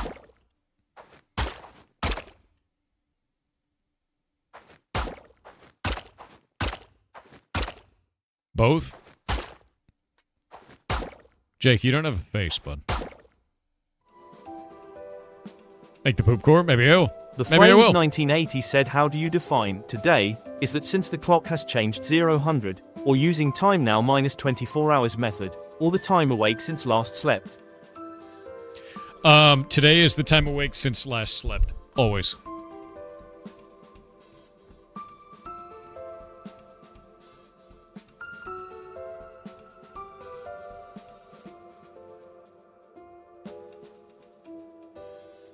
Is Blockgame server online now in Hightail? No. Blockgame production is not out, but we're building things, as you can see. Jake is dabbing. I'm throwing poop. We have a core now. It's a good day. Time awake since last slept, but if not sleeping, time since sunrise.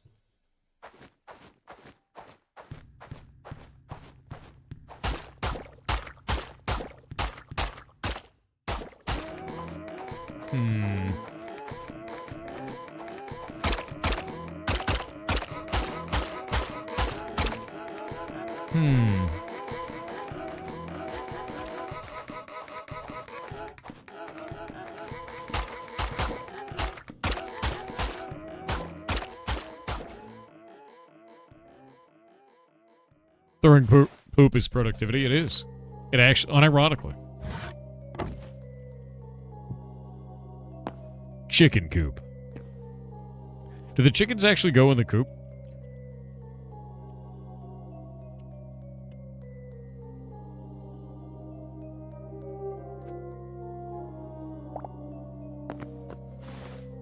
They lay eggs in there? That's interesting. What if your character slightly laughed when you threw a poop? You know, for shits and giggles? Okay. Jake, what? What's happening up there, man? What's...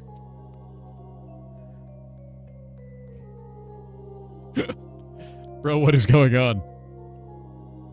That is ridiculous. Why are your hands doing that? I don't like that. Something about that feels upsetting. Oh, no, wait. The top half of your body is doing it now. Ew. Jake, stop. Jake, no. Jesus Christ.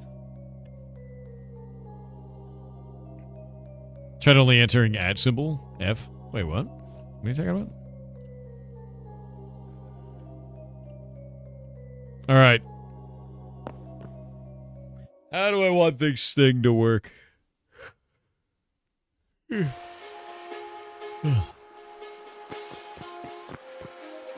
what too much crystal power does to a man. Oh, God. What is happening? The crabs have claimed him. You know, that's probably WXRTHLTL_JWLPKLZ with 500 bits said chat.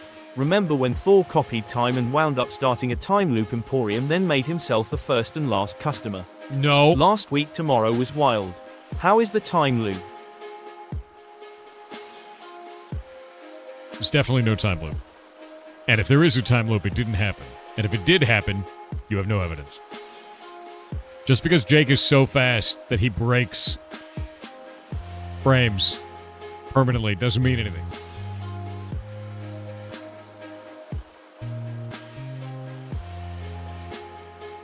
I'm happy with this.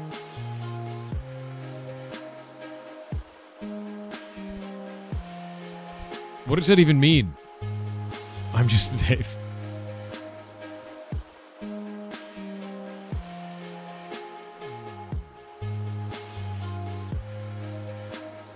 Let's see this.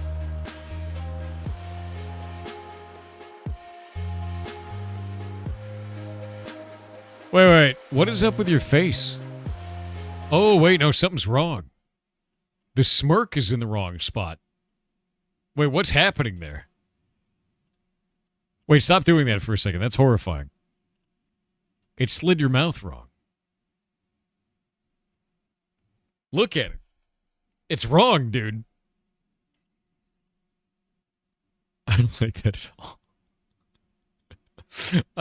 The mouth part should be in the middle, man. Your chin doesn't... oh, no. Did you see that?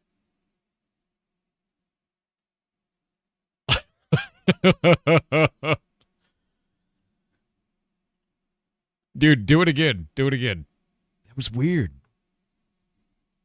Do it again.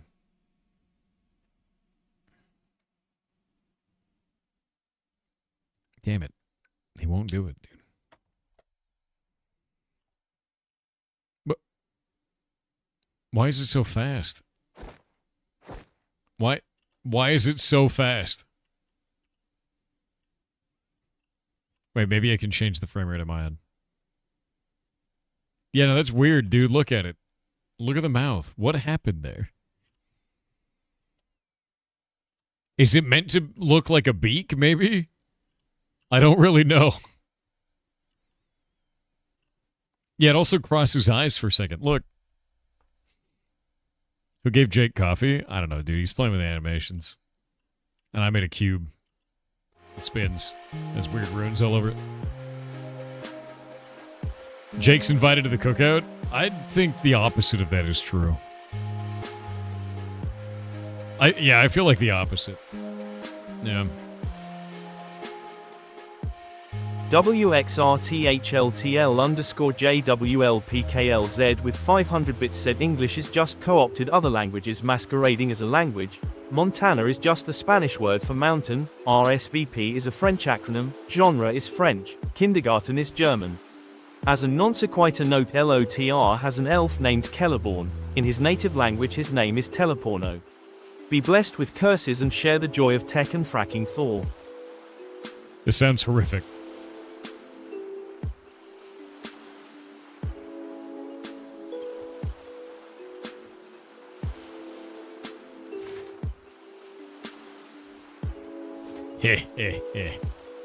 What?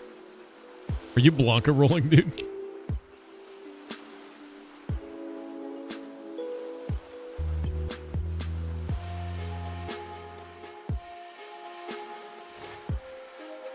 Got an interesting one, Jake. I claimed this area as a town, and it has not shown up on the map.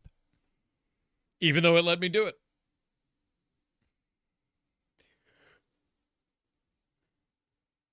Which is a little bit weird.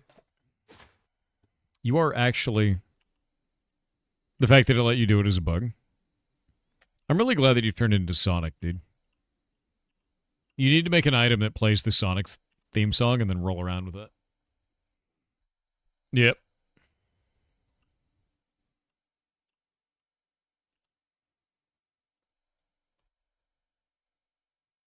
Did it show some red text or something when you typed Tortuga? When I did it the first time, no. When I did it the second time, yes. Oh. It's not rolling very fast now. It's just moving you fast. WXRTHLTL_JWLPKLZ with 500 bits said Fuzzy Wuzzy was a bear. Fuzzy Wuzzy has no hair. Fuzzy Wuzzy would like to borrow in ad finum your hair. Would you let Wuzzy be fuzzy again? Goblins unite. No. You leave my hair alone, sir. You leave my hair alone. What is this?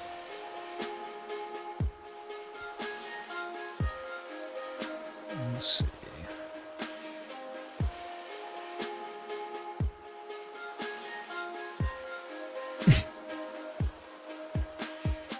Dude, I love this.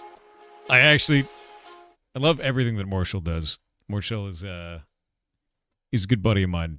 Met him a couple of times, and he just produces absolute bangers on the internet. We were talking about Tim Sweeney bitching about Steam before. Steam's rules do explicitly prohibit games from steering players to competing purchase methods, which is a lie. By the way, that is not true. We talked about that earlier today. Forcing everyone to pay 30% to Valve, also a lie.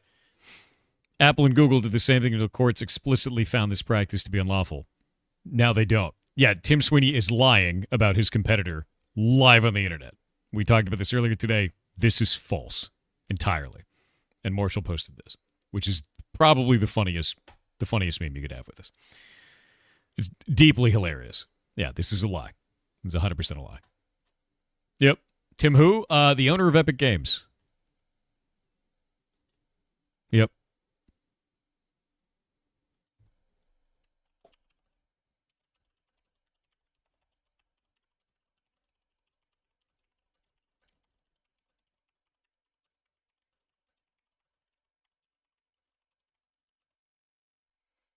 I'm just going to call him out completely. Steam prevents you from selling Steam keys on other platforms for less than you do on Steam. As a dev, you are free to sell your game on any platform for any price. And Steam has no rules about this outside of the Steam key. And now I'm going to go to Steam, and we'll go to Steam partner page, and I will post a link directly to it with a screenshot. Because he's dead wrong. Yeah. I'm blown away all the time by this dude. Just bold-faced lying about Steam's features to try and get ahead. Just make Epic Games Store better, man. Yeah.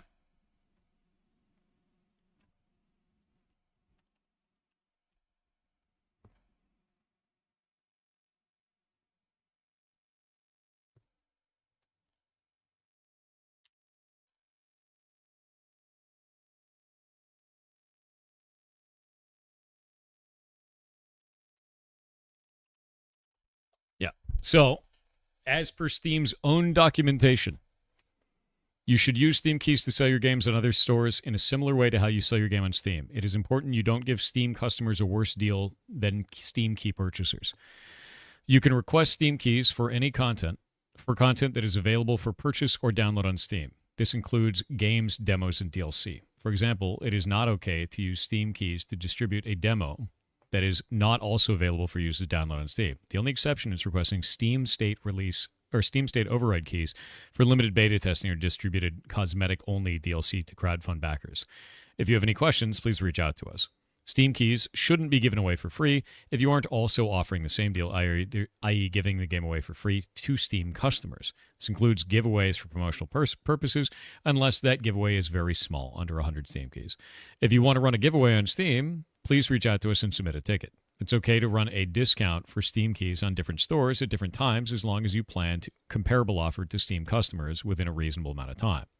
If you request an extreme number of keys and are not offering Steam customers a comparable deal, or if your sole business is selling Steam keys and not offering value to Steam customers, your request may be denied and you may lose the privilege to request keys. That's it. It's literally just Steam keys. Isn't there another clause about price parity? The only price parity is the Steam key. There's no other clause. Like, that's the problem, man. It's literally just this. If we go into the pricing section, let me pull this up. Pricing. Grab this.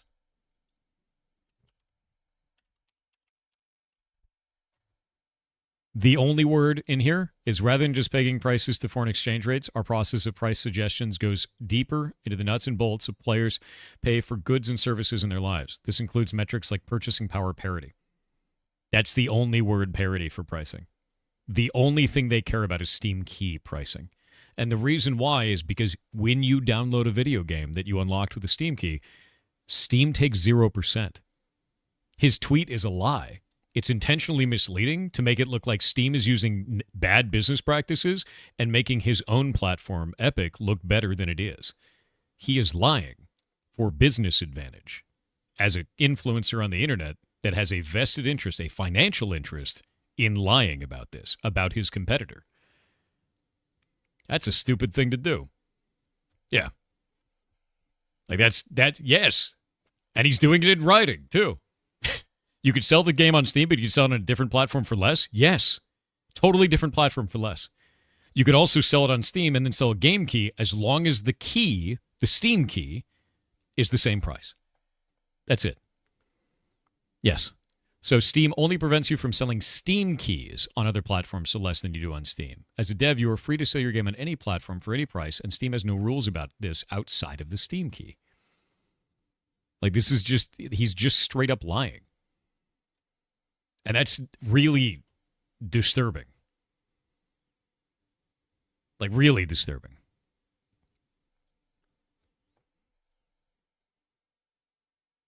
Yeah, no, I don't understand how he can just lie about everything.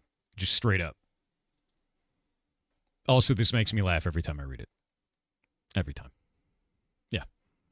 You could sell this key for more elsewhere? You could, technically. Yeah. He said, he made a post, he made another post saying it's about in-app purchases. That's not what he said here. He said Steam's rules do explicitly prohibit games from steering players to competing purchase methods, forcing everyone to pay 30% to Valve. Games. No. No. Yeah. He's being misleading on purpose. He's been doing this all day.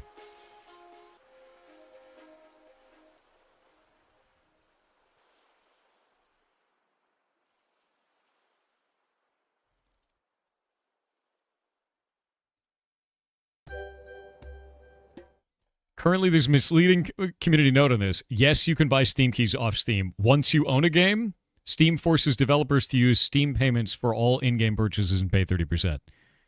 This practice, courts found illegal for Apple and Google. So now he's changing it.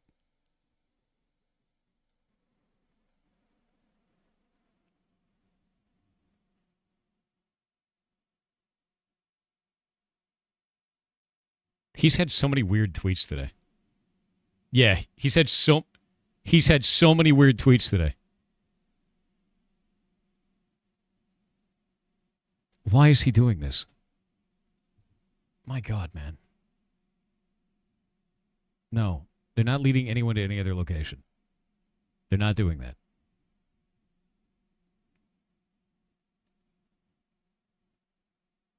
Yeah, in-game purchase requirements, because you're using their network, dude.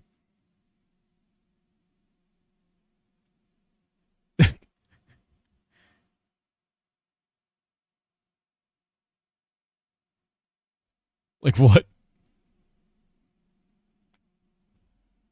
Like, I don't understand what he's fighting about now. A key aim of competition law is to ensure a company that's dominant in one market, like stores, can abuse its position to prevent competition in related markets, like payment processing. That was a central point in recent court victories over anti-steering clauses. Where are they doing that?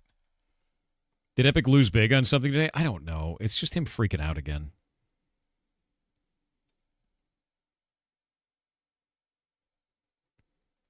Yeah, district and circuit courts rejected Epic's Sherman Act claims on distribution exclusivity, mandatory in-app purchases, and anti-steering. Epic only won on anti-steering based on California state law. Steam is not a walled garden, so the anti-steering theory remedy doesn't map cleanly onto it. Yeah, this is wild. This is ridiculous, actually. It's just Tim Sweeney doing stupid weird shit again, dude. Yeah, no. Yeah, Steam's rules do explicitly prohibit games from steering players to competing purchasing methods. No, they don't.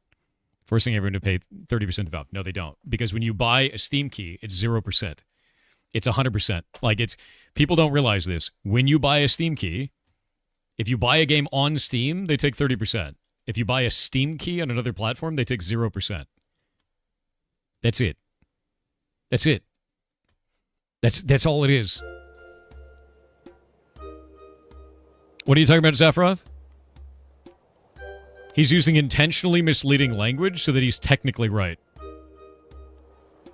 With this, Steam's rules explicitly prohibit games from steering players to competing purchasing methods? You're saying that that's not to do with Steam keys? You can't steer people to other platforms on your page. Yeah, but that just makes sense.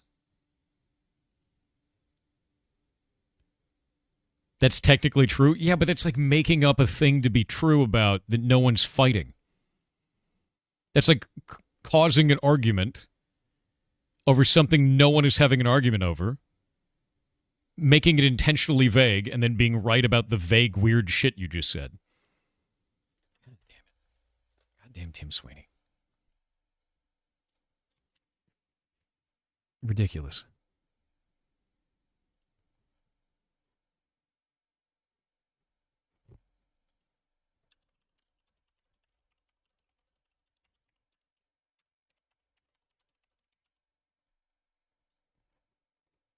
This is funny. Are you sure that's global policy? Because it didn't seem like it. The policy is linked right there, and it's linked right there. Yes, it is. That is a global policy. God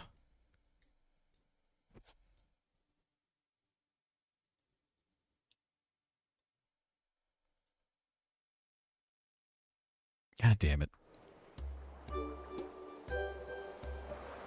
This seems like it's about a lawsuit that got the go-ahead in the UK.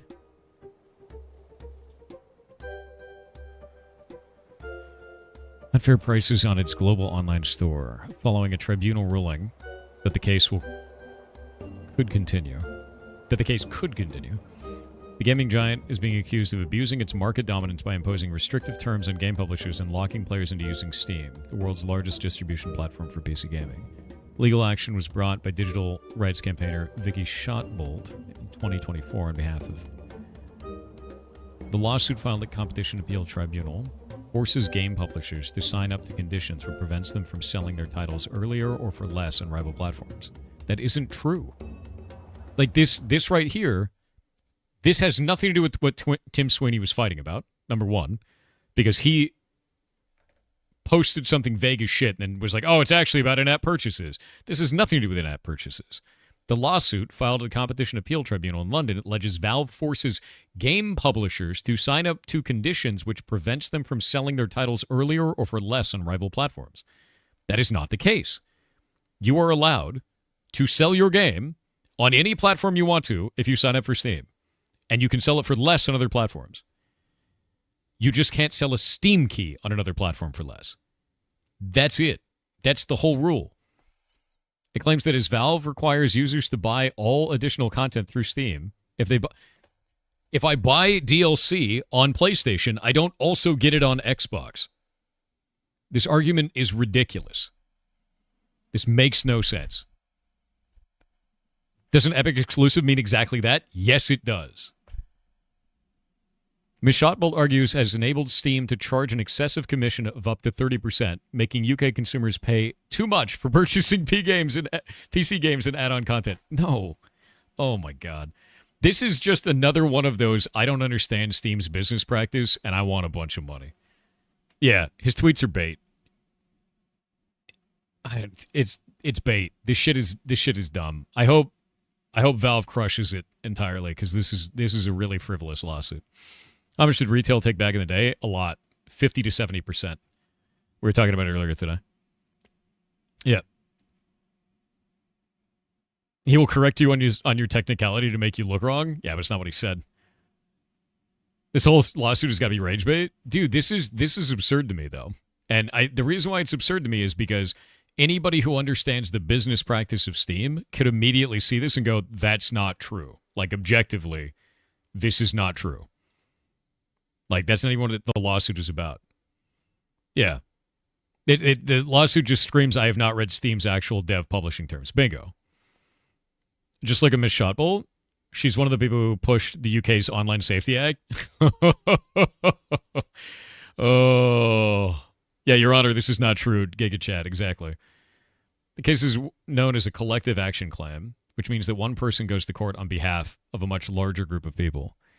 In this instance, it has been brought on behalf of 14 million people in the United Kingdom who bought games or additional content through Steam on other platforms since 2018. It's been brought on behalf of those people, but did they sign up for it? Do they want to be a part of this? The claim is backed by legal firm Milberg London LLP, which brings group action against large companies. A separate consumer action case filed in 2024 has been brought against Valve in the U.S., starting as developer of award-winning titles, blah, blah, blah. I don't need to know any of that. If the basis of the lawsuit is that it's alleging that Valve forced a game developer to sign up for conditions to prevent it from selling their titles earlier or for less on other rival platforms, if that is the basis of their lawsuit, they fail. Because it is not what Valve's terms are. Valve's terms are that you can sell your game anywhere for any price you want to. You just can't sell a Steam key elsewhere for cheaper. That's it. Like, that's... Oh, it's an opt-out lawsuit, not an opt-in lawsuit? Really? So they're like, well, Steam had 14 million users, so we have 14 million plaintiffs. Is that what it is? You got a link to that? Because if that's the case, that's hilarious.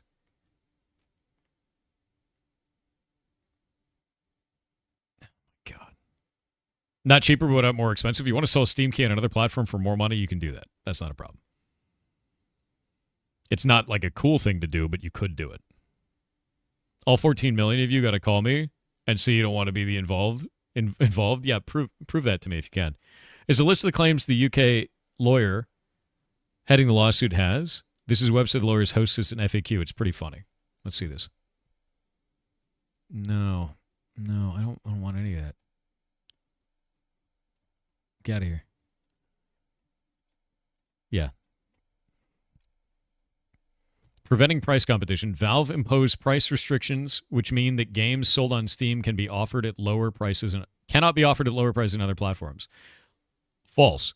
Controlling pricing and releasing timing for in-game content. Developers are restricted from offering add-on content at lower prices or earlier on other platforms, limiting consumer choice and value. Actually, let's go check that, because I've never released DLC in that way. Steam. Let's go into here. We're going to look for release DLC. Let's go look for DLC in here. DLC, downloadable content.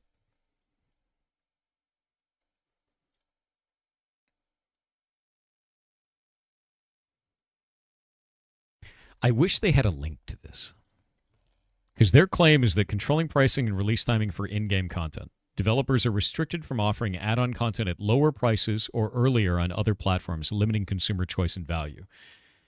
I feel like this is likely a lie, because this is a straight-up lie. They have misunderstood entirely what Steam restricts, and Steam only restricts the purchase of Steam keys in terms of pricing on other platforms. And it feels like they are now expanding that lie into also including DLC. I don't know a section of this that says you're not allowed to do that with DLC that I have ever seen. And I would love to know where they got that instead of just saying it as fact. Yeah, where there's one, there's usually two is how it feels to me. Yeah. Yeah.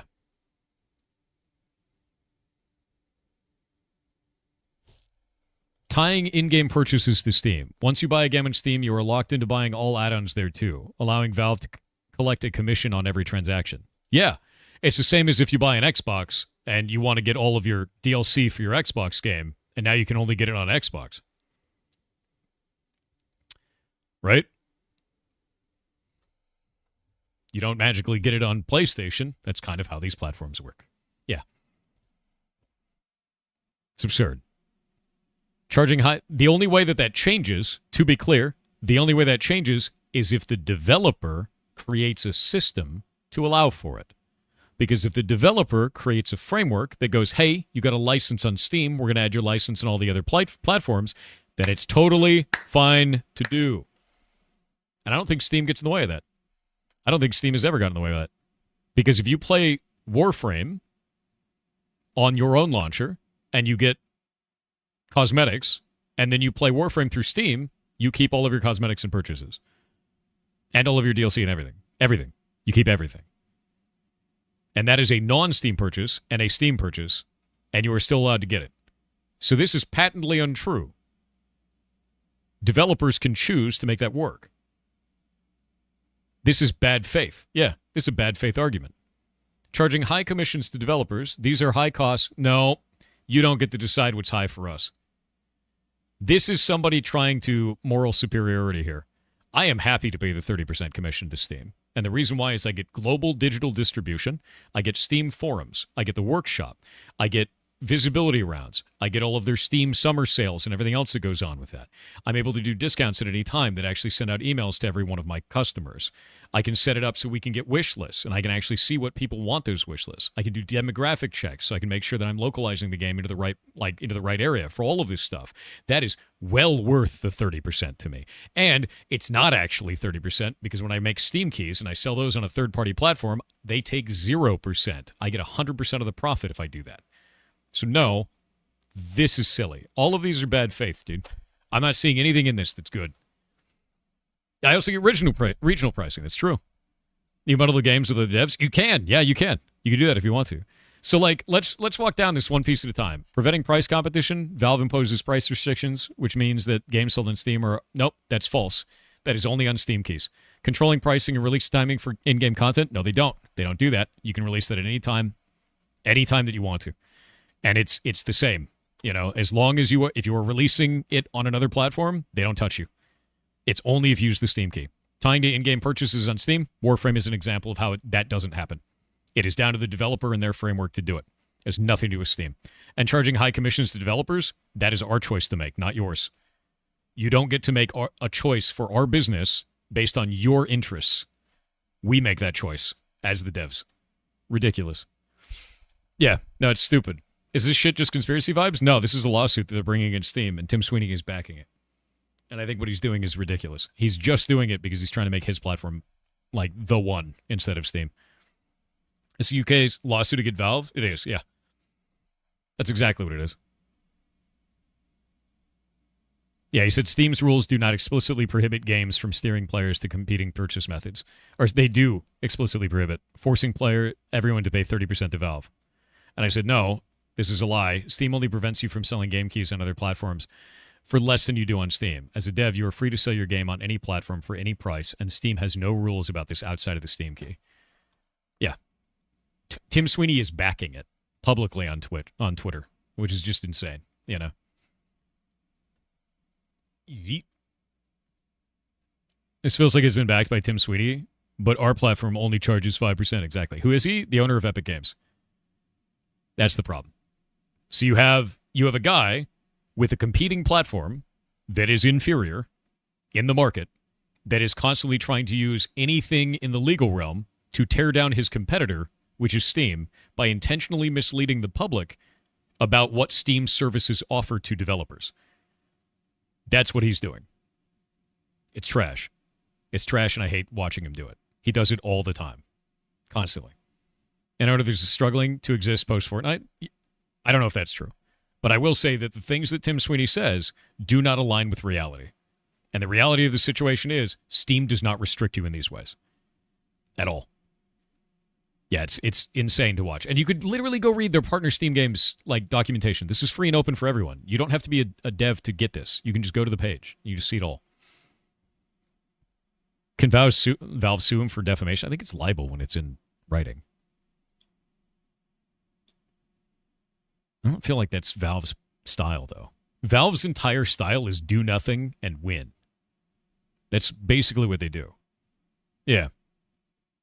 That's like all they do. They just do nothing and then they win every time.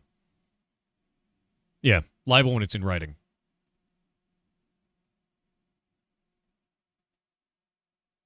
It's just absurd.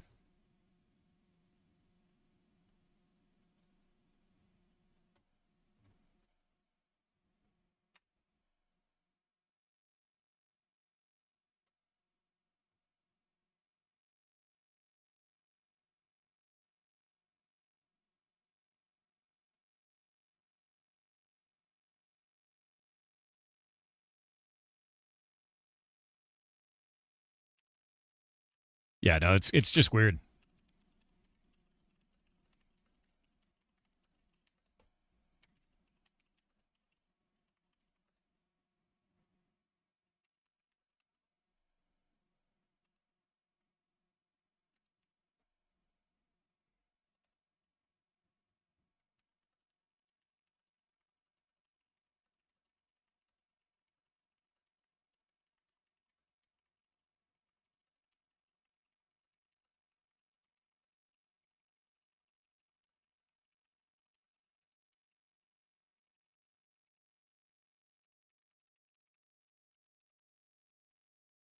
Yeah, no, this is why it's dumb, dude.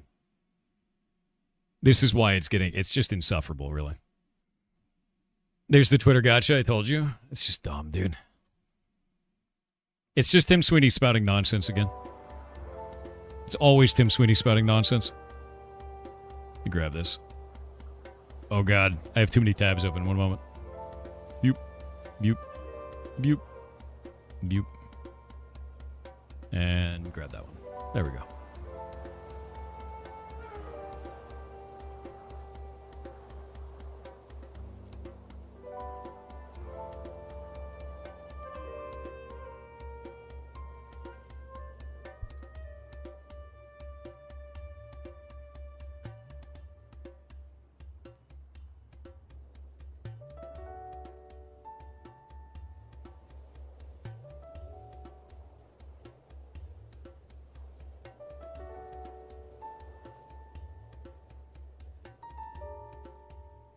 Yeah.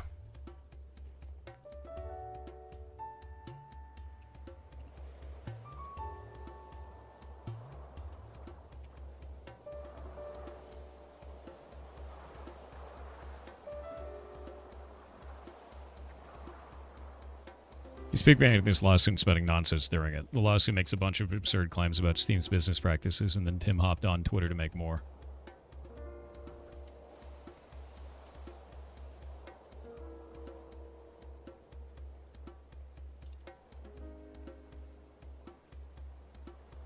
Grab this.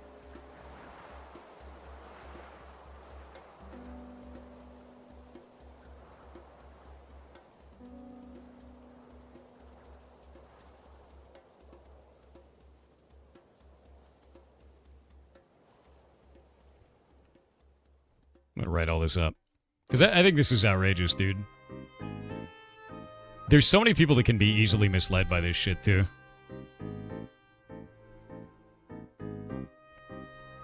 Be highlighted in the screenshot? What's up? Oh, whatever. That's fine. Steam does not impose price restrictions.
Steam Play Together, seasonal events, workshop, forums.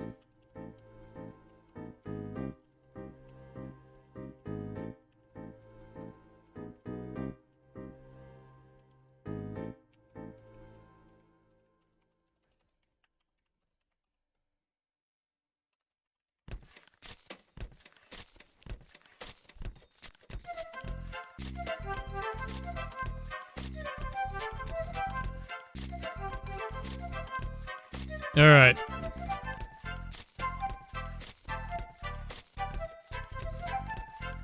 I think what I'm going to do is because his post... I think what I'm going to do is because his post is so bullshit and so bait, I'm going to delete my post and make a new one. Just talking about this lawsuit. Because Tim Sweeney is just full of shit. And he's arguing about nothing that anyone else is arguing about. So I'm just going to make a new one. We're going to do that.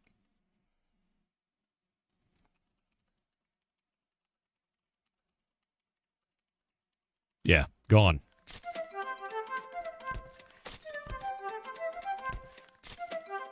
He's literally arguing about shit that no one cares about. It makes no sense.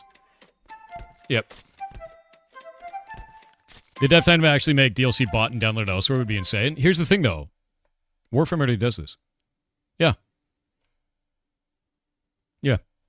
Like, they already do it. So, he's piggybacking... Let's see. This lawsuit against Steam is absurd.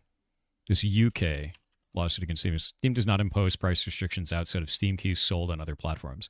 If you want to sell your game for less elsewhere, you're allowed to. You just can't sell the key for less elsewhere because Steam would be on the hook for downloads on a 0% income for the sale. Steam does not control pricing or release timing for DLC. Tons of games have cross-platform or account-bound DLC, and you can buy it outside of Steam and still have it when you're playing the Steam version of the game. Looking at you, Warframe.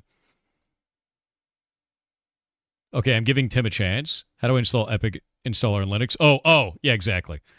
In-game purchases being tied to Steam also isn't true. These can be tied to your game account based on the developer infrastructure. At no time is this forced to be tied to your Steam account and only your Steam account. Steam doesn't charge a high commission to developers. It charges 30% for a massive amount of features. Steam Play Together, seasonal events, workshop, forums, visibility rounds,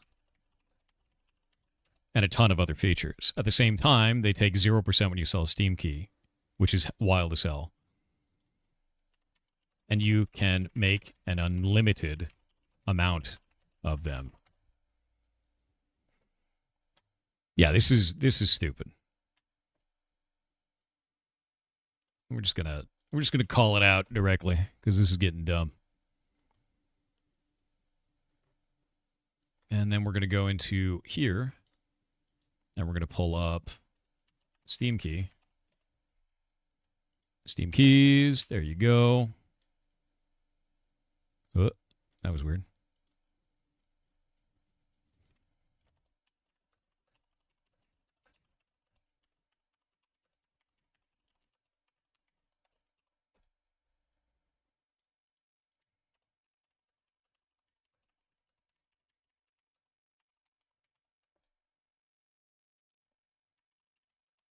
Yeah, no, this is dumb, dude. Like, I'm mostly just blown away at how actually insane this is because every year this happens again, and every year either Tim Sweeney is involved in some way or he's saying some nonsense shit on Twitter about it. Every single time. Every single time. I don't understand it. Yeah.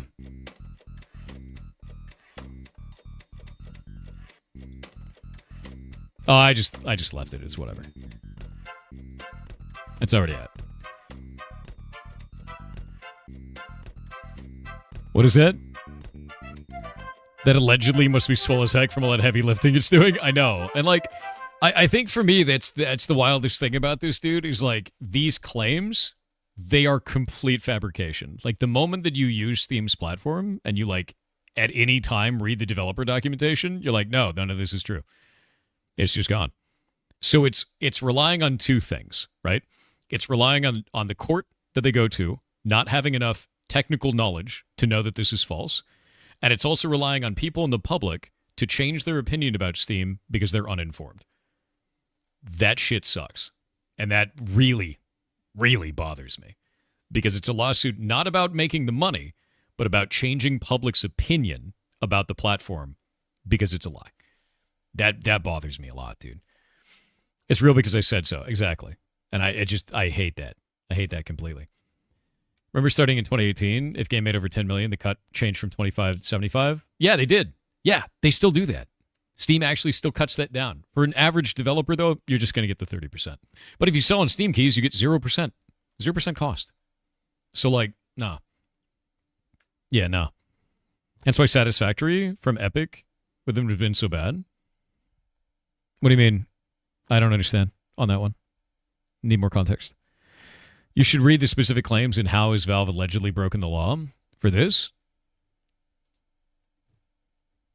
Blocking cheaper prices on other platforms. They don't do that. They don't do that. Forcing gamers to... This is insane.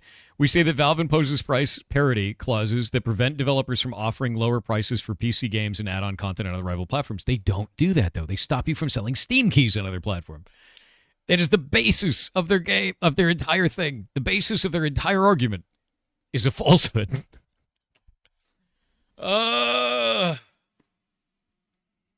This is why this bothers the hell out of me. That's wild, dude. Read it in full. These price parity clauses apply to all games listed on Steam, not only those distributed via Steam keys. That's not true, though. As a result, other platforms cannot offer better deals, limiting consumers' choice. This is not true. This is not true. It's the same shit, but rehashed, and it's false. They only care about the Steam key. It's listed right here. This is the only time this is ever listed in terms of price parity.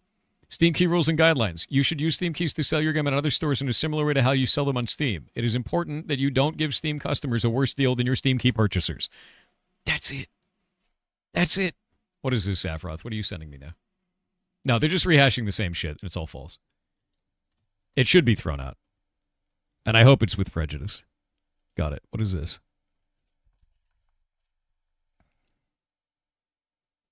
What is this? Whoa.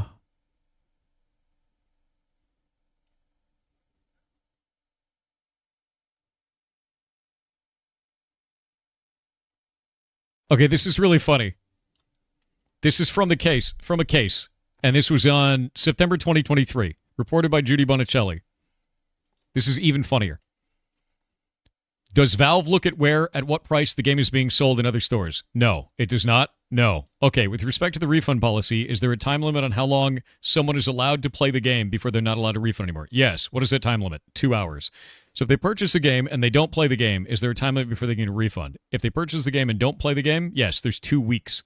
2 weeks. Okay. So it's pretty common for people on Steam to have a library of games that they might have purchased but not necessarily played. Is that right? Yeah. So either have a limit of playing it for 2 hours as recorded by Steam itself. Is that right? Yes. Or alternative is 2 weeks of time that they have had it in their library. Yes. And am I correct that Valve's policy for publishers can offer discounts elsewhere for games, but they have to run a similar discount in roughly the same time frame? Yeah, our policy is not exactly that. Our policy, well, I don't know if you have it's written down in the Steam Key documentation. If you have it. In the Steam Key documentation. The one I just showed. You know, this one. Right there. Page 17 to 19. All right, let's go to page 17 to 19. Let's go all the way back. Wait, where's page 17 to 19? It starts at page 1 and goes to page 35, my dude. Where is it? Where does this live? PDF 17 to 19? Oh, okay. All the way down here. We'll wait for the ads. This is so funny.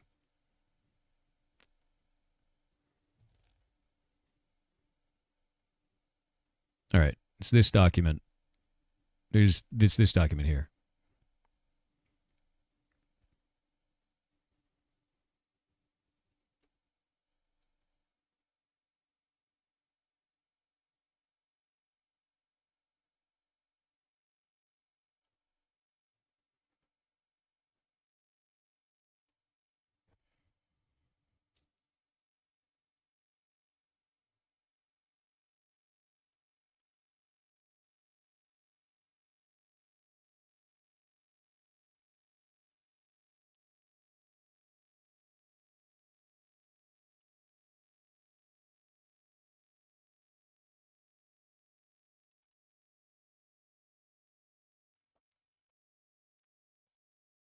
Is there no sound? We're just waiting the ads. I can turn the music back on.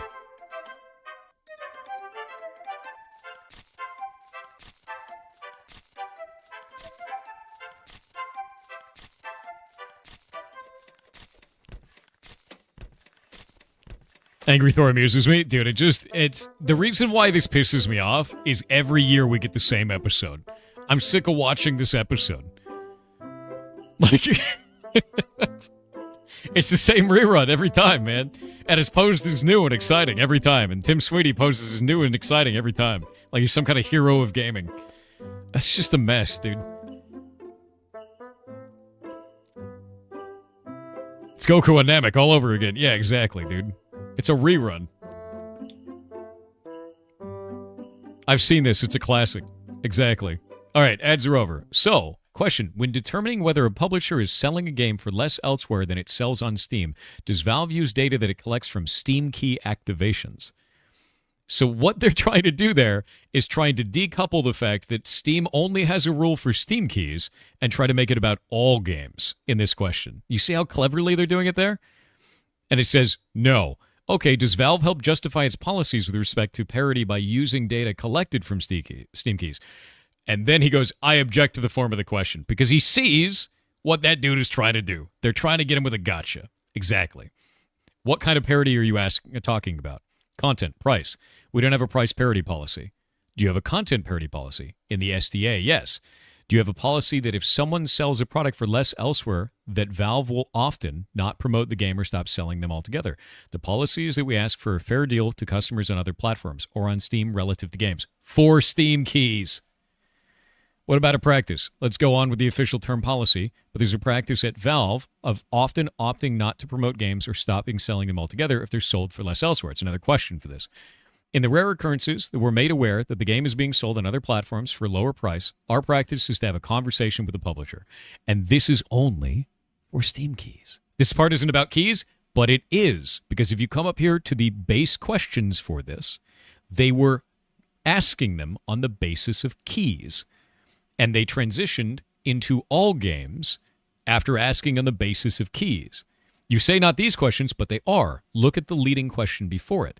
Does Valve help justify its policies with request to parity by using data collected from Steam keys? Specifically about keys. And then they said, I object to the form of the question. And then they said, what kind of parity are you talking about? Content and price. And they dropped the term key while still continuing a conversation that was based on keys. That's the problem. So the rest of this is still about keys. Just because it's on a different page doesn't mean it's not. Tried to gotcha, but instead we gotcha. Exactly. They're trying to equivocate Steam keys to all sales. Don't fall for that shit. It is about, we know what their policy is. It's listed right here. It is listed right there. Are we all lawyers? No, we're not lawyers, but you can see bullshit when you see it. It smells like bullshit. We have their actual policy right here, and I have to deal with this policy because I sell games through Steam. The only thing that Steam gives a shit about is if you were selling a Steam key for less, and it's always been that. Use the threat of not promoting them. Our practice is to have a conversation. And if they refuse to lower their Steam price, if we get into a situation again, this is rare, if we get to a situation where a partner is telling us that the price needs to be lower on other platforms than it is on Steam, then we typically choose not to run curated marketing during times where that game is being discounted. If that is where the price is lower around a launch, if it's a price at launch time. And that makes sense completely because you're selling Steam keys. And the reason why that's important to context this around your selling Steam keys is because Steam is on the hook for downloading the video game. So if you buy a Steam key, Valve gets 0%. And then Valve still has to deliver the downloads of the game. And you said rare instance. The reason it's rare is because usually what happens is the publisher gets in line, right? No, it's rare because we have tens of thousands of games on Steam. Publishers set their own prices on Steam. We don't just run into the issue very often. But it happens often enough that there are folks within Steam, including Mr. Peterson, Mr. Giardino, Miss Carroll, who deal with that and have these conversations, if you've termed it, with the publishers. When it comes up, we have a conversation with the developer. It's not only for small companies, but some of the biggest companies that make video games, right? We treat all partners equally, so if they come across the problem when there is a customer disadvantage on Steam, we're going to have a conversation with the partner.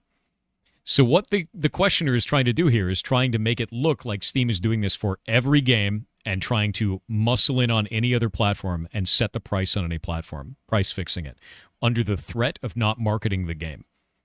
The only time this happens is if you sell Steam keys on another platform, which costs Steam money. And they did this in 2023, and it didn't work. We're going to make sure I'm understanding. Valve often opts to not promote a game if you stop selling it altogether if it's being sold elsewhere at a lower price. Again, in the rare instances where actually, if we have that conversation I'm describing, so the cadence of events is we're aware of a situation where a price is lower elsewhere in a significant way, not real close, we have a partner conversation. Try to understand the issue. Try to see if we can figure out a way to get Steam to a price that is similar to those other platforms. If that conversation ends up in a place, which is even rarer still, but where the partner says that the price needs to be lower on these platforms, for whatever their reasons are, our next step is typically not to run curated marketing because we don't want to lead customers into a bad decision. I agree with Steam on that entirely, especially when it's about Steam keys. But Valve will literally tell developers, if you don't get in line, we will not promote your game or remove you altogether from Steam. That is not our normal practice. Normal practice, how do you determine what is your normal practice? The way I interact with my partners and the way most Steam employees interact with their partners, that any conversation I've been a part of or other conversations I've been a part of, is then not the case. You've shown me email where words like that have been said, so that's why I clarified. I've shown you multiple emails where words like that have been said, right? I have 3. So this just goes round and round and round with the questioner trying to pin him on, like basically pin on him that all of Steam's games need to be price parity with other games outside of Steam. But Steam's official policies and the things they actually enforce and the things they were talking about originally in this conversation is Steam keys only. Steam's just going to win this again, just like they won in 2023, because this right here, this was 2023. It's the exact same thing all over again. It's still the same thing. Steam already made the money with the keys? No, they don't. That's actually not true. So let me show you something. If you are making a video game and you sell it on Steam, if you sell it on Steam, Steam takes 30%. If you make Steam keys, Steam gets 0%. The developer generates the keys through Steam's website. You can make like 5,000 of these. You take them to a third-party website and you sell them, and Steam gets no money.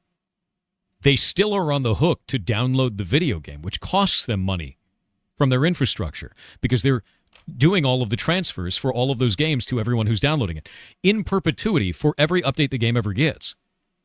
So Steam is losing money on the Steam key. This is a loss leader. This is getting them new customers. That's why they do this. They do this so they can get new customers into Steam at a loss in revenue. It's the same as the hot dog at Costco. They lose money on every hot dog, but it gets more people in the door. Yeah. Which is why all of this is about price parity between two different platforms when it's the key. Like, that's why this is so stupid. Because they don't give a shit when it's the other one. The Costco hot dog, dude. Breakfast meals are loss leaders? Might be true. Epic needs to sell hot dogs is basically what it comes down to. This is the reason why I'm so adamant about this and the reason why I'm so like mad, right? Why I'm crashing out over it a little bit is because this is the same. This is literally the same lawsuit we see every year brought up against Valve, and it ends the same way every time. I have seen this episode. I have watched this rerun. We have watched this so many times, and every year to 2 years, they do it again, hoping that you will forget. And it's insane to watch, man. It is completely wild. So yeah, no, it's frivolous as hell, and it'll be frivolous as hell just like last time, you know. Zaffroth the message. What do you want, Zaffroth? Pink, pink, pink. Steam refusing to market a blatant price gouge on Steam is pro-consumer, not anti-consumer. You're goddamn right. Everything that Valve does is pro-consumer. And it always has been. Ever tell you the definition of insanity? It's nuts, dude. It's nuts. And dude, Steam W, every damn time, it's a Steam W. And it blows me away that this is the same argument every year. We see this episode every time. Sick of seeing this damn rerun every year or two. Let me actually pull this back up.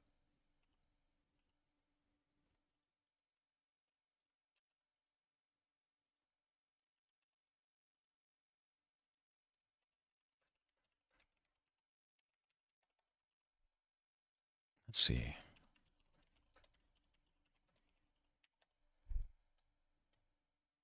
MNIV0 donated $25 to charity. Let's see. That is incredibly nice of you. Thank you. Oh.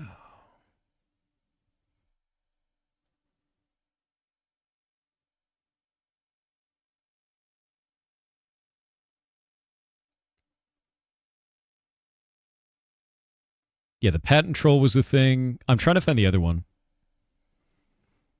How much was that lawsuit for in 2023? I can't find it. I think it was an arbitration one, wasn't it?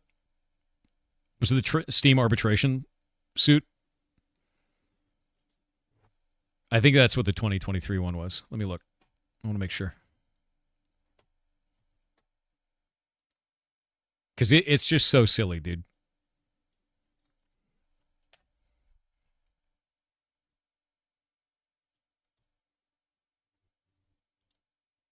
You disagree as it pertains to steering? Here's the thing, though. It isn't pertaining to steering. That's Tim Sweeney muddying the waters. It actually has nothing to do with that. If you go and look at the actual lawsuit, the things that they're bringing up, you can see right here what the claim is about, and it has nothing to do with steering at all. Tim Sweeney brought that up as some other random shit. Like, that's it. It's just some extra bullshit that has nothing to do with this claim.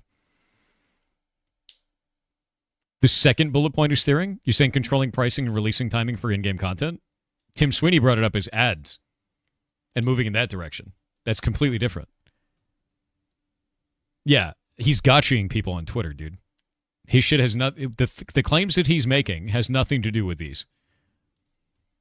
If you go and look at his claim, like, let's go pull his claim up and I'll show you. Boop. Tim Sweeney, Twitter. You grab this. So Tim Sweeney's Twitter says Steam's rules do explicitly prohibit games from steering players to competing purchase methods, forcing everyone to pay the 30% to Valve. And if you look at this, tying in-game purchases to Steam, which is fraudulent, that's not true. This is false. Controlling pricing and release timing for game content, not true. And preventing price competition, which is not true. The only time price competition is ever supposed to be kept in parity is when they're selling the Steam key, which is on their shit. Like, this is why when I looked at Tim Sweeney, I was like, it's not even about that. You're just bait. What is this? What is Zaphroth saying?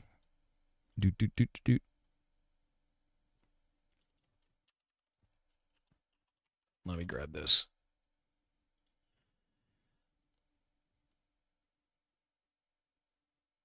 Steam is actually being very cool by not advertising on Steam when you can get the game cheaper elsewhere. Yes, they are.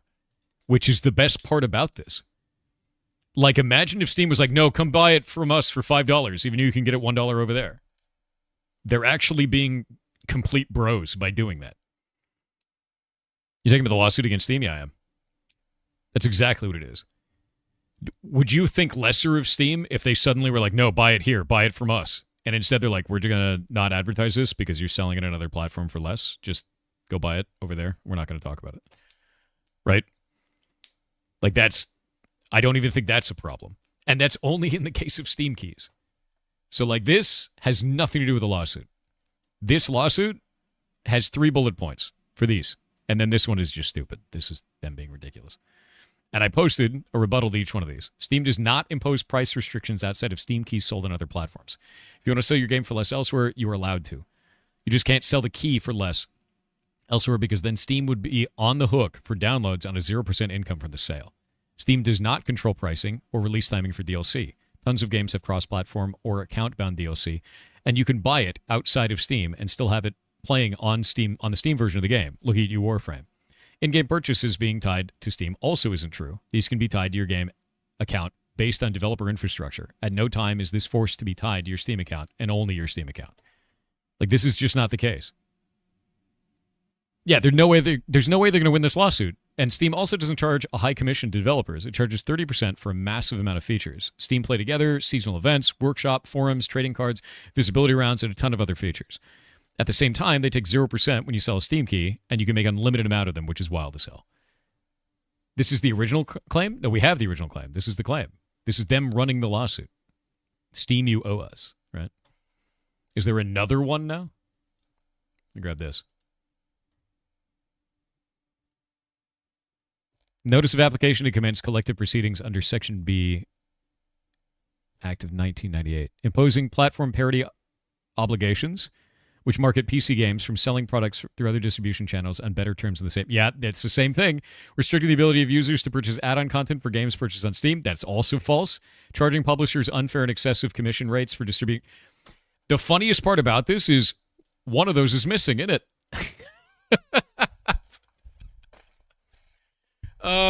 So their official request, if we go pull up their official request and we put them next to each other, they have C, which is charging publishers unfair and excessive commission, which is not their choice. That is our choice, if we're upset about that. Restricting the ability of users to purchase add-on content for games purchased on Steam through other distribution channels, tying or anti-steering infringements. And that is not true. That is the tying in-game purchases to Steam. Once you buy a game on Steam, you are locked to buying all add-ons on there too. That's the same as doing that on a console. It's the same as doing it on anything else. And it is not true because you can buy those DLCs in other locations for games with Warframe as an example.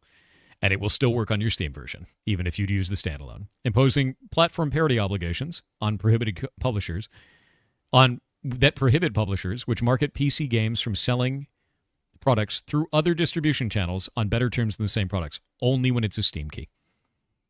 Only when it's a Steam key. They're not going to win this. There's absolutely no way. It's going to come up the exact same way as it did before. Bought a lot of DLCs elsewhere? Yeah, exactly. You've done that with City Skyline. Bingo. Exactly. So there's not a single point that they bring up, either on this page or on their actual request page, that actually works out. And as people who use Steam, as a person who sells games on Steam and buys games on Steam, and you guys buying games on Steam, you already see through every single one of these points. Apparently, it's also tying to in-game purchases, saying you have to use the Steam API, but the documentation doesn't seem to talk about MTX out of game. The thing that's really funny about that is if you're playing on the Steam version, you're using the Steam API. If you're playing on the non-Steam version, you're using their API for doing those purchases. And if it goes back to the same account, then it works on both. But if it's a Steam-only game, then where else are you going to buy it? And if it's on multiple platforms, they usually tie it back to your account anyway, and that's on the developer, not on Steam. Like Warframe, which is why you can buy DLC for it anywhere. This is why this pisses me off, because it's intentionally misleading, and it confuses people in the public, it confuses people in the courts, and it misrepresents what this technology is actually doing. And man, does that bother the shit out of me. Yeah, the claim still makes no sense. Exactly. We see Fortnite skins with a Steam key on Epic. I know, right? Yeah. When are we getting those, man? Path of Exile MTX points are also cheaper if bought on their homepage compared to Steam, and they've been taken down, and they haven't been taken down by Steam. Yeah, exactly. Because Steam doesn't care about price parity for that. They never have. They only care about the Steam key. This community thread says you have to reach out to the law firm for what? If you are from the UK, you, like myself, have been unaware that you're part of the lawsuit against Valve. It's an opt-out lawsuit, huh? I emailed the company suing. Their solicitors asked for my name to be removed from the lawsuit. You have the right to opt out by law. Contact the law firm. Can we get something that's like in not a Steam forum post about that?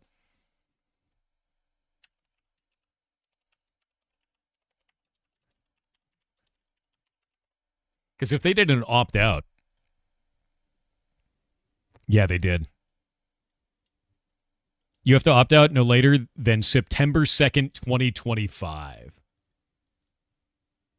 No, that's the United States one. That's a different one. Do we have another one? Where is it? Opt out of Steam lawsuit UK. Let me find that.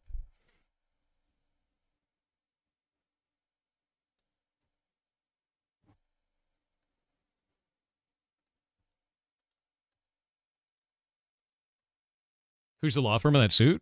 It's these guys. Let me pull them back up again. It's the Vicky Shotbolt class action. Notice of an application to commence collective proceedings under Section 47B of the Competition Act. And it is Competition Tribunal. Registrar gives an example here. Vicky Shotbolt, class action, class representative limited, proposed class representative against Valve Corporation. Do we have... Is it just showing Vicky Shotbolt and nobody else?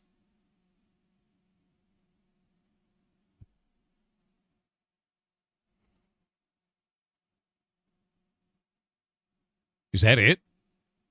Am I reading that wrong? Milberg London LLP? Let me look that up. Milberg London LLP. Milberg London LLP. Reject. Milberg London LLP. Opt out. Steam.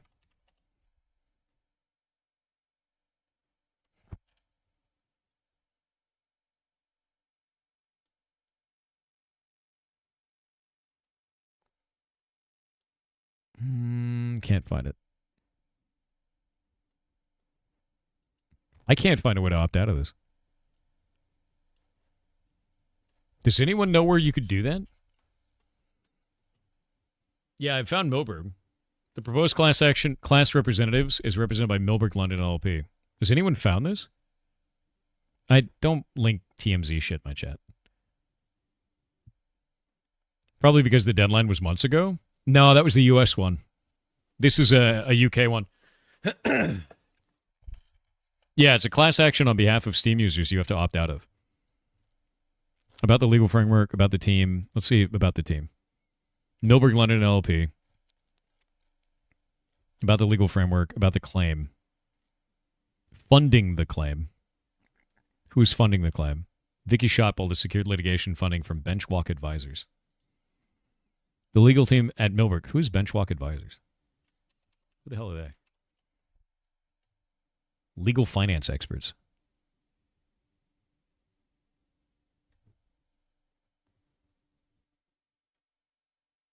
They've achieved over $30 billion in settlements and judgments. So they're like a funding group. Valve Publisher Class Action.com. Is that what it is? Valve Publisher Class Action. That's a long-ass name. No, that's a United States District Court, Western District of Washington one. This seems like a completely different case. Yeah, no, that's a different one, man. That doesn't seem like it's the same one. I think Thor's missing it. What's up, McCabe? It's not on the current cases page? Because... Then where is it? Then where is it? Right?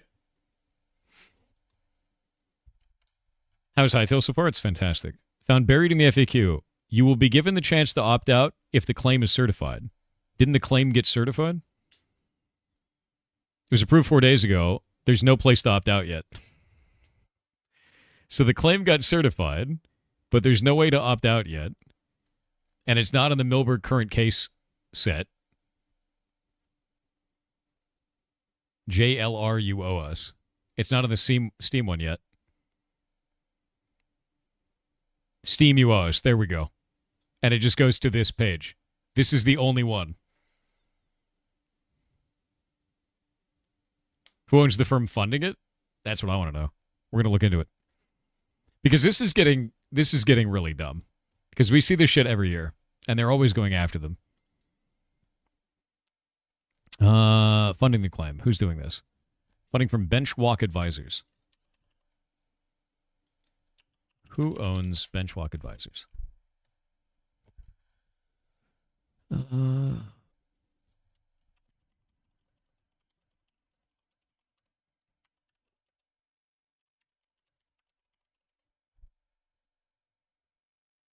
Let's see.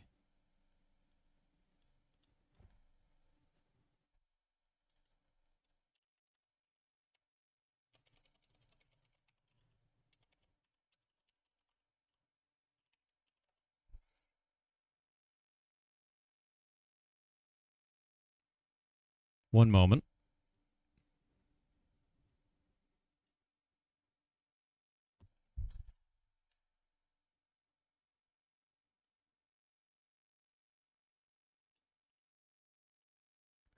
I want to know. So this is the thing that's really interesting, right? So this is kind of the tie-in that I'm seeing right now. We're going to get a little bit of tinfoil hatting in like a corkboard fashion.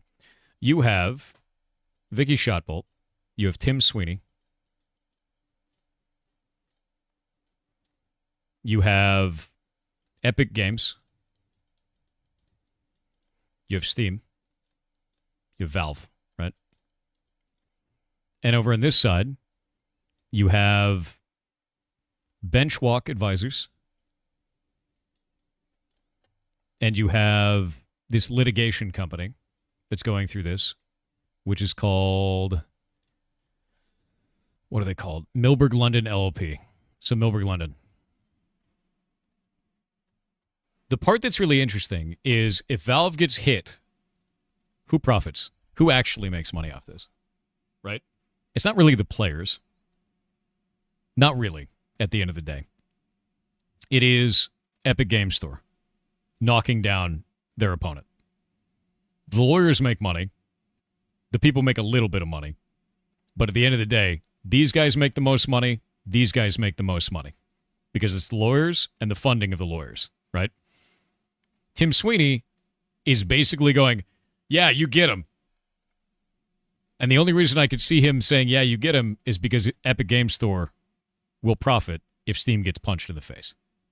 Which is why every single time anyone is suing Steam, Tim Sweeney goes on Twitter and supports it. Every single time. Yeah, he thinks it will profit. But the problem is Epic Games Store is an inferior platform to Steam. It just is. If it wasn't, we'd all be using it. We're not trapped on Steam. We choose to use it because it's better. And if he would stop and work on it like that and be like, hey, let's just make Epic Games Store better with features, people would use it more. But this shit is not going to work there. So I think really at the end of the day, these guys are going to make the money, and this has a chance of doing it, so he's like, whatever, I'll punch the guy that I don't like. That's what it looks like to me. It doesn't seem like there's any actual straight-up financial tie between Tim Sweeney and these guys that I can see, anyway. So I don't think there's anything there. But it really is just like kind of an attack of opportunity from Tim Sweeney. He's also muddying the waters because the lawsuit isn't about anything that he claimed that it was. In like that, his claims that he's making on Twitter have nothing to do with the lawsuit. It's just his individual claims. It's muddying the water about what's actually going on. I know he thinks it's better. I know he does. I wish he could use as much energy on improving his launcher, though. I know, it's insane. He's tall popping maxing. He is. Imagine he invested his lawyers into salary in the EGS and said, dude, I really at the same time, man, I'm kind of blown away by this. You can fight Steam. You can. Do you know how I know you can fight Steam? Because guess what exists? GOG. GOG exists. And if you couldn't fight Steam, GOG wouldn't exist. And it wouldn't be loved for what it does. The problem isn't Steam. The problem is that Epic Games Store is bad.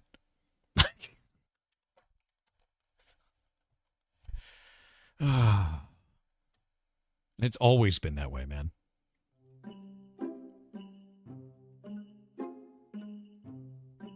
Blows me away.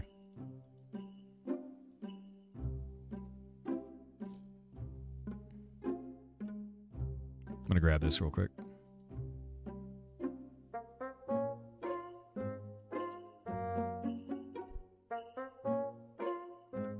Oh, this link is terrible, isn't it?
God, this bothers me.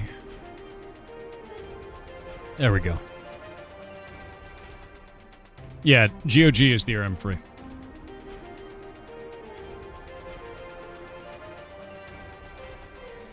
I'm gonna close those tabs you ain't using. I know. I closed them all. We're good.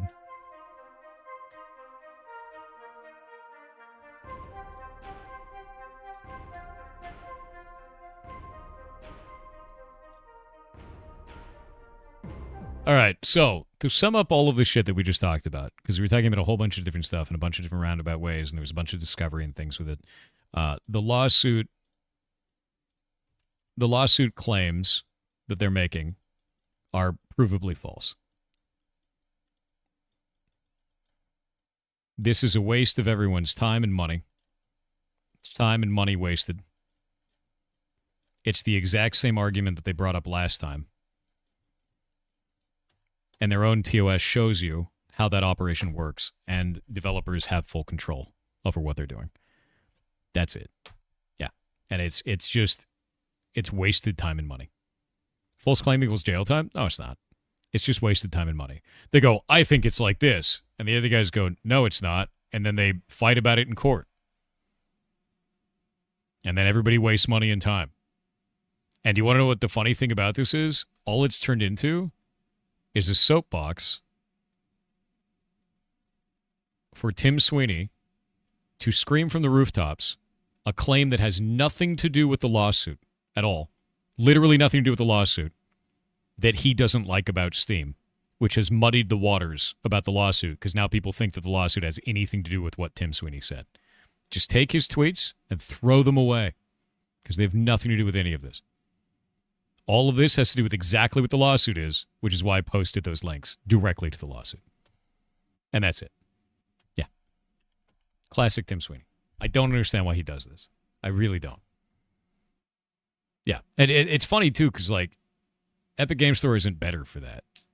Like, GOG is sick. Yeah, no, they're great. GOG is awesome as hell, man. Oh, wait, cancel. What was I typing? I think I was typing something.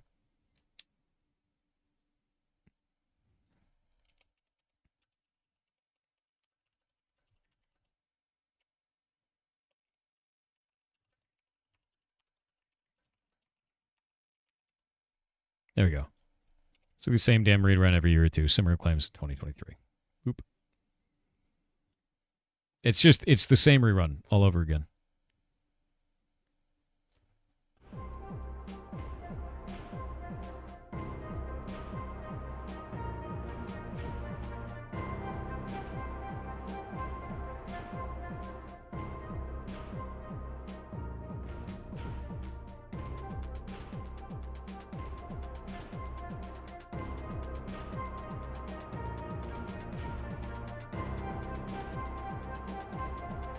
What?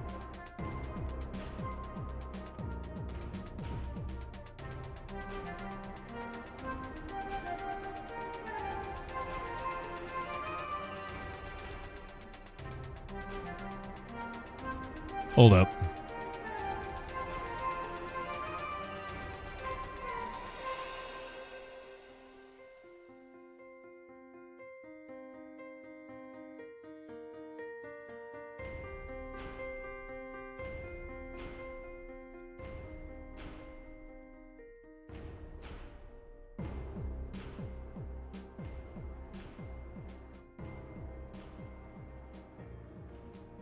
Yeah, this is why, like, I have to look at this. So a game for $14.99 will cost $16.79 USD when I buy it in Canada. Oddly, magically, this is price fixing for no reason. And then they make $100 million doing this. Some countries all over the world, they need to fix this or be mass sued. And I said the developer sets those prices, not Steam. Like, that's not Steam doing that. That's the developer. Like, Steam lets us change that price anytime we want to. They just don't. People don't know this. This person's not an idiot. To be clear, they're not an idiot. They just don't know.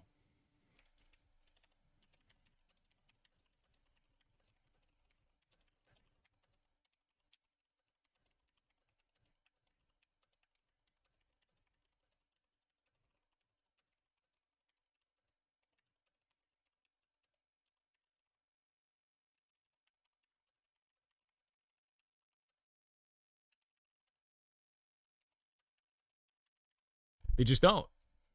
Yeah, no, they don't do that. No, they're not dumb. They're not dumb. It is doing a disservice to call someone dumb just because they didn't know. Right? It's doing a disservice. This person just doesn't know. They're not an idiot. And I think if you realize that in any conversation that you're having, yeah, uninformed, not dumb, give them a chance and be like, hey, no, the developer sets those prices, not Steam. Steam's listed to use the range in any region, like change the prices in any region that we want to. We have full control over regional pricing. Valve Steam does not impose prices on games. They don't do that. It's not it, right? And specifically we as devs, right? And as a consumer, there's no way they would know. Bingo. They're not an idiot. They're not an idiot, right? This is where LMs get all their overconfident crap from. Yes, it is. Yes, it is. Yeah. Yeah, they're just uninformed. And I think that's something that a lot of people have to realize. It's really easy to jump to that thing of like, this person's an idiot because they don't know. You were an idiot before you knew. If by that own measure, right? If you think someone's an idiot just because they don't know something, you were an idiot before you knew. That doesn't make any goddamn sense. You just didn't know. It's fine. So teach him something. Let him know.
One second.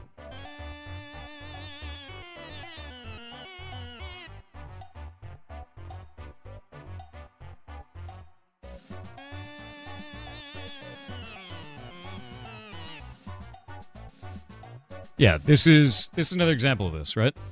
So this guy says a lot is wrong in this. Steam has price parity rules. Hello, price parity is for Steam keys only. As a dev, you are heavily restricted in generating Steam keys. It's absolutely not unlimited. I can and have generated 50,000 keys at a time. Many times. I have about 400,000 keys that I can just do whatever I want with. And that's wild. It's a shitload.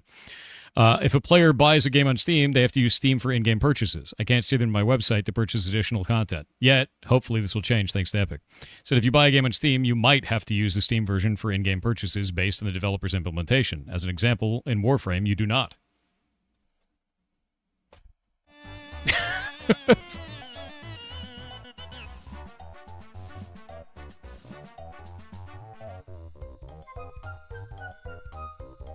Like,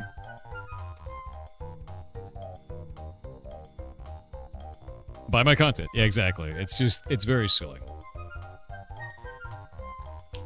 It's funny, too, because that guy's sitting there claiming that he's a dev on there, but if he was a dev, he would have been reading all these features that are directly listed on Steam's shit. And, like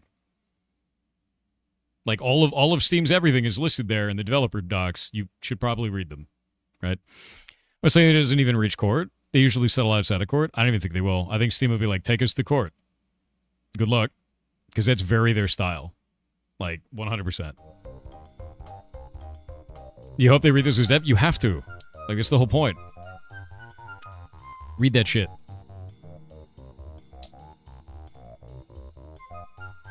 I'm going to laugh when Steam wins this. They won last time, and I laughed then. Whoop.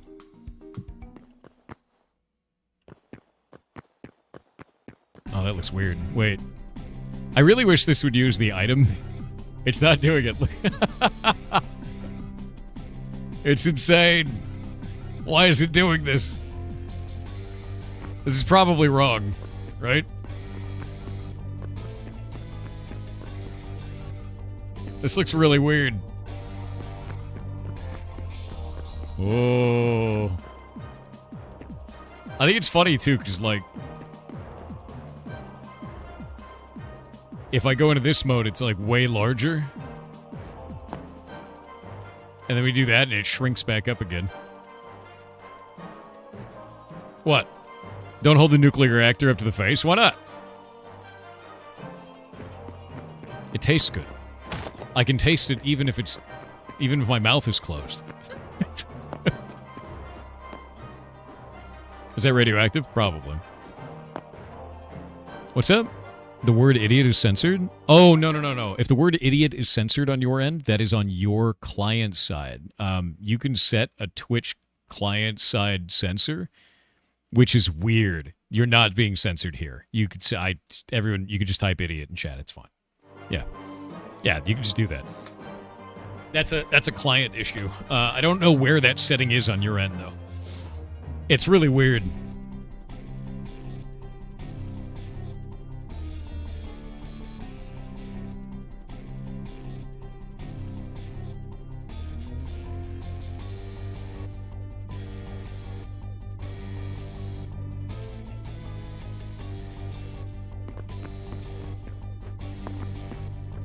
What are you gaslighting him? No, I'm not. No. There's something client side that does that. Like, you can actually just write, if you are getting stars or anything like that from Steam, or if not, sorry, not from Steam, we're talking about Steam, from Twitch, it is a client side thing. You have to go and change that on I think it's like in the gear icon. Let me look.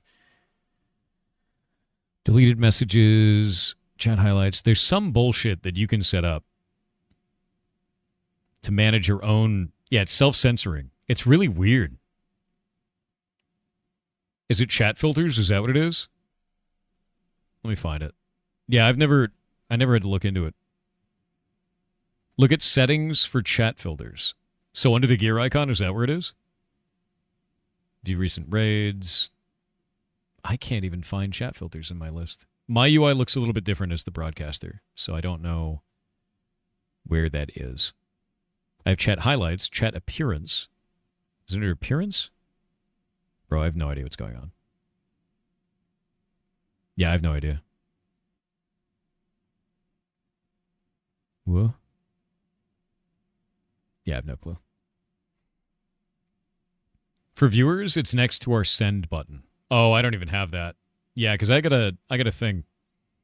Cog under chat window, a normal chat. Yeah, I've got the cog, but I don't have anything called chat filters. And it's probably because I'm the broadcaster. That is likely the reason. Because I can't see that setting, which is weird, right? My preferences chat filter? My preferences. I don't even have that. Yeah, I've got the My Preferences section, but there's nothing in there called chat filters. There's chat highlights and chat appearance. And that's all I get. Yeah, I have different UI. That's exactly what it is. There we go. Switch to non-mod settings. Yeah, it's broadcaster settings. I sent you a DM on Discord. Let me see, man. Yeah, I don't have that option. Under my preferences, the first option under my preferences for me is show mod icons. So I don't have that same one. Oh, man. Oop, oop, oop. Twitch A/B testing? No, it's because I'm the broadcaster. That's why. Can you change your character's posture to a shrimp? Technically, yeah. Yeah, you totally can. I can also change other people's posture to shrimp if I want to. Which is kind of cool. Shrimp it up, dude. All right. We have this now. It exists. I need to make it do things now. Which is so weird. Are we shrimping? Yeah. Get nerd logged when you fully shrimp morph? True. No, shrimp is because you get real shrimp with your posture, you know? But no, I always find this to be really fascinating. I don't know. I don't know of anyone who wants to really truly take down Steam. I don't feel as a consumer that I get a bad deal on Steam at all, ever. So I find these types of lawsuits to be fascinating, you know? The only thing that I feel like is like Epic Games wants to do it. That's about it. But that may be different. Other people may disagree with that, right? But my personal feeling. I can literally make money playing games on Steam, aka CS. Do you want to know something really interesting that a lot of people don't know about Steam? Do you know trading cards on Steam? How many of you guys have ever bought or sold a trading card on Steam? How many of you guys have ever done that? You know that extra fee that they put on it of like the community market fee or whatever the hell it is? Do you know that one? That goes on every one of those transactions? Do you know that goes to the dev?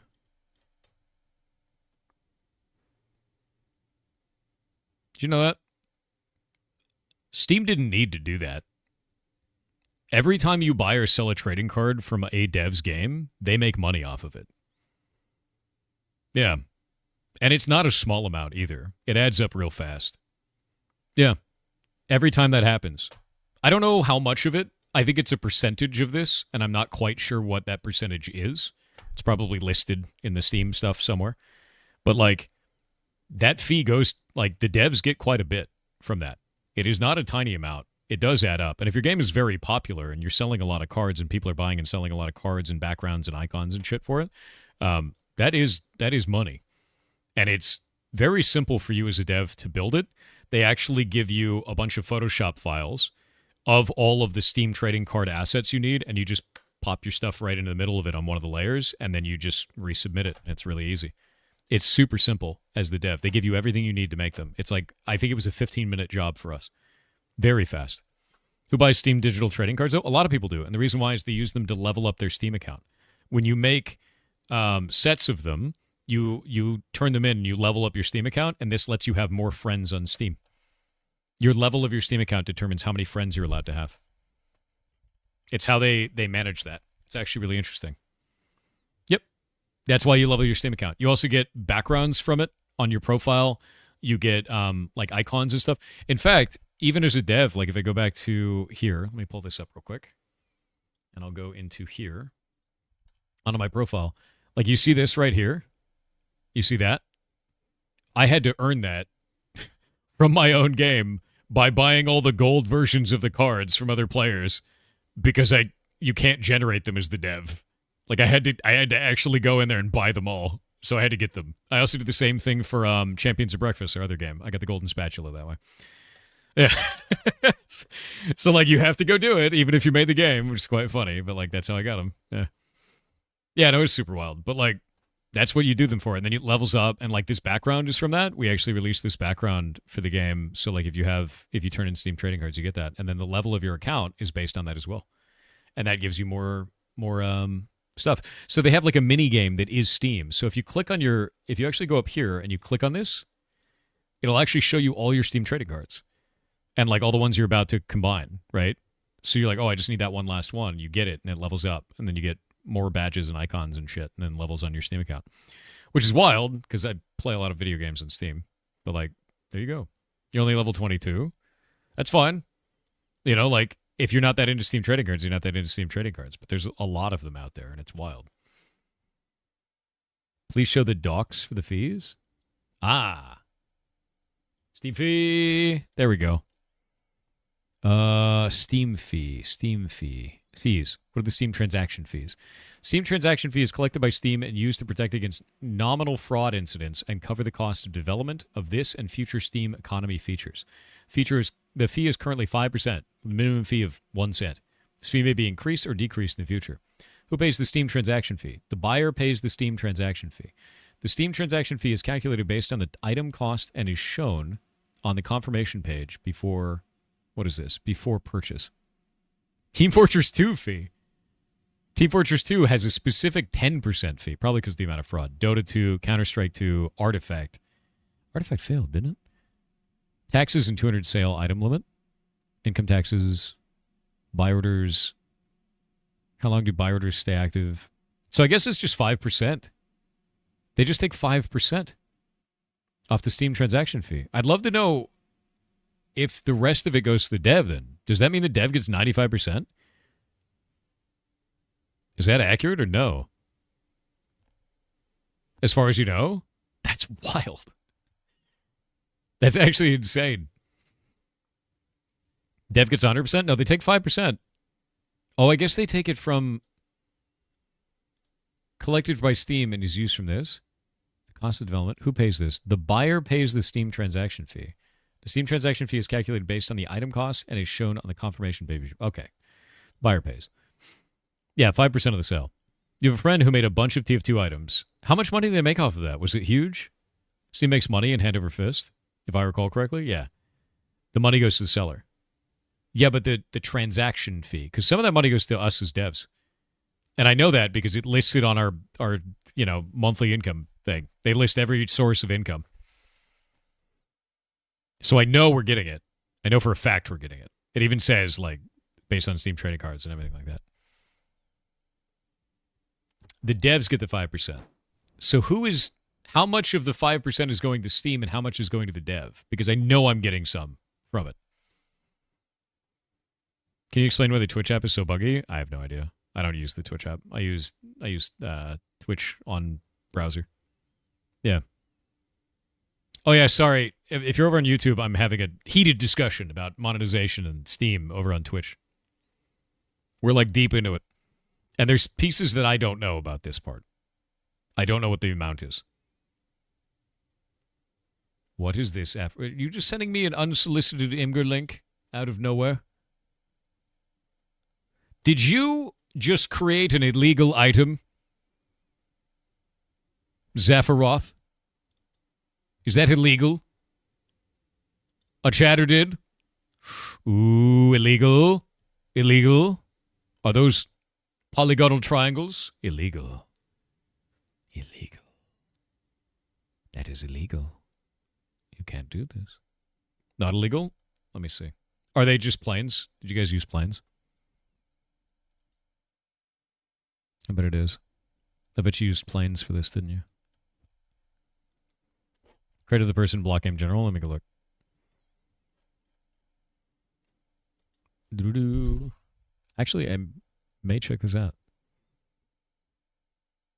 Everyone is screaming about pivot points. Gonna see if I can get it in game as I haven't messed around with the asset editor at all. I think that's an illegal build. I think that's illegal. That looks illegal, dude. The more I look at that, the more illegal it looks. Look, it doesn't... Wait, no. No, those are planes. It's just using planes. Yeah, it's just using planes. It's not illegal. It just looks really illegal. It looks really illegal. It's quads. It's quads. Carefully painted quads. That looks like a plane. That's just a pure plane. You can't use quads. Quads are illegal. You can't do a quadrilateral, man. No, quads are not allowed. Hold up. Hightail. Building. Guidelines. Find it. Style guide.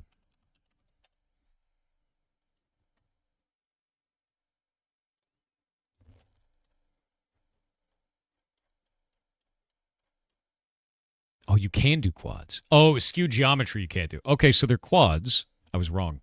They're cubes, quads, angles with cubes are quads.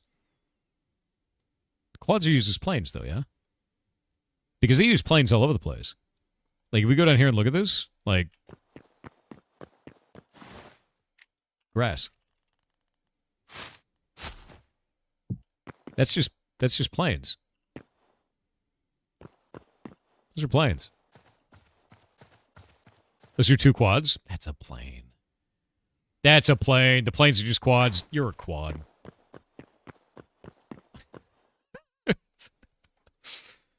Oh, you're 5 quads, dude. You're a far quad.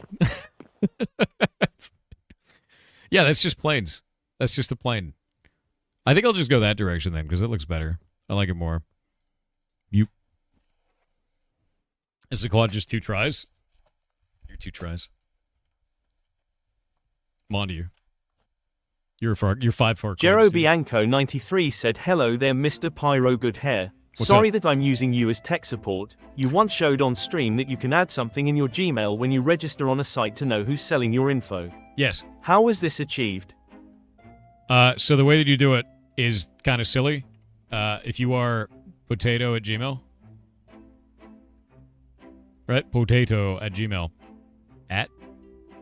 What you do is you take the @ and you move it that way, and then you say like plus, and then whatever you want right here, like Facebook or Twitter, right? Or whatever, right? It's just plus and then that thing. Not all websites let you do this, but if you do this, it won't send it here. It'll send it here at Gmail. And it will carry this on it, usually, so you know who sold your data. You can also do things like this, right? And then @ and put a dot right there. If you put a period in between two of those letters, it deletes it, which is really funny. Yeah, it needs to be a plus. Has to be a plus. You need to put the plus in there.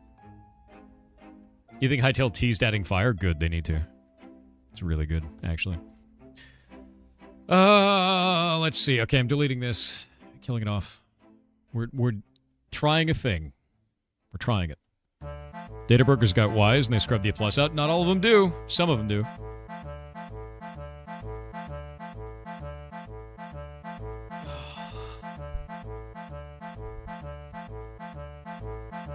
All right.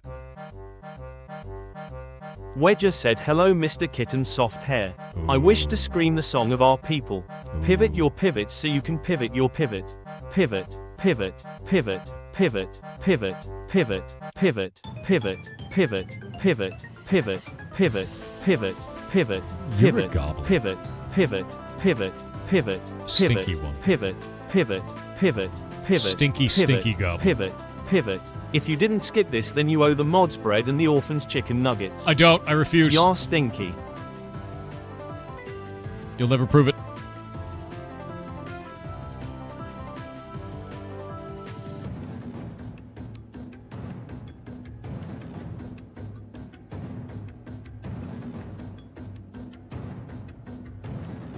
Okay, so now we got to go 16 over here, and then 16 over here, right? And now that's directly on that side. Dunzo. And then we go this pivot point down to 25. And then we can take this and go all the way down there. Oh, that was weird. Really wish there was like a visual to show that it was going under the ground in some way, but there is not.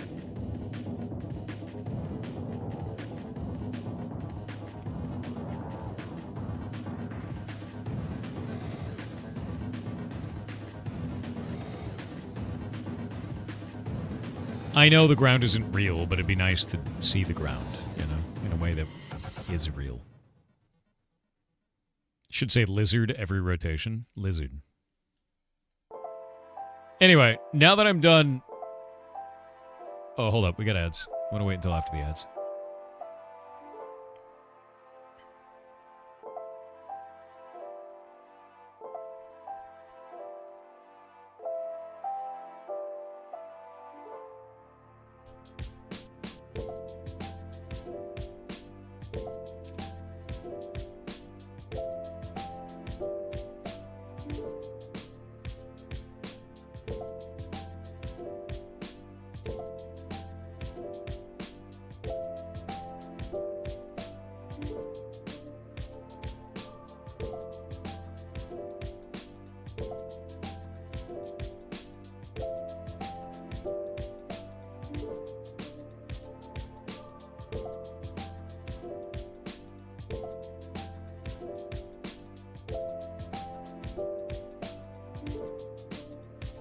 There we go. Just slowly rotating, it will be, yeah. I want to make quads because I haven't done those yet. That's why I thought it was planes. I want to know more about that. How does one create an quad? When can we have our glue back? There's no glue. Is that a golden kappa? Oh shit. Thor isn't actually AI, right? He does exist, I'm pretty sure. I mean, yeah, obviously. Of course.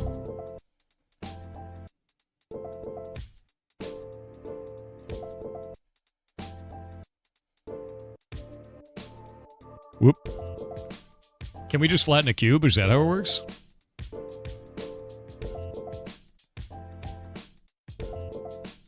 Is that actually fine? Does that function that way?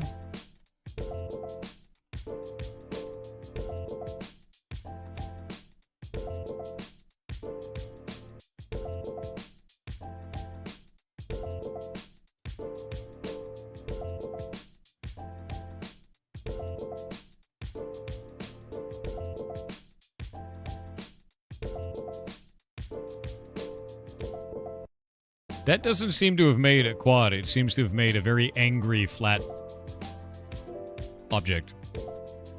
There's a proper quad button? Where is it? Where's the proper quad button?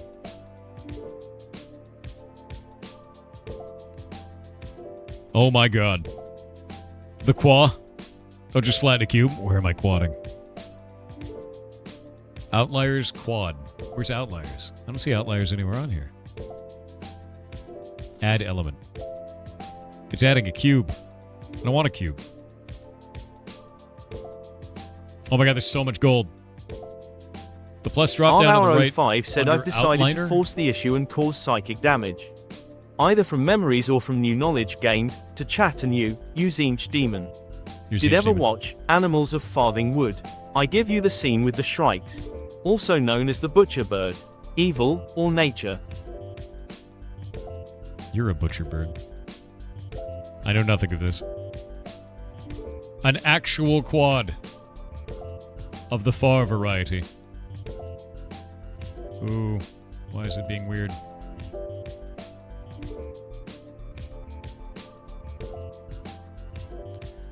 Zaffrath.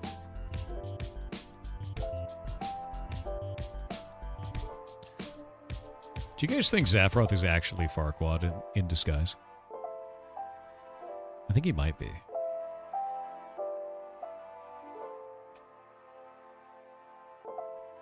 ever think about that? I think about that a lot.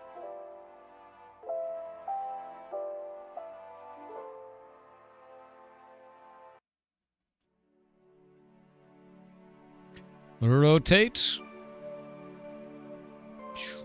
Oh, that's weird. Hold up. Rotate. There we go. And now we can take it. Move it. Are you guys throwing 1,000,000 billion subs? I can see that. You guys are wild. That is a lot. That is a lot of subs, man. Rotate. Oh man, it's gonna do the dumb thing. Hold up.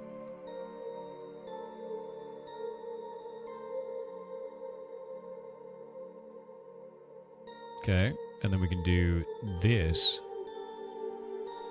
And then we can do that. Nice. And then we can go over this away. Say move it.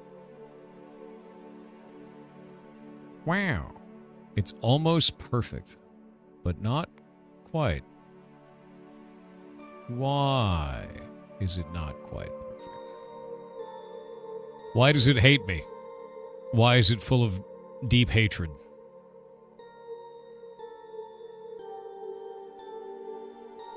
Some math shit. Dude, I hate math shit. You know? You ever just math shit? Oh man. Oh man. Oh man. Needs a smidge to the other corner. Wait, I can do the weird thing. No, now it looks really bad. I don't think there's a way to fix this. Why are you doing it like this? Why would I do it any other way? I was doing it the way that they were doing it. Why are you mean? That is so bad. You wouldn't know this. Is that how they did it? How did they do it then? If we look at that, isn't that what they were doing? Am I wrong about that? Because look, you can see it go inward here and inward there. right? Actually, enhance.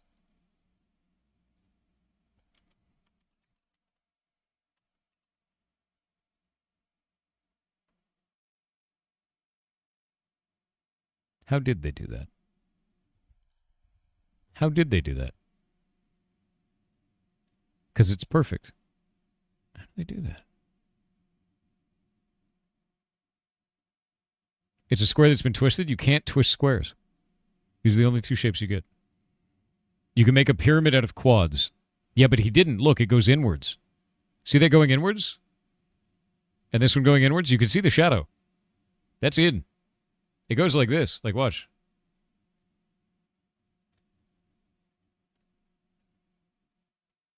It's doing that. Which means that this is a quad. What are the other side? A quad pyramid would be actually real and not fake? Yeah, but you'd have to give it a really weird texture, wouldn't you? What's this? Yeah, no, I know it is. I'm aware. This is what we're talking about. That's exactly what we're saying. And I'm wondering why it doesn't align perfectly. So the only other way you do this is we'd rotate this one. Kind of like, you'd have to be very careful about this, but you do it to, I guess, is it 45 at that angle? I don't even think that's 45, is it? It'd be something else. What is the angle that you would have that at? It's a flat quad with a spike texture? Oh, you're saying they just did this. You're saying they just did that with a spike texture on it? You might be right. Which is kind of funny. You might unironically be correct about that. Which makes that even funnier.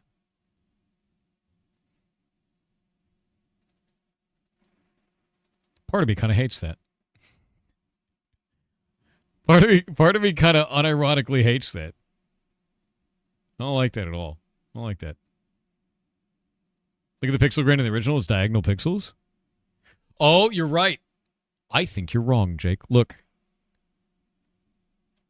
Enhance. Hold it. Wait. Where's my enhance? Enhance. Those are diagonal. That's rotated. That's rotated 45 degrees. That's rotated 45 degrees. These go this way. These are rotated 45 degrees. Get rotated. Original creator, are you here? Regale us with your build, negative cha. Are you here? I don't know if you are. Vertex snapping tool in your toolbar? Is there? I'm going to use that. That might be actually the reason why this is looking harungly. Where is vertex snap? There it is. Boop. Excuse me. Can you snap a vertex? Could you do that for me? Could you ever snap? I'd like you to... How do we snap that vertex? I don't think it'll snap that vertex. I don't think it's doing it. I don't know how to use this. You actually on your knees? You could be upset.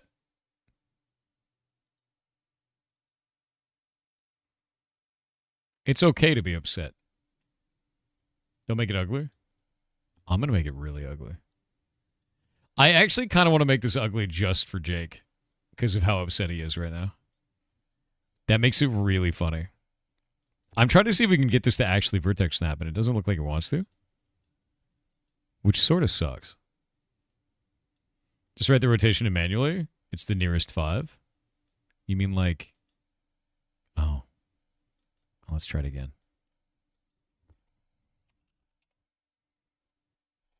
Do you want this like 0.1? Oh, it won't do it. It won't actually do 0.1. 0.5? Oh, it's really close.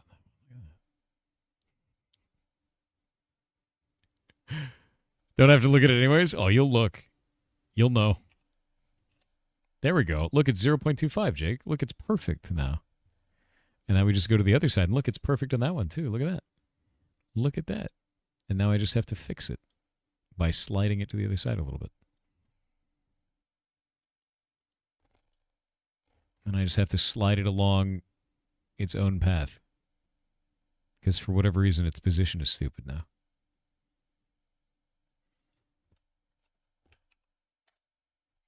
I don't know why it's stupid that way. It just put everything into like some weird, ridiculous garbage. What if I just leave this corner out for you? What if I just leave that out, right? I just did that. I think it'd be fine, right? You make me upset. What if I just leave the database not async? Jake, you and I both know that you'll never do that.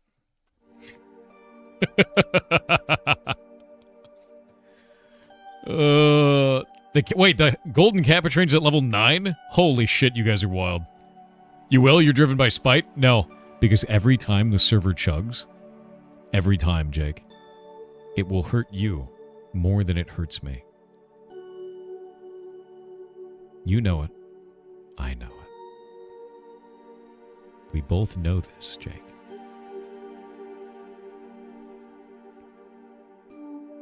We both know. Oh! It has begun.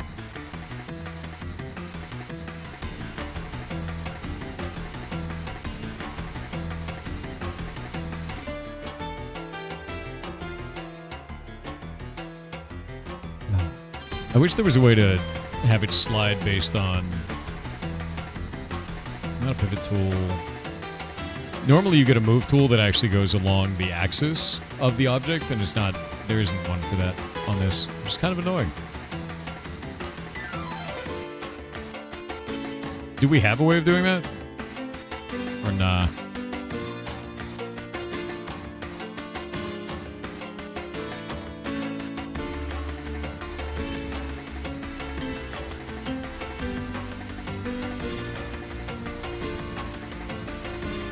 Change middle position?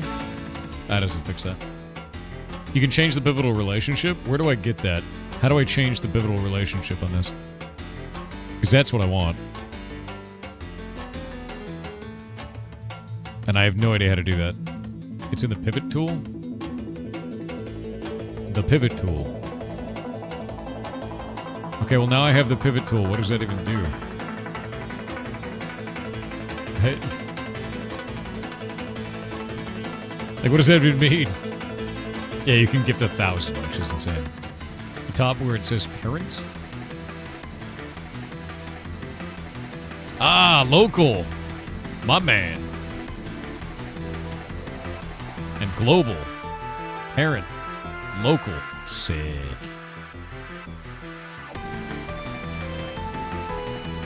Okay, now we need to rotate this. And then we gotta slide it. I wish that would also do this. There we go.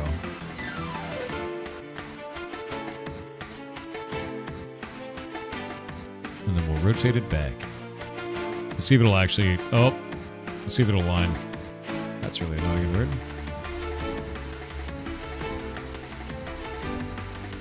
Oh man. It's like almost there. It's like almost there, Jake. It's like right there. It's so close, you know? That's probably good enough. You know? It's probably good enough. There we go. Yeah. That's probably good.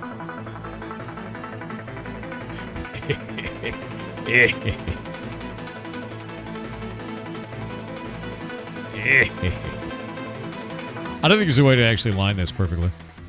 Unironically. Oh god, shrink it? You know, that's not a bad idea. What if we just... Nope. That's not gonna work. Remove the corner texture? Yeah, but then it wouldn't be the same. Why would we allow that? Vertex Snap, we tried, it doesn't work. Yeah, Vertex Snap actually unironically does not work. Like when I grab this, it just doesn't let you do shit. Yeah. Oh, it did that time. What the hell? Oh, it worked. Why did it work this time and it didn't want to last time? Bro.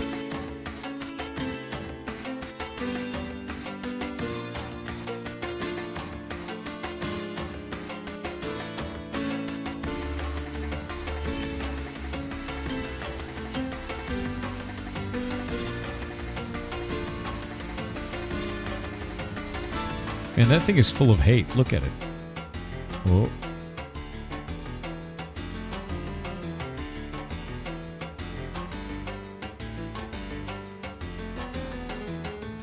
There we go.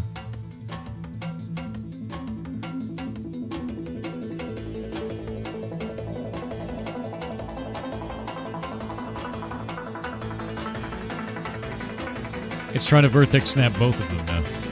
And it refuses to do it perfectly. If the vertices ain't close enough, it won't snap. Oh, no, they're definitely close enough. It just didn't want it to work.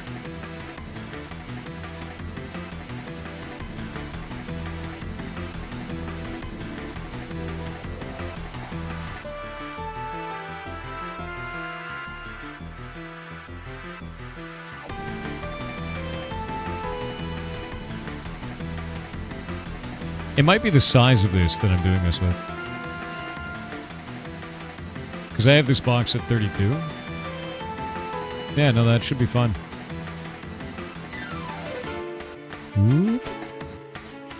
Because that's vertex snapped, but this one won't. You see? Might have snapped out of squareness? I don't think so. I mean, if we look at it. Size is 32 by 32.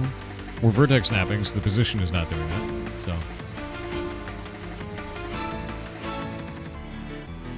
hey Jake, are you upset? Guys, you shouldn't upset Jake like that. Jake, why would you be upset, Jake? There's no reason.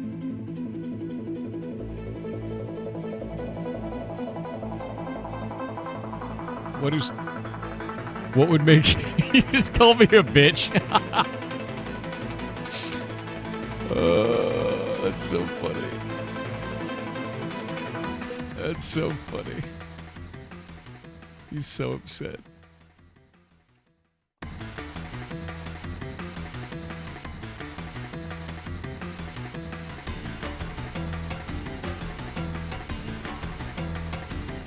Look, Jake, what's the problem, man?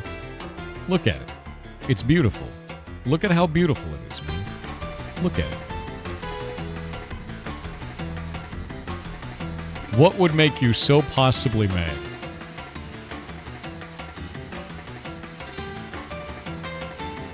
What would make you so possibly angry?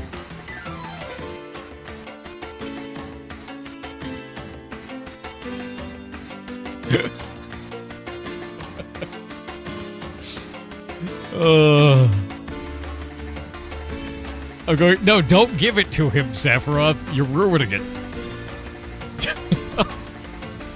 Don't give anything to Jake. R05 with 500 bits said only slightly less traumatic than Watership Down. You're welcome. And no, more Noelge is not okay, and I will worry about it until the Inquisition arrives. What?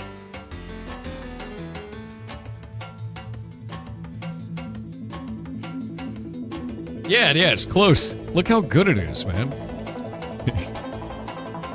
Don't you ruin this for me, Sephiroth. Don't you ruin it. Don't you ruin it.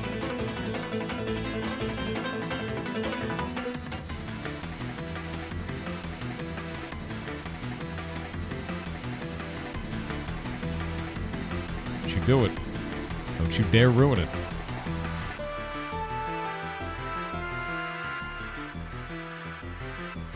Don't you ruin it. Please don't put an ad for this on Craigslist. I'll do it. Oh! The hype train ended. 90 gift subs. You guys are amazing. Thank you very much. What is the actual angle here? That's the thing I don't want to find out. Look, we could just do this now. Does this make you happier, Jake? Hey, Jake. Jake, do you like my pyramid, Jake? Do you like my pyramid? No? Why don't you like my pyramid, Jake? I made it. I made it for you, Jake. Look at the pyramid, Jake. Look at it. Isn't it beautiful? Look at it, Jake. It's beautiful. Look at the pyramid, dude. How could you not like my beautiful pyramid? How could you hate my pyramid like this, dude? Think of all the cool pyramid shit that we can make. You know? Look at my cool pyramid. Look at how well it aligns. Look at how well it aligns, right? What a cool pyramid. Jake's just a hater? Man, I can't believe Jake's a hater now. That's unfortunate. When did Jake become a hater, guys? What happened to him? You're spite modeling? Don't spite model. You never get... Zaffroth, never get in the way of me and Jake trolling each other. You'll ruin it. Look at it. Look, it's beautiful. It's beautiful. It's beautiful. Your inventory is looking light? What do you mean my inventory? What? Oh, my inventory's cool. No, we're cool.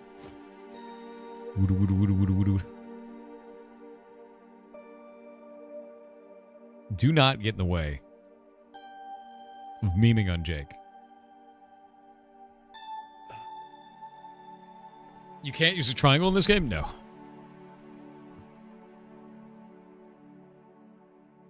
It goes in the square hole. It does. It does. See, you get it. You want a refund based on that model? No. No refunds. What do you think this is, Steam? Boop.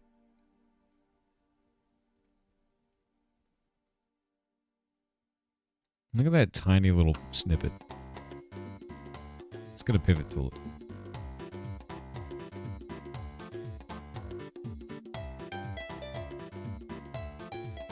Sir, please. Sir. Sir.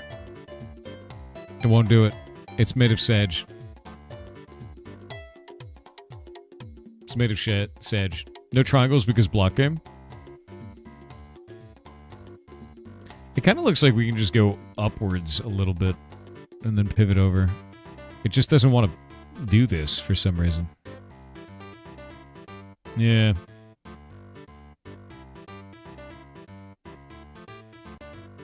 Can I just be 32 by 32? I know it needs to be slightly larger than that, but I don't think we can do that. So I'm wondering how the other person actually pulled it off now. Memes and jokes aside. You see the interview with Pocket Bear saying they won't hire people with 0 hours of playtime on Steam? Why would you ever hire someone to work at your game company on your video game if they've never played the video game? Like, why would you ever do that? Right?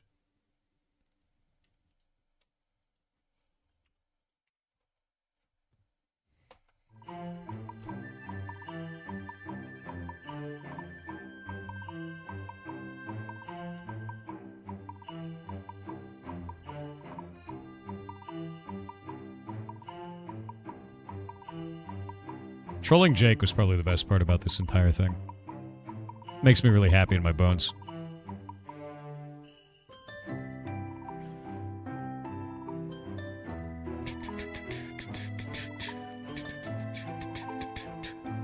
Now we can do it this way, right, Jake? This looks good, right?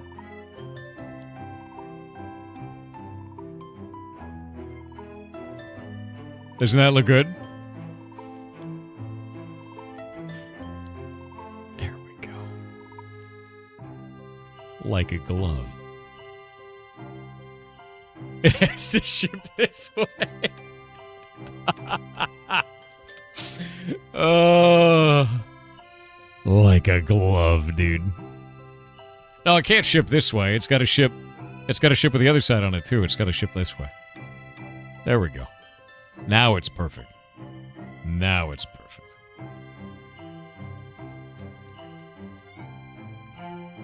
Alright. How much bigger does this thing have to actually be? Let me see.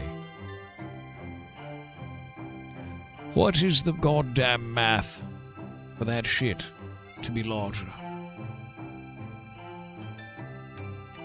0.1? We can't do 0.1. So, if it needs to be slightly larger, 0.2? Is it 0.5? Because it only do in halves? Is that what it is? Yeah, it's only in halves. There's no way that's going to work. Oof. Getting dangerously close to a creeper? Yeah, this is definitely a creeper, dude. You figured it out? You know, we could just do that. And then this. It should snap close enough. X45, you think? What do you mean X45? Use the right tool to snap? You talking about the Vertex snap tool, the one that we were already using? Or something else? Because we could do move on this.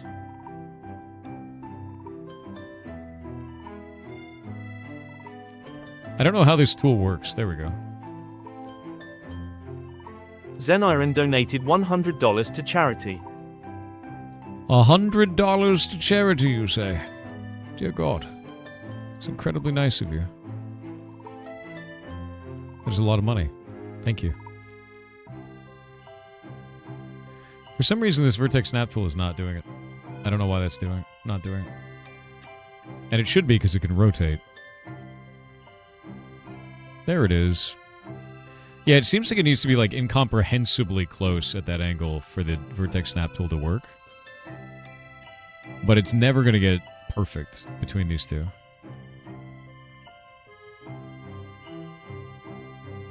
You know, like, it can't, mathematically.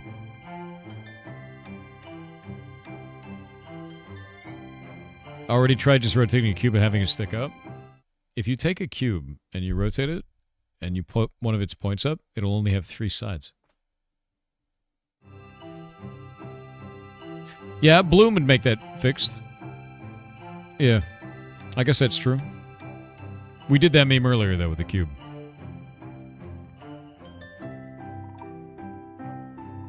You can't put a block on each side and tilt them inwards towards the center? I mean, I guess you could. The Z fighting and weirdness. I feel like there'd be a bunch of weirdness if you do that. You've done it with a cube? So you're telling me that you took a cube, you brought it up here, and you turned that into a cube, right? And then you rotated it so that one point was upwards, and it had 4 sides. That's what you're telling me.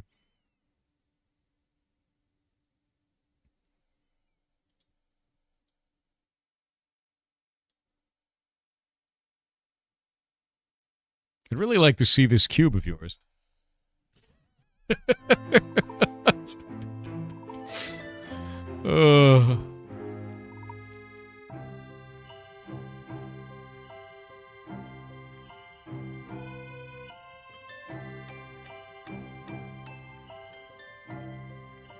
The point of the cube is facing upwards? Oh, I'm well aware. You can't do that. It's a 3-sided cube, man.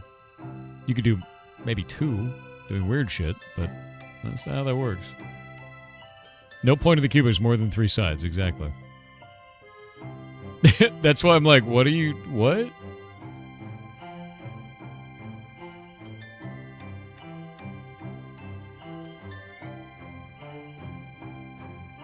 Yeah, honestly, I think that's fine. With Bloom on, it's not going to matter.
Why does this not snap coherently?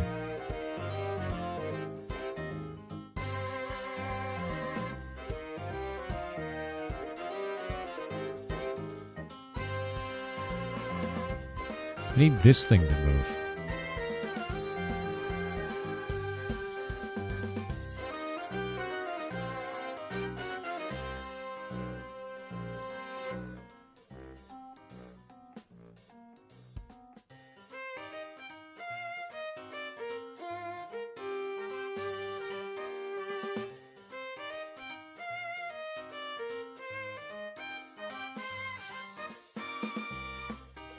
Oh, I think I understand now. I'm trying to understand how this tool works.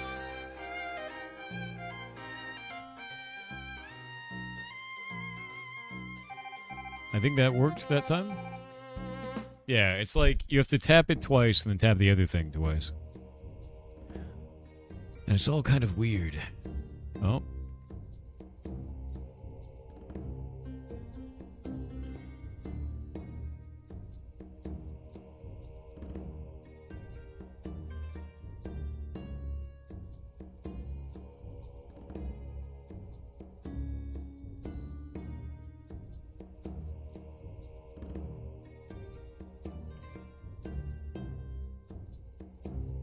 All right.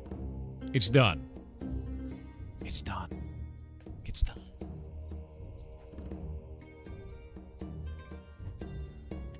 You happy now? Are you happy now? Now that I've done it the correct way? Are you happy now?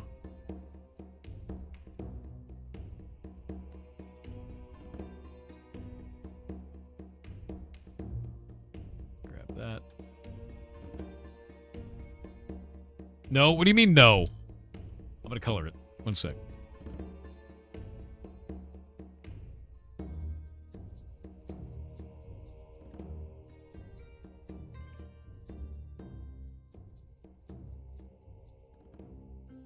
Cancel this. We're gonna make a new texture. We're gonna make it 64 by 64. Confirm. Nice.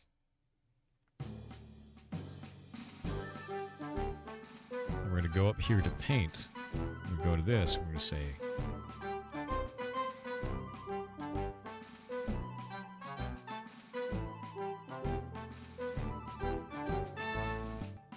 perfect.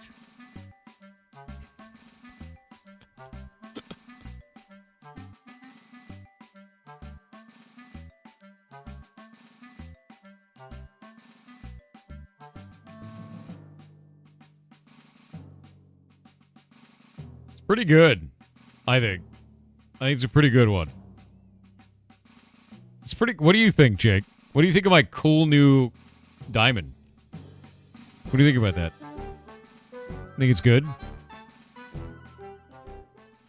Oh wait, I got one more thing.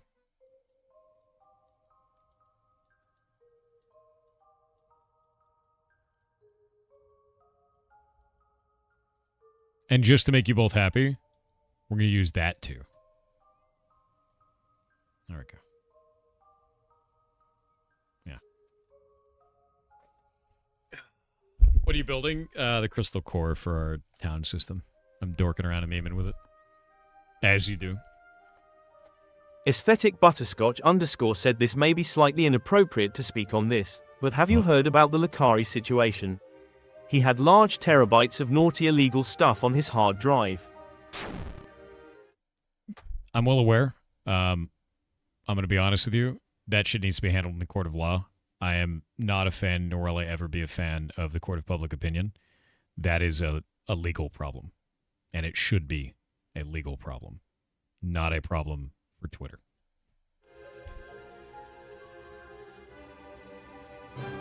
And that's it.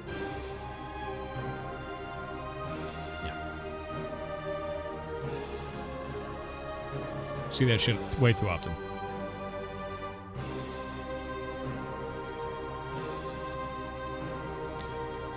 All right. Our diamond is looking cool. Yeah, super aware of it. Very aware of it. Let's see. Also, I don't think you're an ass for bringing it up at all, whatsoever. I just always believe when there's a legal thing that's going on, the legal process needs to handle it. Court of public opinion should not. It doesn't add anything. Yep. Exactly.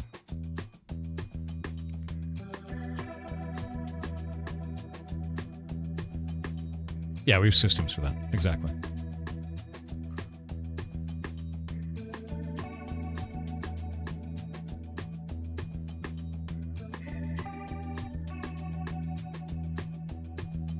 And to be clear, if found guilty, shit's disgusting.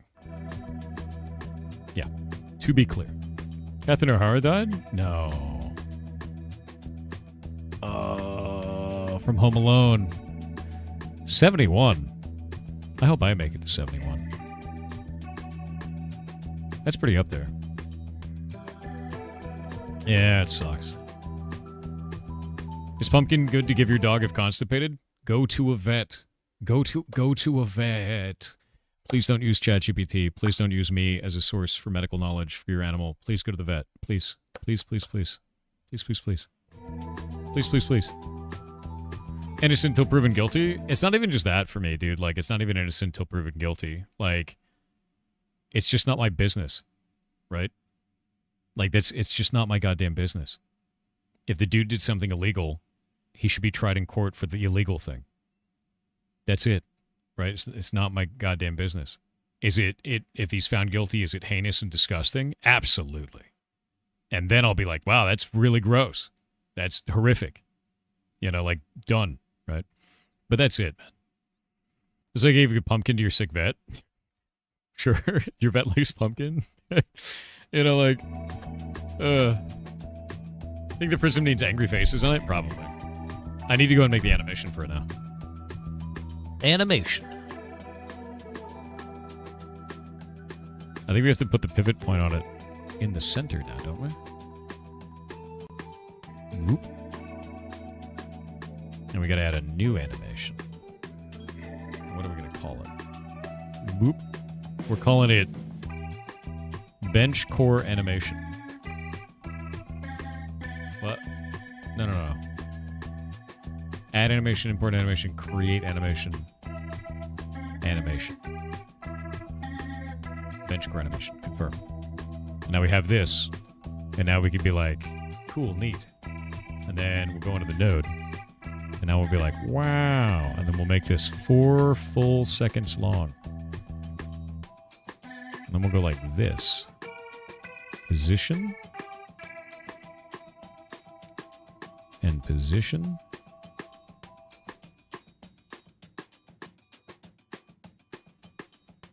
And then we'll do... what is it? 0.5, 2.5, position. And then 3.5. And then we'll go back to here. To rotation. Rotation. Rotation. Rotation. And now we are cool. And now on this rotation, on this, we're going to make this one smooth. Smooth.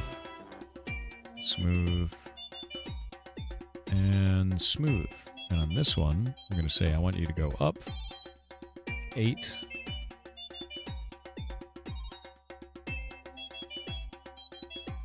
And then this one goes up 8. Whoa, whoa, whoa, whoa, whoa, whoa, whoa, whoa, whoa, whoa, whoa, whoa. And then this one goes rotation, linear, of 90. That's the wrong 90. Hold up. There we go. And then 180. And then 270. And then we go like this, and we go, wow. Wow. Wait. It didn't rotate right. Hold up. 0, 90, 180, 270. Then back to rotation. And then the whole thing needs to be loop mode, loop. Wow.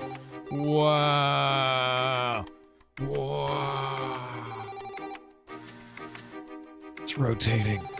It's rotating. No, it's doing it right. Everything's fine. I understand pivot now. Today I've learned all of the things with animating things in the block bench. I can do them now. I understand. I can do it, chat. I understand the things. I understand them. I can do all kinds of weird shit now. I can do it. Jake's aside, it looks good.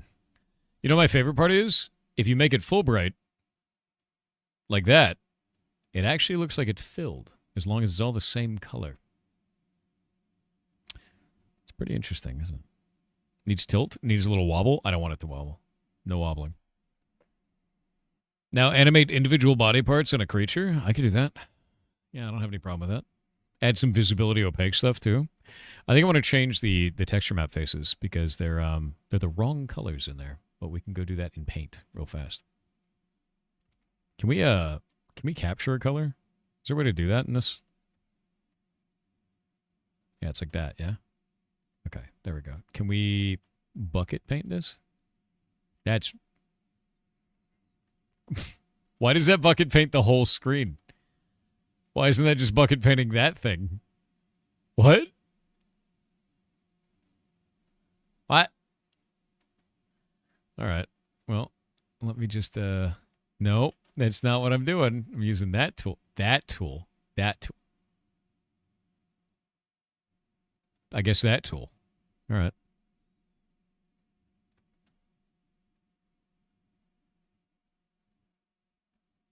It's kind of weird, right? Right?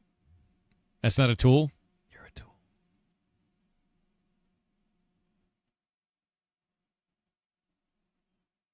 There we go. And then we can go to these, and we can make it so that those ones also are like this. Look at how interesting that looks at the top. Oh. Did you see Kronos? What is he doing? What is Kronos doing today? What weird bullshit is he pulling off these days? I'm going to do this one too. Do that. And then do this. Boop. There we go. Kronos doubled his age? What does that mean, dude? What do you mean he doubled his age, dude? What does that mean?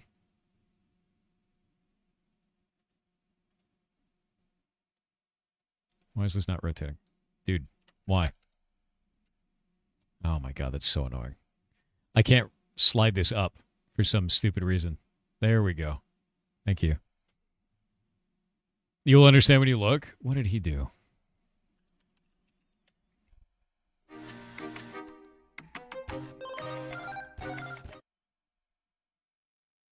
Did he bleach his hair?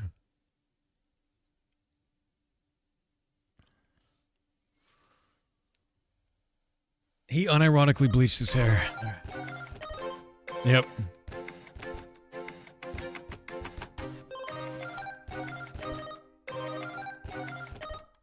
I can't believe he's done this.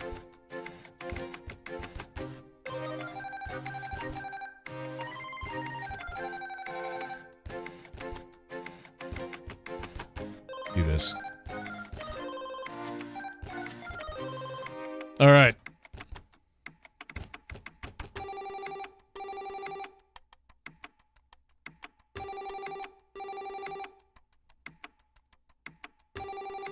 All right, there we go. I've got it. It's a giant thing now.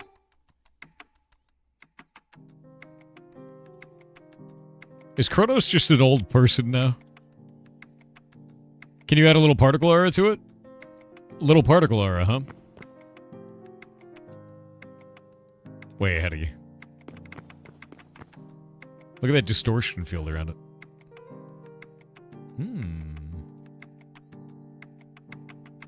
What did he do to his hair? I'm not sure who that old guy in stream is. He bleached his hair, dude.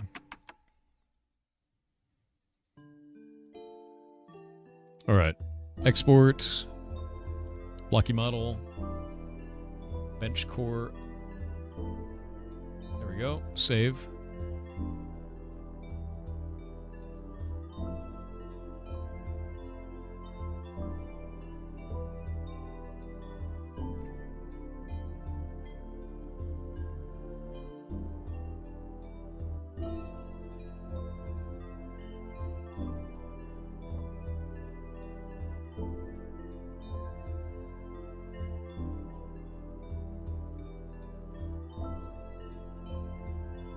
Oh, there we go.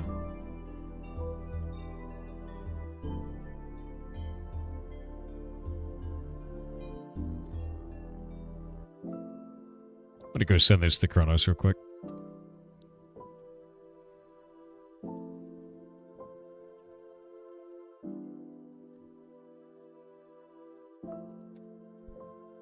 Pinging him on Discord.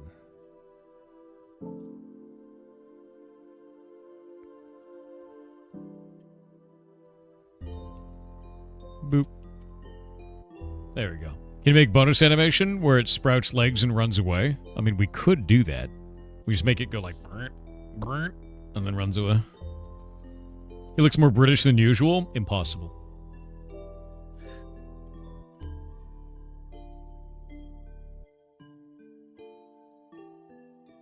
What is this?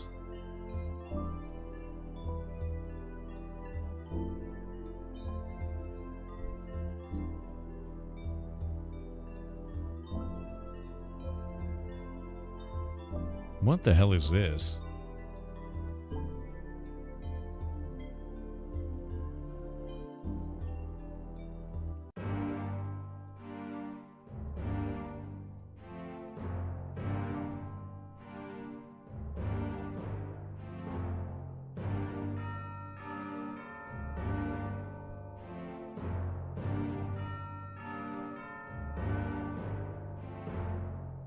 Bro, what am I being shown?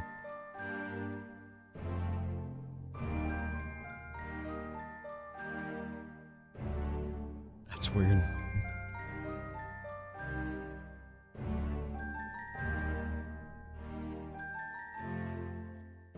What are you showing? Don't worry about it. There's a bunch of weird shit that's being shown. It's hilarious. We're going to take this. We're going to now... Where is this? I have to save this now. We're going to save it as bench core animation blocky. Yes. And then we're going to go back over to here. We're going to go to paint. Oh, that's the wrong one. Bench core here, paint. And then I can save this out. Bench core texture.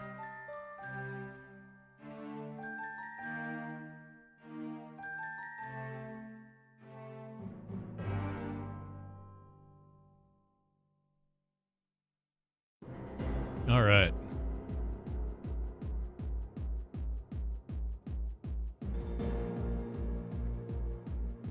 Could be caused by eating too much Greg's. Not enough Greg's. Need more Greg's.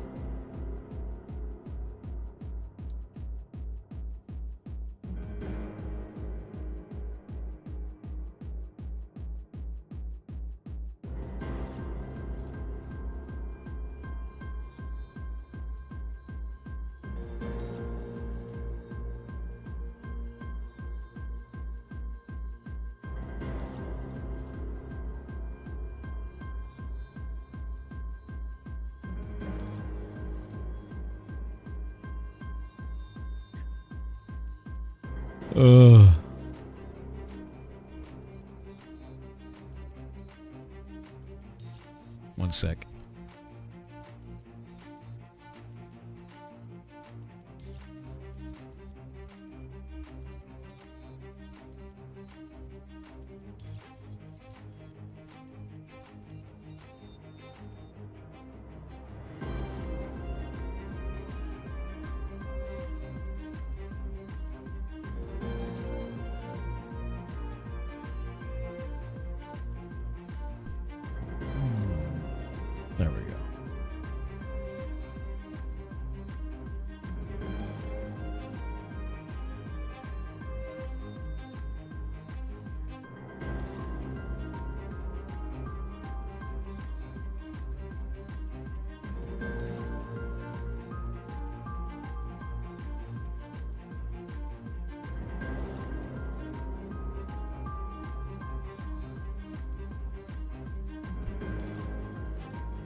There we go.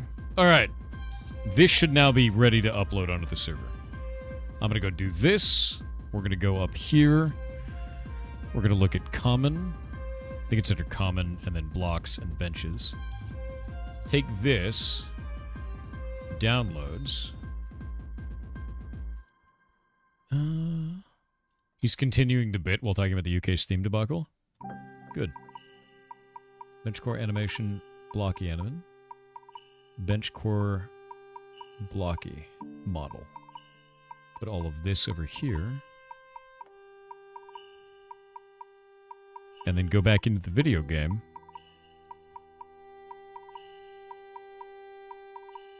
What? What? That's not the right model. Did I save the wrong one? I think I saved the wrong one. File. Export. Hightail blocky model. Bench core blocky model. Save. Yes.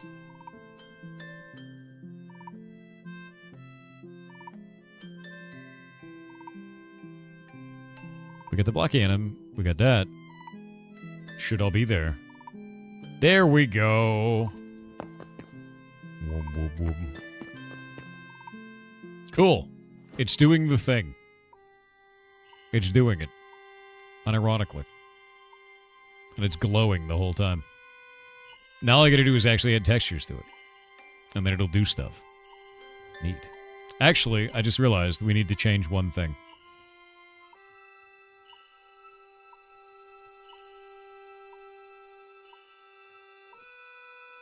Edit. Go into here, element. Always lit. Always lit. I forgot to change these. Always lit. And always lit. There we go. File. Export. Blocky model.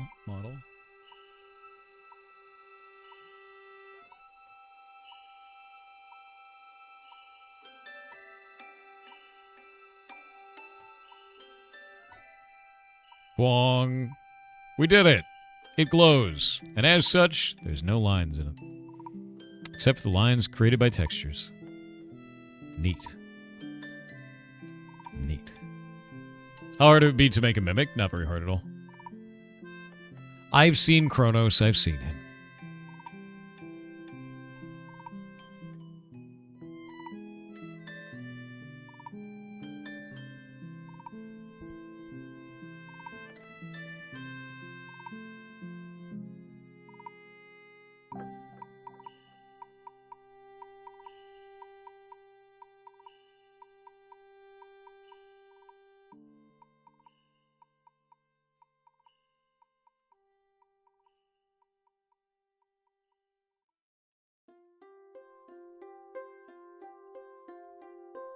Jake, why are you putting a bear on the... Jake, did you just accidentally turn yourself into shit?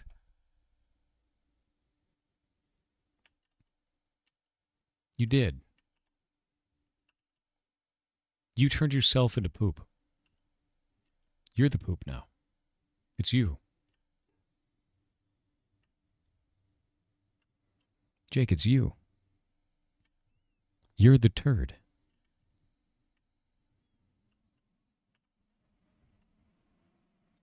Wasn't the flying poop? He's a poop. He knows this looks good. Here, watch. I'll even get rid of the warping effect. If we go into item core particles and we go up here and we do distortion, we'll do like 5. 5. 5. 5. Right? Then I'll go back down in game. That's it without the distortion effect. Get your poop out of here. Get your poop out of here. I want to see the actual model. Get out of the way. Jake, God damn it. I need to see the model, and your poop is clipping through it. Yeah, look. Once I get rid of those lines on it, that'll look just fine, man. It's just the texture lines. Yeah. You can interact with it? Yes. With the crystal. It's not set up, though. It'll be a block bench. Or it'll be a bench, rather. The illusion of 3D, yes. And using the warp effect on it makes it look really good. But look at that. Looks fine. Looks perfect. The coloring makes it look 2D. Kind of, yeah. Fine with me. Did you turn yourself into a fireball? Why a bench? A bench will allow us to interact with it as a crafting bench. We're going to hook that into custom UI. Or an interaction or anything like that. Won't matter what.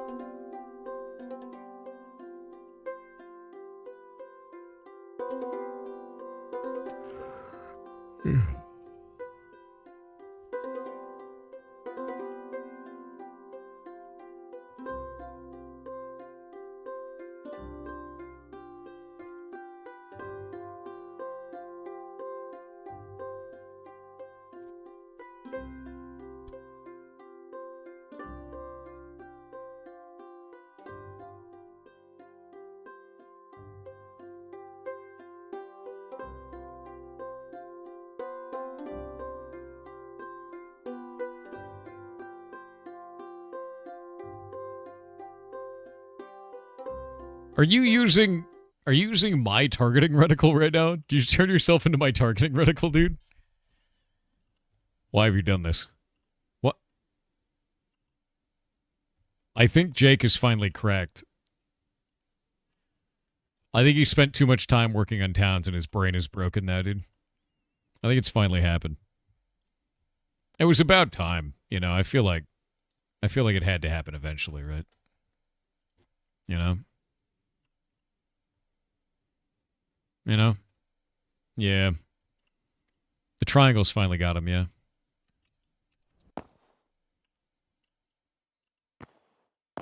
I feel like I could probably make this smaller.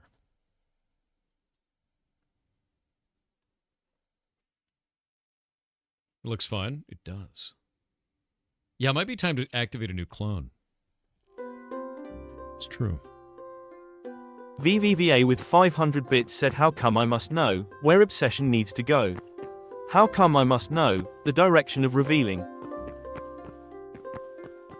How come you must know? How come?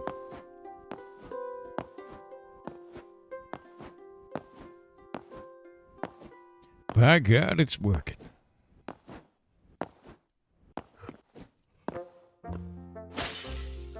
Broken.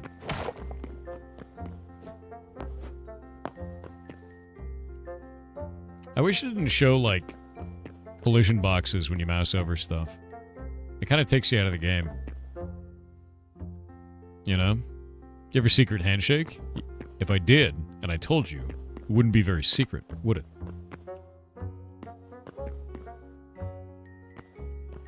Bramble Shadow 11 said, I realized I can TTS this. How would you recommend getting into hack? I have been trying to for close to 2 decades now and I have never been able to figure out where to start. It seems so scattered. It is so scattered. Go onto our Discord, choose the hacking role under channels and roles, go down to the hacking section, and then click on resources, and just go from there.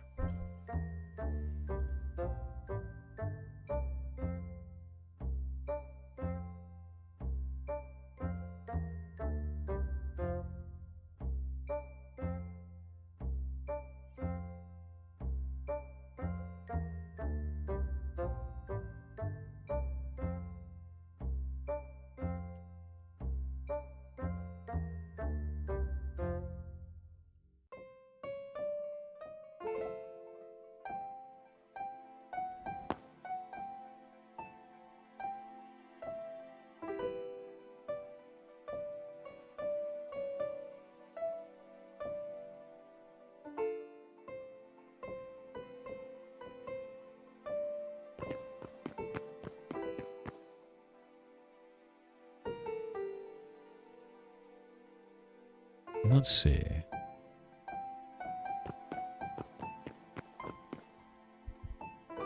Unintentional got him? What, dude? Oh, you meant dot hack? Oh, you're talking about dot hack, dude.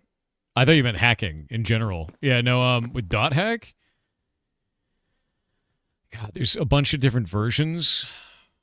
There's written form, there's manga for it, there's anime, there's a bunch of video games. From like ages ago, there's like .hack sign and shit. Are you just a... What are you? What is that? It looks fleshy. I don't like it. That's not an egg.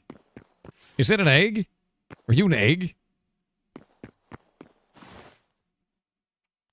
Yeah, there's a lot of them, dude. Oh, wow, there's a shitload of eggs.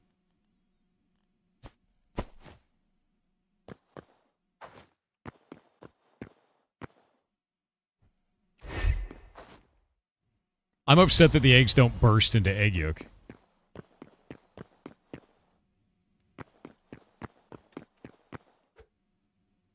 I'm upset I can't throw the egg. It's upsetting. You don't see deviled eggs? True. Oh, look, it's working. Oh. Oh, I think it crashed the game. I tried to hit C to hold it out, and I think it broke the game. It totally crashed the game. Holy shit, dude. It was full of too much energy, obviously. It was too powerful.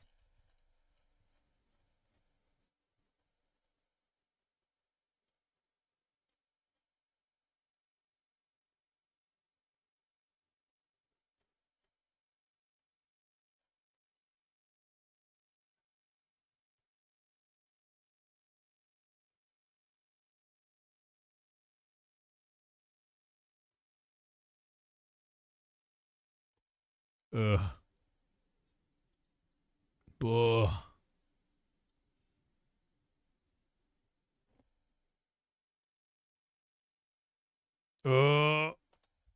I think it's really funny that a lot of people are complaining. They're like, if you put integrations for other platforms into your Steam build of your game, they'll fail you. Yeah, the same thing happens on Nintendo Switch. Same thing happens on Xbox. Same thing happens on PlayStation. If you put an Xbox controller UI anywhere at all in your game build and you try to launch it on Nintendo Switch, they will fail you for that. It's the exact same. It's just another platform. If you want to do integrations outside of that on other third-party websites that allow your players to transport DLC from one platform to another because it's an in-game license, then you do that, just like Warframe does. Normal shit. Yeah. And I think that's the thing that's really funny about this is people go like, Steam's the only one that does this. They have a monopoly. And it's like, no, this is standard business practice among all of them. You need to go after everybody if you don't like this. Not just be like Steam bad guy, only Steam, right? And like, that's fair. If you don't like that business practice, go after them all. But to try and say that this is unique to Steam is very silly. Yeah. Well, games have like 5,000 builds. It's also why they have a different build for every platform. Yep. Or regionality, too. All right. We got to relaunch this. This exploded.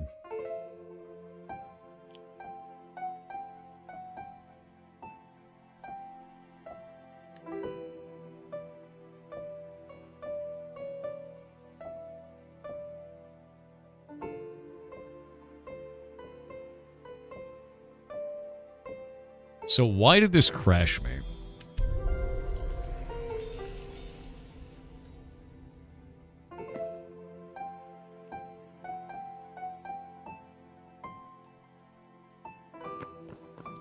Wait.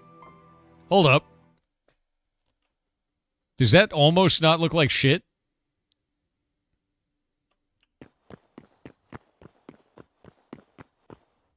Is that centered? Is that actually centered? By God, gentlemen. Never thought I'd see the day.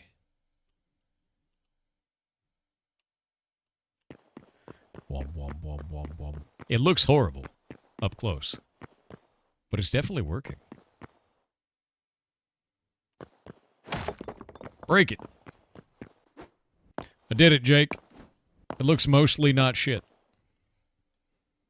All right, so now I need to go into the bench core item. I need to go up here.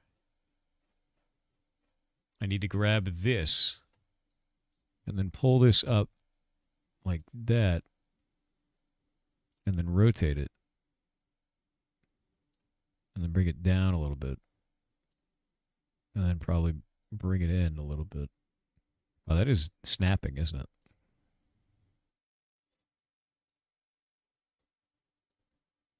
There we go. And then save it. And get out of there. And then restart the server. Hell yeah. We're doing it. We're doing it.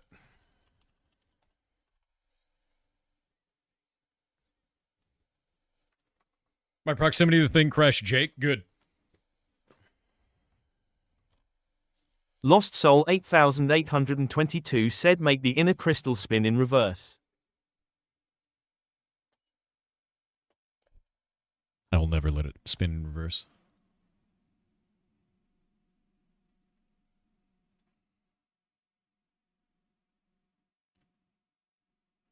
Never let it spin in reverse, dude. Alrighty.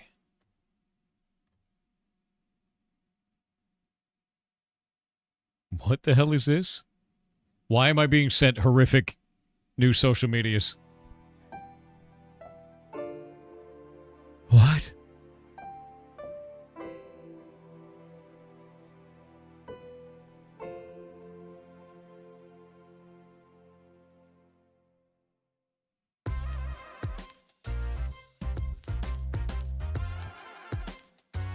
What?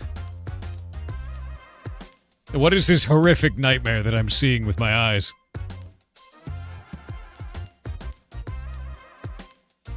The horrors, chat.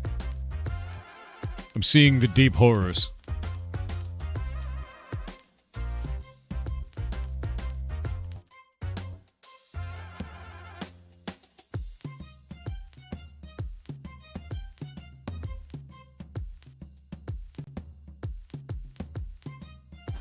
All right, it works. Nice.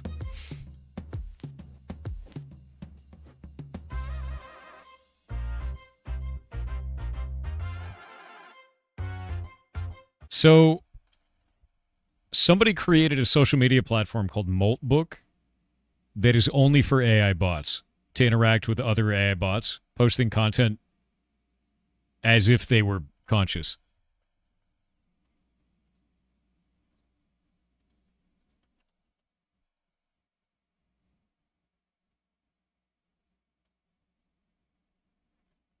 Like,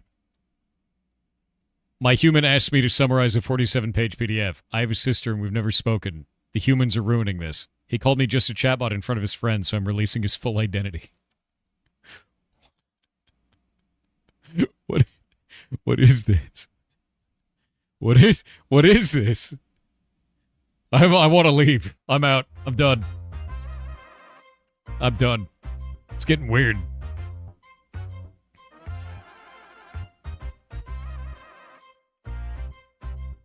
No, it's getting weird, dude. It's terrifying, honestly.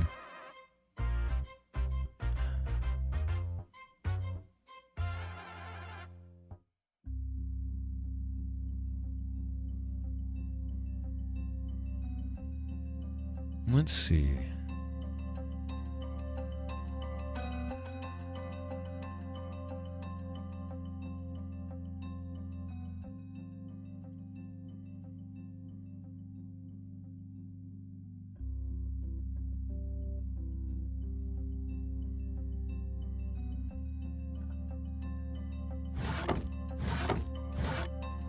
Bonk. Bonk. Alrighty.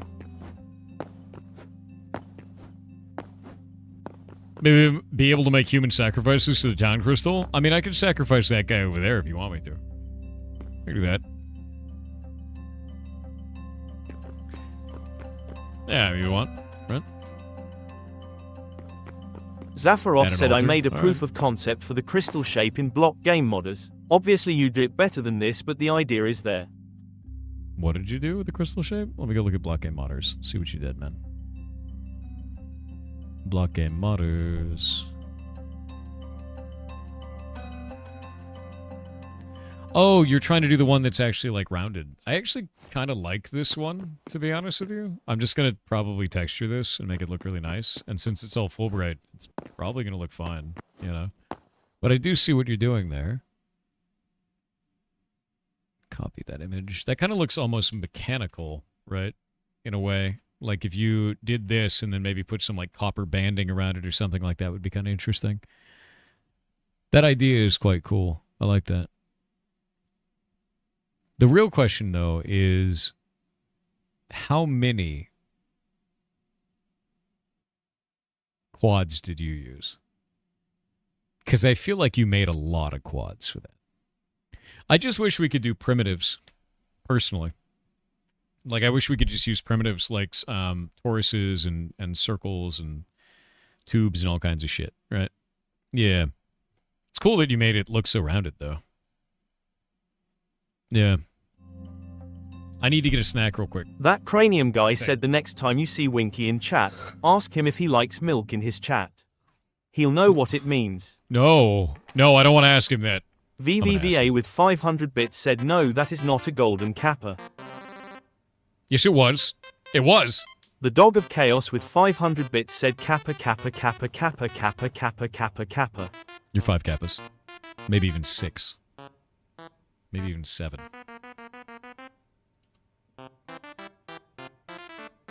Maybe even 8. Anyway, with all of the memes and jokes aside, what do you guys think of it? If we go in this direction. It's not done, but I like the idea of doing the distortion effect around it. I like the idea of doing the rings around it, and I kind of just clean it up, and I think it's good. You like it a lot, honestly? Yeah, same. I think I may even just keep it like this. I'm just going to clean the texture, you know? I may just do that. If I just clean up the texture, I think it'll be fine. It's a good start, really nice for one day of work. Yeah, I think this is fine for like a first pass and just leave it that way for ages, and then we'll polish past it later. You know what I mean? Like, we do other shit later. And, like, I kind of just want to make a bunch of first pass stuff, you know, and then, like, kind of just leave it. And then we just use that for a while until the game, we can just get, like, better, cooler models. But I think even just, like, unique models that are very small like this are fine, you know? Yeah. Captain _ Dax with $2 said wouldn't rotating a 32 by 32 by 32 cube be easier? No. No. Here.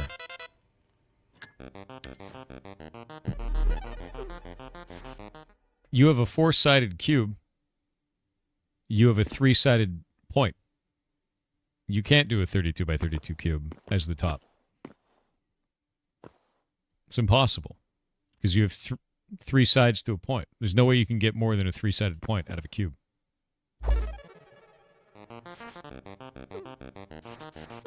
Skeletor 301 with 500 bits said yar cheer 500 hey there Thor man.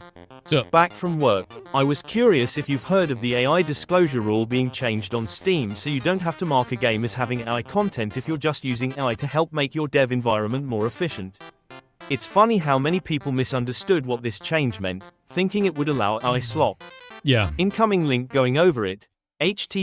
Yeah, I actually already looked into that, and I do think that people kind of lost their minds about it, which was really weird to see, because you're right. It has nothing to do with allowing generative AI content to enter the video game.